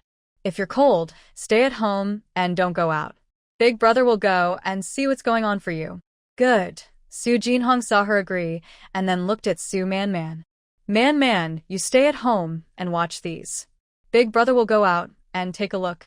If there's nothing urgent, he'll be back soon. Yes, big brother, you go ahead. I'll stay here with me, don't worry. Su Jinhong left, and before he went, he greeted Chen Jingjia and Lu Songmu, who were working on crafts. After he left, he listened to the crying voices of Su Heshir and Su Yunxia and remembered what Bai Lijing said before leaving last night. He said, Jinhong, you're a man. Qin Shi not only wants to block your path to success, but also wants to ruin you. They are so cruel. If you don't fight back, it shows you lack the spirit of a real man. I know your older sister stepped in to fight, and I also know she was once your guardian. You shouldn't have acted. But you need to understand, they adopted you and your siblings with a purpose. At each foster home, did you take from them or use them in some way? Without them, you could actually live better. They have no kindness for you, only hatred. I even suspect that your mother's death was for another reason. When he said this, he looked at him very seriously. After a while, he continued, Right now, your sister is my benefactor, and your family has a close relationship with my aunt. I can help you with this. Tomorrow morning, someone will go to Su Heshir's house to settle the score. While everyone's attention is on their family, I will have people cut off Su Da's mother and son, and his eldest son's hand. You don't have to show up, but you must see it with your own eyes. You are a brave man, and you shouldn't hide behind your sister and younger siblings, letting them shield you from the wind and rain. Your hands and face are healing because of me. Without me, you would be a useless person. I can even say openly that I gave you your life. My only request is that you stand up and support your sister, brother, and younger siblings. Right now, your injuries are temporary. Before you get better, think carefully about what to do next. Because of Bai Lijing's words, Su Jinhong didn't sleep well all night. His mind was filled with past memories. He even started to doubt his mother's death. He remembered that his parents didn't die together. His father was sick when he took the imperial exam and said he was very ill and wouldn't survive. After the villagers brought her body back from the city, her mother cried bitterly and then began to prepare for her funeral. Everything was fine before her father was to be buried, but suddenly, on the day of the funeral, she hanged herself. By the time someone found her, she had already passed away. Because it was so sudden and they couldn't delay her father's burial, she and her father were laid to rest together in a small coffin. When she was young, he didn't think there was anything wrong. But now, after Zhengge mentioned it, the more he thought about it, the more things seemed strange. Her mother was not very healthy, but that was common for women who worked in the fields in the countryside. If, as Big Sister said, she came from a wealthy family, then her fragile health could be understandable. Also, her mother was very strong-willed. Before their 5 children grew up, she would never have abandoned them. So, why did her mother hang herself? And why was she hurriedly buried afterward? Did she really die, or was it a fake death? Did she commit suicide, or was she murdered? The more he thought about it, the more confused Su Jinhong became. He stayed awake until dawn, almost unable to close his eyes. Now, he couldn't change anything, but like Zhengge said, he could still see the person who harmed him get the punishment they deserved.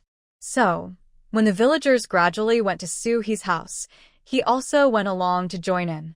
At Su He's house, she was kneeling on the ground, holding onto the leg of Su Yunxia, who was being dragged away, crying loudly. Her husband was lying on the ground, bloodied and unconscious. Her parents-in-law and 2 sons were hiding nearby, afraid to speak. There were 5 men from the Fong family's enforcers. Seeing this, one of them grew impatient and said, "Let go. If you don't let go now, don't blame me for being rude." Su He cried so hard she was gasping for breath, begging the villagers outside. Please go call the village chief and his family. In broad daylight, they're robbing a young woman. Is there no law anymore? Do they think our village is dead? The enforcers from the Fong family were unhappy to hear this and immediately retorted, "Who's robbing a young woman? Paying debts is the right thing to do. I have a contract showing you received silver from our young master. It was agreed that once you brought her and signed the sale contract, the money would belong to you. Currently, Su Qiao is still a good girl. If this deal doesn't succeed, she will naturally have to return the money. Our family's money is not easy to get. If you hand over the money, I will release the person. Otherwise, don't blame me for taking her away to sell." Today, everyone in Su's village is busy. Those who gathered thought something serious happened to Su He's family. Now that they hear it's related to Su Qiao and that Su He took a so-called referral fee and didn't return it, no one dares to speak up. Su He feels hopeless and shouts at the enforcers, "It was clearly a contract for selling myself back then. Later, what does it have to do with me if you want to return the contract?" The village chief said that as long as I paid back the money for selling myself, this matter would be over for me. I've already paid back the money. Why are you still asking me for more? Go ask Su Qiao. This is her problem. The enforcers from Fong's family had received orders, so they naturally wouldn't go to Su Rongrong's house. Hearing this, one of them pushed Su He and said, "My master said, whoever took the money should be the one to return it. Stop wasting time. Either you give the money, or I will take her away." From outside the crowd, Su Jinhong noticed 2 unfamiliar people sneaking towards Su Da's family. He glanced at the crowd attracted by Su He's family, then quietly followed. Because he was in a hurry, his speed was slow. Before he could get close, he heard muffled sounds of Qin and Su Da groaning inside. Soon after, the 2 came out, seemingly looking for someone. When they saw him, their eyes paused on his hand, then they lowered their voices and asked, "Where's Su Da's eldest son?" Su Jinhong didn't know, so he didn't speak. He just shook his head to show he didn't know, and then turned to leave. Now, hearing Qin and Su Da's painful cries, he understood what was happening. There's no need to stay here any longer. Otherwise, if someone sees us, it will be hard to explain. On the mountain, Su Rongrong was hunting. She guessed that this morning's commotion in Su's village would be lively, but she didn't know exactly how lively. Now, having gathered a good harvest, she felt very happy.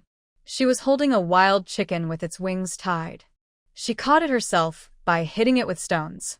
Besides this, the space also stored some common herbs and wild animals caught by Bailey Zheng. The herbs included ones for cooling down, stopping bleeding, and relieving diarrhea.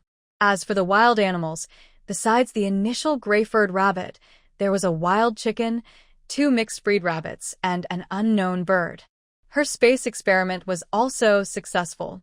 No matter if the animals were alive or not, they remained the same when placed inside. They didn't run around or jump wildly.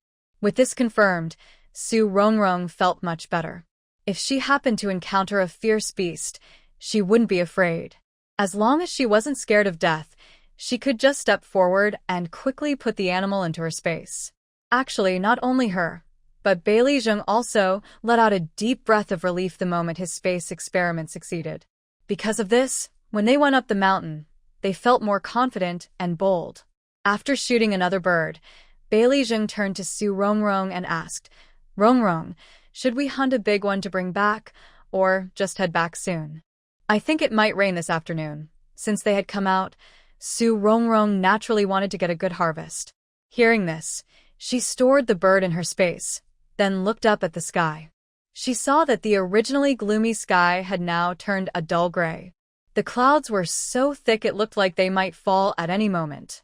Seeing this, she suddenly felt uneasy, her heart tightening, and she looked somewhat confusedly at Bailey Zheng. "Zhengji, I have a strange feeling that something bad is coming."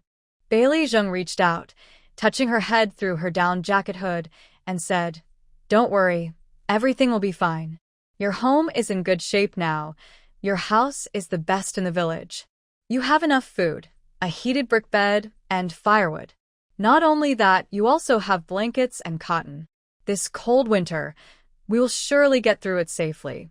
Rongrong, don't be afraid. No matter what, I am here with you. I will always be by your side to help you. But I have to go back to the county tonight because I need to attend school tomorrow. My father will come early since he's been assigned here. If everything goes smoothly, he should arrive tomorrow. When he gets here, I'll ask him to send someone to look after your home. In a few days, my mother will come too. She cares about me a lot, and she will definitely take extra care of you." Su Rongrong knew he still had a system task to complete and needed to return to the county school, so she didn't ask him to stay. After thinking for a moment, she took off her mask, exhaled heavily, and said, "Brother Zheng, we won't go back at noon. Let's go a little further and see if we can find something good. If we can catch a big one, then I won't have to worry about meat for the whole winter. But actually, I want grains more. Although I bought a lot before, I feel uneasy for some reason. If we could find chestnuts, hazelnuts, or yams, that would be great. I'll pick all of them and bring them back." Bailey Zheng smiled and nodded. He understood Rongrong's feelings. Since she was an orphan since childhood, she was quite obsessed with food. Knowing that the harvest wasn't very good this year, she naturally wanted to stock up as much grain as possible. "Okay, let's wait until dark before heading back. For now, I'll help you look for chestnut and hazelnut trees. Come on, I'll hold your hand. Your shoes are too big, so walking is hard. Later, I'll get you a pair of deer hide boots." Because Rongrong was small, her old shoes had also grown several sizes larger. Walking in them was naturally very difficult. In high school, Rongrong often went out with Bailey Zheng to fight. They would hold hands or even back-to-back fighting, which was common for them. After fighting, they would help each other treat wounds. So, at this moment, she didn't even think about avoiding suspicion. She simply handed her hand to him, letting him hold hers as they walked. The Rong family village had few people, and there were no paths leading up the mountain. To go higher, they had to clear the way themselves. Earlier, when they went up the mountain, they were carefree and didn't mind the tall weeds. Now that they wanted to find chestnut and hazelnut trees, those weeds were in the way. Especially Rongrong, who was short, could only see the weeds taller than her unless she looked up. She was frustrated and wished she could set fire to burn all those weeds. But she knew that burning weeds would mean burning the mountain, which was not allowed. So, both she and Bailey Zheng each held a large branch, walking forward and pushing the weeds aside. After they passed, looking back, they had cleared a path through the weeds. Perhaps because it was very cold or rain was about to come. The mountains, known for their fierce beasts, surprisingly didn't show a single one. As the wind grew stronger and the sky darker, Su Rongrong's sense of unease became more obvious. Standing halfway up the mountain, she looked toward the distant Sujia village, which was shrouded in mist, making everything unclear. In just one glance, she said to Bailey Zheng, "Brother Zheng, let's go back, okay? You put all the wild chickens and everything into the space, and I'll carry you." All right. Bailey Zheng is as tall as he was in his previous life, about 1.83 meters. Su Rongrong, only 1.4 meters tall, looked like a little kid next to him. Worried that it might start raining before they got down the mountain, she took out 2 raincoats from her space. Brother Zheng, wear this first. If it rains halfway, it won't be good.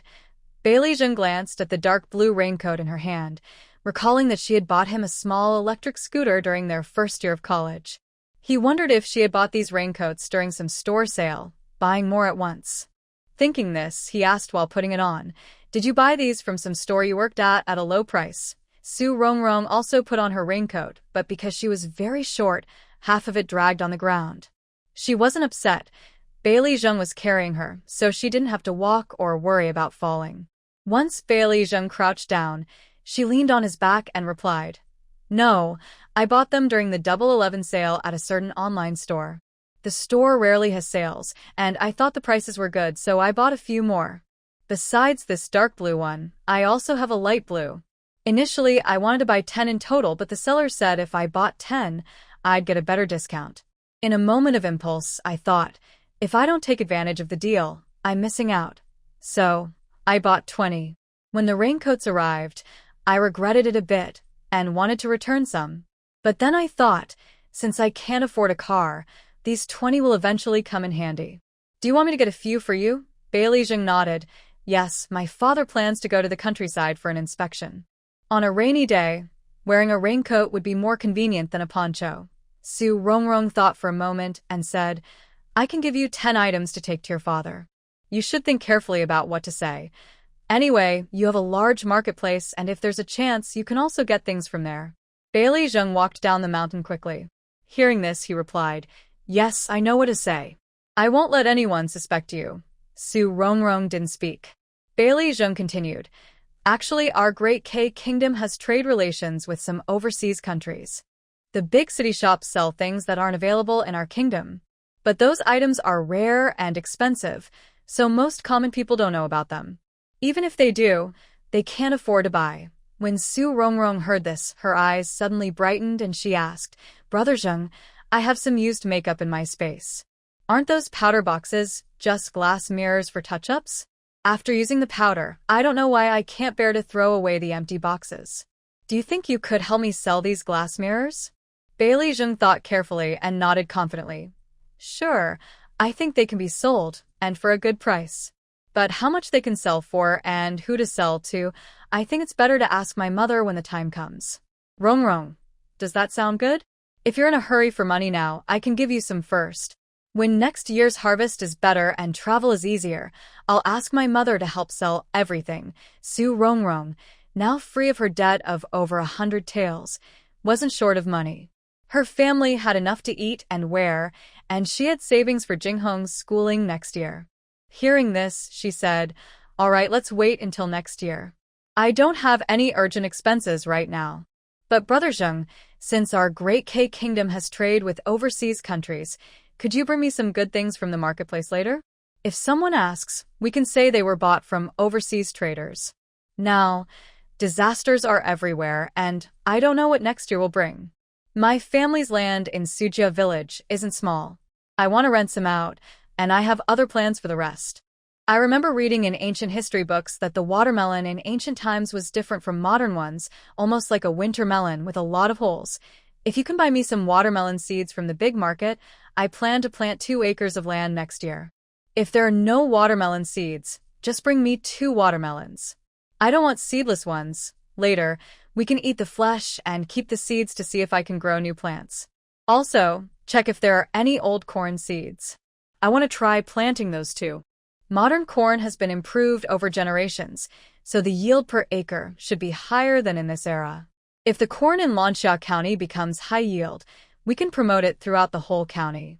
When everyone has high-yield crops, it will be a great achievement for your father." Time flies quickly in Su Rongrong's daydreams. As we near the foot of the mountain, she suddenly spots some familiar trees. Excited, she pats Bai Li Zheng on the shoulder and loudly says, "Brother Zheng, about 20 meters ahead in the 3 o'clock direction, look at those trees. Are they chestnut trees?" Bai Li Zheng, who is a school bully and top student in high school, turns to look and confidently says, "Yes, they are chestnut trees. The fruits on the trees haven't all fallen yet. Let's go pick some chestnuts. It's about to rain, so let's quickly gather everything and leave." Su Rongrong nods happily, her tone unusually light. Chestnuts are great, soft, tasty, and can even be a main food. If those fruits aren't picked yet, combined with the grains I bought in town, I think we won't need to worry about food for the next 2 years. Bai Lijeng laughs a little and says, with me here, why would you worry? Don't forget, I have a system. Complete a task, and I can enter the big market for 100 seconds. If I can stand in the rice and flour section during those 100 seconds, not only for the next 2 years, but maybe for 3 or 5 years, we won't have to worry about food. I'll buy dozens of bags of rice, 10, 20, 50 jin each. Su Rongrong smiles and says, Brother Zheng, the supermarket rice comes in bags and loose. If you happen to be in the loose rice section, don't expect to grab dozens of bags easily. If you can get 100 jin, I'll consider that efficient. Bai Lijeng stops joking and quickly reaches the chestnut trees, then says to Su Rongrong, quick, get the broom. We need to sweep all these fallen nuts into one pile. Su Rongrong didn't speak.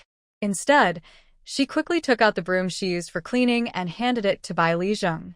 Brother Zheng, I can't pick through each chestnut one by one. Don't worry about the leaves, just sweep everything together first. I'll pack them later into a large bag for moving, and then I can store the bag in the space. Bai Lijeng nudda. After taking the broom, he felt the raincoat was in the way and took it off, placing it aside. Su Rongrong, being taller, also found the raincoat bothersome. She immediately followed Bai Lijeng and took hers off as well. Their personalities are very similar. Both are quick to act once they decide on something. Without needing to say much, they worked perfectly together. One swept from this side, the other from that side. When they finished, they packed and stored the items. Once the last bag of chestnuts on the ground was put into the space, the rain started to drip down. Bai Lijeng quickly put on his raincoat, then looked up at the trees. Seeing there were still many chestnuts, he asked, Rongrong, do you still want those on the trees? Of course, Su Rongrong wanted them. The rain had just started, and it wasn't heavy yet. It was cold, but she could accept it. If she didn't gather the chestnuts today, she worried there might be no chance later. To her, these were all food. She couldn't bear to waste them. So she decisively replied, yes.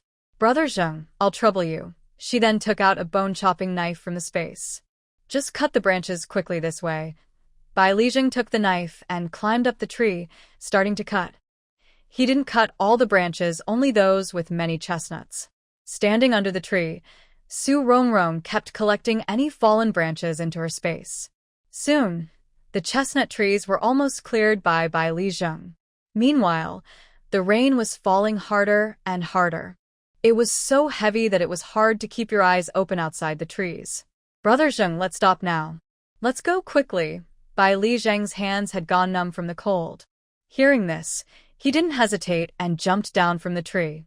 Su Rongrong took out sunglasses from her space. Here, wear these. It will be easier on your eyes. The sky was dark now. She reassured him. Don't worry, I'll turn on the flashlight. She meant a rechargeable, high-powered flashlight. This was something she bought specifically to avoid inconvenience during power outages in summer. Now, this situation was just right for using it. Bai Lijeng glanced at what she was holding, decisively put it on, and bent down. Get on. Let's hurry down the mountain. Okay.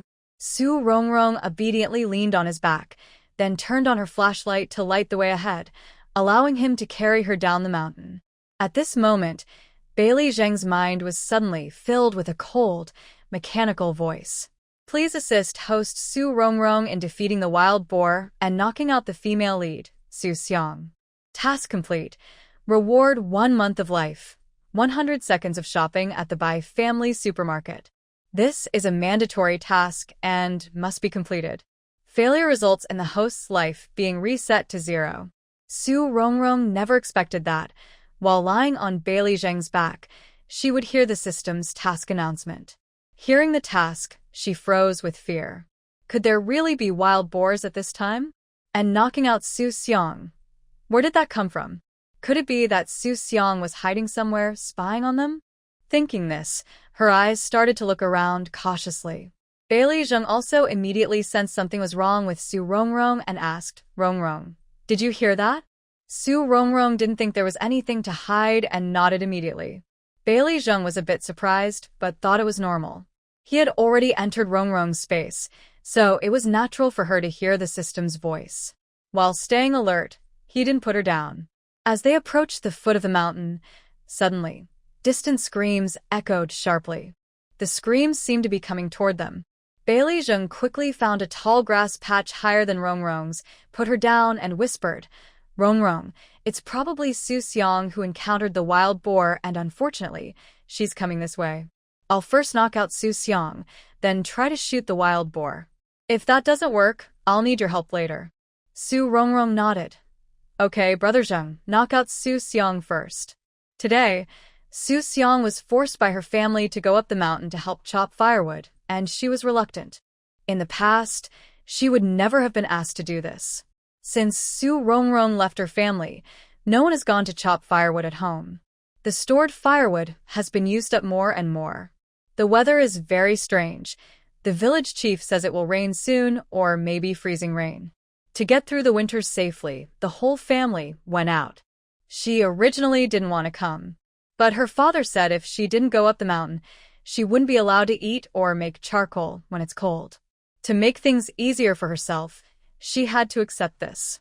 Not long after reaching the mountain, she heard that Su Rongrong and Bai Lijing also went up. But after wandering around, she didn't see them. No matter how she thought about it, something felt wrong. Su Rongrong's family had so much firewood that they couldn't burn it all, so how could they come to chop more? She then picked a small bundle of grass and went down the mountain to her home, claiming she was going to cook. When she got home, she didn't hear that Su Rongrong had returned. As she finished cooking and the sky darkened, everyone else started coming down the mountain, but she still didn't see anyone. For some reason, at that moment, she suddenly felt a strong sense of frustration. This feeling pushed her to look for the mountain where wild animals often gather. Maybe because of her special luck, she hadn't reached the foot of the mountain when she encountered 2 wild boars coming down to look for food. She was so scared her legs trembled and her limbs went weak. To survive, she had to run as fast as she could toward the trees. Luckily, when she circled around a tree, one of the wild boar's tusks got stuck in the tree and couldn't be pulled out. The other wild boar kept chasing her. Just as she was running and feeling dizzy, about to run out of breath, a strange figure suddenly appeared in front of her. She instinctively ran toward the figure. Before she could see clearly whether it was a person or a ghost, she suddenly felt a sharp pain in her neck and fainted. Bai Lijing didn't care about her and let her fall into the pouring rain. The wild boar didn't stop attacking even after she fell. When it saw Bai Lijing, it shifted its anger onto him and started chasing him. Bai Lijing ran in circles with the wild boar, and finally, because his vision was poor, he headed towards Su Rongrong's side. Su Rongrong had already turned off her flashlight. When she saw a dark shadow running toward her, she also started to walk away. Bailey Zheng was worried that a wild boar might run straight into Su Rongrong, so he kept circling around her. When the wild boar's rear was facing Su Rongrong, he shouted loudly, "Rongrong, get ready." Su Rongrong instinctively reached forward. When she felt the rough pig hair, the wild boar entered her space. At the same time, a mechanical voice sounded again in Bailey Zheng's mind. "Congratulations to the host for helping Su Rongrong complete the task. You are rewarded with 1 month of extra life and 100 seconds of shopping at the Bai family supermarket. Additionally, because this is your first time injuring a morally corrupt female lead, Su Xiang, the reward is doubled." Hearing this, Bailey Zheng was happy but also looked at Su Xiang with curiosity. Since one attack doubles the reward, should he find excuses to come over and give her a good punch sometimes? He quickly dismissed this idea. Not to mention whether a good man hits women, but every reward from the system requires a task to be assigned first. Without a task, hitting someone is pointless. For Su Rongrong, this trip up the mountain was truly rewarding. Not to mention the wild chickens, rabbits, and unknown birds. Just the chestnuts and the big wild boar earlier were enough for her to comfortably get through the winter. Because of this, she and Bailey Zheng walked back with unusually light steps. When they passed a tree and saw a wild boar with its tusks stuck in the trunk but still alive, They couldn't help but laugh happily. Brother Zheng, we're really lucky today. Yes. But it's a pity I can't have the pork dish you made tonight. I have to leave soon, Su Rongrong cheerfully said. It's okay. Later, I'll turn these into cured meats and sausages. When you come back, I'll cook them for you. Bailey Zheng was even happier and replied with a smile. All right, it's a deal. Perhaps because they had a good harvest, they soon returned to the dilapidated thatched house at the foot of the mountain. Both Su Rongrong and Bailey Zheng instinctively removed things from their bodies that didn't belong to this era. At that moment, faint shouts came from the mountain, where Lu Quan, Lu Miao, and Taoya were anxiously calling out, Rong Yao, young Master Bailey, where are you? Rongrong, where are you? If you hear me, answer back. Rongrong, Jin Hong, and Man are all worried about you. Where are you? Come home quickly. The roof of the broken thatch hut was leaking. Su Rongrong carefully stood in a dry spot and heard this, then called out loudly.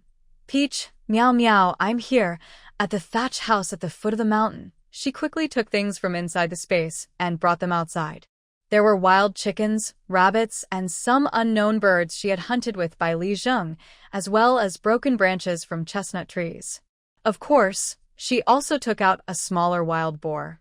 Bai Li Zheng looked at these and asked, Aren't you going to take out the other one and kill it?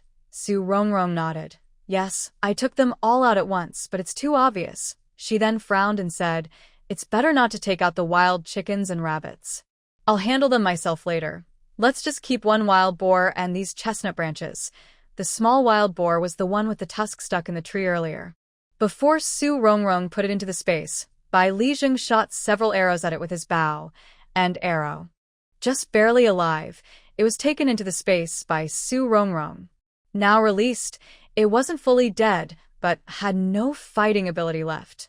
Bai Li Zheng didn't reply. Instead, he threw his coat into the rain. Then he reached out to catch some rainwater and wet Su Rongrong's forehead hair. Su Rongrong quickly reacted and took a few steps forward. After getting a little rain, she immediately moved back under the eaves where the rain wasn't so heavy. Once she finished all this, Bai Li Zheng signaled to her about her shoes. Only after her shoes and pant legs were soaked through did she say, with the wild boar, one wild chicken, one rabbit, and these chestnut branches, that should be enough. Su Rongrong nodded. Okay, that's it. It looks like we started hunting on the mountain, caught some wild chickens and rabbits. Then we found these chestnuts, but had no bag to carry them, so we had to cut branches to drag. We accidentally encountered the wild boar, fought it, and finally got to this point. As for Su Xiang, they instinctively didn't mention her. The heroine is very lucky. She wouldn't die just because of a little rain. Maybe she has other opportunities. Lu Quan, Lu Miao, and Taoya arrived very quickly, almost as soon as Su Rongrong finished handling the details. Taoya and Lu Quan still held raincoats and straw hats in their hands. When they came over, before they could speak, they saw the pile of things in the yard getting soaked in the rain. Lu Miao looked at the muddy footprints on the ground. Although she was shivering from the cold, her eyes brightened a little. Rongrong, are these your harvest for today? Yes, all caught by Brother Zheng. Look, this wild boar isn't fully dead yet. We've been working hard for these things. Taoya was careful and looked closely at Su Rongrong. She saw her hair was slightly wet, her clothes were half damp, and her shoes and pant legs were soaked. She felt a bit confused. But when she saw Bai Li Zheng wearing thin clothes, with his wet coat thrown aside, she suddenly understood. It seemed that young Master Bai Li was a good man. He took Rongrong hunting and, when it rained, he chose to get cold and soaked himself rather than let Rongrong suffer. Thinking this, she quickly put the straw hat on Su Rongrong's head. Let's go back first, she said. Lu Miao also took a raincoat from her father and helped her put it on. Then she said, Let's go home. Before I came out, Man was already boiling ginger soup. We can go back, drink a bowl, and sweat it out. Wait, I want to pick some chestnuts to take back. I dropped quite a few on the way here, and it's a shame, Su Rongrong said, feeling a bit regretful. She added, It's rare to find a few chestnut trees in the mountains behind us, and they still have a lot of fruit. If it hadn't rained, I would have picked all of them. What a pity. Neither Taoya nor Lu Miao could help feeling sad after hearing this. Their families had enough food now, but who would complain about having too much? Especially Lu Miao, whose family had many people. They hadn't gone to the county to buy food because they already had plenty. Now, with the rain and hearing about the freezing rain in the city, she felt uneasy. If the bad weather was short, it would be okay, but if it lasted long, her family might face difficulties. Thinking this, she looked around the yard and saw some chestnuts had fallen onto the weeds. She went over and picked them up. As she did, she found she had carried the chestnuts quite far outside the thatched hut's door. Later, as she watched the distant horizon grow farther away, she had no choice but to turn back. When she entered the yard, she saw her father squatting there, picking chestnut balls. She gathered all the chestnut balls she had collected and, while peeling chestnuts, softly said, "Dad, maybe we should ask Rong Rong where exactly that chestnut tree is. Tomorrow, let our cousins go pick the chestnuts." Lu Kuangwa shook his head decisively. "No, there are many wild animals over there. Your cousins are not as skilled as Bai Li Gongzi. If they run into trouble, what should we do? Don't worry about the family's food supplies. Once your older brother figures out how to make a heated brick bed, we won't lack food. It's raining now, and the temperature is even colder than this morning. All the nearby villages within 10 miles will need heated beds. If some families can't pay, they can trade grain instead. There's no need for us to take such risks." Hearing this, Lu Miao thought it made sense, so she said no more.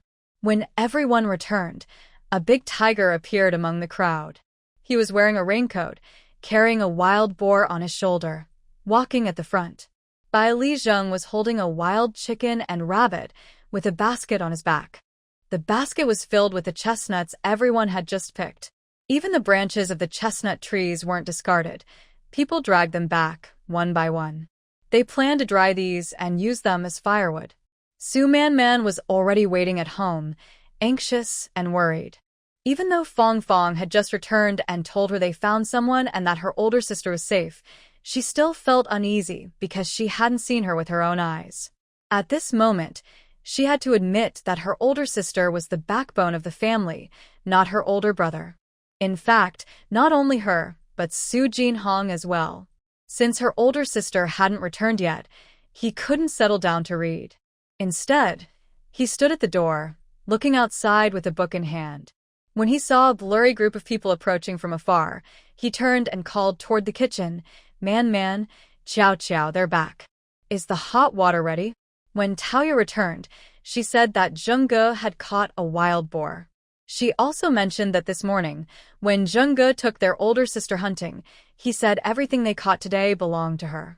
The family only needed to prepare 2 meals for him. So, since the wild boar was theirs, they had to heat water to slaughter it. Additionally, the eldest sister is probably very cold, so she needs a good bath to warm up. Su Chow Chow is in the kitchen, cooking fire, and she is currently feeling sad about the news she heard this morning. Suddenly, she hears her older brother calling, which startles her and makes her snap back to reality. "Big brother, it's ready." Next to her, Su Man Man, who was worried earlier, is now smiling happily.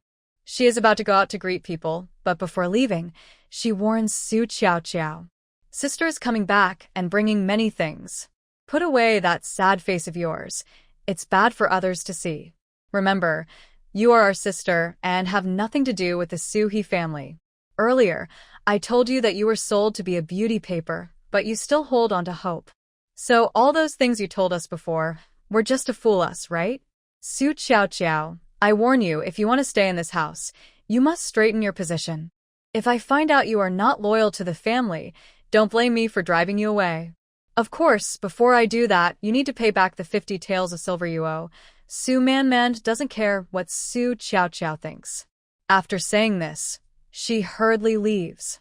Su Chow Chow, left behind, her face changing repeatedly. After Su Man Man walks away, she can't help but cover her mouth and cry. Soon, she seems to have come to a decision. She wipes her eyes with her hand, afraid someone might see her, and deliberately washes her face with water. She has nowhere else to go. This place is her home, a real home that truly cares for her. She can't let the people who truly care for her see her like this. Otherwise, they will be disappointed in her. Therefore, when she hears lively sounds coming from the yard, she doesn't go out to join the fun. Instead, she takes a task that Su Man assigned to her earlier and, under the flickering light of the oil lamp, carefully sews socks. Su Rongrong is the first to be surrounded by Taoya, Lu Miao, and Su Man, who all bring her back to her room. After she drinks ginger soup and takes a hot bath, she sees Da Hu in the yard killing a wild boar, but Bai Li Zheng's figure is not among them. While drying her hair, she asks Lu Miao, who is also standing under the eaves. Miao Miao, is Brother Zheng back? Li Miao's eyes were fixed on the wild boar in the yard. Without turning her head, she said, "Yes, when you went to take a bath, he also left." She then turned to take the cotton cloth from Su Rongrong's hand, wiping her hair while speaking. Rongrong, young Master Bailey, said there's no need to wait for him to eat tonight. After his bath, he'll go straight back to the county town. As for Da Hu, the house here isn't finished yet, so he has to stay here. If you need anything, just go find him. Su Rongrong wasn't surprised by this. She nodded seriously and whispered, "Miao Miao, later you and Taoya will stay here for dinner. After eating, bring back 2 jin of meat. Remember, just tell your mother and grandma. No need to let others know. This way, if someone slips up and tells and things go badly, everyone might come after my family. Also, you know we're not short on food now. If one day you're at home and can't eat enough, just come over. I can't give much, but I can make flatbreads from coarse flour or similar food. If you ever feel like eating meat, just come. Later, I'll take half of this meat to make cured meat and sausages." Hearing this, Li Miao felt warm inside. Her eyes sparkled with a smile as she softly replied, "I know you're doing this for me and Taoya, but you don't need to worry. We're the only girls in the family, and if anyone in the family is short of food, it won't be us. If it gets to the point you mentioned, I definitely won't hold back from you. All right, I'll help you wipe your hair first, and later I'll cook, so you won't smell of smoke and oil. I know I can't cook as well as you, so you'll have to guide me." Okay, while they were talking, Taoya came out of the main hall, holding a pair of new shoes. "Rongrong, I just finished making these. Come try them on." Su Rongrong turned at the sound, saw the shoes in her hand, and her heart instantly felt warm, like soaking in a hot spring. She hurried over, reaching out to take them. When she saw the uneven stitches on the shoes, she understood what was going on. The girl must have anticipated that she would return with wet shoes. Because her new shoes weren't finished, and she couldn't wear her old ones, she asked her sister-in-law for a pair of half-made shoes to use. Just now, while she was taking a shower, she was also working on her shoes. When she finished washing, she would have something to wear.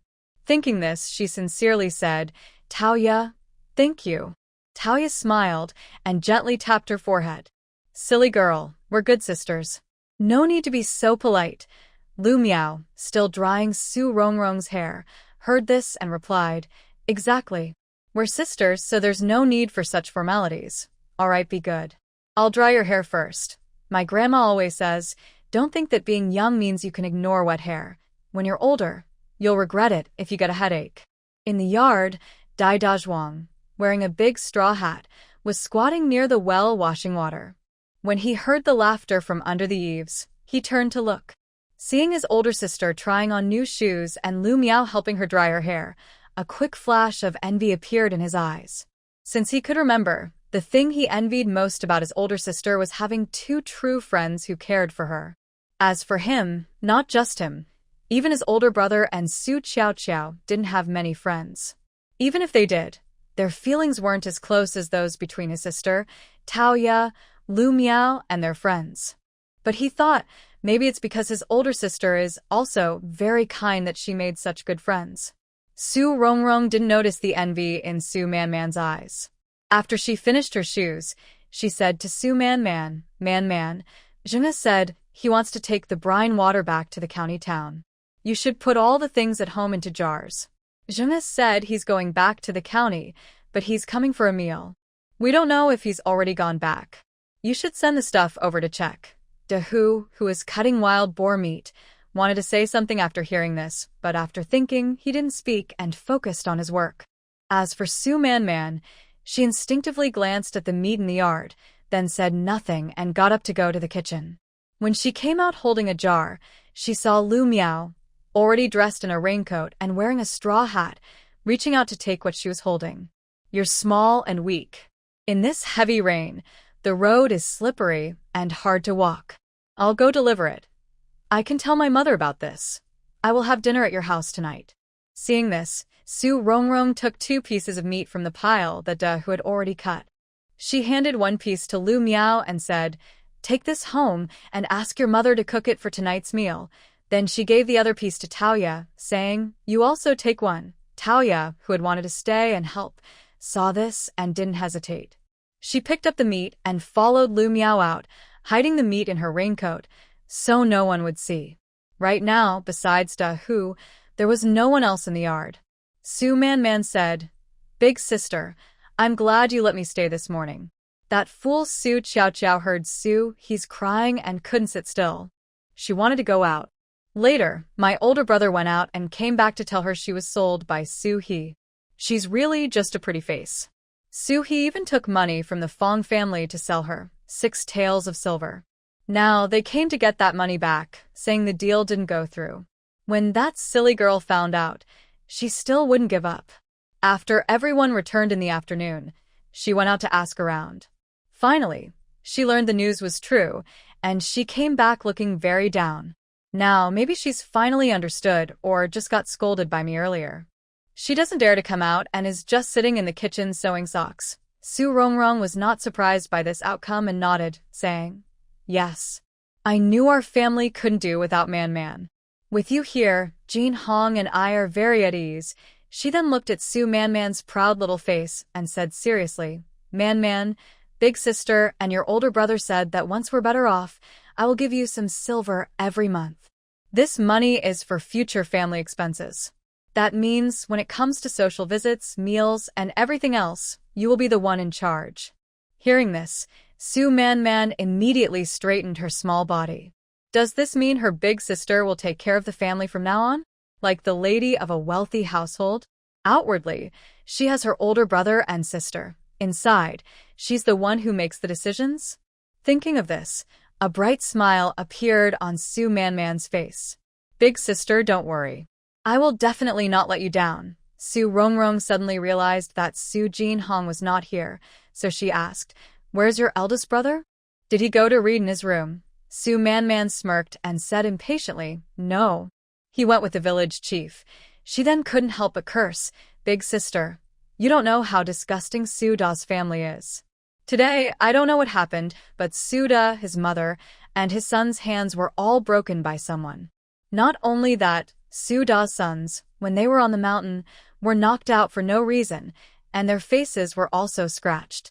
And when you were taking a bath, I heard that after Qinshi woke up, she cried and made a fuss at home, saying it was our eldest brother who did it, and asked the village chief to help her. Su Mao didn't know what was going on either, so he just ignored them and dealt with it casually. Then she asked her grandson to invite the village chief to settle the matter. She said they wanted to put our eldest brother in jail and make our family pay compensation. Hearing about Qinshi's situation, Su Rongrong instinctively thought that Bai Lizheng was behind it.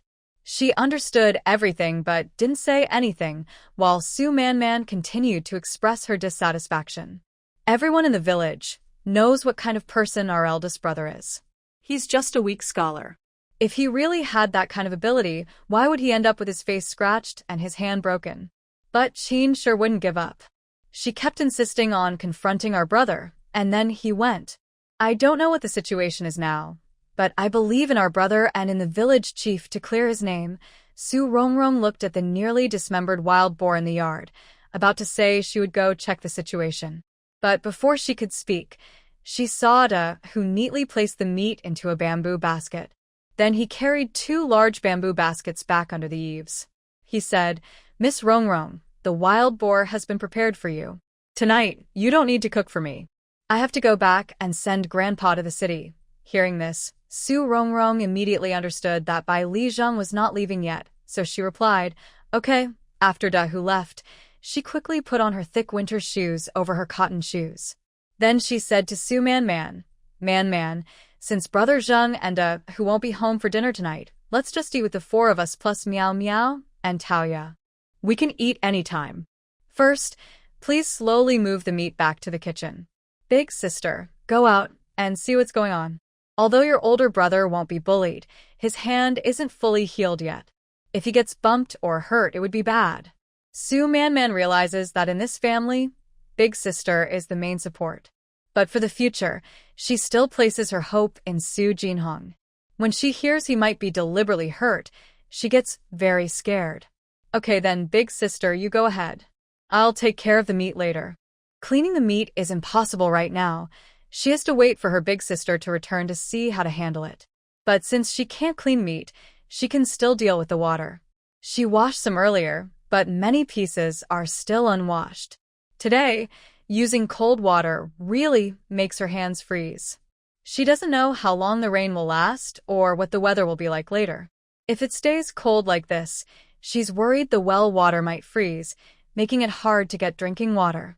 They say that on rainy days in the countryside, the roads are hard to walk, especially muddy dirt roads. When Su Rongrong left home, she took a wooden stick as a cane. Even so, she slipped a few times on the way. Luckily, she arrived safely at Lu Chuanja's house. But this family is very quiet. There's no sound of Qin or others, not even Lu Miao or Bai Zheng. She thought for a moment and decided to go to Su Da's house. From afar, before reaching Su Da's house, she heard Qin shouting loudly. Thinking about everything Su Jinhong had suffered before, she no longer cared about being careful and strode quickly toward the noise. When she arrived, through the crowd, she saw Qin's fierce face rushing towards Su Jinhong at high speed. Seeing this, she didn't hesitate. She raised the wooden stick she was using as a cane and struck Qin directly. Old hag, I think you're just waiting for old age to hang yourself before daring to trouble our family again. Qin didn't see clearly who hit her. But after seeing her own injuries and those of her son and grandson, she immediately suspected Su Rongrong and her group were retaliating. She knew her siblings didn't have that much power, but there was someone capable who could help them. She had no evidence and dared not trouble by Li Zheng, so she had no choice but to find Su Jinhong. Su Rongrong was someone she definitely couldn't approach. She had been beaten by that stubborn girl before, and the bruises on her body still hadn't faded. Su Man, that girl, was just as crazy as her older sister and didn't care about her reputation at all. When she fought, she was completely ruthless. As for the younger, foolish girl, there was no need to look for her. Everyone knew that a 9-year-old girl couldn't possibly fight so many people at once. So, she decided to target the weaker one. Although Su Jinhong wasn't from her family had once taken him in and raised him, so outsiders saw him as someone who owed her family a favor. He was a scholar, proud and cautious, and it was best to handle him carefully. Plus, that brat had injured his hands. If he refused to admit fault or pay compensation, she would break his hands again. Then, he would end up like his own family's children, useless. But she had planned everything carefully and clearly heard Su Jinhong say that he was not involved and wouldn't pay. She decisively charged forward, but halfway there, she was beaten up and heard Su Rongrong's voice. Thinking of this, she endured the pain, looked up, and saw Su Rongrong with a furious face. Su Rongrong was really angry, especially after clearly seeing the malicious look in Qin's eyes. Thinking of the debt of 150 taels she owed, she kicked Qin. After kicking her to the ground, she coldly said, "Qin, do you really think my family is easy to bully? Earlier, because we are from the same clan, I only made your family pay 10 taels and didn't pursue it further. But now it seems you really don't learn from your mistakes. You actually attacked Jinhong again in front of everyone. It looks like I need to settle this account with you. The cost of Jinhong's treatment alone, just for the ointments, is 150 taels. Not to mention Dr. Min's consultation fee and other medicines. Altogether, I count 156 taels. Your family has already paid 10 taels before. If you don't pay the remaining 146 taels today, don't blame me for being rude." Sudo also believes that it was Su Rongrong who hired someone to cut their faces and break their hands. Because of this, he doesn't want to get involved and just lets his mother cause trouble. He thought that Su Rongrong and her brothers would suffer this loss quietly. Whether they did it or not, as long as they said they did, it was true.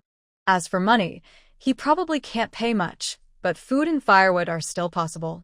He doesn't know how much grain Su Rongrong's family has, but for him, any small amount of compensation is good. As for firewood, he wants most of her family's supply. His family didn't store much firewood before. When the village chief said they could go cut some, it was raining or freezing, so they planned to go together later.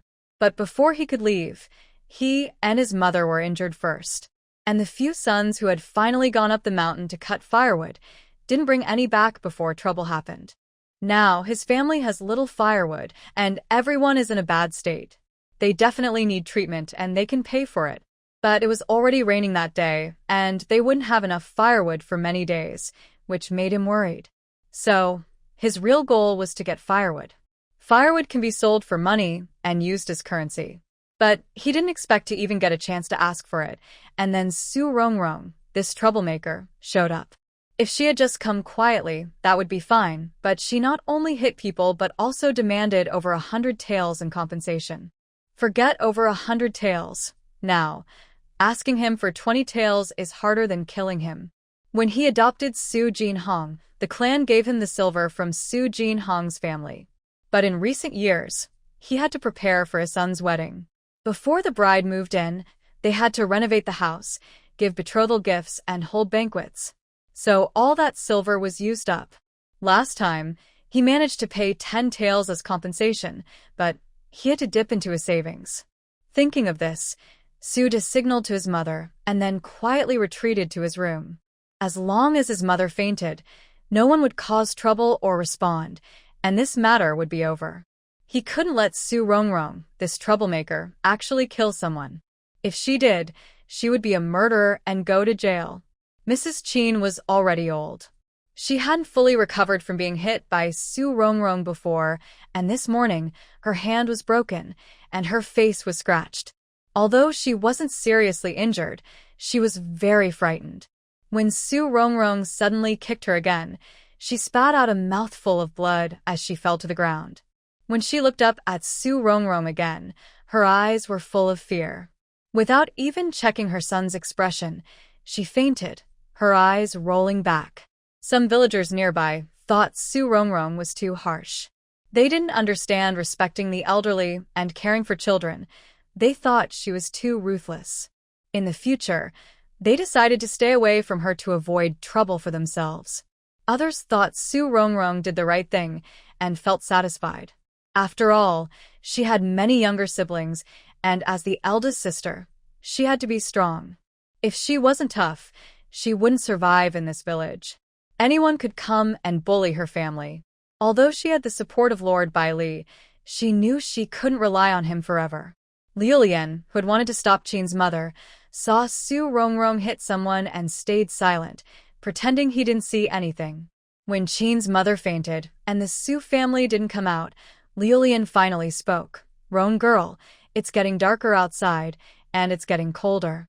Since Qin's mother has fainted, I think we should leave it at that for now. When she wakes up, I will call the village chief of the Su clan, and we can discuss this matter. What do you think?" Su Rongrong knew that the Su family couldn't afford to pay such a large sum of money. So she didn't expect much, and simply agreed when Liu Lian spoke.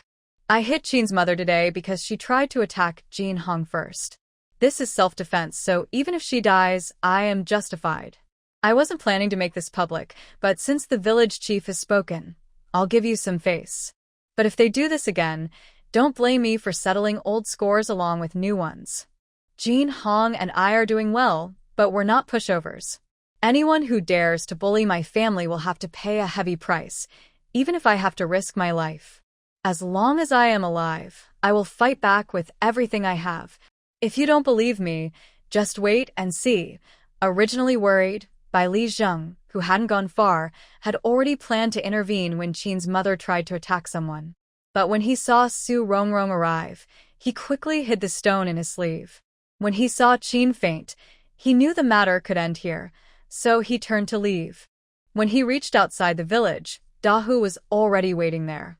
He got into the carriage and said to Dahu, "The rain is heavy, the road is slippery, go slowly. Safety is the most important." Yes, Dahu is good at driving, but with such weather and the temperature dropping, the water on the ground was freezing. Because of this, it took him 3 times longer than usual to reach the county town. However, the city gates were already closed, but luckily, there were guards. These guards knew Bai Li Zheng's identity. After Dahu shouted, they opened the gates. Bai Li Zheng still lived in the house prepared for him by Madame Wang. Just after he finished bathing, County Magistrate Wang came to see him. "I humbly greet the young master." Bai Li Zheng nodded and asked, "Lord Wang, it's so late. What brings you here?" County Magistrate Wang said, "Today, I received an urgent imperial order. It says there is heavy freezing rain in Muyang Prefecture. The common people can't travel now. I am ordered to stay here until the disaster ends, then go to my post. As for your father and mother, they are trapped in Huarong County and can't come here." I was thinking, since Lanxia County is not far from Huarong County, maybe we can find a way to go and bring them here. Although the court told him to stay here, this freezing rain disaster was more than he could handle. Before the new magistrate arrived, it was fine if nothing happened in Lanxia County, but if trouble arose, his position could be at risk. But if he could bring Bai Li Chun here, it would be different. He was the new magistrate. Whatever happened, he would bear the responsibility, and it wouldn't be his fault. So he wanted to bring the people here. That way, even if he stayed here, the main responsibility for any problems would not fall on him. Bai Li Zheng had met many people like County Magistrate Wang. Whether in modern times or ancient, he had encountered many. Hearing this, he understood what was meant. He immediately smiled faintly and said, "Huarong County is indeed not far from here. I wonder, Lord Wang, how do you plan to bring them here in this weather? My father is a rough man who doesn't mind falling or bumping into things, but my mother is different. Her status is very high, and if something happened on the way, the consequences would be serious. Lord Wang needs to think carefully about whether he can handle it." Wang County Magistrate looked at Bai Li Zheng with a half-smile, and in this cold weather, he suddenly broke out in a cold sweat. Let's not talk about Bai Li Chen's identity. Even Bai Li Zheng's mother, Mrs. Jiao, is the cousin of the current emperor. The current Empress Dowager is her aunt. It is said that the emperor once worried about the guardian duke and feared they might have other plans, so he married his own close relative, his cousin, to Bai Li Chen, who was then the crown prince. Because of this, she was specially made the Rui County princess. Over the years, the emperor has been wary of powerful relatives and the guardian duke's influence, trying to weaken their power at court. But there's an old saying, a camel that is thin is still bigger than a horse. Even if they appear low-key and seem to have no power at court, no small local official can easily control them. The relationships among noble families are complex and tangled. His rise in official rank was just because of a word from them. In any case, no matter what the emperor thinks privately, he will still show respect publicly. Bai Li Chun came here to serve as county magistrate, partly to avoid trouble and partly to prepare for the possibility that the emperor might target their family so they could keep their lineage. Wang County Magistrate was deeply troubled by Bai Li Zheng's words and couldn't speak for a long time. Finally, before Bai Li Zheng's expression turned colder, he begged for mercy. "Young master, please forgive me. I had no choice but to take this desperate measure. I am just a small official with little experience. When this disaster happened, I truly didn't know what to do. I thought that since the emperor ordered me to stay here, it must be to protect the lives of the common people as much as possible. Now the temperature is dropping rapidly, and the rain on the ground will freeze soon. We can't leave this place, and outsiders can't come in. Plus, the rain started suddenly. Even though we prepared supplies early according to your instructions, the surrounding towns are heavily affected, and our resources are far from enough. Not to mention the 8,000 or 9,000 disaster victims. How will we settle them? On such a day, it is impossible to ask them to work, so the construction schedule will have to be delayed. After the disaster ends, the grain collected from the villagers earlier will probably not last long. So, what will they do for food and drink next? If the weather improves but they have no supplies, they might start heading back. The government can't keep forcing people to work or conscript them, right? If that happens, the villagers might get upset. But not digging channels or building dams isn't an option. Otherwise, by spring next year, the area around Mu County might be half flooded. Bailey Zheng understands this situation. He keeps worrying about supplies, so he says, just focus on managing the common people. I will find ways to solve the problem of the disaster victims. As for my father, there's no need to worry about bringing him here. If he wants to come, he will find a way himself. When County Magistrate Wang hears that Bailey Zheng will take care of the 8,000 or 9,000 disaster victims, he feels greatly relieved. His biggest concern is still the disaster victims. He fears that once they run out of food and supplies, they will leave suddenly. Then, they will have to force people to work or serve, which will make the villagers very unhappy and likely lead to rebellion. If Bailey Zheng only manages the villagers in Lanxia County, he won't worry so much. After all, when Bailey Zheng asked him to prepare, he did his best. Now, the grain in the government granaries hasn't been touched, and wealthy merchants have donated a lot. As for winter supplies, they are a bit lacking. But Bailey Zheng has arranged for people to make heated beds, and he gathered craftsmen in the county to learn. Now, thanks to the government's promotion, everyone in the county knows about this good thing. When it rained today, many villagers started asking craftsmen to make them. At worst, he will have every household's men learn how to make them, so they can do it themselves later. As for firewood, that's not a big problem. Whenever it stops raining, someone will go up the mountain to chop wood. If they really can't go up the mountain, that's okay too. The tables, chairs, and old beds at home are all made of wood. Splitting wood can last a while, and it's better than freezing to death. Feeling much more relaxed, County Magistrate Wang left with lighter steps than when he arrived. After Wang Magistrate left, Bailey Zheng locked himself in his study. Today, because he knocked Su Xiang out, he received double rewards from the system. Now, he can shop at the Bai Family Supermarket for 200 seconds, which is a little over 3 minutes. As the heir of the Bai Group, he is very familiar with the supermarket headquarters. He appeared on the second floor and, when the countdown started, pushed a shopping cart straight to the rice and flour section. Fortunately, he is young and in good shape, and since there are no crowds, even a large store only took him about 10 seconds to reach. If Su Rongrong had appeared here, she would definitely say he was a bandit invading a village. Anything he could see, whether rice, flour, or beans like soybeans and mung beans, he put into his shopping cart. 200 seconds is just over 3 minutes, but before long he was back in the study. At the same time, many items he took from the supermarket were piled on the ground. He originally thought the cart could only hold a few bags of rice, but it seemed like it could never be full. Whenever he picked something from the shelves, he could always fit it in. Now, there are several different brands of rice and flour piled on the ground. Most of these bags are 5 or 10 kilograms. Of course, there are also beans like soybeans and mung beans, but those bags are smaller. The heaviest bags are only about 2 jin. 1 jin is roughly half a kilogram. He roughly estimated that the things he brought out weighed about 7 or 800 jin.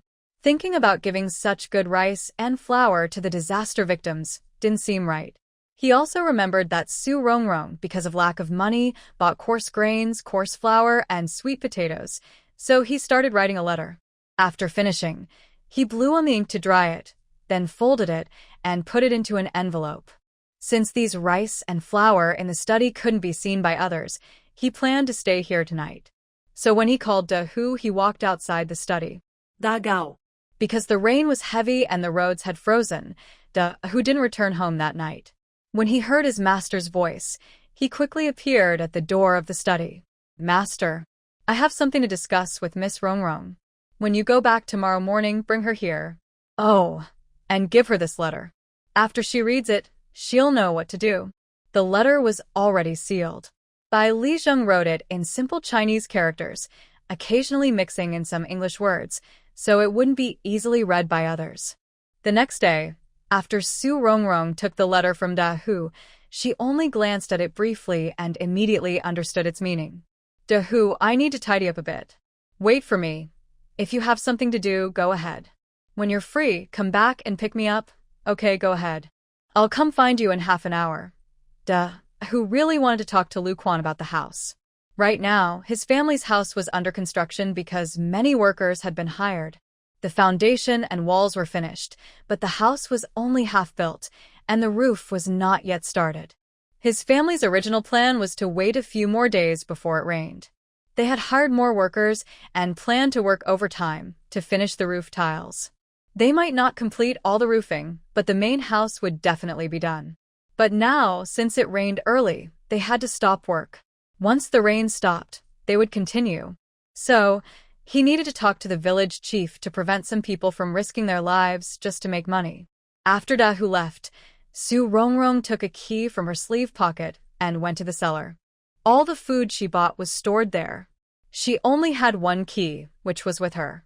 No one else in the Su family, except her, could enter the cellar. Even Su Jin Hong couldn't. The food they had now was all taken out and stored in the cupboard beforehand. There was coarse grain, flour, rice, and sweet potato rice.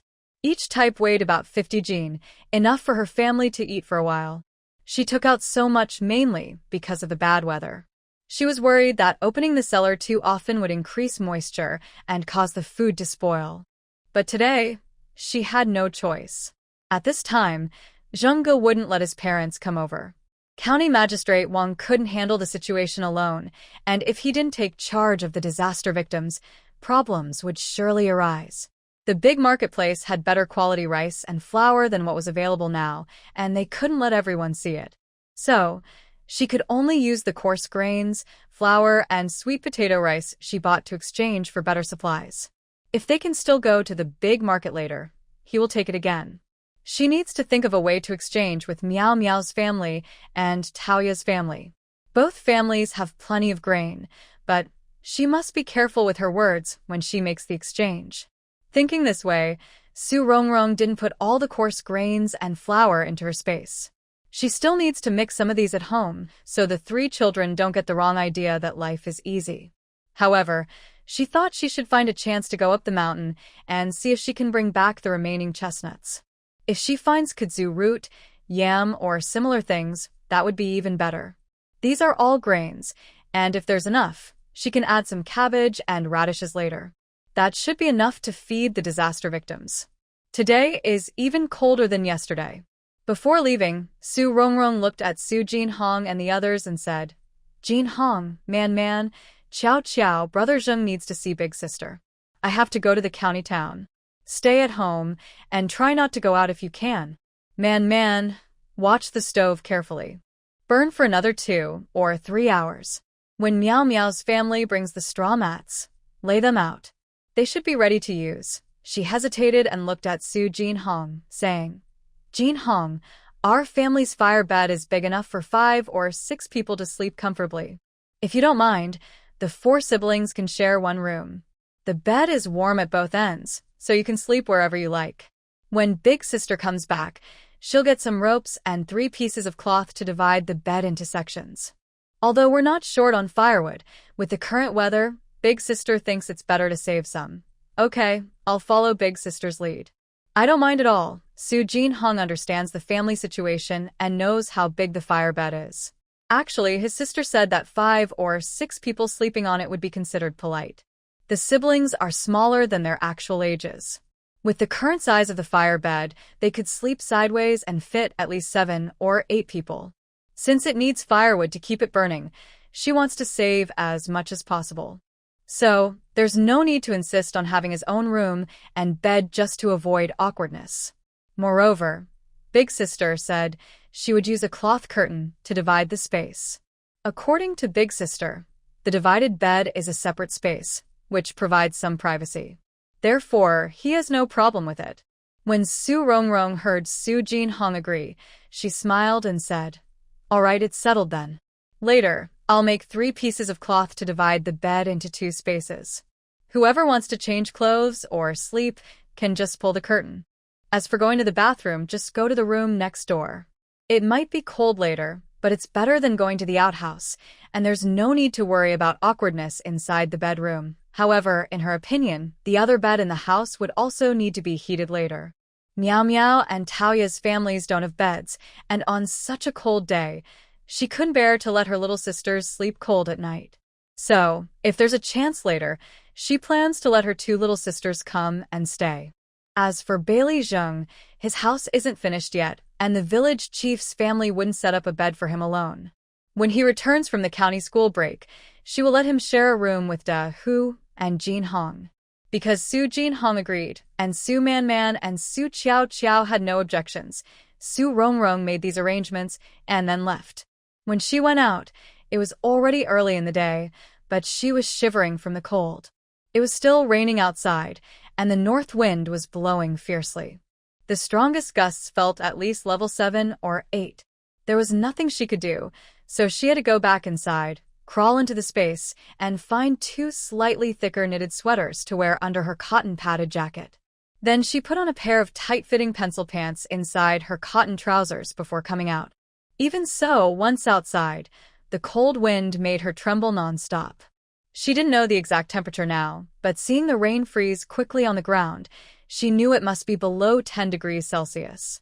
This freezing rain was different from the dry cold of the north or the damp cold of rainy days in the south. Especially when the north wind blew, it made her feel like her blood was freezing. By the time she shivered onto the carriage and warmed her hands by the charcoal basin, she finally felt alive again. She had always known that freezing rain was colder than rainy days, but she never expected it to be this cold. If it weren't for Bailey Zheng needing her help, she would rather stay at home than go out. It was just too cold. Even though she grew up in an orphanage, she had never experienced such cold before. Da Hu, who was driving the carriage, was already fully dressed and prepared. He was wearing a raincoat, a straw hat, and a fur collar made from an unknown animal. Only his eyes were visible. His hands were tightly wrapped in black cloth. After Su Rongrong sat down properly, he got on the cart and said, "Miss Rongrong, the road is difficult now, and the horses are afraid of the cold, so they can't go fast. It will probably take about half an hour to get there. If the fire in the coal basin isn't strong enough, you can add some yourself. The coal is kept in a hidden compartment under the basin. You can take it yourself." Su Rongrong sniffed her nose, which was about to run, and responded with a heavy nod. On this cold, rainy day, the road was slippery. Even if the horses were well-equipped, they couldn't walk quickly. As soon as their carriage left Su's village, they heard someone trying to stop the carriage from behind. "Stop the carriage ahead. Quickly stop." Because of the strong wind, Su Rongrong couldn't hear clearly. She looked back through the window. She saw Mrs. Chiao wearing a large straw hat and a thick raincoat, running and waving her arms while shouting. Behind her, there was her eldest daughter-in-law holding an oil umbrella and a person wrapped up tightly, whose face was not visible. That person seemed unsteady and was being supported by Mrs. Chiao's daughter-in-law. Su Rongrong immediately understood what was happening. Probably, Su Xiang, the main character, was lucky not to have frozen to death and was brought back home. Moreover, on such a cold day, Mrs. Chiao was willing to take her to the county town for treatment. If it were someone else, Su Rongrong might have asked Brother Da Hu to stop the carriage and help the person. But since the person was the main character and someone she hated from her family, there was no need. When Brother Da Hu slowed down, Su Rongrong said, "Brother Da Hu, you don't need to care. Let's pretend we didn't hear or see anything." Brother Da Hu, as a guard for Bai Li Zheng, was not a kind person. He wasn't the type to help a poor person just because they looked pitiful. He slowed down mainly because he thought these were people from Su's village and his master would stay there later. Plus, Rongrong was from Su's village and she might want to help. But now that she showed no intention of helping, he waved his whip and urged the horses to trot. Mrs. Chiao, standing at the village entrance, saw this and couldn't help but curse loudly. "Su Rongrong, you heartless, wicked woman who refuses to save others. You will be punished and meet a bad end." Yes, Mrs. Chiao knew who was in the carriage. She just saw the head sticking out of the carriage window. On such a day, only a girl like Su Rongrong would be able to ride a carriage to the county town. Su Rongrong completely ignored her and let the carriage go farther away. Weak and exhausted, Su Xiang leaned on her sister-in-law's shoulder. When she heard the name Su Rongrong, she felt so angry she wanted to bite her and tear her apart. She always thought things shouldn't be like this. Su Rongrong should be trampled under her feet forever, suffering a bad fate. And she would become the envy of everyone in the Su family village. But the truth seemed quite the opposite. Since Su Rongrong didn't die as she planned, she felt like everything was slipping out of her control. Mrs. Qiao scolded for a while, then saw the carriage getting farther away. Finally, she had no choice but to turn back. Xiang, what should we do now? Maybe we should go back. Mother can make you some ginger tea to help you sweat out the cold.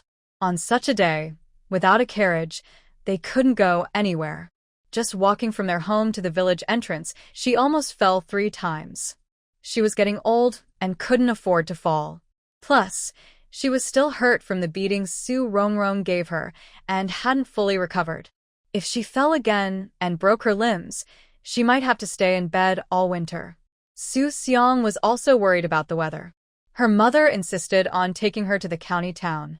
So, hearing this, she instinctively replied, "Mother, I was caught in the rain all day yesterday, and I keep feeling hot and cold. I don't want to go to the county town. Maybe you can ask around and see if any village has a doctor who can come to see patients. Then you can invite him over. My body really can't handle more trouble." After saying that, she lowered her head and coughed violently. Soon, her pale face turned red. At the same time, she reached out and knocked away her sister-in-law's umbrella. She also tugged at her clothes and muttered, "I'm so hot. I feel very hot. Let's go back. Quickly go home." Mrs. Qiao and her eldest daughter-in-law saw her condition and hurriedly took her and others back. They were afraid that if they stayed outside any longer, Su Xiang's life might be in danger. Inside the carriage, Su Rongrong didn't care how Su Xiang was doing now. After the carriage drove away, she lifted a corner of the curtain and said to Dahu, who was driving the carriage ahead, "Dahu, I'll rest for a bit. If anything happens, remember to call me, okay?" Seeing Dahu agree, Su Rongrong lowered the curtain and quickly entered the space with a coal basin from the carriage. The burning coal instantly stopped burning when she entered the space. Su Rongrong let out a deep breath and then took off her clothes. Her space seemed to be kept at a constant temperature, around 20 degrees, no matter how hot or cold it was outside. Fortunately, she had the space, or else she was afraid she would freeze even with the coal basin when she reached the county town. Today was even colder than yesterday. There was a thick layer of ice on the ground, and icicles hung from the eaves and branches. If you ignored the dangers of freezing rain, the ice looked beautiful and pretty. But being in it, and facing the weather's consequences, no one had the mood to enjoy the scenery. Su Rongrong was not idle in her space. After warming up, she continued making the remaining clothes. When she checked the time, she dressed neatly and carried the coal back into the carriage. At the same time, she also put some coal into her space, making it look like she had already used some. Meanwhile, inside the county office, Bai Li Zheng, who was supposed to go to the county school today, delayed another day. He waited until the hour of the horse to meet Su Rongrong. When he saw her, he didn't waste words. He told Dahu to guard the door of the study, then lowered his voice and said to Su Rongrong, "I bought a small courtyard this morning. You first gather all the food in the study, then come with me there." Su Rongrong, while gathering the food, asked, "Brother Zheng, are shops still open in this weather? When I came just now, I saw that all the shops on the street were closed. The lively street was empty. I have my ways. All right, let's go now." Bai Li Zheng saw her pack the food and then took her by the sleeve, leading her outside. Su Rongrong didn't say anything more. When they reached the small courtyard he mentioned, she was suddenly speechless. This little house, in his words, is located in the best part of Lanxia County. Although they just entered the courtyard, its size was about the same as her house in Sujia village. However, it was empty inside, with no one around, giving a feeling of waste.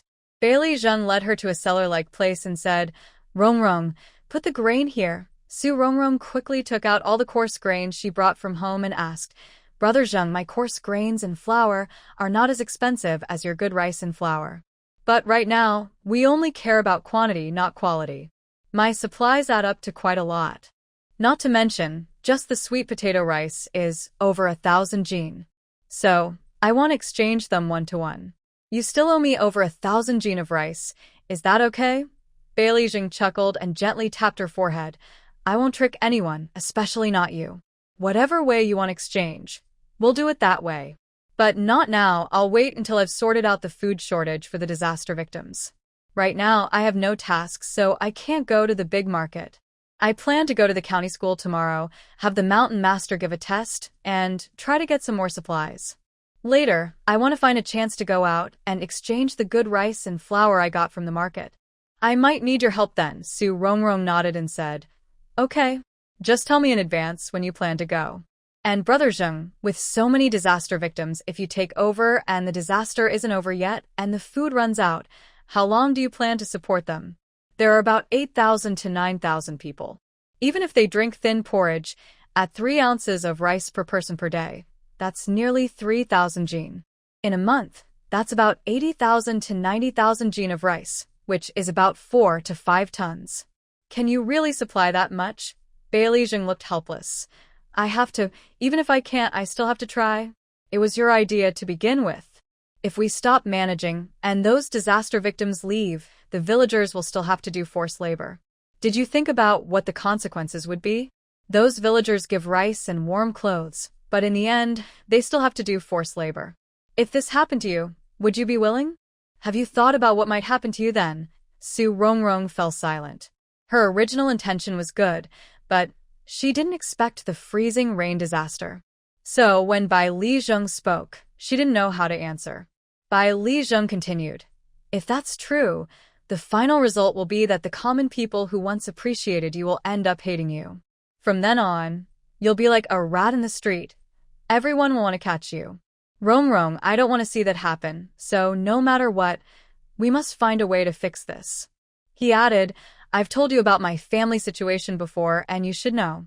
My father is coming here to work, and if the people are unhappy with the government, with some stirring, they might rebel. That means my father, no, my grandfather and ancestors could lose their positions. Moreover, under political attacks, false accusations could be made, and the whole family might be executed. So, I'm not just doing this for you, but also for my family. The rice and flour in the big market are good, but the wealthy families don't lack food. I can trade these good supplies for coarse grains and flour. At a ratio of 1-to-5 or 1-to-3, I think it should work. If there's a shortage later, he can use his influence to buy with silver. But right now, the amount of silver that can be bought is limited, so it's not very cost-effective. Su Rongrong didn't understand his plan. After thinking for a moment, she said, When the rain stops or gets lighter, I'll go to the back mountain to take a look. If I can dig up some kudzu root or mountain yam, I can help solve this problem. Of course, it would be best if the freezing rain didn't last long. Stopping the rain early and seeing the sun sooner would be ideal. As long as it doesn't rain and the sun shines, even if it's cold, it's better than now. The disaster victims can still do some work. The more they work each day, the less grain we'll need to produce in the end. By the way, Brother Zheng, have you calculated how long the grain supplied by the people here can feed the disaster victims? Lanxia County doesn't have a large population, with over 7,000 households.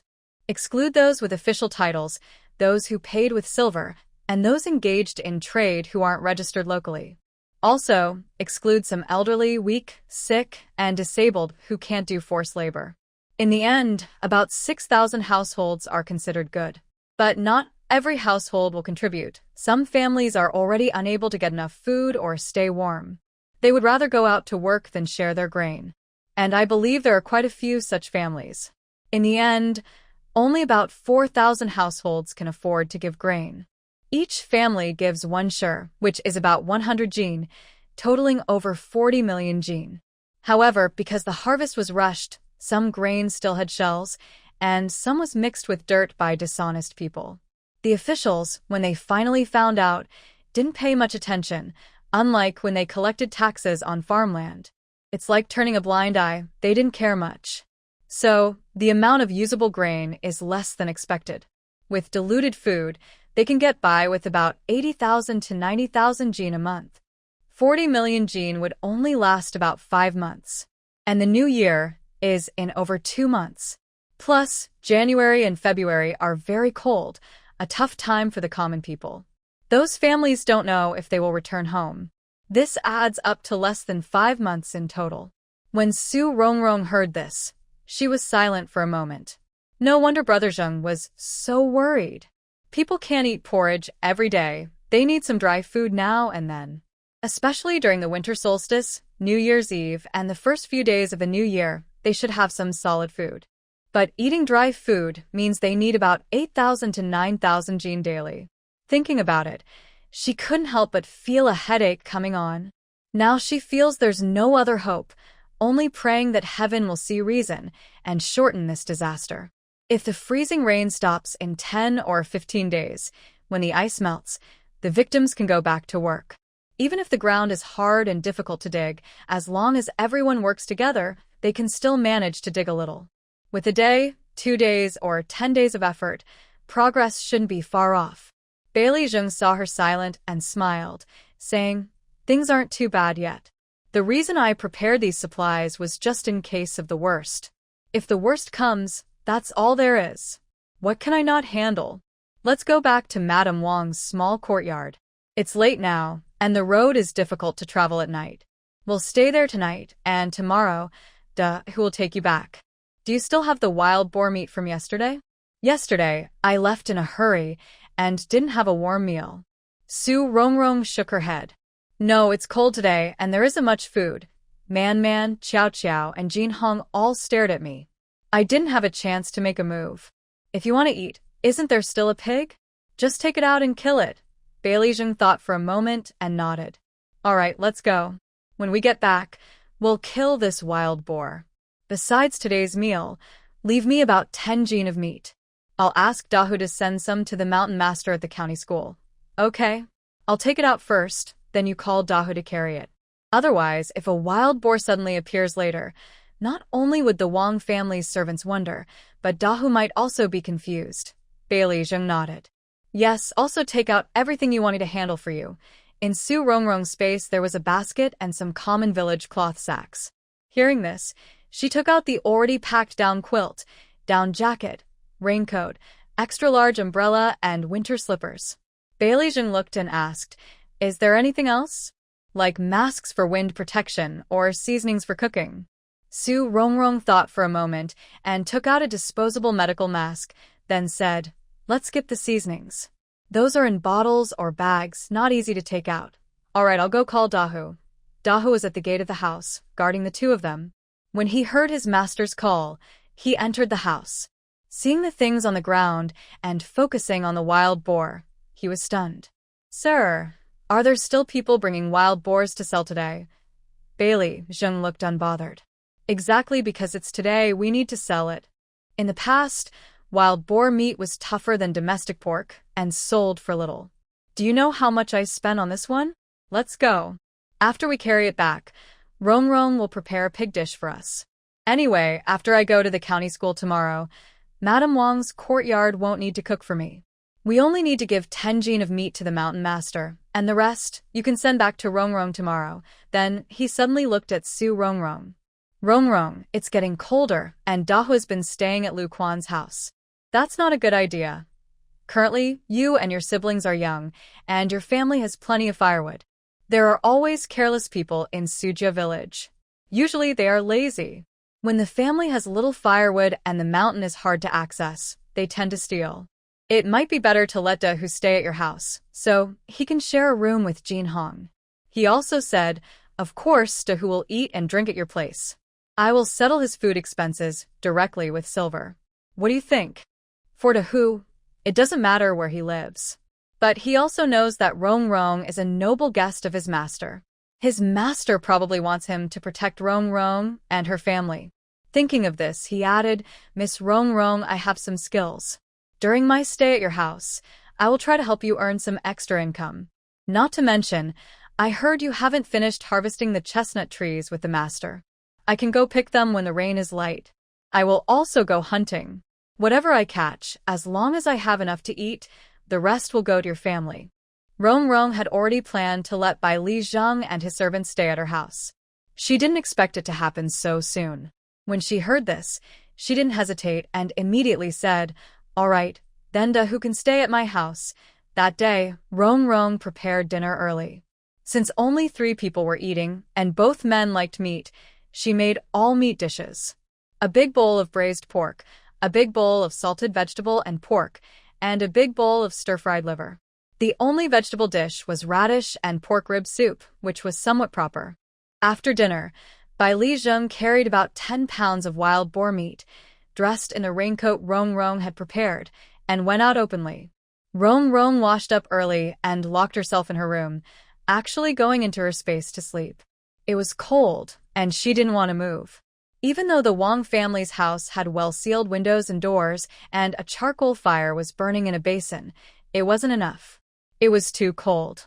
Just listening to the rain tapping on the roof made her shiver. In the past, the sound of rain as white noise helped her sleep well. But now, she only felt cold and wished the rain would stop immediately. Fortunately, she had her space. Unlike Rong Rong, who felt cold, Su Man Man and Su Qiao Qiao, the sisters, felt differently. As my older sister said, today the straw mattress was delivered. Originally, the 4 siblings planned to sleep on the same bed, but since Su Rong Rong didn't come back, they ended up sleeping on 2 separate beds. Su Qiao Qiao found it very strange. Even after the oil lamp was blown out, she still reached out and touched around, feeling and bumping into things. Maybe she was too excited, so she couldn't sleep. After a long while, she asked, "Third sister, are you asleep?" "I can't sleep either." "It's too hot," Su Man Man, who had no sleepiness, replied. "I'm about to sleep." "If you're hot, just lift the blanket a little," Su Qiao Qiao softly responded, then said, "Third sister, I figured out. You're right. I am part of this family. From now on, whoever else is outside has nothing to do with me. Actually, I was too naive. I always thought she was like a mother, genuinely caring for me. But it turns out I was just fooling myself. She sold me, and I was still happily thinking about a good future, even giving her the money I earned. From now on, I won't trust anyone outside my family." Su Man Man didn't say anything, only rolled her eyes secretly. This girl shouldn't speak so confidently. Who knows what the future holds? Su Qiao Qiao didn't mind her sister not replying. She continued, "Actually, our family's way of calling each other is pretty strange. Big sister is called Big Sister, but the second brother is the second in age. Why isn't he called second brother? Shouldn't it be Big Sister, second brother, third sister, fourth sister, fifth brother?" When Su Man Man heard this, she turned slightly and said, "I also find it strange, but our mother has always told us to call each other that. It's just a way of calling. As long as we know who we're talking about, it doesn't matter." Su Qiao Qiao nodded in the dark, then said, "Third sister, I miss Jin Hui. Last year during the New Year, he didn't come back. I don't know how he's doing now. Will he come back this year? Uncle Su Yi is a good friend of Dad's, and he has no son. He should treat Jin Hui well, right? But I don't know why, after seeing my stepmother's fake smile, my heart started pounding for no reason.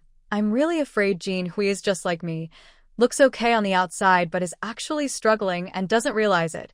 When talking about the youngest brother, Su Man Man pursed her lips and finally said seriously, "If he hasn't come back this year, we should find a chance to go to Fuqing later. I don't trust the Su family at all, not even Uncle Su Yi. They say you can know a person's face but not their heart. Who knows what he's really like inside? When our parents were alive, he also worked in Fuqing. But every 2 months, he would come back and visit us. Since our parents passed away, and he adopted Jin Hui, I've only seen him once during the New Year 2 years ago. I'm not trying to suspect him maliciously, but I can't help but wonder. What if he has his own son, and doesn't want to raise Jin Hui? Maybe he's greedy for those few acres of land and secretly sold Jin Hui? The family says he's smart and successful. They also say he has no son, and that Jin Hui is like a young master at his house, destined to inherit the family wealth. But when I saw Jin Hui during the New Year 2 years ago, he seemed less lively than before. I didn't think much at the time, just assumed he was not used to supporting a family or being away from home. Now I think maybe it's not that simple. Perhaps he's not happy at that house at all. Su Man Man sighed deeply, her voice tinged with sadness. I hope I'm just overthinking. Su Qiao Qiao listened with a frown and said, no matter what, it's better to check for ourselves. If Jin Hui is fine and living well there, we don't need to worry. But if things aren't good, we should ask Big Sister if she can bring him back. Su Man Man nodded. Yes, after Big Sister returns, I'll talk to her about this. Big Brother said that once his hand heals, he wants to take the county exam. If he's lucky enough to pass, he'll have to go to Fuqing for the test. We can use this chance to go too. As for the money, Qiao Qiao, you need to work harder. Otherwise, I'm afraid you'll still owe this silver when you're 20. Qiao Qiao really disliked hearing this. She pursed her lips, closed her eyes pretending to sleep, and said nothing. The next day, Su Rongrong returned home at the end of the hour of the dragon, and the wind and rain outside grew stronger. The temperature also dropped steadily. When the rain fell on the roof, tree branches, and ground, it instantly turned into ice. Unfortunately, the beautiful scene was not something many people wanted to enjoy. Everyone put on their thickest clothes. Then, they felt it was still not enough, so they wrapped themselves in blankets while sleeping. In short, unless necessary, they avoided going outside. This time, Su Rongrong took much longer to return than the day she left. Even halfway back, her horse's hooves slipped several times. The worst slip caused the cart to break free, and the carriage was thrown out. Fortunately, she was in her space at the time and wasn't badly hurt. Still, she was quite frightened.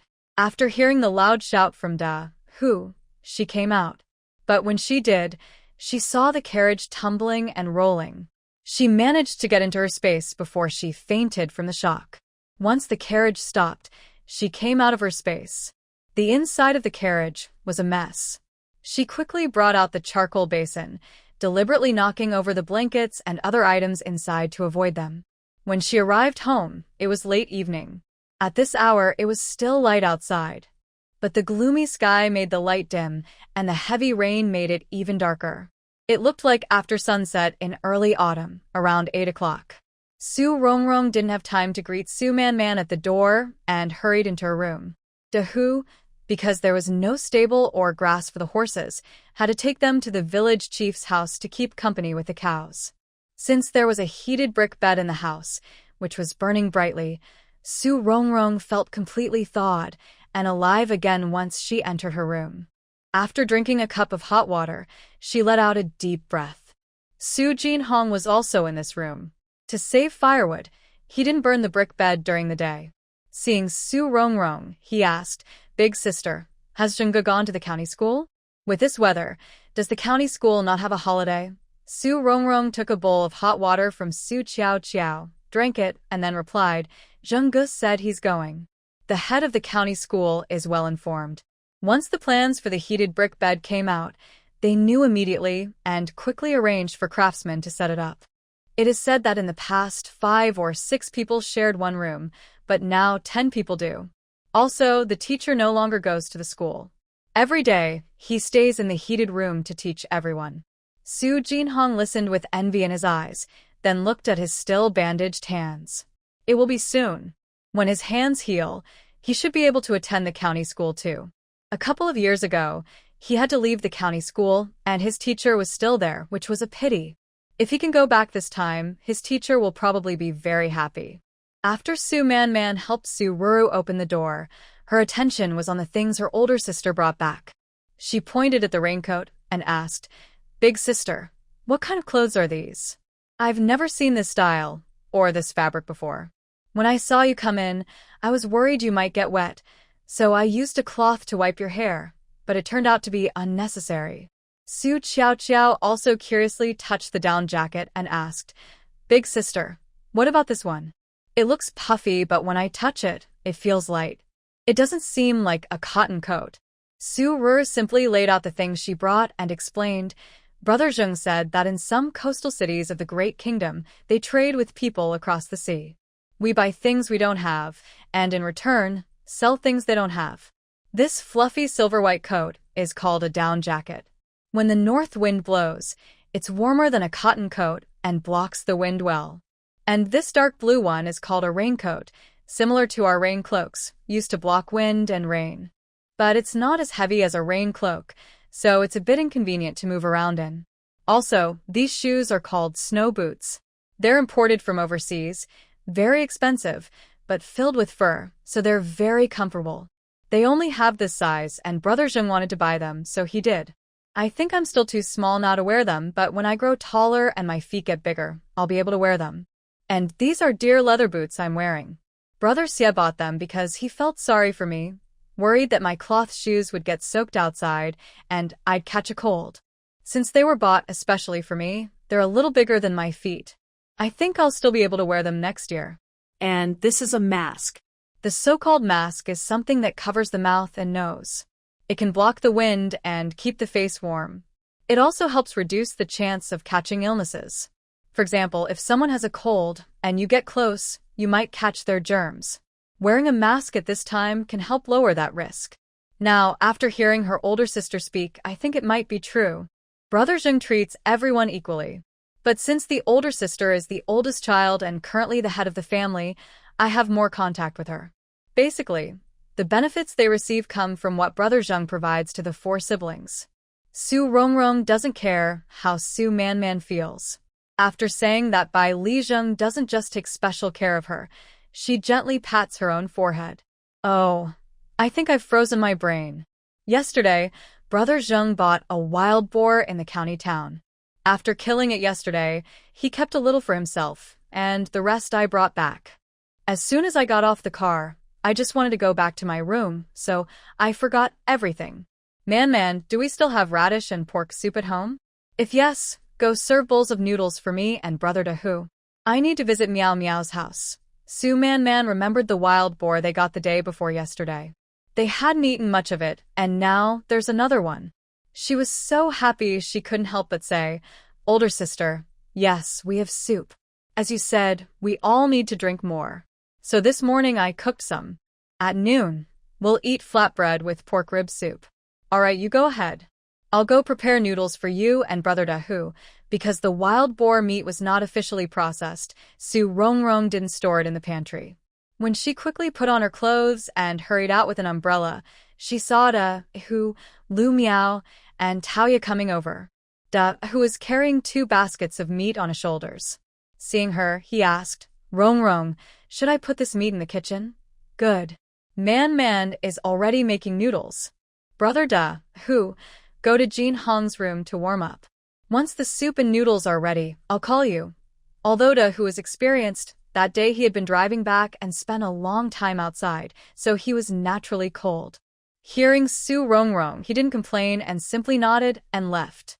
Su Man then looked at Lu Miao and Taoya, who were standing at the door, looking a bit hesitant. Although both girls were wearing raincoats and bamboo hats, Su Rongrong could see they were freezing. Not to mention anything else, their faces were turning blue, showing they were very cold. Immediately, she called out, "Meow Meow, Taoya, close the door and come inside quickly." Lu Miao and Taoya were each holding a cloth bag. Hearing Su Rongrong's words, the 2 exchanged glances. After turning around and closing the door, they quickly walked towards Su Rongrong. As Su Jinhong, who was reading, heard the noise, he turned his head. When he saw Lu Miao, his eyes brightened. Before he could say anything, his older sister said, "Jinhong, starting today, Brother Dahu will live with us, in the same room as you." This is Brother Zheng's idea and mine too. With Brother Dahu here, our home will be safe. Jinhong was momentarily stunned but quickly reacted and nodded eagerly. "Okay. There's no fire burning over there today, so I'll go now." After speaking, he nodded to Lu Miao and Taoya. However, his gaze toward Lu Miao carried a hint of worry, subtle enough that someone unaware of their close relationship wouldn't notice. Perhaps trusting his sisters or noticing Jinhong, Lu Miao's hesitation disappeared from her face. She immediately drank the water brought by Su Qiao and then said to Su Rongrong, "Rongrong, the temperature is dropping more and more each day. My older brother and Taoya's older brother haven't fixed the stove at home yet. We're the only girls in the family, so our room is good, and not drafty. But our parents and grandparents on that side are not doing well. We think that in this weather, the elderly are most likely to get sick. So before the stove is ready, we want our parents and grandparents to move into our room. Now, the question is, can we come over and squeeze in with you? Maybe it's a good thing. At least we can sleep on a warm stove. Taoya also looked at Su Rongrong with a worried face. She felt they hadn't asked Rongrong beforehand and just made the decision on their own, which didn't seem right. But she couldn't help it. The house was drafty and too cold. Their grandparents didn't sleep well last night because of the cold, and this morning, they could hardly speak properly. She was afraid that if it continued, her grandparents might not last much longer. Su Rongrong thought it was nothing and smiled when she heard this. That's fine. You can stay as long as you want. When I left the Chiao family before, I had nowhere to stay, and Taoya, you took me in, remember? Also, when Jinhong had trouble, Miao Miao was busy helping out. She even worried I might not have enough money, so she brought her own savings to help. I wish all of you could live here with me, so we could do things together and talk often. Wouldn't that be wonderful? Peach and Lu Miao heard this and felt a big relief. They also relaxed. We both brought clothes. I told my parents that if we don't come back by nightfall, they should send some food. We have a warm place to stay now, so we can't just keep relying on your food and drinks. At this time, food supplies were as important as warm clothing. Even though Su Rongrong wasn't short of food now, she still didn't mind having extra. Her friends brought their own food, and she had no problem with that. Even if they didn't, she wouldn't mind. Before she moved in, she had always managed with her friends' help. So now, she didn't say anything and instead said, "Let's go to the kitchen." Mon said she cooked radish and pork rib soup in the morning, so we can drink some to warm up. When they mentioned soup, they couldn't help but think of the pig slaughter dish from the night before last. They swallowed hard and then happily followed behind. The room where Su Rongrong and her friends lived was next to the kitchen. They didn't need to go outside. They could enter the kitchen through a small door. When they arrived, Su Mon was already kneading dough. Seeing them, she looked up and called out, "Big sister, Peach sister, Meow Meow sister." Peach stepped forward and took over her work, saying, "I'll do it." "You go rest." Lu Miao, a little slower, sighed and said, "It's so warm here. My kitchen is cold all day long because the fire never stops. I don't even want to go to the bathroom in this cold weather. When I really have to, I just grit my teeth and go." Su Mon wanted to laugh, but thinking about past winters at her family's place, she couldn't smile. Yes, every winter, she found it harder to get enough food, let alone stay warm. She had to rely on herself to get through the coldest days. Now, thinking about her current life, it felt like falling into a fairy's nest. As long as she stayed inside, she wouldn't be cold or hungry. No matter how windy or rainy outside, it didn't matter to her. All of this was thanks to her big sister. Her big sister had created a warm haven for her, her brother, and Xiao Qiao. Thinking this, she gratefully looked at Su Rongrong, then said to Lu Miao, "Now, Meow Meow, you can go whenever you want, as long as you stay inside. No matter how cold it is, it won't be too bad.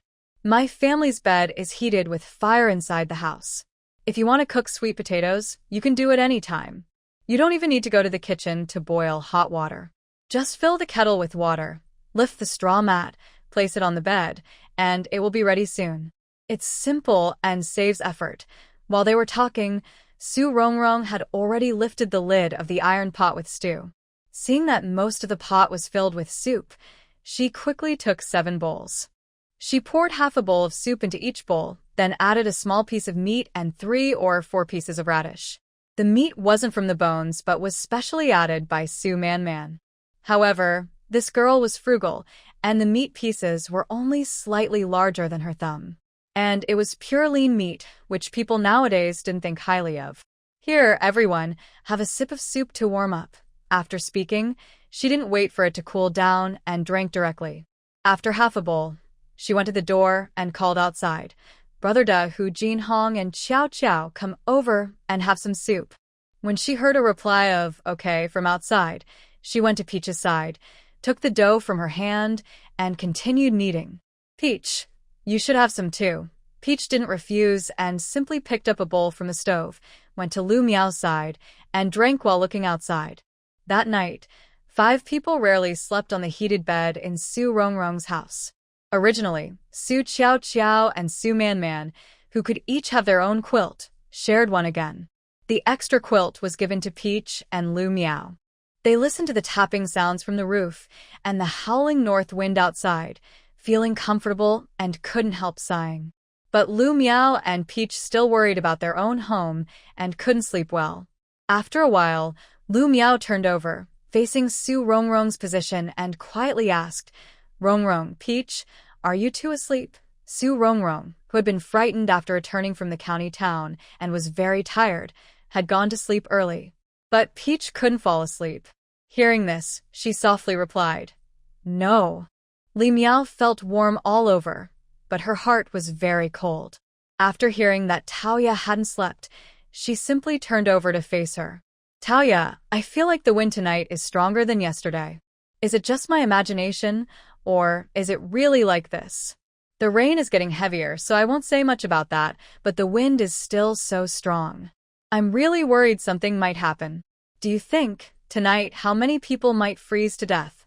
Their homes were well built, but even so, they still leaked air everywhere. What about the other families in the village, who live in worse houses?"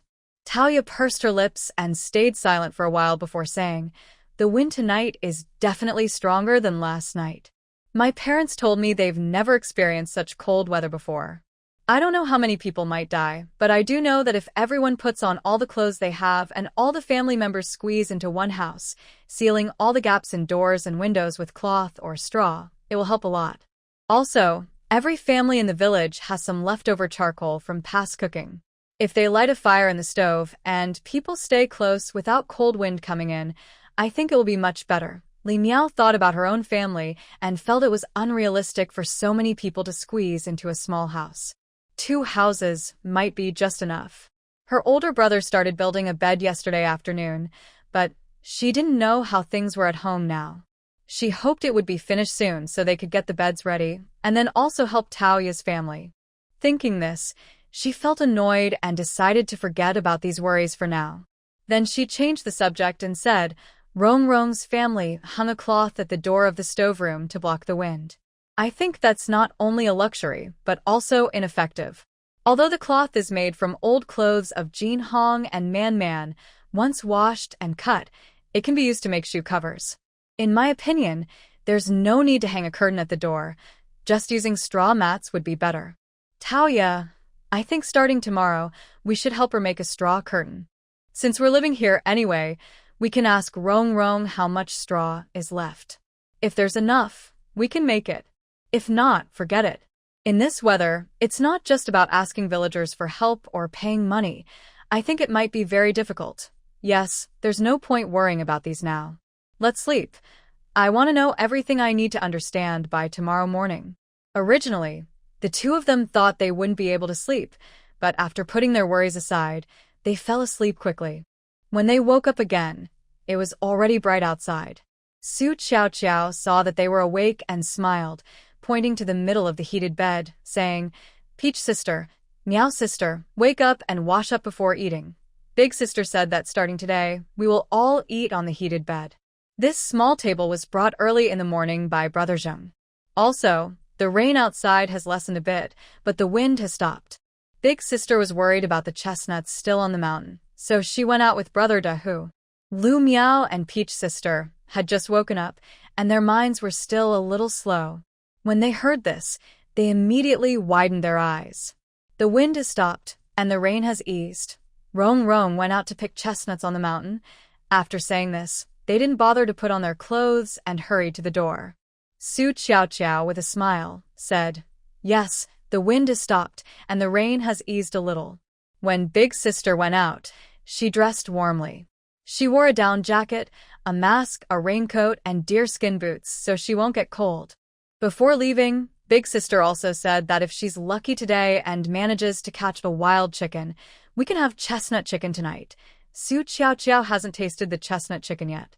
After they brought back the chestnuts, Big Sister didn't let them eat it. Today, not only can they eat it, but it will be cooked with wild chicken. She couldn't help but swallow hard. Big sister is a good cook, and everything she makes is delicious. She wondered what the chestnut chicken would taste like, probably better than braised pork, right? Thinking this, Su Qiao Qiao hurried outside again. She didn't forget the task her big sister gave her this morning. She needs to learn how to sprout bean sprouts and dig some frozen soil to pile next to the heated bed with third sister. Big sister said they could try planting some vegetables. If they succeed, they won't have to eat only radishes, cabbage, and dried vegetables all the time. Peach sister and Lu Miao didn't pay attention to Su Qiao Qiao. Seeing that the north wind had stopped and the rain seemed to lessen a bit, they couldn't help but want to go home and check. At this moment, they didn't care about eating. After exchanging a glance, they put on their raincoats and hats in perfect unison. Before leaving, Su Qiao Qiao and Su Man Man, who were digging soil behind the eaves, said, "Qiao Qiao, Man Man, we're going home first. We'll come back in the evening." Su Man Man was holding a hoe that her older sister had just bought but hadn't had time to use yet, and she was struggling to dig the soil. When she heard this, she looked up at them, nodded, and continued working. Next to her, Su Qiao Qiao was also holding a taller shovel and was trying hard to dig. Unfortunately, the ground was frozen too hard, and she was too small and weak to dig through it. In fact, she hadn't even broken through the surface ice. But she didn't lose hope because her third sister told her that if she could dig into the soil and grow vegetables in the middle of winter, she could sell them for a lot of money. Then she could earn money for her work, which would definitely be more than what she earned making hair accessories. With this motivation, even though her hands were stinging and painful, Su Qiao Qiao was still very determined. As for the well-meaning but unhelpful Su Jinhong, he was sitting in his own bedchamber reading a book. Because in the morning, Su Man Man told him she hoped he could pass the county exam next year and go to the capital to take the test. They wanted to go with him to see how Jin Hui was doing now. The highly anticipated Su Jinhong also wanted to be the youngest brother, so he could only sit there and memorize the book by Li Zheng had given him, word for word. When he got tired, he would put the book aside and think about how his mother had died. Time quickly passed amid the busy activities of the siblings. Meanwhile, Su Rongrong and who also arrived at the mountain known for its many fierce animals. Standing at the foot of the mountain, she almost couldn't lift her feet. Bai Li Zheng had given her waterproof deerskin boots, but it was still raining constantly. Standing in one place for a long time, the water on her deerskin boots and the rain on the ground would start to freeze together. Throughout the journey, she had to stop several times because she couldn't walk anymore, and who had to pull her along with a wooden stick. Now, seeing the ice under her feet beginning to freeze, Who pulled the stick again and took a few steps forward with her. "Miss Rongrong, let's go. It's not good to stand in one place for too long in this weather." Su Rongrong looked up at the mountain again. The once lush flowers, grass, and trees were now covered with hanging ice. If she were out sightseeing, she would definitely stop to enjoy the scene and take more photos to record this rare beauty. Unfortunately, she lived here, and the inconvenience caused by the ice made her lose interest in enjoying the scenery. When she heard Dahu's words, she took a deep breath, then stomped her foot on the ground. After the ice on her shoes lessened, she continued walking forward. Along the way, she guided Dahu, who led her toward the chestnut trees. When they reached the chestnut trees, she looked at the chestnuts that had fallen to the ground and were covered in ice, feeling very disappointed. Then she looked at the remaining chestnuts on the trees and felt relieved that she came today. Otherwise, she guessed that once the ice melted, the remaining chestnuts on the trees would be eaten by small animals looking for food. As a servant to the prince's son, who was very quick and active. Before Su Rongrong could speak, he had already climbed the tree skillfully. "Miss Rongrong, I will pick the ice-covered chestnuts and toss them on the ground. You can pick them up and put them in the basket. Okay, you toss them. I will pick them up later." Su Rongrong stood under the tree and replied, then looked around.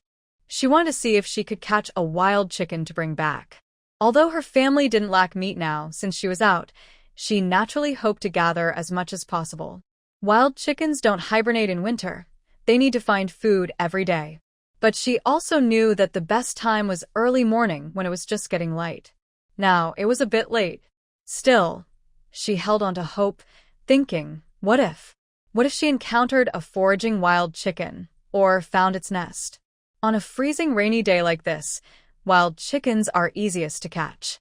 Their feathers get wet and freeze, making them unable to fly, and when they run, they probably can't run very fast. Dahu, who was on the tree, had sharp eyes. From above, he quickly assessed the surroundings. He threw the frozen chestnuts on the ground and said, "Miss Rongrong, about 100 meters southeast, under that patch of frozen weeds, there should be a wild chicken nest. Look there." Initially, Su Rongrong was still looking around, but she trusted him and headed in the direction he pointed. When she arrived, she immediately saw feathers of a wild chicken beneath a patch of ice. She successfully caught 2 wild chickens. No, she should say she picked up 2 wild chickens.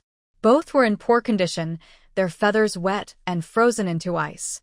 Her spirit looked dull, as if she was about to freeze to death. Along with her, a few already frozen wild eggs could be seen. When she carried 2 wild chickens back, there were already many chestnut balls with ice on the ground. This time, Dahu didn't mention where more wild chickens might be. After finishing picking a tree, he quickly moved on to another. Su Rongrong collected all the items from the ground into her basket. After finishing, she threw the wild chickens into the basket, covered it with a bamboo lid, and continued wandering around. This time, she walked a bit farther, but unfortunately found nothing. She guessed the time and, as she continued heading back, kept looking around. Because she wasn't paying attention while walking, she tripped over some vines and fell forward.